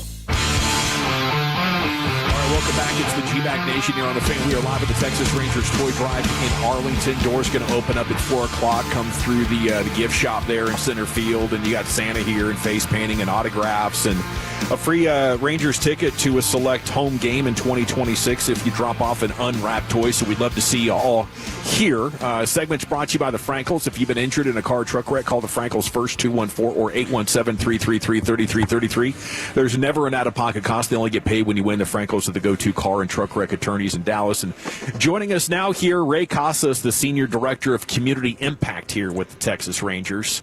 Tell us more about this day, and a good afternoon, Ray. Thanks for having us out. Yeah, good afternoon. I can't think of a better time of the year to be here at Globe Life Field other than getting ready for spring training and opening day. But today's special because, our community comes out and really shows how much love they have for each other and for kids. This is Christmas and baseball, it's a kid's thing, so getting to have them come out and donate a gift and, get a Rangers ticket is pretty cool. Yeah, and I can't wait to get more details on this event. Tell me, from your perspective, working this job, I think you told me this is your 9th year. What's it like after winning a World Series, just the community vibes and the interaction? It's special because before I ever worked here, I was a fan first. And to get to see everything that we've been through since the 70s and 80s and to finally win it and just to have, fans come up to you and tell you how much they love this team and love this organization is pretty cool. And to obviously be champions now, it's certainly a different perspective from a fan and knowing that we're a fighting team. It is. It's amazing to know that they were capable of doing it, and then they did it. I imagine in a position like yourself, it makes it a lot easier to reach out to the community and to pack the houses wherever you might be here with this incredibly rabid fan base. And even in the down times, they were fantastic with how they remain connected to this team. But is everything coming together for you the way you expected it for this event here? Yeah, it really is. I think, it doesn't hurt when you have an organization like Mission Arlington, Mission Metroplex, that they've been a tremendous partner of ours for the last 5 years with this particular event. But the work that they do is so important to our community. We've certainly seen our ups and downs, with the economy and everything. But to support people that need help each and every day is so special. Especially, this really is a part of our DNA as an organization to help our community, and it's really been a cool event to host every year. Yeah, I saw 9,000 families total helped by Mission Arlington last year at Christmas. Yeah, 34,000 folks were able to get a Christmas gift through Mission Arlington, and really in large part to our fans that have been so generous with donating toys. And I tell you, what a blessing to be able to not only be a fan of this team, to be a supporter of this team, but to know that they're giving back as well. Looks like we got some good concessions on the way as well for the people. Yeah, is this all free? It's free when you come into the door. Okay. When you come through the door. Yeah, you got that toy with you. Yeah, once you bring that $15 toy unwrapped, you get to come and take a picture with Santa, come and take a picture with the Rangers captain, and get to see some of our ball players. I was telling the guys, I thought the Nerf toy guns is maybe the best gift that I would have wanted as a kid. That I'm like, man, could those have come out a few years earlier? What do you think's the best gift out there? Oof, you got kids? Rough. No, I don't have kids. Okay. But anything Nerf is fun. Yeah, getting to throw the football inside the house, and hopefully I won't get in trouble for saying that. Kids, breaking things, but I broke some stuff with a Nerf ball too. Yeah, it's there's so many really cool toys out there. I don't know if you guys have been able to go visit the Christmas store at Mission Arlington, but it's just about every gift, every toy that you could ever imagine, and kids can go in there, get it for free, and again, the generosity of our fans, and it's really cool. But I from a toy perspective, I can't remember the last toy I played with. It's been a while. You never played with electric football? I never did. No. See, I had every team home and away. Okay. I was obsessed. Were you? I was absolutely obsessed with electric football. Okay. And then they had this hockey game. With the hockey game. Yes. Was that Coleco? Fun. Well, the hockey, the arms, you can move them in the goal. I'm so old that the hockey goalie didn't have a mask. He just was like a dude. Yeah. He was just blocking shots. Tougher generation. Oh man, that was much tougher generation. But it was the Yes, Maple the Leafs sticks. versus the Canadians. And you could feather the cross in and slam your center at the goal. Oh, you could take that puck and sling it all the way around to the I remember I would get my very first Atari video game. I mean, that's going to really age me, like the 80s, Yeah. But you get like NCAA football, Sure. and you could barely make out the figures in the game. I mean, the graphics were horrible, right? But that's just what I remember in playing video games. So you, our longest Tolo, Tovash, has just texted in. You guys go back? We go back, Tovash said, man, race my guy. Tell him hello. We were in college together. Yes, at UT Arlington. Yeah, he's such a great guy. Great basketball player, great coach. I certainly remember Toe. So how do you get involved in this profession? Because you were a local guy, Fort Worth, right? Yeah. So was this, I don't know if as a kid, this is kind of what your passion was, what you wanted to do. No, it was. I mean, I think as a kid growing up playing baseball, you always dream of playing in the majors, and I certainly wasn't fast enough to do that. But, it was like I was saying earlier, you go through your career trajectory, and, I've done a lot of different things in different industries, but to get to work for your hometown team and to get to go to a ballpark every day for work is so fun. It's a dream come true. I feel like a kid walking around Globe Life Field, but to get to do that, is just a blessing. It really is.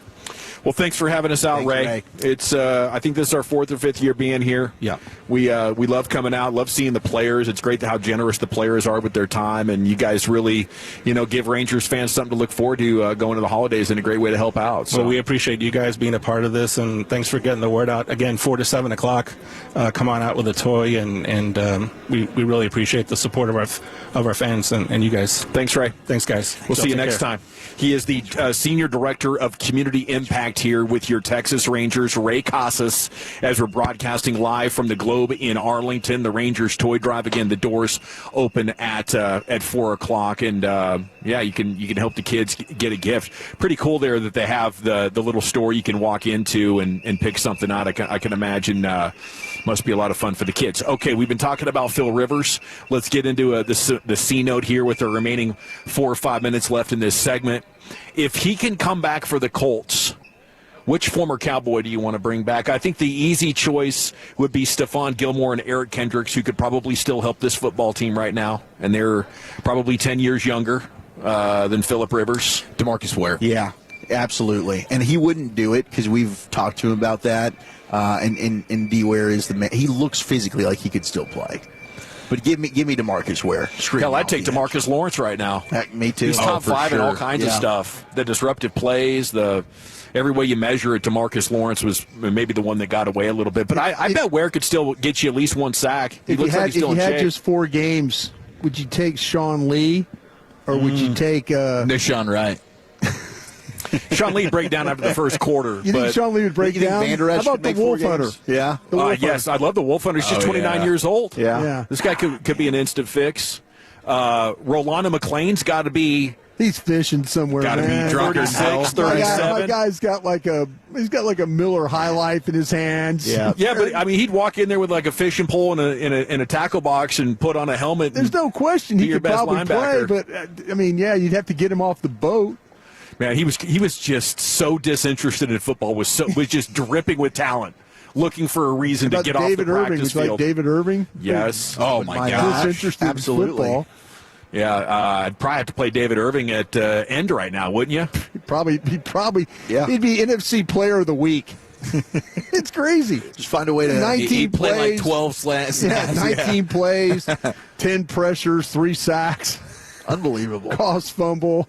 Barry Church getting some love here on the text. Take Barry. Okay. Barry Church would be good. I mean, Heg Woody still looks like he could suit up. Bring him in here at 877-881-1053. Yeah, Darren Woodson. I mean, that's the sad state. You got Troy. your quarterback. You got your quarterback. I don't know if we've had a real good safety combination since Barry Church left. No. Maybe, I mean, you're looking at like J-Ron Kersh maybe has had a top 5 safety season. For the Cowboys this Hamlin century. had a good year. Yeah, Gerald Sensabaugh was a nice player. I mean, they've been sprinkled in there, but that's probably the top spot along with linebacker defensively that is just begging for a significant upgrade. And, we cannot wait to not only look at this draft, but look at free agency and see how committed the Cowboys are going to be to maybe finally completing a roster build in a way that doesn't have gaping holes.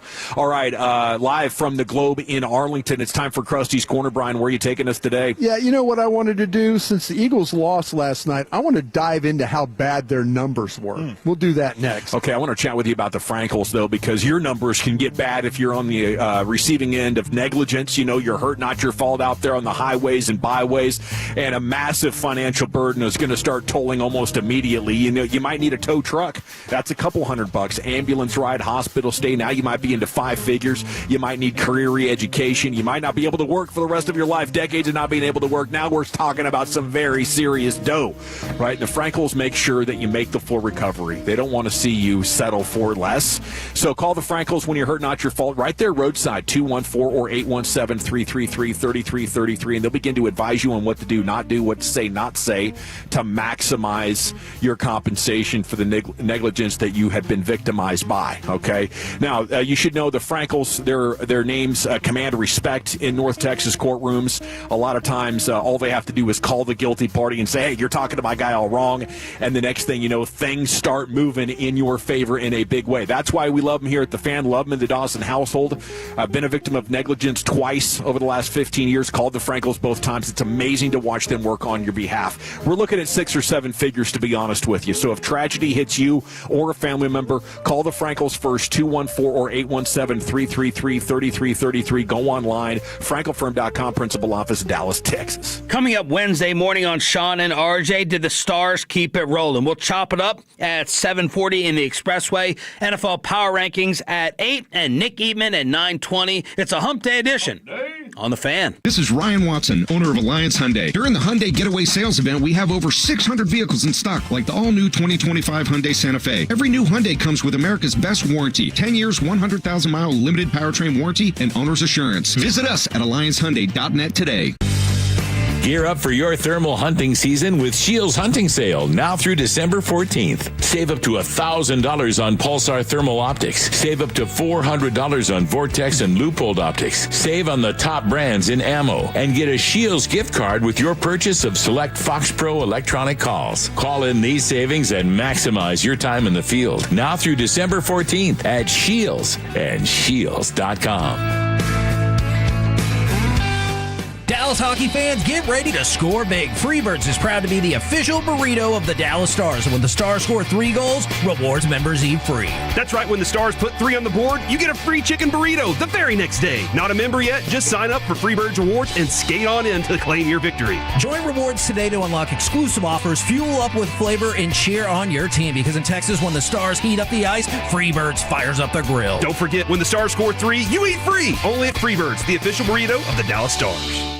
Here's something you don't hear every day. You can keep your insurance check and get a brand new roof. I'm Alexis Vining with Greystone Roofing. Our licensed team offers in-house financing so you can fund 100% of your roof at a low rate with no hard credit check and no income verification. Use that insurance money to pay off debt, invest it, or save it, and you can never have too much extra cash in your pockets during the holiday season. Call Greystone Roofing, family-owned, licensed, and local. Let our family help your family protect what matters most this holiday season. Visit greystone-roofing.com. Get that end zone dance ready. Football is back. And nobody brings a pregame party like Specs, proud partner of the Dallas Cowboys. Specs has Texas' largest selection of canned cocktails, spirits, wines, and gourmet bites. Everything you need to take your watch party from JV to the pros. So head down to Specs and cheers to savings. Down, set, delicious. Specs.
DFW's #1 Cowboys podcast with Brian Broaddus, Zach Wolchuk, and Eric Chiafalo. Presented by the On-Time Experts, keeping Cowboys fans comfortable all season long. Subscribe to Love of the Star wherever your favorite podcasts are found. If you're in the market to upgrade your vehicle, get to Classic Chevrolet in Grapevine. Back-to-back #1 Chevy dealership in the world.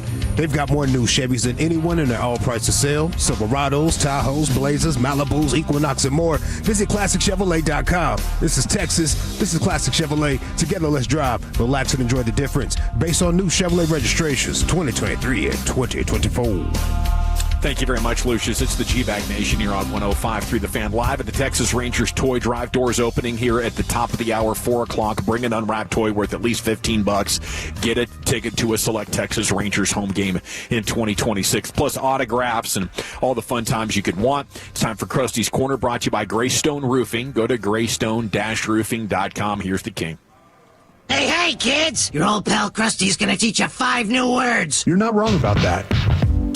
From Dallas, Texas, number 55, Brian Schottenheimer. Thank you, Lucius. Appreciate that. Thank you to Greystone as well for being a part of this one as well. Seen a lot of as wells already today. Yes, you are. I love coming out here for this thing, by the way. I know, you have a little spunk. I do. I wore my Red Sox out today, for the Rangers. Got the red, white, and blue working today. Ho, ho, ho. I like what they, I tell you what, man, the folks that bring toys, they do a good job. We were talking about the Nerf guns and stuff, but they've got a lot of good things over there. So shout out to the folks, and they're all lined up, man. I can see them behind us here.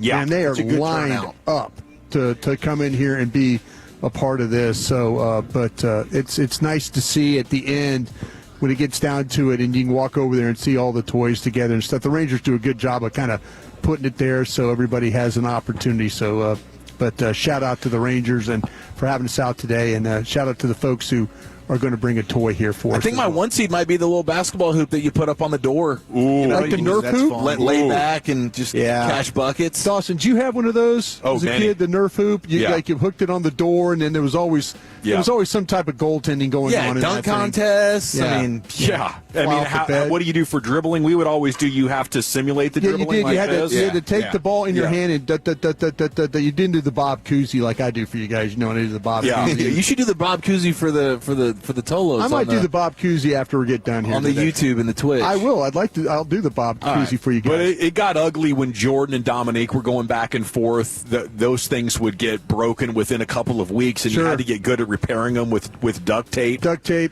Scotch tape, maybe get you through the night or something like that. Wouldn't hold that well. Could you ever hit an outside shot with that thing? Occasionally. Yeah. What we found is there was an advantage to wrapping it in electric tape just a little bit to create a little bit more weight on it. See, we weren't that smart. We weren't that smart. We couldn't hit outside shot. Inside post game was like big. Like backing guys down. The up and under. There was a lot of hitting the door handle. I mean, you'd have bruises on your back from hitting the door handle. Or you'd put your heel through the sheetrock or the door if the door was hollow. If you come for a back dunk. Yeah. Your heel would come down. You thought it was on the floor. We went to the sheetrock. Hoping Dad comes home late from work that night. Yeah. Get that magic mud out of here. Couldn't hit free throws and shot free throws like Shaq. I wonder what the overall field goal percentage is across the world on those hoops. It's got to be like under 15%. I said, you had to have a really good inside game to have any kind of offense. Because anything from the outside, and there was there really wasn't any goaltending either. No. Like if the ball went up, you were no, it was fair game to swat it out. Yeah. I think it's probably why my jump shot was always straight line, like Clyde Drexler. Didn't have much arc on it because you'd hit the ceiling. Yeah. So you were conditioned for those environments. Yeah. Oh man, we were talking about, but he was talking about those games like electric football and all that stuff. That was all, man. Those were cool games. And the hockey game, I love the hockey game. Yeah. With the little marble in the middle of the plastic puck. Yeah. You can sling that thing around. It's great. All right, hey, I'm going to ask you one question before we get started here because I want to go through these numbers, how bad both teams were last night. Especially the Eagles. I'm going to read to you the game, what happened. What the coverage is and how bad the pressures were. It was. If I was rooting against the Eagles, I'd have turned it off in the second quarter. Wait till you hear the Chargers, the offensive line, their blocking numbers. Oh, the pressure rate was like, what, 70%? I'm just telling you. I've never seen numbers like this for a team that won the game. Hey, there's Santa right there, man. Hey, Santa. The man's got it. Look, it's felt, baby. He's looking good. It's a good-looking hat. The beard's incredible. For sure. Yeah, look at that. He's flexing the waistline. Yeah. He's got Santa, all right. Mrs. Claus is getting it going, though. Still guilty as ever. Dawson, I'm going to ask you this question to start this thing. Thank you. Does Diggs need to be put in the lineup no matter what? I would say yes. Well, I mean, starting lineup, I don't know, but I think dealing with a rookie like Ravel, who had some shaky moments last week and is still wearing that brace and he looks kind of wonky, he's coming down a little gingerly. Like, I would want to know that I have a veteran over there if that starts to materialize again. If he slips and falls down again, I'm wondering how anxious and nervous he might be at this point and how much he trusts his knee. And I think there's a chance that the biggest thing about this, though, is if you can get Diggs playing clearly better than the other guys, and the bar's not that high, then you might actually have something if you do make the playoffs. Right. So I'd say let's get this rust knocked off. Let's see if Trayvon can be better than he was for the first 6 weeks of the season. There's only one way to find that out. How about you, Wolchuk? You putting Diggs in the lineup no matter what? No, not no matter what. I mean, I think obviously talent-wise, if he plays anywhere near to his level that we've seen him previously, he's an upgrade. But I do think there's something to buying in. And if you have somebody that is not necessarily invested or is kind of 1 foot in, 1 foot out, can that have a negative ripple effect to the rest of the defense? And I don't know if it was necessarily a coincidence that they were able to take off and play better football without him. I think that stuff is very real. And your commitment and how much do you love the game are questions that I've heard from way too many people to necessarily say, I'm throwing that guy on the football field again until I know, one, he's healthy, but two, the mentals are where they need to be as well.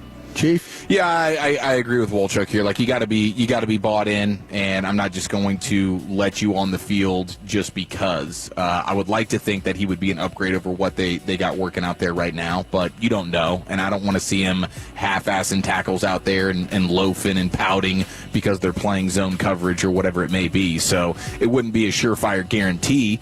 But I would like for him to get out there. I would like for him to show that he's bought in and healthy enough, and please help this team try and go on a playoff run right now. Well, you guys maybe think of another question about Diggs. Could we be seeing the last 4 games of his Cowboys career, and do you get the buy-in because he doesn't want to put bad tape out there? That maybe somebody else is watching the tape, and that's my hope. And they're thinking like, well, wow, look at Diggs. He was a dog the last four weeks of the season. Didn't help him at all.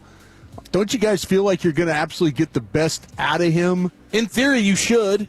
But I don't know. Even for him to, he might be fighting for his Cowboy job, or he might be playing for somebody else. Yeah. That's. I kind of feel like that the anxious moments you might have might be because if he goes out there and plays like ass and they let him go, where's that money going to come from that he might think? I would think a lot of players would be incredibly motivated either to earn their spot on this team for 2026 or put tape out for somebody else. I just don't know how much Trayvon Diggs is motivated by the money anymore. Yeah. He punted on $500,000 in the offseason. Maybe that's a window in his mindset. Like, I'm done. I'm generationally wealthy now. I'm just going to sit back and let the passive income from my financial advisor trickle in. I'm good. And if that's the case, then I don't think anything's going to motivate him. But it shouldn't be hard to play better than what they've had out there this year. I need to see Trayvon out there, but I do believe 100% these are his last 4 games with the Cowboys, or at least his last 4 regular season games with the Cowboys, unless he plays better than he did, because the savings is just too big. You're looking at $12-13 million in savings if you let him go. Yeah, I think it's a no-brainer that he's playing his last games as a Cowboy.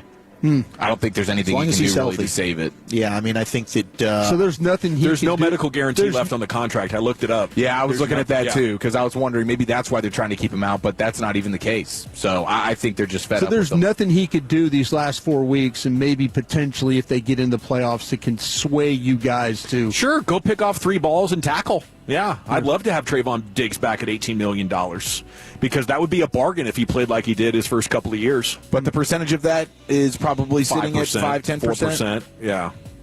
Maybe that's high, 0.4%. Yeah, makes sense. All right, how bad was Jalen Hurts last night? Historically? Yeah, 21 of 40 for 240 yards.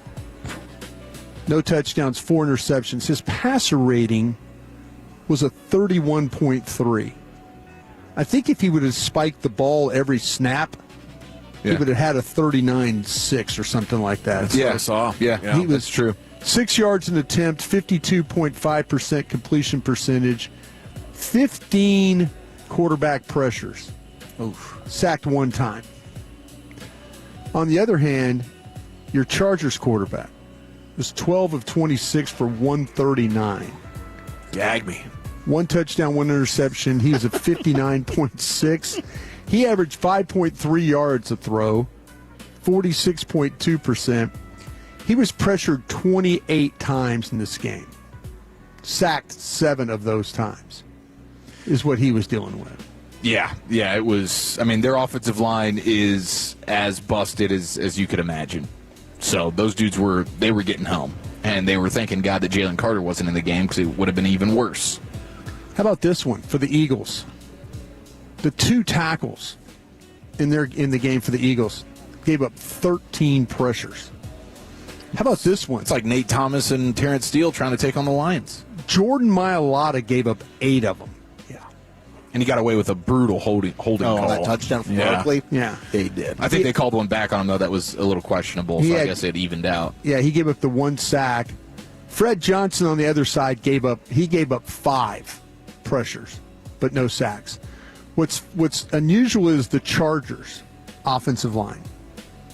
Do you see the numbers here? I'm about to read you these numbers. They had 41 pass blocks attempted in this game. Mekhi Becton, he gave up 11 pressures. Still playing for the Eagles. Yeah. The guards, okay, how about this? The guards for the Chargers gave up 21 pressures between the 2 of them. Yeah. Is what they gave up.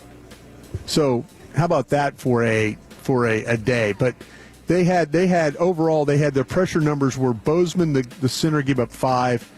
Becton gave up 11. Zion Johnson, the guard, gave up 4. He was the best of the best. Saylor gave up 10. And tackle Bobby Hart, who played 31 snaps in this game, gave up 11 of the pressures. Overall, though, you would say that to me, this is going to be one of those games where the Chargers are going to probably come into town. Same type of offensive, line this way. And my biggest fear is Dallas is not going to do anything against them. Get no pressure. Yeah, all of a sudden it's like, oh, wow, they got, 1 sack, when they could have. This film is going to be so interesting for me to watch. Like you're trying to pick out who to attack in this game. The paper but they says find anybody. a way, man. It's amazing the way that they find ways to win these football games. The Chargers do. I know. That quarterback was incredible last night for them. I mean, the numbers don't say that, but the way he played. Yeah, he was running around. He did. And that's the thing you have to worry about in this game. I mean, Dallas will be. Yeah. We'll look at Minnesota tomorrow. We get the Minnesota offense tomorrow and then their defense. But just kind of taking a peek at the Chargers, man, that offensive line's a mess, but they've got a quarterback that's damn legit. I know that a lot of people are kind of critical of him, but what he did last night, I think, was pretty special. Thank you, Brian. Thank you. Krusty's Corner brought to you by Greystone Roofing. Go to greystone-roofing.com.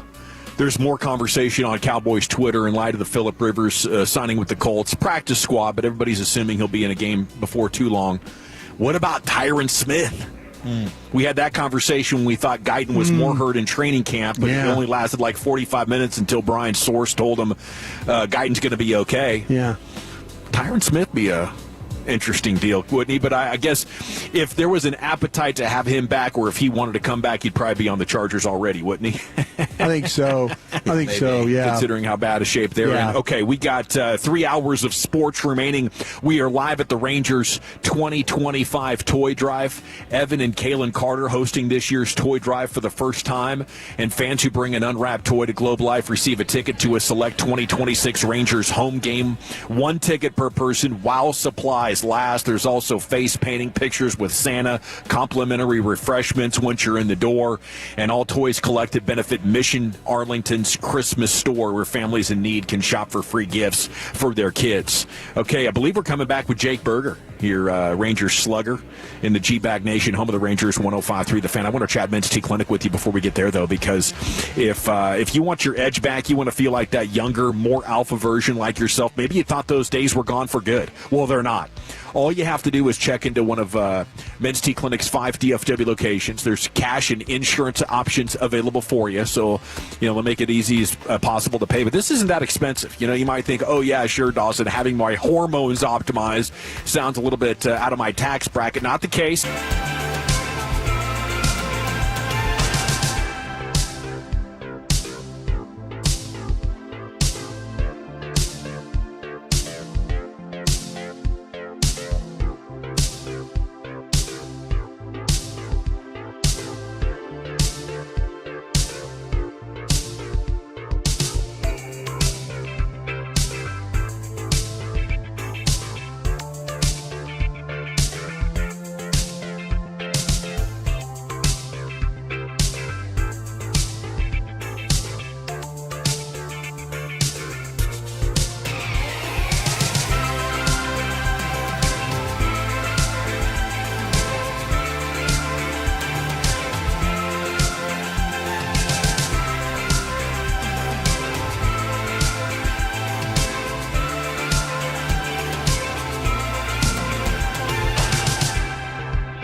Rangers Toy Drive is going on, and actually the doors just opened 4 minutes ago, so the line will be reducing here as the folks are going to be in getting autographs, and you donate your toy to the Rangers Toy Drive, and you get a ticket to an upcoming 2026 Rangers home game. And joining us now to talk about all things Rangers and the holidays, it's Rangers slugger Jake Berger here with you on the Fan, and a good afternoon, sir. How the heck are you? I'm doing great. Thanks for having me.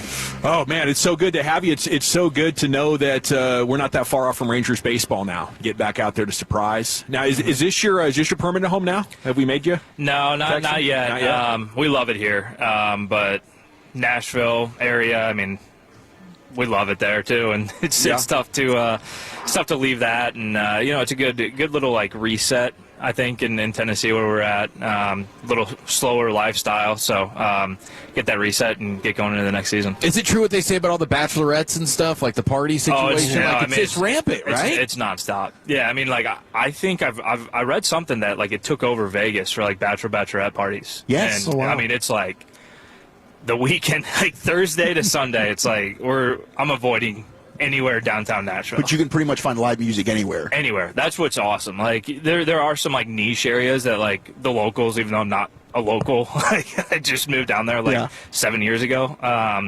No, and like there's some really good live music that way. But I mean, when you're walking down Broadway, it's really cool just to kind of like hear that live music wherever you're at. It's dope. So that's the thing in Nashville, like just basically bar hopping? Yeah, I mean, it seems to be the case. Obviously, 2 kids at home now that we're not in that lifestyle anymore. So, it's a fun town, though. So the baby's got to be close to 1 now? Yeah, she turned 1 October 25th. And how old's the older one? He turned 3 November 11th, so, yeah. So is he old enough to know that Santa's coming? And oh, he's fired up. Yeah, got to be nice. Yeah, It is kind of like an awesome thing for parents, like, hey, Santa's coming. Yeah. You got to be nice. You got to stop talking back. Tell Santa. He'll be on that naughty list. Yeah, we have like a piece of coal. Like, hey, this is what he's going to bring you. It's got your name on it, bro. How's baby girl doing? Because I think when we talked with you in spring training, you had just gotten back. Mm-hmm. And I think the team had given you the blanket. I know KNC talked to you a couple weeks ago about how everybody was like, man, we're getting those signatures ready to go. It was a really special moment. Yeah. She's doing great. She's starting to crawl, so that's exciting. And obviously, with her and her diagnosis, you're going to run into some hurdles, and she's kind of punching through those. So it's really cool for Ashton and I. And Brooks is an awesome big brother. So watching that dynamic's really cool. And it's just awesome how the Rangers, the entire organization, down to the clubbies, it's just like embraced us, and like still continuously support us, and that's just made the whole situation a lot easier. So I was just talking to you before we got on, but it's like a year almost to the day that you got traded to Texas. So, I mean, as you reflect back on the year, how's this experience been? And then this offseason, I'm assuming probably much easier for you. Yeah, for sure. It reminds me I need to get my spring training housing ready to go. Figure that out? No, it's This organization is like the best in baseball, from what I've seen, how they've impacted Ashton and I's lives. Unfortunately, I didn't have the year I wanted to this past season. I know the team didn't have the year we wanted to, and I think it's exciting for us to kind of move forward. Skip coming in, I played for him in Miami. I love Boch, and I think Skip's one of the only guys that can come in after Boch and kind of make that impact. And so I'm really excited to play for him again, get to work with him again. And I know a lot of guys are really hungry, and myself included. So I'm excited to get back out there. Jake Berger's here with you on the Fan. So what's your off-season outlook right now, or what's your plan when the season doesn't go the way that you want? Do you obsess over it? Are you constantly working through it? Like, what do you do? I think you take stock. You look at the positives, you look at the negatives, you look at, hey, where do I need to touch, whether it's defensively, base running, in the box, and just kind of like analyze that for the first month. This year, I had surgery right at the end of the year on my wrist, and so a little slower start in terms of like that progression, but not far behind. I'm starting to hit now, so feeling good there. And for me, it's there's certain areas where you kind of look at the numbers and it's like, hey, these actually line up with 23 and 24, my other 2 full seasons. And then this number might not look the same, and so why does it look like that? And for me, I talked to Justin Vealey actually earlier today, and just had like a conversation, and my pull side in the air was like way lower than it's been in my career, and my pop-ups were higher. Like, I'm typically not a pop-up guy, but I hit a lot of pop-ups last season, and so you kind of start analyzing it from a mechanical aspect of, all right, I'm not giving myself enough space to be able to pull the ball in the air, and I'm running out of space and causing pop-ups on the right side of the infield. And so just starting to work through that, and like, hey, these are some drills that we can kind of get that feel back. And so I'm loving where it's at right now. Let's just keep grinding on it and keep working on it. How do you like hitting at this ballpark? I love it. Good visuals. Turf, I love playing on turf because, you feel like you get a few more singles through the infield. Sure. And just all across the board, it's awesome. And, it kind of feels like a spaceship sometimes, but that's a good thing. Do you have a least favorite ballpark to hit in? Cleveland during the day. I could just list off all the parks that I'm just bad at, You just know them off the top? Crap, not this series. Yeah, it's like I can specifically name, like, Atlanta, Dodger Stadium hit really well there. So it's like, yeah, of course those are my favorite parks. Yeah. But, yeah, Cleveland during the day, there's, like, something with the sun and, like, the trees that are the hitter's eye that, like, reflect really weird and stuff to see. See, I was going to ask you about that. Isn't the same problem at Minnesota with the shadows? Because I always hear Eric Nadel talk about, the hitters are struggling. You see some late innings where pitchers are kind of dominant, and it's like the batters aren't picking up the ball. Yeah. There's definitely, like, oh, no, I hope we don't have, like, an afternoon game at this park. Or we don't have a day game at this park. There's definitely parks like that, and seems like the AL Central is kind of tough with that, but Cleveland and Minnesota are like the two off the top of the head. Well, what do you think about Seattle? Because it's interesting. Yeah, I like playing there. It's like the roof opens. It's a fun atmosphere. When I played there for the first time with Chicago, roof was closed. It was foggy, and it's kind of an open air stadium, right? Just with the roof on top, and so like. It was like foggy, and I'm like, you got one of the best staffs in baseball, and it's foggy. Like, that's miserable, dude. What are we doing here? Yeah, it was not a good series, to say the least. Jake Berger here with you on The Fan. That's funny. Now, do you know the new guy, Brandon Nimmo? No, other than just talking to him at first base. That's the luxury of playing first base, is having conversations and kind of getting reads on certain guys, and he seems like an awesome dude and very good conversations when he's over there, but he's a competitor and a battler. Who's the funniest guy from another team you talked to over there? Ooh, I don't want to give Vinny Pasquantino the props. Please don't. Bleep that guy. He does seem like he's funny. I work out with him in the offseason too, and he's just like a blast over there. And, I kind of had a stern talking to him this offseason because he hit, I think, 4 home runs in a 4-game series. I think it was like 5 or 6 home runs against us total this year. So told him, like, hey, like, let's knock that off. We're done with that. Just do me a solid, please. Yeah, please. Like, dude, everybody's going to think I'm tipping him pitches. So what can you tell us about Skip? As you mentioned, you played with him in Miami. We've all loved Boch. But Skip, to your point, the resume speaks for itself. He seems like he's going to be in here and be able to hit the ground running, especially since he was with the club last year. For sure. I think that's a massive positive there, is like getting to know kind of the ins and outs of the organization last year and playing for him. I know it sounds cliche when somebody says this, but he's like one of those guys you want to run through a brick wall for. And he's an awesome dude. I think more than anything, he cares about humans. He cares about people, and cares about your life story before you as a baseball player. And I think that builds a camaraderie and a clubhouse that is willing to just go out there and compete together. Jake, you think it was an advantage with him being around all year? Yeah, for sure. Seeing the team, the ins and the outs, the highs and the lows? Yeah, 100%. I think he probably analyzes it, and like obviously he's living and dying with us every single step of the way last season, so it doesn't feel unfamiliar to him, and knows guys' preferences, and he'd come in and like sit in the cage and just kind of watch guys go through the routine. So I think that's a huge positive. With gifts being the theme of the day, I was wondering, what's the best baseball gift you've ever received or given? All right. This is cool. My parents got me this plaque for last year. and it was a picture. So I was playing first base for Shohei's 50-50 on the home run. Wow. All right.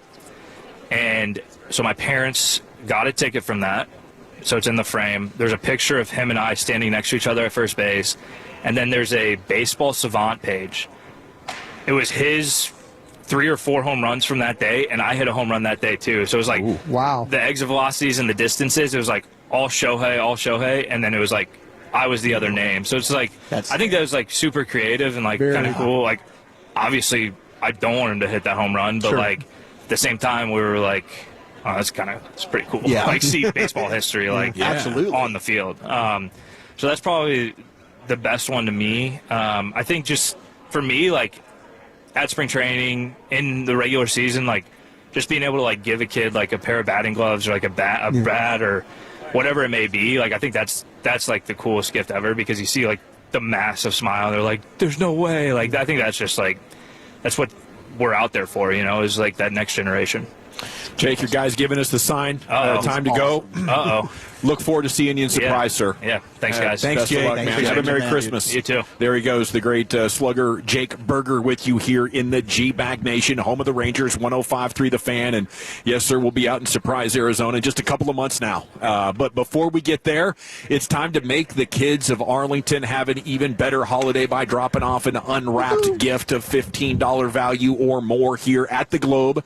And you'll get in line to get access to the autographs. And if you want to bring your kids, get a picture with Santa, get some face paint, and all that is available for you here now until 7 o'clock. The G-Bag Nation here on 105.3 The Fan. And we're coming back with some Cowboys Twitter, plus I believe a race car driver is going to sit down with us here at the broadcast position. Jerry Jones had a lot to say this morning, though. We'll give you the highlights and what comes next here as we head into Week 15 in the nation. But tell us you're losing your hair, and you need a simple solution that works. You want the best modern technology with top-rated physicians. Something that's guaranteed.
Uber Eats has Lola V products? I got to remember that. Well, you know, they say in order to remember something, you have to forget something else. Okay, now that is a very cute haircut. That's like a little shag. I've never seen it before. Well, I mean, of course I have. It's the Rachel. Oh, is that your name?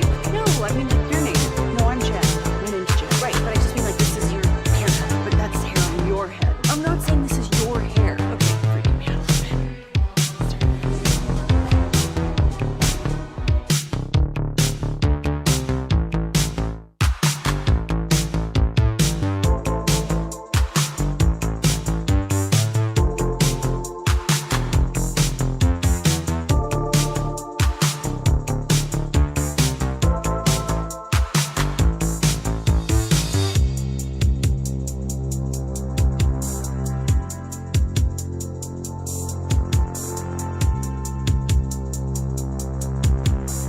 And enjoy the afternoon. The doors are open for you. Just come through the gift shop there. I guess that'd be on the northeast side of the stadium by Lot B. Evan Carter's going to join us. He and his wife, Kaylin, are hosting this year's toy drive for the first time ever. And we just talked with Jake Berger. It's always good to catch up with Jake.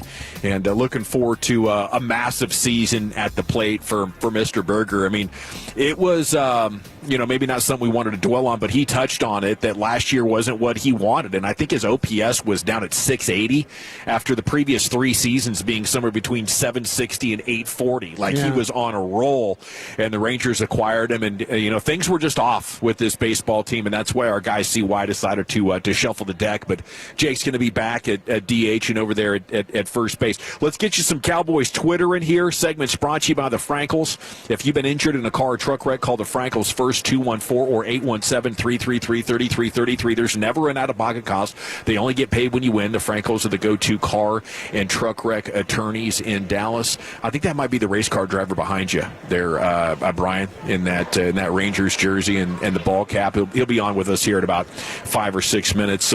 Some Cowboys Twitter. Jerry Jones addressed a number of things. He's excited to see England and Argentina among teams playing World Cup matches at AT&T Stadium. What a show, he said with Sean and RJ this morning.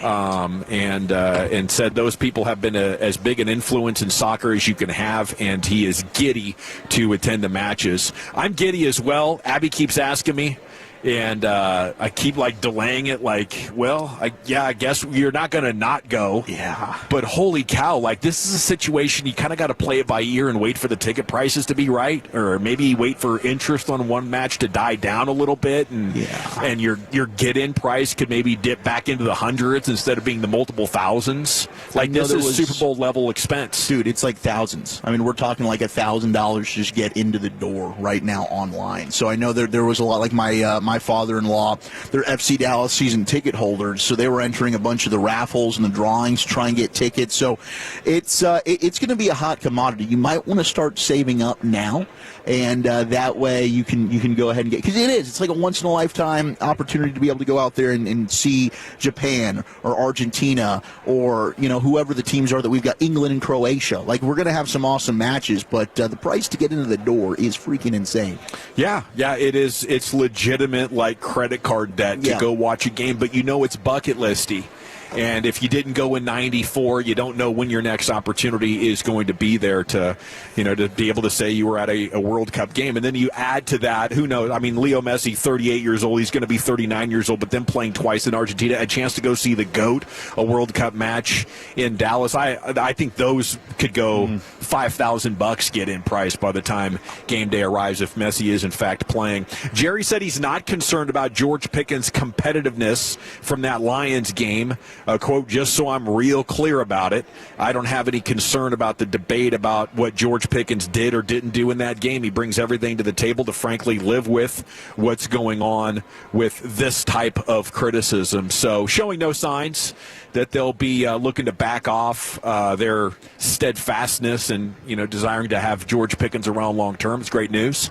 I just got to know that they aren't going to sacrifice somewhere else on the team to have these guys, because we're seeing right now this team can be good enough to leave you with the highest of expectations and excitement. Even with this group right here, But as I mentioned, last segment, there's I think 5 legitimate holes on this team, and any one of them could sink your playoff hopes. Jerry, on Trayvon Diggs' status, if he's ready to go, has a week of practice, and we got a lot of eyes on him. If he likes what he sees, feels, if we like what we see about putting him out there, he will be active. You asked us in Krusty's Corner, Brian, what role would we be thinking about for Trayvon Diggs? How would you play it? Well, I tell you what, I think if he's ready to go, I think you play him. I just do. I mean, maybe it takes a little pressure off of Ravel. Maybe it takes a little pressure off Bland, too. Both of them last week I don't think were particularly good. I don't think the safeties were particularly good. They've struggled with this a little bit. So to have him out there, I think last week, though, they were looking for him to have some practices and show up and look healthy and ready to go. And I don't think he was. I think that's why they didn't. But if, you have another week to rest, I think you got a motivated player. And, but they're going to have to go out there. He's going to have to go out there this week and practice starting tomorrow and prove that he's fit enough to go. Because if he's not, well, they'll sit him out another week. And then, and here you go. You'll throw the rookie out there and Bland and all that and see if you can get it done. It's a little bit different animal playing the Vikings, especially with the quarterback situation. That's interesting because 8 days ago he said, I'm 100%. He was asked, are you going to play? And he said, if they let me. Yeah. But I guess a player thinking he's 100% and the organization thinking he's 100% are not the same thing. Who's their best 3 if he is the Trayvon Diggs that, was at least there at the beginning of the year? Is it Bland in the slot with Revel and Diggs? That's how I would go. That's how I would go. I mean, I'm going to take, me, I'm a Revel. I'm a big fan of his. I'm going to just throw him out there and let him keep playing, and try and make up as much ground for, this year we'll see.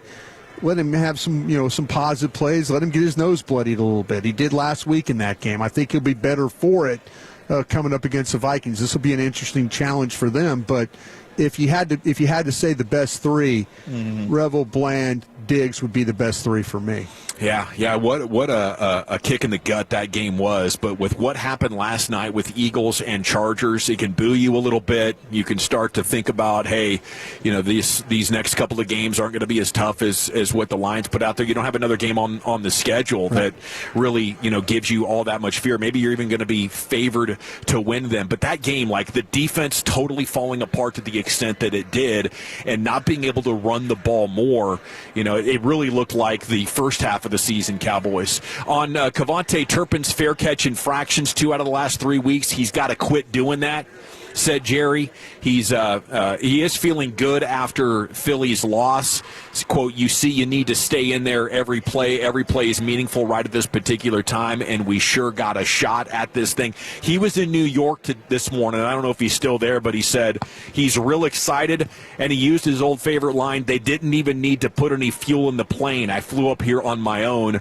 We sure got a shot at this thing, and that's what's going to happen when you see the Eagles struggling to the extent they are. And in Philadelphia today, it is DEFCON 1. Like, it is every bit as toxic and noisy and hand-wringing as it was in 2023. Sure seems like we're getting ready for a repeat Eagles collapse, and it's only fitting. That's what balances the universe, the old yin and yang. Yep. If they're going to win Super Bowls like this, they if the down seasons are going down in flames, nothing will ever make it worth it to see the Eagles win a Super Bowl, but at least you get to revel in their fan misery. Okay, it is the G-Bag Nation. You're on 105 through the Fan. I thought we were going to get this race car driver over here. But, we are. He's ready. Okay, he's ready to rock. Here we go.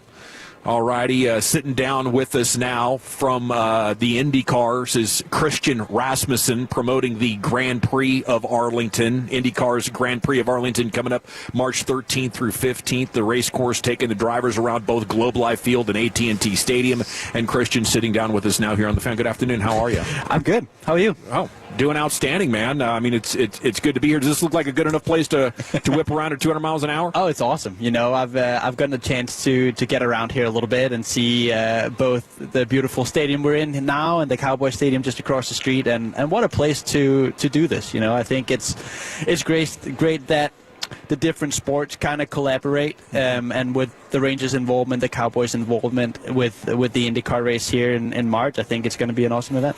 Now, do you like the races like this where you're cruising around a city, or do you like the ovals or like a road course at an actual speedway? What do you like to do the best? You know, I think what I really like about IndyCar is the variety of tracks that we do. You know, it doesn't ever get boring because you as a driver have to be able to do all three disciplines. I do enjoy the street courses just because we're able to get out to people and, you know, be very relevant in the areas that we go to. So I think just because that the street races bring out so many people, I think it always makes for good events. So, Christian, when you get out here, and you said you're already kind of scoping it out, what are you looking for when you're first time driving a track? You haven't gotten to see this whole thing set up just yet, but what are some of the keys for you? Yeah, I mean, I'm actually just about to take a rip around what's going to be the layout of the track with the event president. So I'm kind of about to experience it a little bit even more. But I guess once we get set up here and the whole track is going to get set up and we go for our track walk, you're looking for different types of pavement. If it's one type in one place, one type in another, you're looking at how the walls are situated, which obviously this is going to be the first time we're here, so there's going to be a lot of unknowns. But if we're going to other places where you're comparing where the walls are compared to last year and so on and so forth, so I think it's going to be even more important here, as nobody has ever been here. So the better prepared you can be before you even hit the track, the better off you're going to be. Christian, when you go to a place that's brand new and you talk about track walk and all that, how does a team prepare for having no book?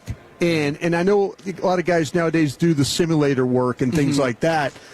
Can you jump in a sim and do this, or no? This is when you set foot on this place for the first time. This is truly this is new. where you're going to be. Yeah, because this is again unique because we haven't been here before. Sure. So we're probably trying to develop a setup out of what we think it might be like. You know, so we take maybe pieces from one street course car from Detroit or Long Beach or St. Pete, and then we're probably going to try and mix something together, and then hopefully we kind of hit it on the nail, and it might be good. But otherwise, you have to, in the very limited practices that you have, you just have to kind of figure it out and see what works, see what doesn't. So you're definitely in a time crunch on trying to figure the car out for qualifying and the race weekend ahead. So when we hear you on the radio, we'll know immediately if you don't like what's about to happen. Well, you'll see it in the timesheets.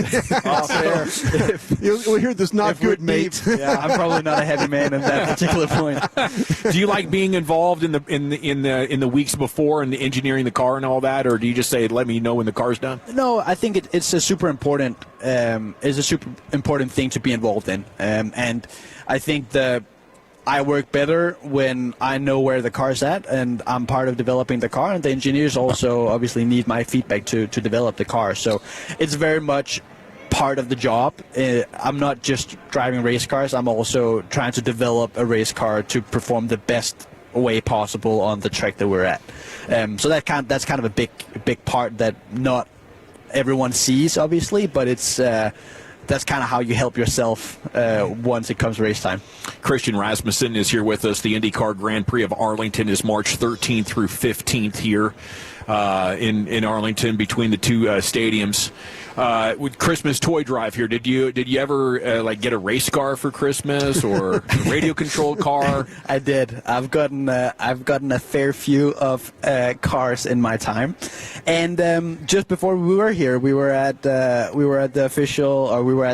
local toy store and finding some toys to support the kids. So it's great to be a part of. I love that the Rangers, Evan, that was part of it. Put it on, and we love to support it any way we can. So it was, it's been really cool to be a part of. How hard is it to rein in the race car driver in you when you're just out and about on the regular roads? I think it used to be harder.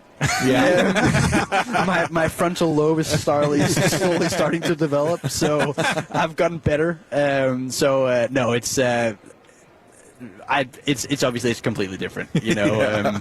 But hey, maybe once we get out there and I get to see the layout of the track, maybe I have to go run some laps. Can you tell immediately when you get in the car, like, this is not built well? Yeah. But I drive a Chevy vehicle, so hey. Oh, it's always built well. It's always built well. Okay, it's the Java House Grand Prix of Arlington coming up in March. Christian, best of luck to you in this thing. We want to see you taking the checkered flag. Merry Christmas, and we'll see you back here. Maybe even a World Cup game next summer? What do you think? Hey, maybe. It's the place to be. It is. Thank you, Christian. Thank you, guys. Best of luck. Happy holidays. It's the G-Bag Nation here, live at the Globe. And if you bring a toy by, they'll get you a voucher for a free ticket to a select 2026 Texas Rangers home game. We're coming back with Stink. Mark Schlereth talking football here with you as we get ready for Week 15 on the Fan. Well, Toles, if your bathroom stinks, let's go ahead and transform it into a dream space. Zentex Remodeling Group, they got you covered since 2001. They're...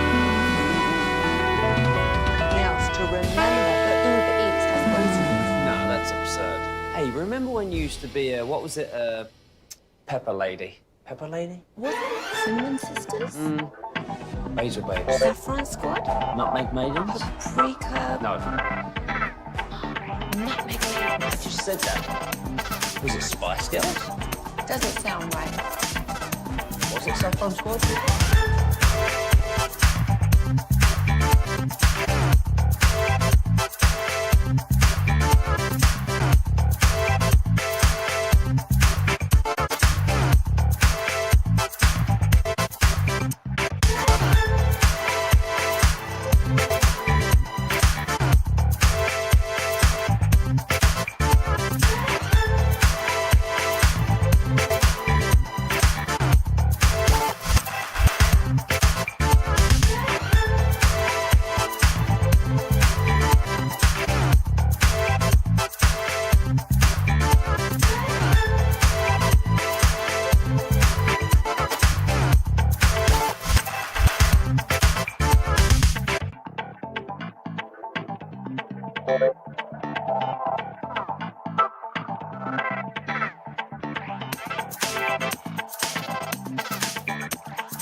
Stars content with the #1 Stars podcast. Spits and Suds, presented by the On-Time Experts, keeping Stars fans comfortable all season long. Check out the latest Spits and Suds episode wherever your favorite podcasts are found. If you're in the market to upgrade your vehicle, get to Classic Chevrolet in Grapevine. Back-to-back #1 Chevy dealership in the world.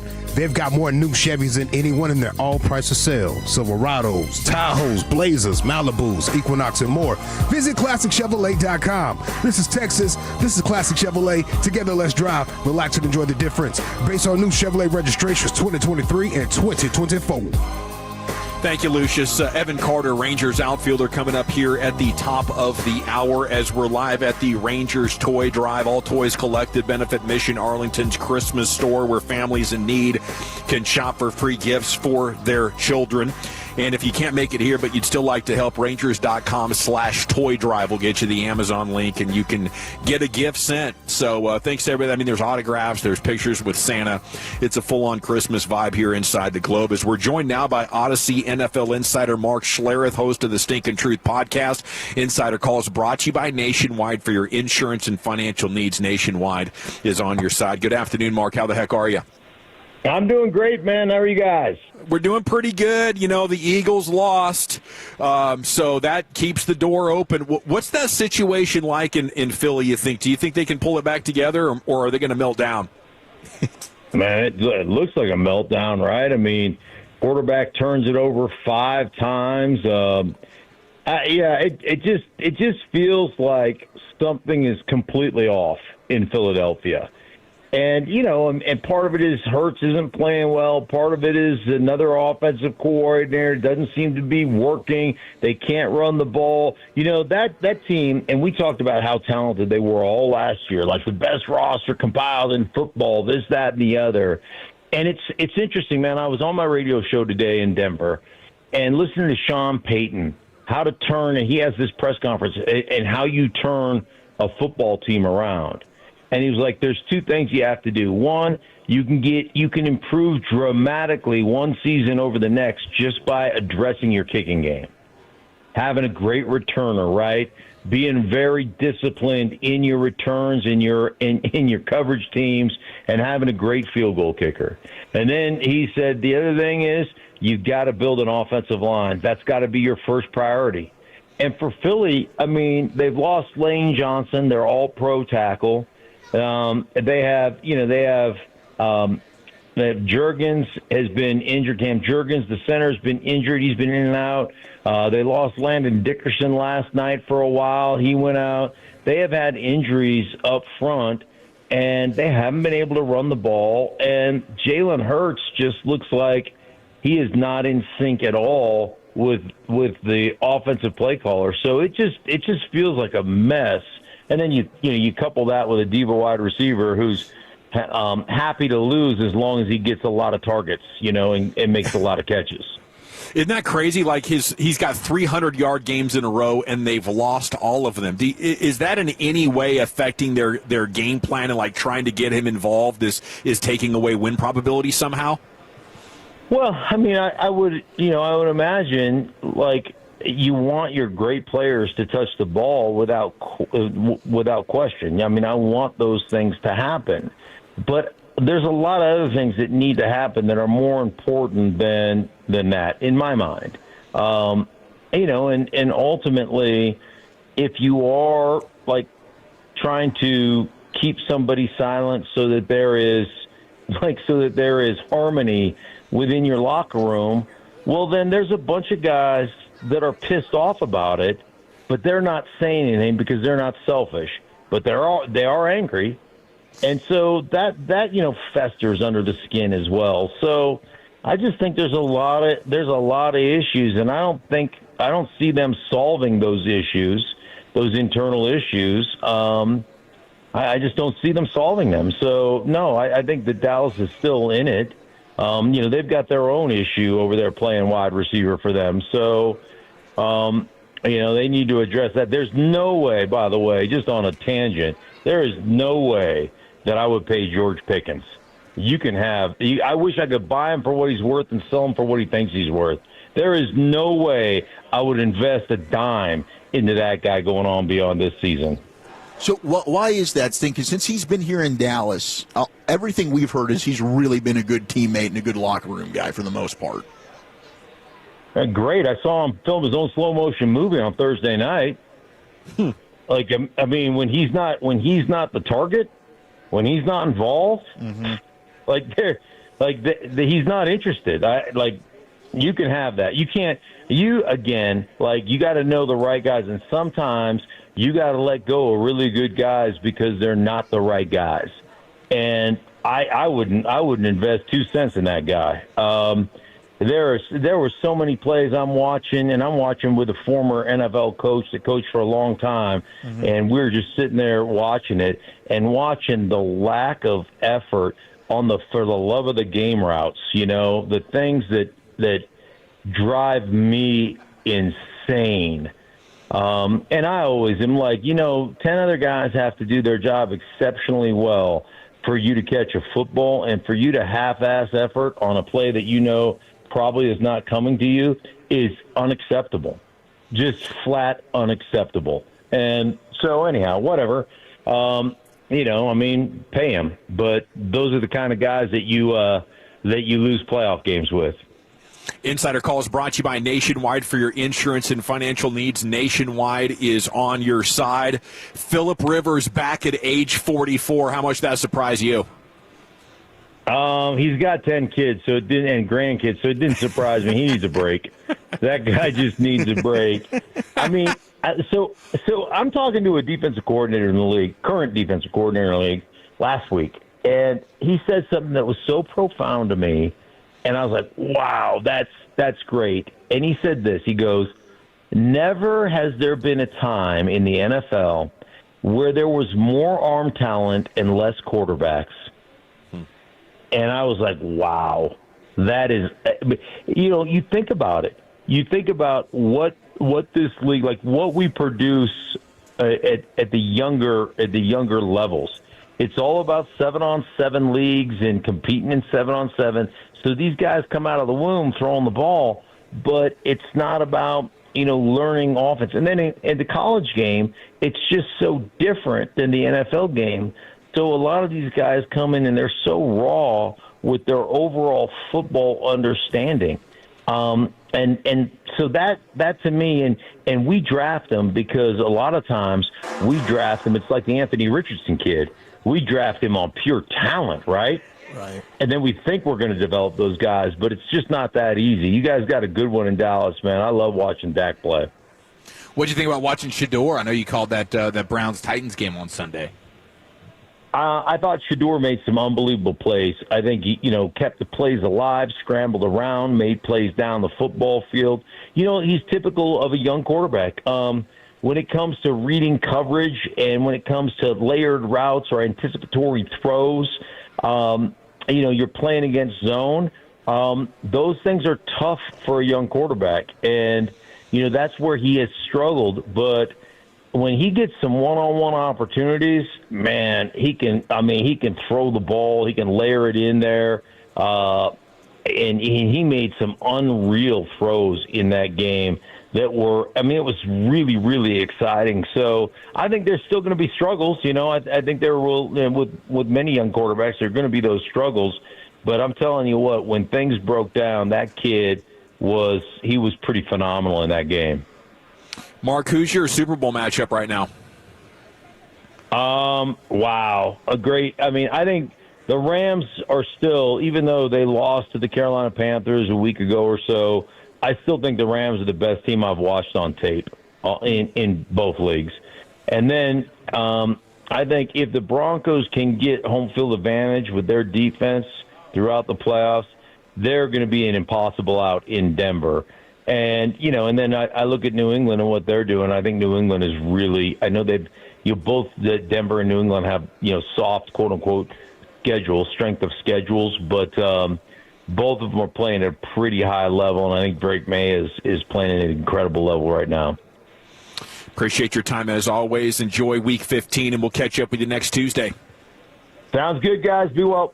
Salute. Odyssey NFL insider Mark Schlereth, host of the Stinkin' Truth podcast. Insider Calls brought to you by Nationwide for your insurance and financial needs. Nationwide is on your side. Sans is in the house. 2 hours left here at the Rangers Toy Drive in Arlington at the Globe. Just park and head inside the gift shop entrance, and you'll have access to the autographs and all the good times, pictures with Santa, face painting, and they have refreshments as well, courtesy Delaware North Sports Service, and discounts on novelty items inside the team store waiting for you. So great opportunity to drop off a toy for the kids, maybe do some shopping for yourself there in that Rangers Toy Drive for the Rangers fan in your life. We got 2 hours of show remaining, and Rangers outfielder, the savior himself, Evan Carter, joining us next year on The Fan. As our Tolo teammates, you guys are helping us make a difference in North Texas. Help us replenish the North Texas food bank.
else to remember that Uber Eats has groceries. No, that's absurd.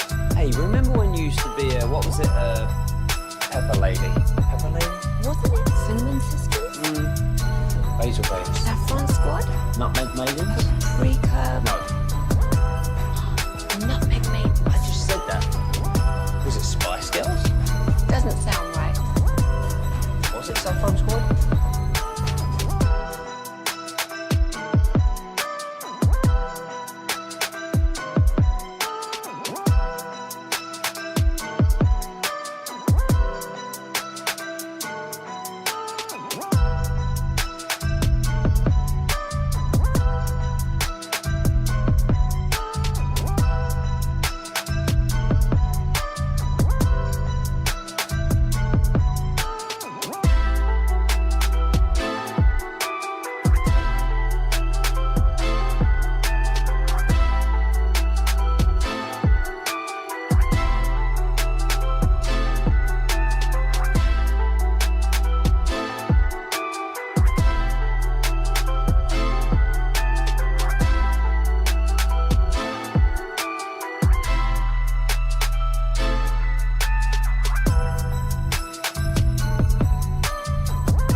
Let's start with where we are today, and this being your first year as the host of this toy drive. What made you want to step up to a bigger role? Yeah, so it was actually kind of the torch was passed to us, I guess you could say. John and Jacqueline Gray obviously have been running it. Jacqueline was pregnant, about to have a baby, was, obviously she's got a lot of other things going on with that, and then they asked us if we wanted to do it, and my wife and I were more than happy to do it. Super excited about it. Good fit. Seems like you guys are always trying to give back and do the right thing. I appreciate it. Yeah, thank you. It was a great fit, I thought. So how's your off season going? Yeah, it's going great. Really excited about where we're at. Selfishly as an individual, I'm excited where I'm at, and then as a team, I'm really excited. I think it's going to be a great year. Yeah, how's everything feeling? Yeah, full 100%? Yeah, feel great right now. No complaints at all. Body's feeling great, and swing's feeling good right now, so I'm excited about it. As you reflect on the season of giving, Evan, would love to get your thoughts. What was your best toy as a kid that you wanted, you got, and it actually paid off, which is a whole other thing? Actually paid off, huh? Yeah, it's actually as amazing you thought it was going to be. Yeah, I was a big, probably a Nerf guy, like the guns and stuff, so I would say I was a big heckling my older brother, shooting him with the little Nerf darts and stuff, so that was probably, I got a real big... I guess you would call it like an RPG, like a bit. It was shooting the big old Nerf bullets, and I got one of those, and I was all over the house with that thing. So that's probably my coolest one I got. I opened the show today saying, at my age, that was the number one item that I'm jealous of kids today. Okay, is these Nerf guns? Mm-hmm. It's just unlimited entertainment. Yep, sure is. So, and then what's the best baseball gift you've ever received? Was it the hot bat, and what's the best baseball gift you've ever given? Best baseball gift. I would say the first custom glove that I got. So I got a glove in high school that I used all the way throughout high school, and then actually a little bit in my first year of pro ball. So that was probably the best baseball gift I ever got. It was my first, I guess you could say, real glove. It wasn't just like a old one hand-me-down or whatever from my brother. What was your other question? I'm sorry, you asked too. And the best gift, a baseball gift you've given? Best baseball gift I've given. I would say, man, I tell you what, we just did actually just did a kids camp a couple days ago in Tennessee, and I don't know if you would call it a gift or not, but we donated some things to just be auctioned off, and we raised almost $10,000 for a school where we live, Jeremiah School. They do basically just teach autistic kids, so it's a school for just autistic kids. So all the proceeds went to that. So I would say that was a really cool gift that we got to, I don't know if you would call that giving or not, but we got to help raise the money for that. It was really cool. You gave us a World Series, so thank you. There we go. Yeah, it's a heck of a gift. You could have said, hey, this building we're in, we gave you a World Series. And I could say that's the best gift I've ever got. Yeah. That's really cool. Yeah. So have you gotten to catch up with Brandon Nimmo at all? So I actually haven't met him yet. No, Okay. I was we were saying earlier. I was in Tennessee, I think, when he came and toured the park and kind of got to see everything. So I've heard nothing but great things about him. I'm looking forward to meeting him. Do you have any cool Carter family traditions around the holidays? One that you look forward to more than any others? Yeah, so we always do. My grandmother on my mom's side is a 100%. We're eating breakfast for Christmas, so she's cooking for everybody. Wants zero help from anybody. She's up for probably 2 days beforehand, making sure everything's ready and cooked and good to go. And then on my wife's side, I kind of got to slide into their traditions and do Christmas Eve. We'll do the white Christmas, funny gifts, some games and stuff like that. So a little bit on both sides. Yep. I love it, man. So what has been the off-season regimen? What are you doing here? From the back, the swing, the whole nine. Yeah. So right now, I think the goal with the back. I know everybody talks about that now. It's been one of those things that we're trying to get it to the point where I don't have to think about it anymore. Sure. It's not a point of emphasis at that point. So I feel like I'm building a foundation that it's kind of getting to that point. I'll go weeks without thinking about it. It's kind of like you jam your finger, it hurts for a while. You're like, God, that's all I can think about. I'll go 2 weeks and be like, oh, I hadn't even thought about it. It's kind of getting to that point. I feel like obviously, knock on wood, don't want to jinx anything, but that's kind of where I feel like I'm at with that. Everything's feeling really good. I'll go to the field. Like today, I got to train here, so we'll get in here at 9 o'clock. Do all my pre-workout stuff, get the body going, do a good workout. Started to throw here recently, so I'm going to start building up to some long toss and then doing some bat speed progression stuff, trying to get the bat speed up. That's the rave right now, so trying to hit the ball a little bit harder. All about that bat speed. Yeah, man. The bat speed's the yeah. You've had quite a journey the last couple of years. You had instant success, a historic run on that World Series, and then the injuries, right? What have you kind of learned about yourself going through all this, especially being young and married, and now you're in Major League Baseball? Yeah, I mean, obviously I wouldn't trade it for a thing. It takes its mental toll, obviously, just like what you said. You start out on such a high, getting to experience something that such few ball players get to experience. And then, obviously, the whole next year just gets taken away, and it's just over something that I wouldn't say I could control. So it's like, well, what do I do with this? I'm getting punched in the mouth, and I can't really do anything about it. And now we're trying to figure out some things that we can kind of right the ship, I guess. And I feel like we're doing a great job with that. And it's definitely been a whirlwind. But like I said, I wouldn't trade it for anything. What's your favorite memory of that run? The favorite memory? Man, I tell you what, it's the weirdest thing. I remember bits and pieces of it, and it's like you're so adrenaline so high, you're so locked in. It's like I got to go watch a YouTube video to be like, I remember that, or I remember this. But I mean, I'd say a lot of people's answers: Corey's home run here. Same game, Shiva Dolis' home. That was probably going to be my favorite game of all time for my career. It's going to be hard to top that. So I would say that. Yeah. What was it about you think that allowed you to step in and not be overwhelmed? And then a couple 2-3 weeks into it, nothing stopped it. It just kept on rolling. Yeah, I mean, I think every, if you ask a lot of pro ball guys, hey, what are you doing so good right now? I think a lot of people's answers would be I don't know, I'm just hot right now. You know what I'm saying? I feel like every ball player's been in that situation where it's listen, it doesn't matter. You just you're hot right now. Everything's going really well, and, don't get in your own way. Just kind of keep playing, keep doing your own thing. And I felt like that's kind of where I was at. And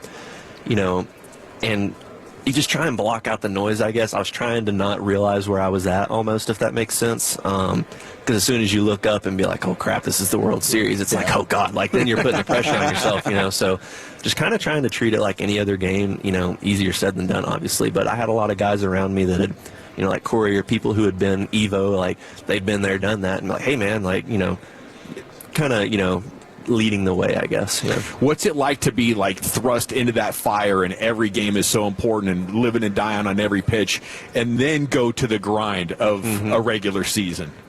I think that was my biggest adjustment for 2024 was listen, I had such an expectation in the playoffs, I batted 300 for 2 months with 1,000 OPS, I'm gonna do great next year, and then like you said, you get punched in the mouth, you got injuries, you got this, you got that, people don't realize too, like how much more stressful a big league game is. Like the margin of error is 0, so it's like now all of a sudden I'm more stressed. Your body takes a bigger toll than it would have in the minor leagues because you're just kind of, not doing whatever, but like it's the big leagues. Like you got to be locked in all the time, and it's definitely one of those things that it's like it's a culture shock. That was a bigger adjustment for me than any jump of a level or anything like that. Like going from the playoffs to like, all right, now you got to know how to pace yourself for a full 162, and I've never played 162 on a minor league season's way shorter than that. So, I don't know how many I played in 23, counting the minor leagues and playoffs and all that, but that's the most I've ever played in a season. So, obviously that's the goal. I really respected Marcus Semien for going out there every day, so that's a goal of mine for sure. Is that, with Marcus now in that trade, is there a leadership void in the clubhouse now? I mean, is that something that you envision yourself maybe trying to take more of a role in? I think that I would have to be a little bit more established than I am now to be in a leadership role. I think we've got a lot of guys in the clubhouse that have, a lot of veteran presences. Listen, there's a lot of guys there with a lot of experience, a lot of playoff experience, There's some big time. There's Hall of Famers in there, there's going to be other guys that are going to have to step up and be that leader, in what shape or form that's going to be, I don't know, because I've not been in this clubhouse yet with the new group of guys, and it's different every year. So I think that it kind of presents itself in its own new way every single season for sure. Evan Carter here with you on The Fan. So how excited are you for the Schumacher era taking over? I've heard nothing but great things about him. Obviously we got a couple guys that have played with him before, played for him. So, they've raved about him. I'm really excited about it. It's going to be just a new face, a different environment, and something that I'll have to adapt to. But obviously he's got a good track record, so I'm really excited about it. Evan, you talked about having to go back and watch on YouTube, and I'm fascinated. I was a former NFL scout, so I watch players track the ball and stuff like that. The catches you made in Houston, talk about in the garage, that one that's at the 366, you track that thing.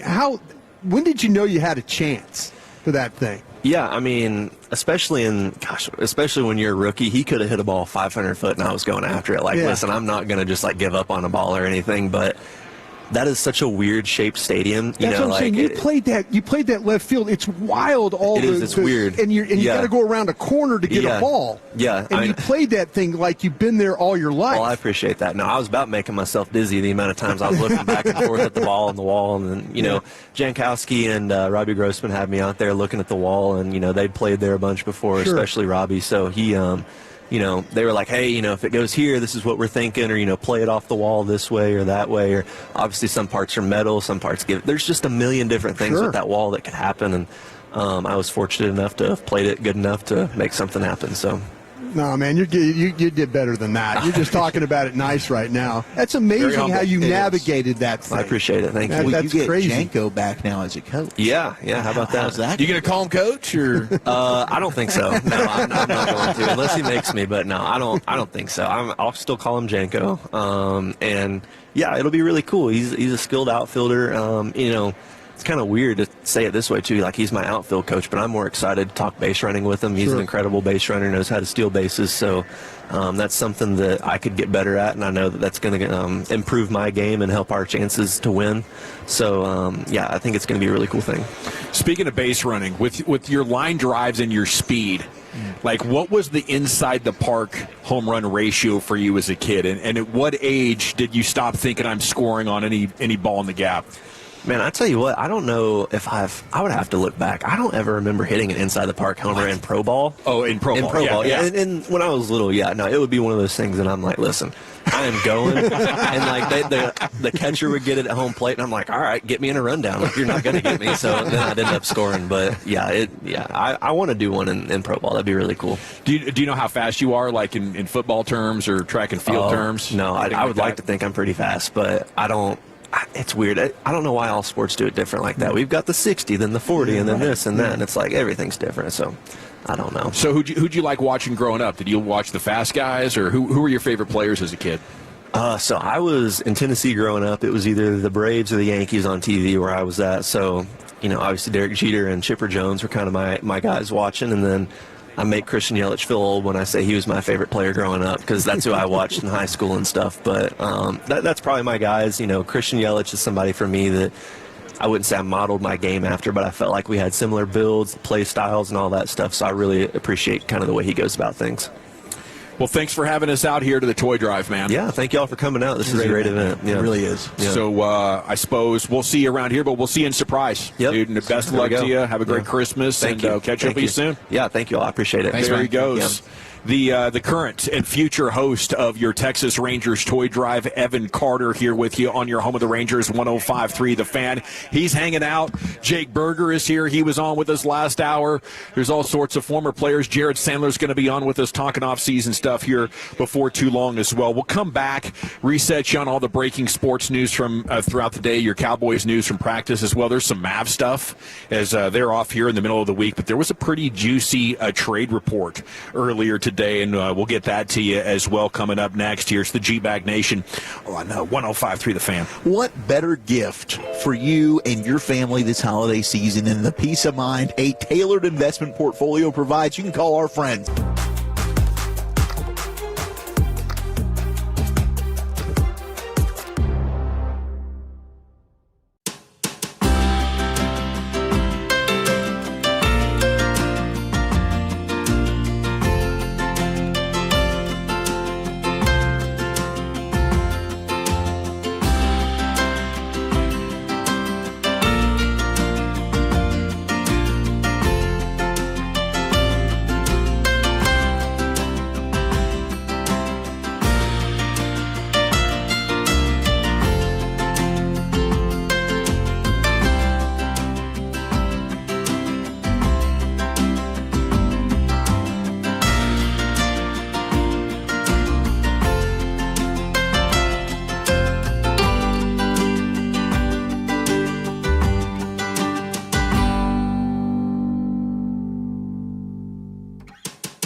This time until 6 o'clock. We are live at the Rangers Toy Drive, and you're invited. It runs until 7 o'clock, and it's one of the best events that you will see for a charitable cause here. And Rangers fans, great opportunity to shop in that gift shop as well for you. Yeah, and isn't there a way too, though, Dawson? I need to look this up. That if you can't get out here and get a toy, that you can go online and help out too.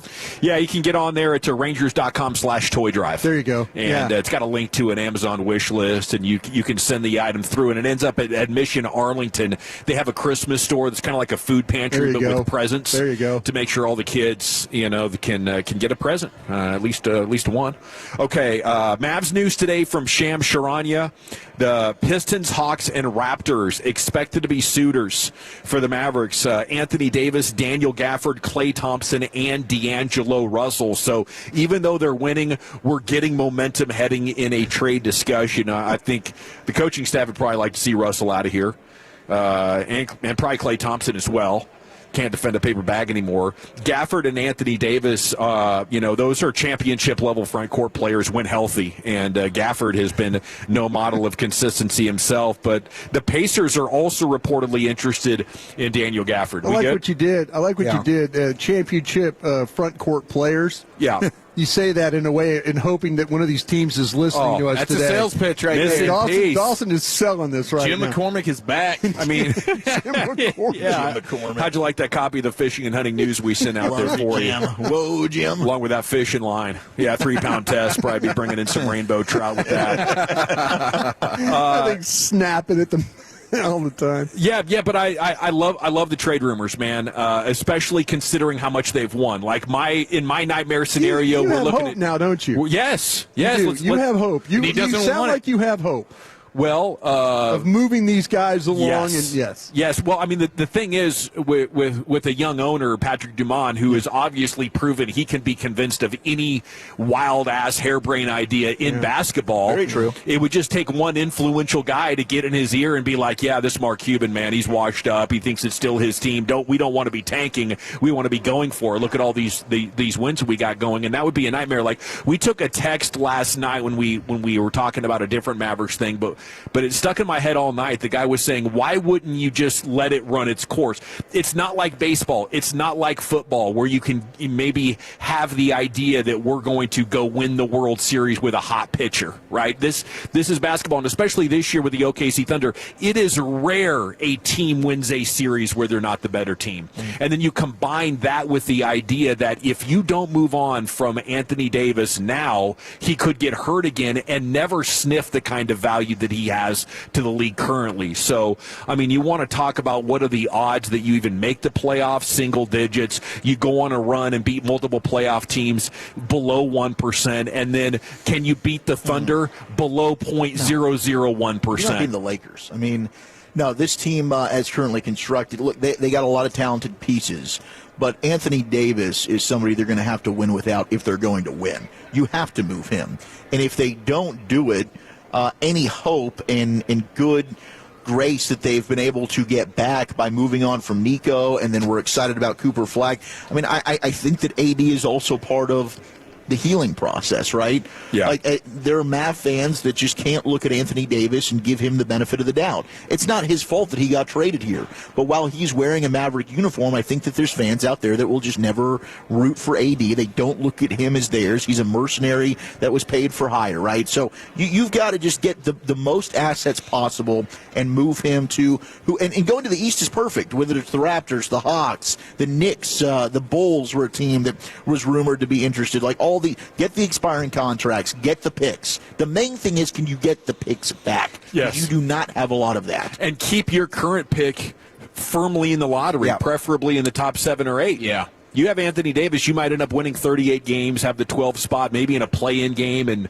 you actually win that and you're in, and now you're totally out of the lottery. Like the long term, I'm always thinking about what's our next chance at a championship. And if you can't win one right now, I think all your moves need to be made with the long term in mind. And I have such respect for Anthony Davis. I think he could drive this team to a playoff spot, legitimately. Yeah, he is. I mean, when he's healthy, he is a great player. And with the Nembhard and Flag combo right now, come on now, baby. Yeah. Yeah, salute. You're playing with fire with these guys. Salute to the Mavs for finding Nembhard. And if there's any other Nembhards out there, you might want to go ahead and draft them if you're an NBA team. I mean, not even a second-round pick on either one of these guys. They're just oozing basketball IQ. And, hell, if our Nembhard was a little bit taller, he might be a good defender. His brother is. Okay, Rangers just hit 16th in the MLB draft lottery. That sounds like they kind of got jobbed. They moved down two spots. They had Elvis there. I think they had like a 2% chance to move up to number 1, but to end up losing. I mean, we got Jared coming up at 620. I think they've put this in for also some of the tanking thing. I mean, Elvis did make the joke, though, hey, I saved us money. And technically he did. It's a $400,000 difference there between the two spots. So I don't know, maybe ownership is happy if they're still trying to cut payroll. You know, if this ownership's happy if they're cutting money. Who's that? Is that McDuck? If they could figure out a way to profit off this toy drive, I think old Ray would. Yeah, that's not good. Ray McDuck, salute to you. Thanks for the 2023 No, man. World Hey, Series. these folks are super nice, Dawson. They are. They're the best, and they obviously care a lot about the community. They're taking care of the kids. There you go. And, I mean, they got us a World Series, so that automatically makes him one of the great owners in the history of DFW sports, just joshing. You can take Kyle Schwarber off the board. He's going back to the Phillies. 5-year deal for him, $150 million. They beat out the Red Sox and the Mets and the O's. Did I see the Pirates were in on this thing, too? Somehow, yeah. What are the Pirates doing? Were they just kind of like just lobbing one in there to see if they can get it done? Maybe it was his hometown.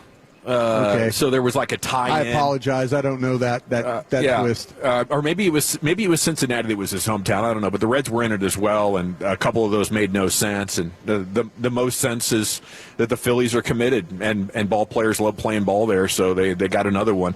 Dodgers got the best closer on the market, though, reaching a 3-year, $69 million deal with former Mets reliever Edwin Diaz. They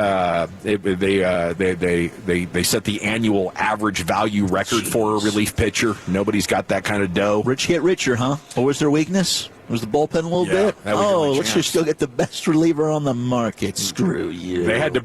If they hadn't brought their starter back, Sasaki, in the clincher, they might have lost that World Series. So, yeah, they went out and get a guy with a 1.63 ERA.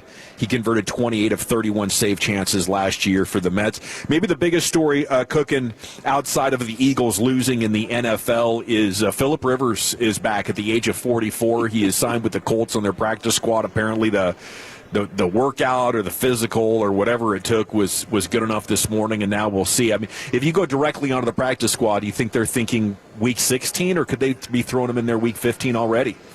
If he shows that he's good to go, I think could he be an elevation? I think they're going to start him. Yeah, he's got 3 elevations. Yeah, so they can do that throughout. So that's why it's the practice squad. Yeah, they could pretty much nail that. And then Jason Pierre-Paul's also back in the league for the first time since 2023.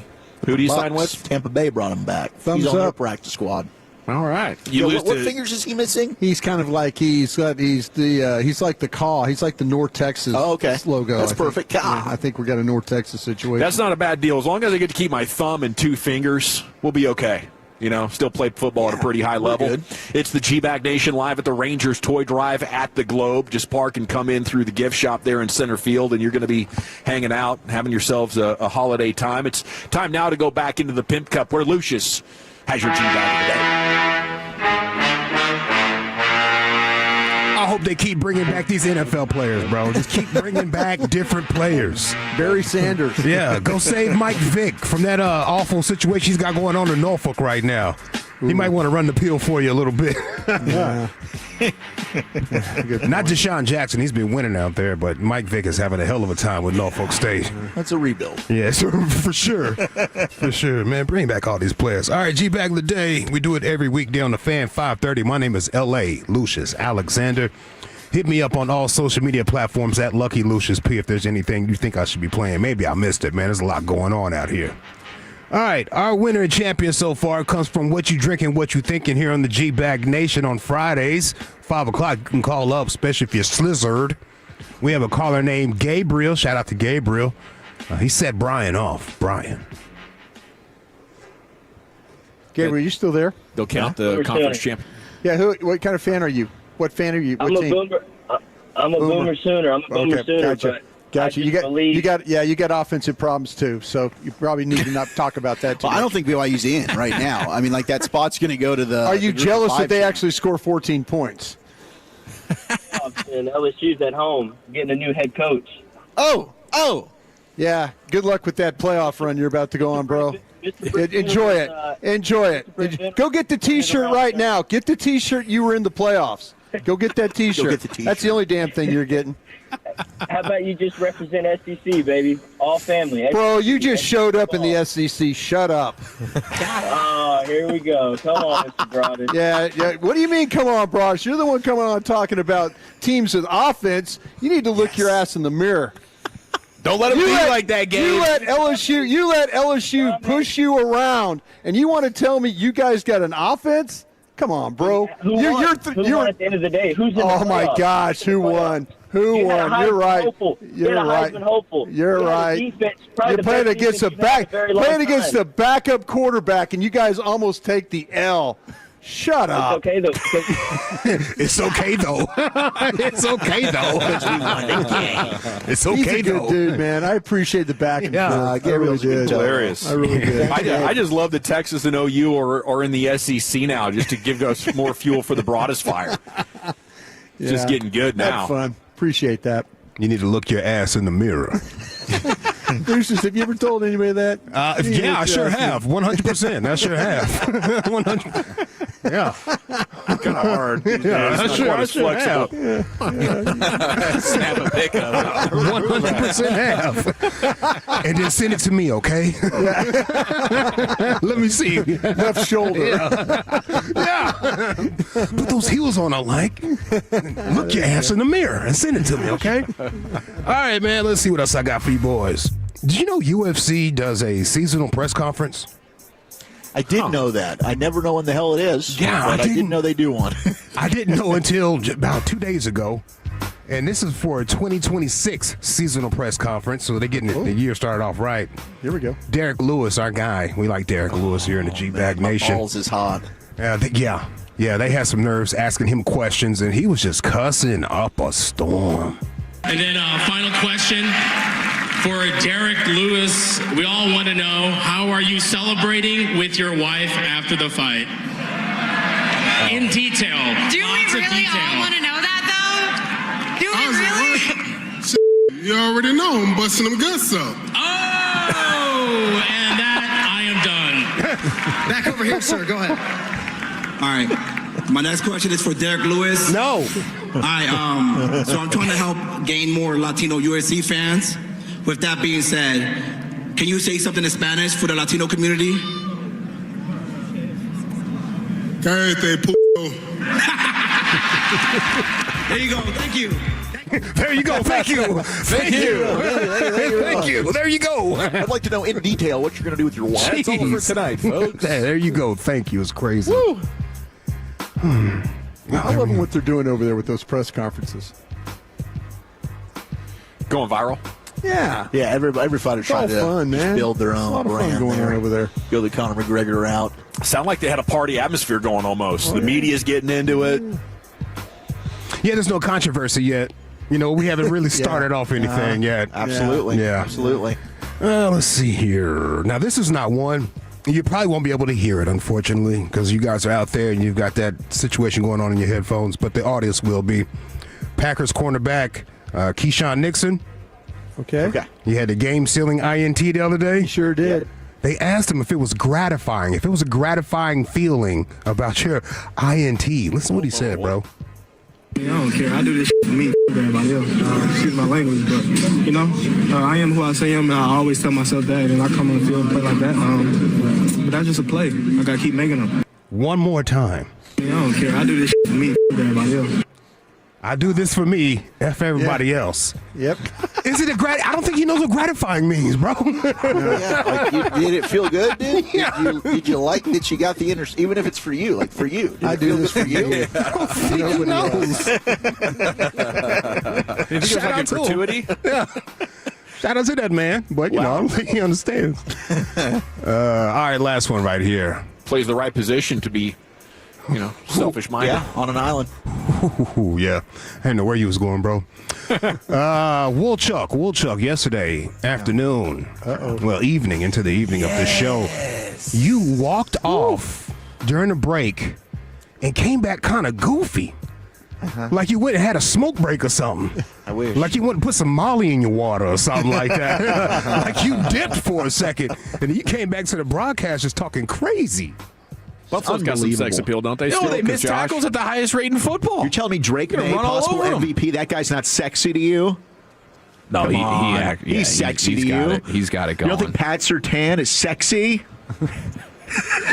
What got into you, Wolf? I don't know. I just had a little. I just took some more espresso. The espresso. That would make sense. Machine is doing it for me, guys. I am playoff giddy. Football. It just brings it out of my guy. And the Eagles are about to get their bums kicked tonight.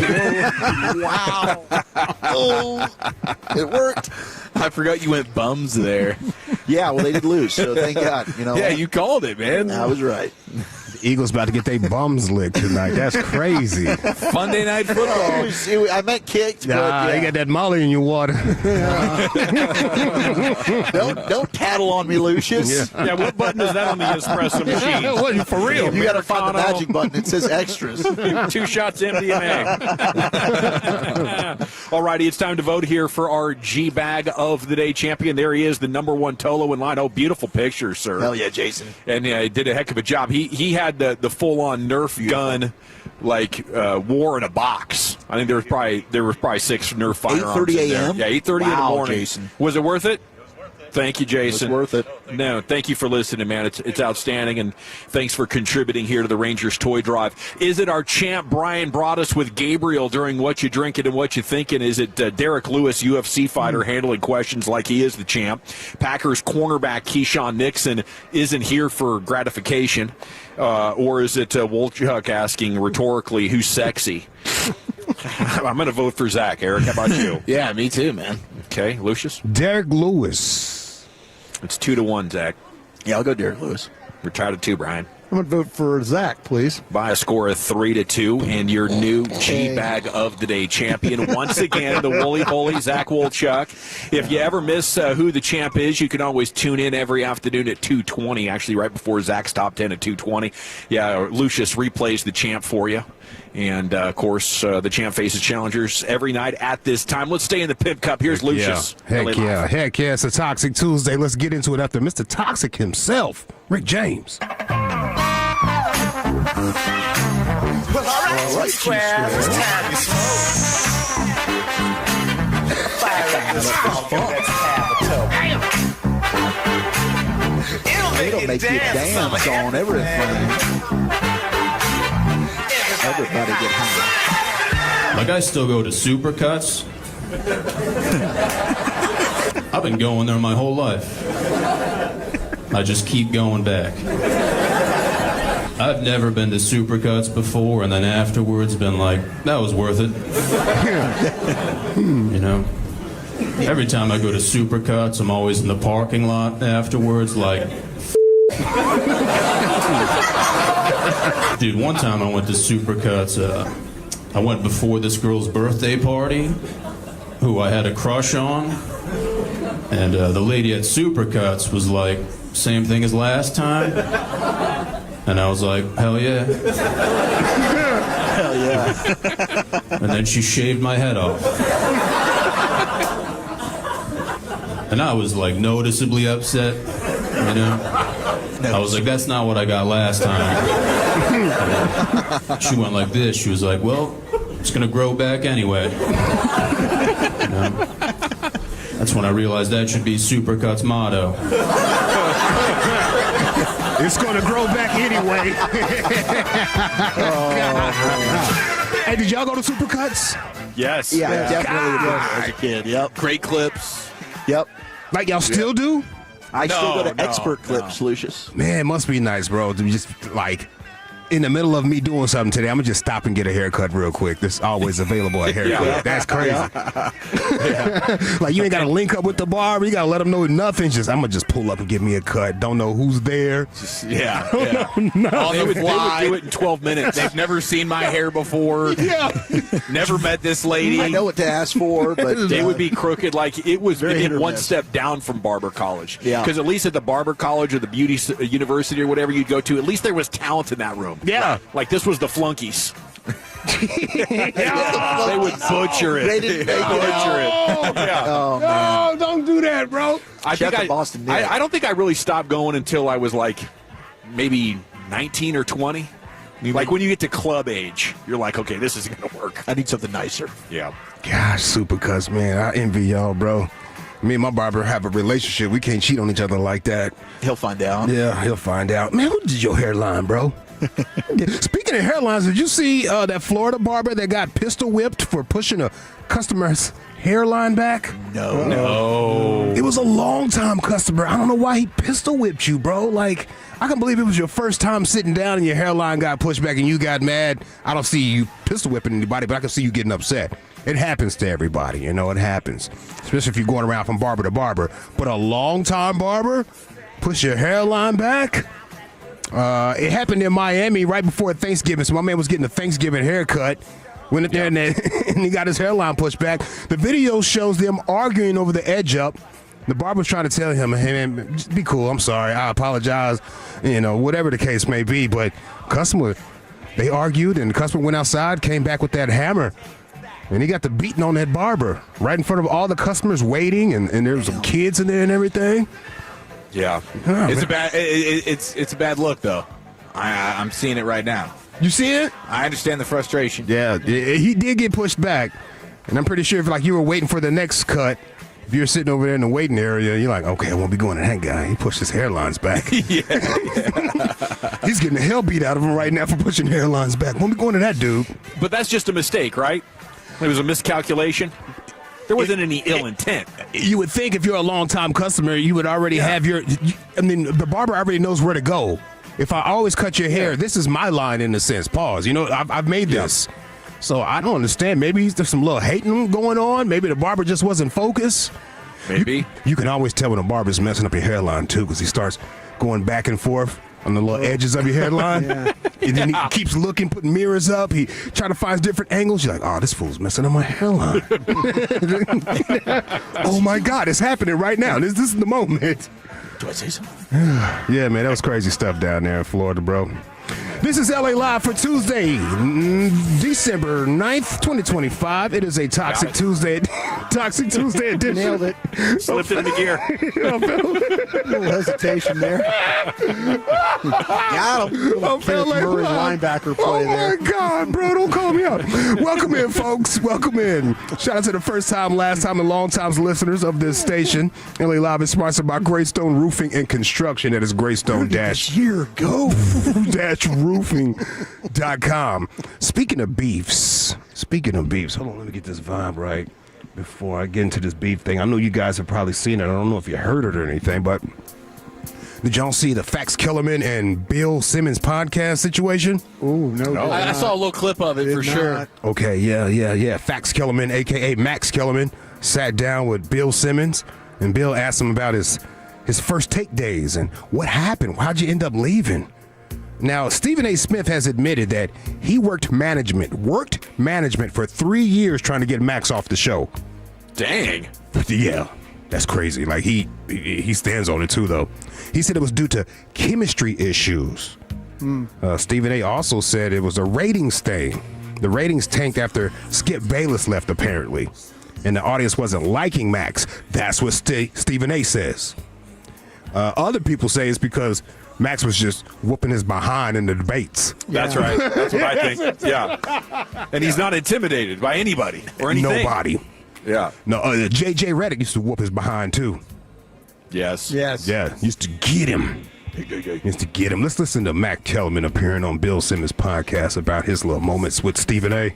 I should say I like Stephen A. and I've always gotten along with him. I didn't love how he handled the aftermath of you leaving, where it's basically like, I told you the show would be better. I just thought, because I think you're really talented. Now, you and I have known each other for a while. Whether it meshed as a show perfectly, I don't know the answer to that, but I just didn't think that was the right way to handle it. If you're doing a debate show and you're a competitive person, why would you want me as a partner? That's bad. You want to go 15 rounds every day with Mohammed Kellerman? That's just bad. It's embarrassing. Crazy. So you think that was part of it? He didn't want to put the time in, or like just wanted a different type of show? What's your take looking back? I don't think it has to do with put the time in. It's it's a debate show. That was a ball. You're ready to roll on all topics. You want to if you're. I have an idea. This is what I want to put on TV. I want to spar Bud Crawford every day for 15 rounds, and I want everyone to see it. Jeez. Eventually, you're going to say, I don't want to do that anymore. Then you bring in some other people in a rotating cast. This man said he was Muhammad Ali of debating. Yeah. He's the Bud Crawford of debating, bro. Oozing confidence. Wow. Y'all done gassed Max head up, fam. Man, he doesn't realize how boring he is to listen to. Y'all done gassed that man up. Yes, he knows a lot about boxing. Yes. He used to be a rapper, too, and all that other stuff, but y'all done gassed him. Oh, my gosh. And he's smelling it. He's smelling himself. I'm taking Iguodala. Yeah.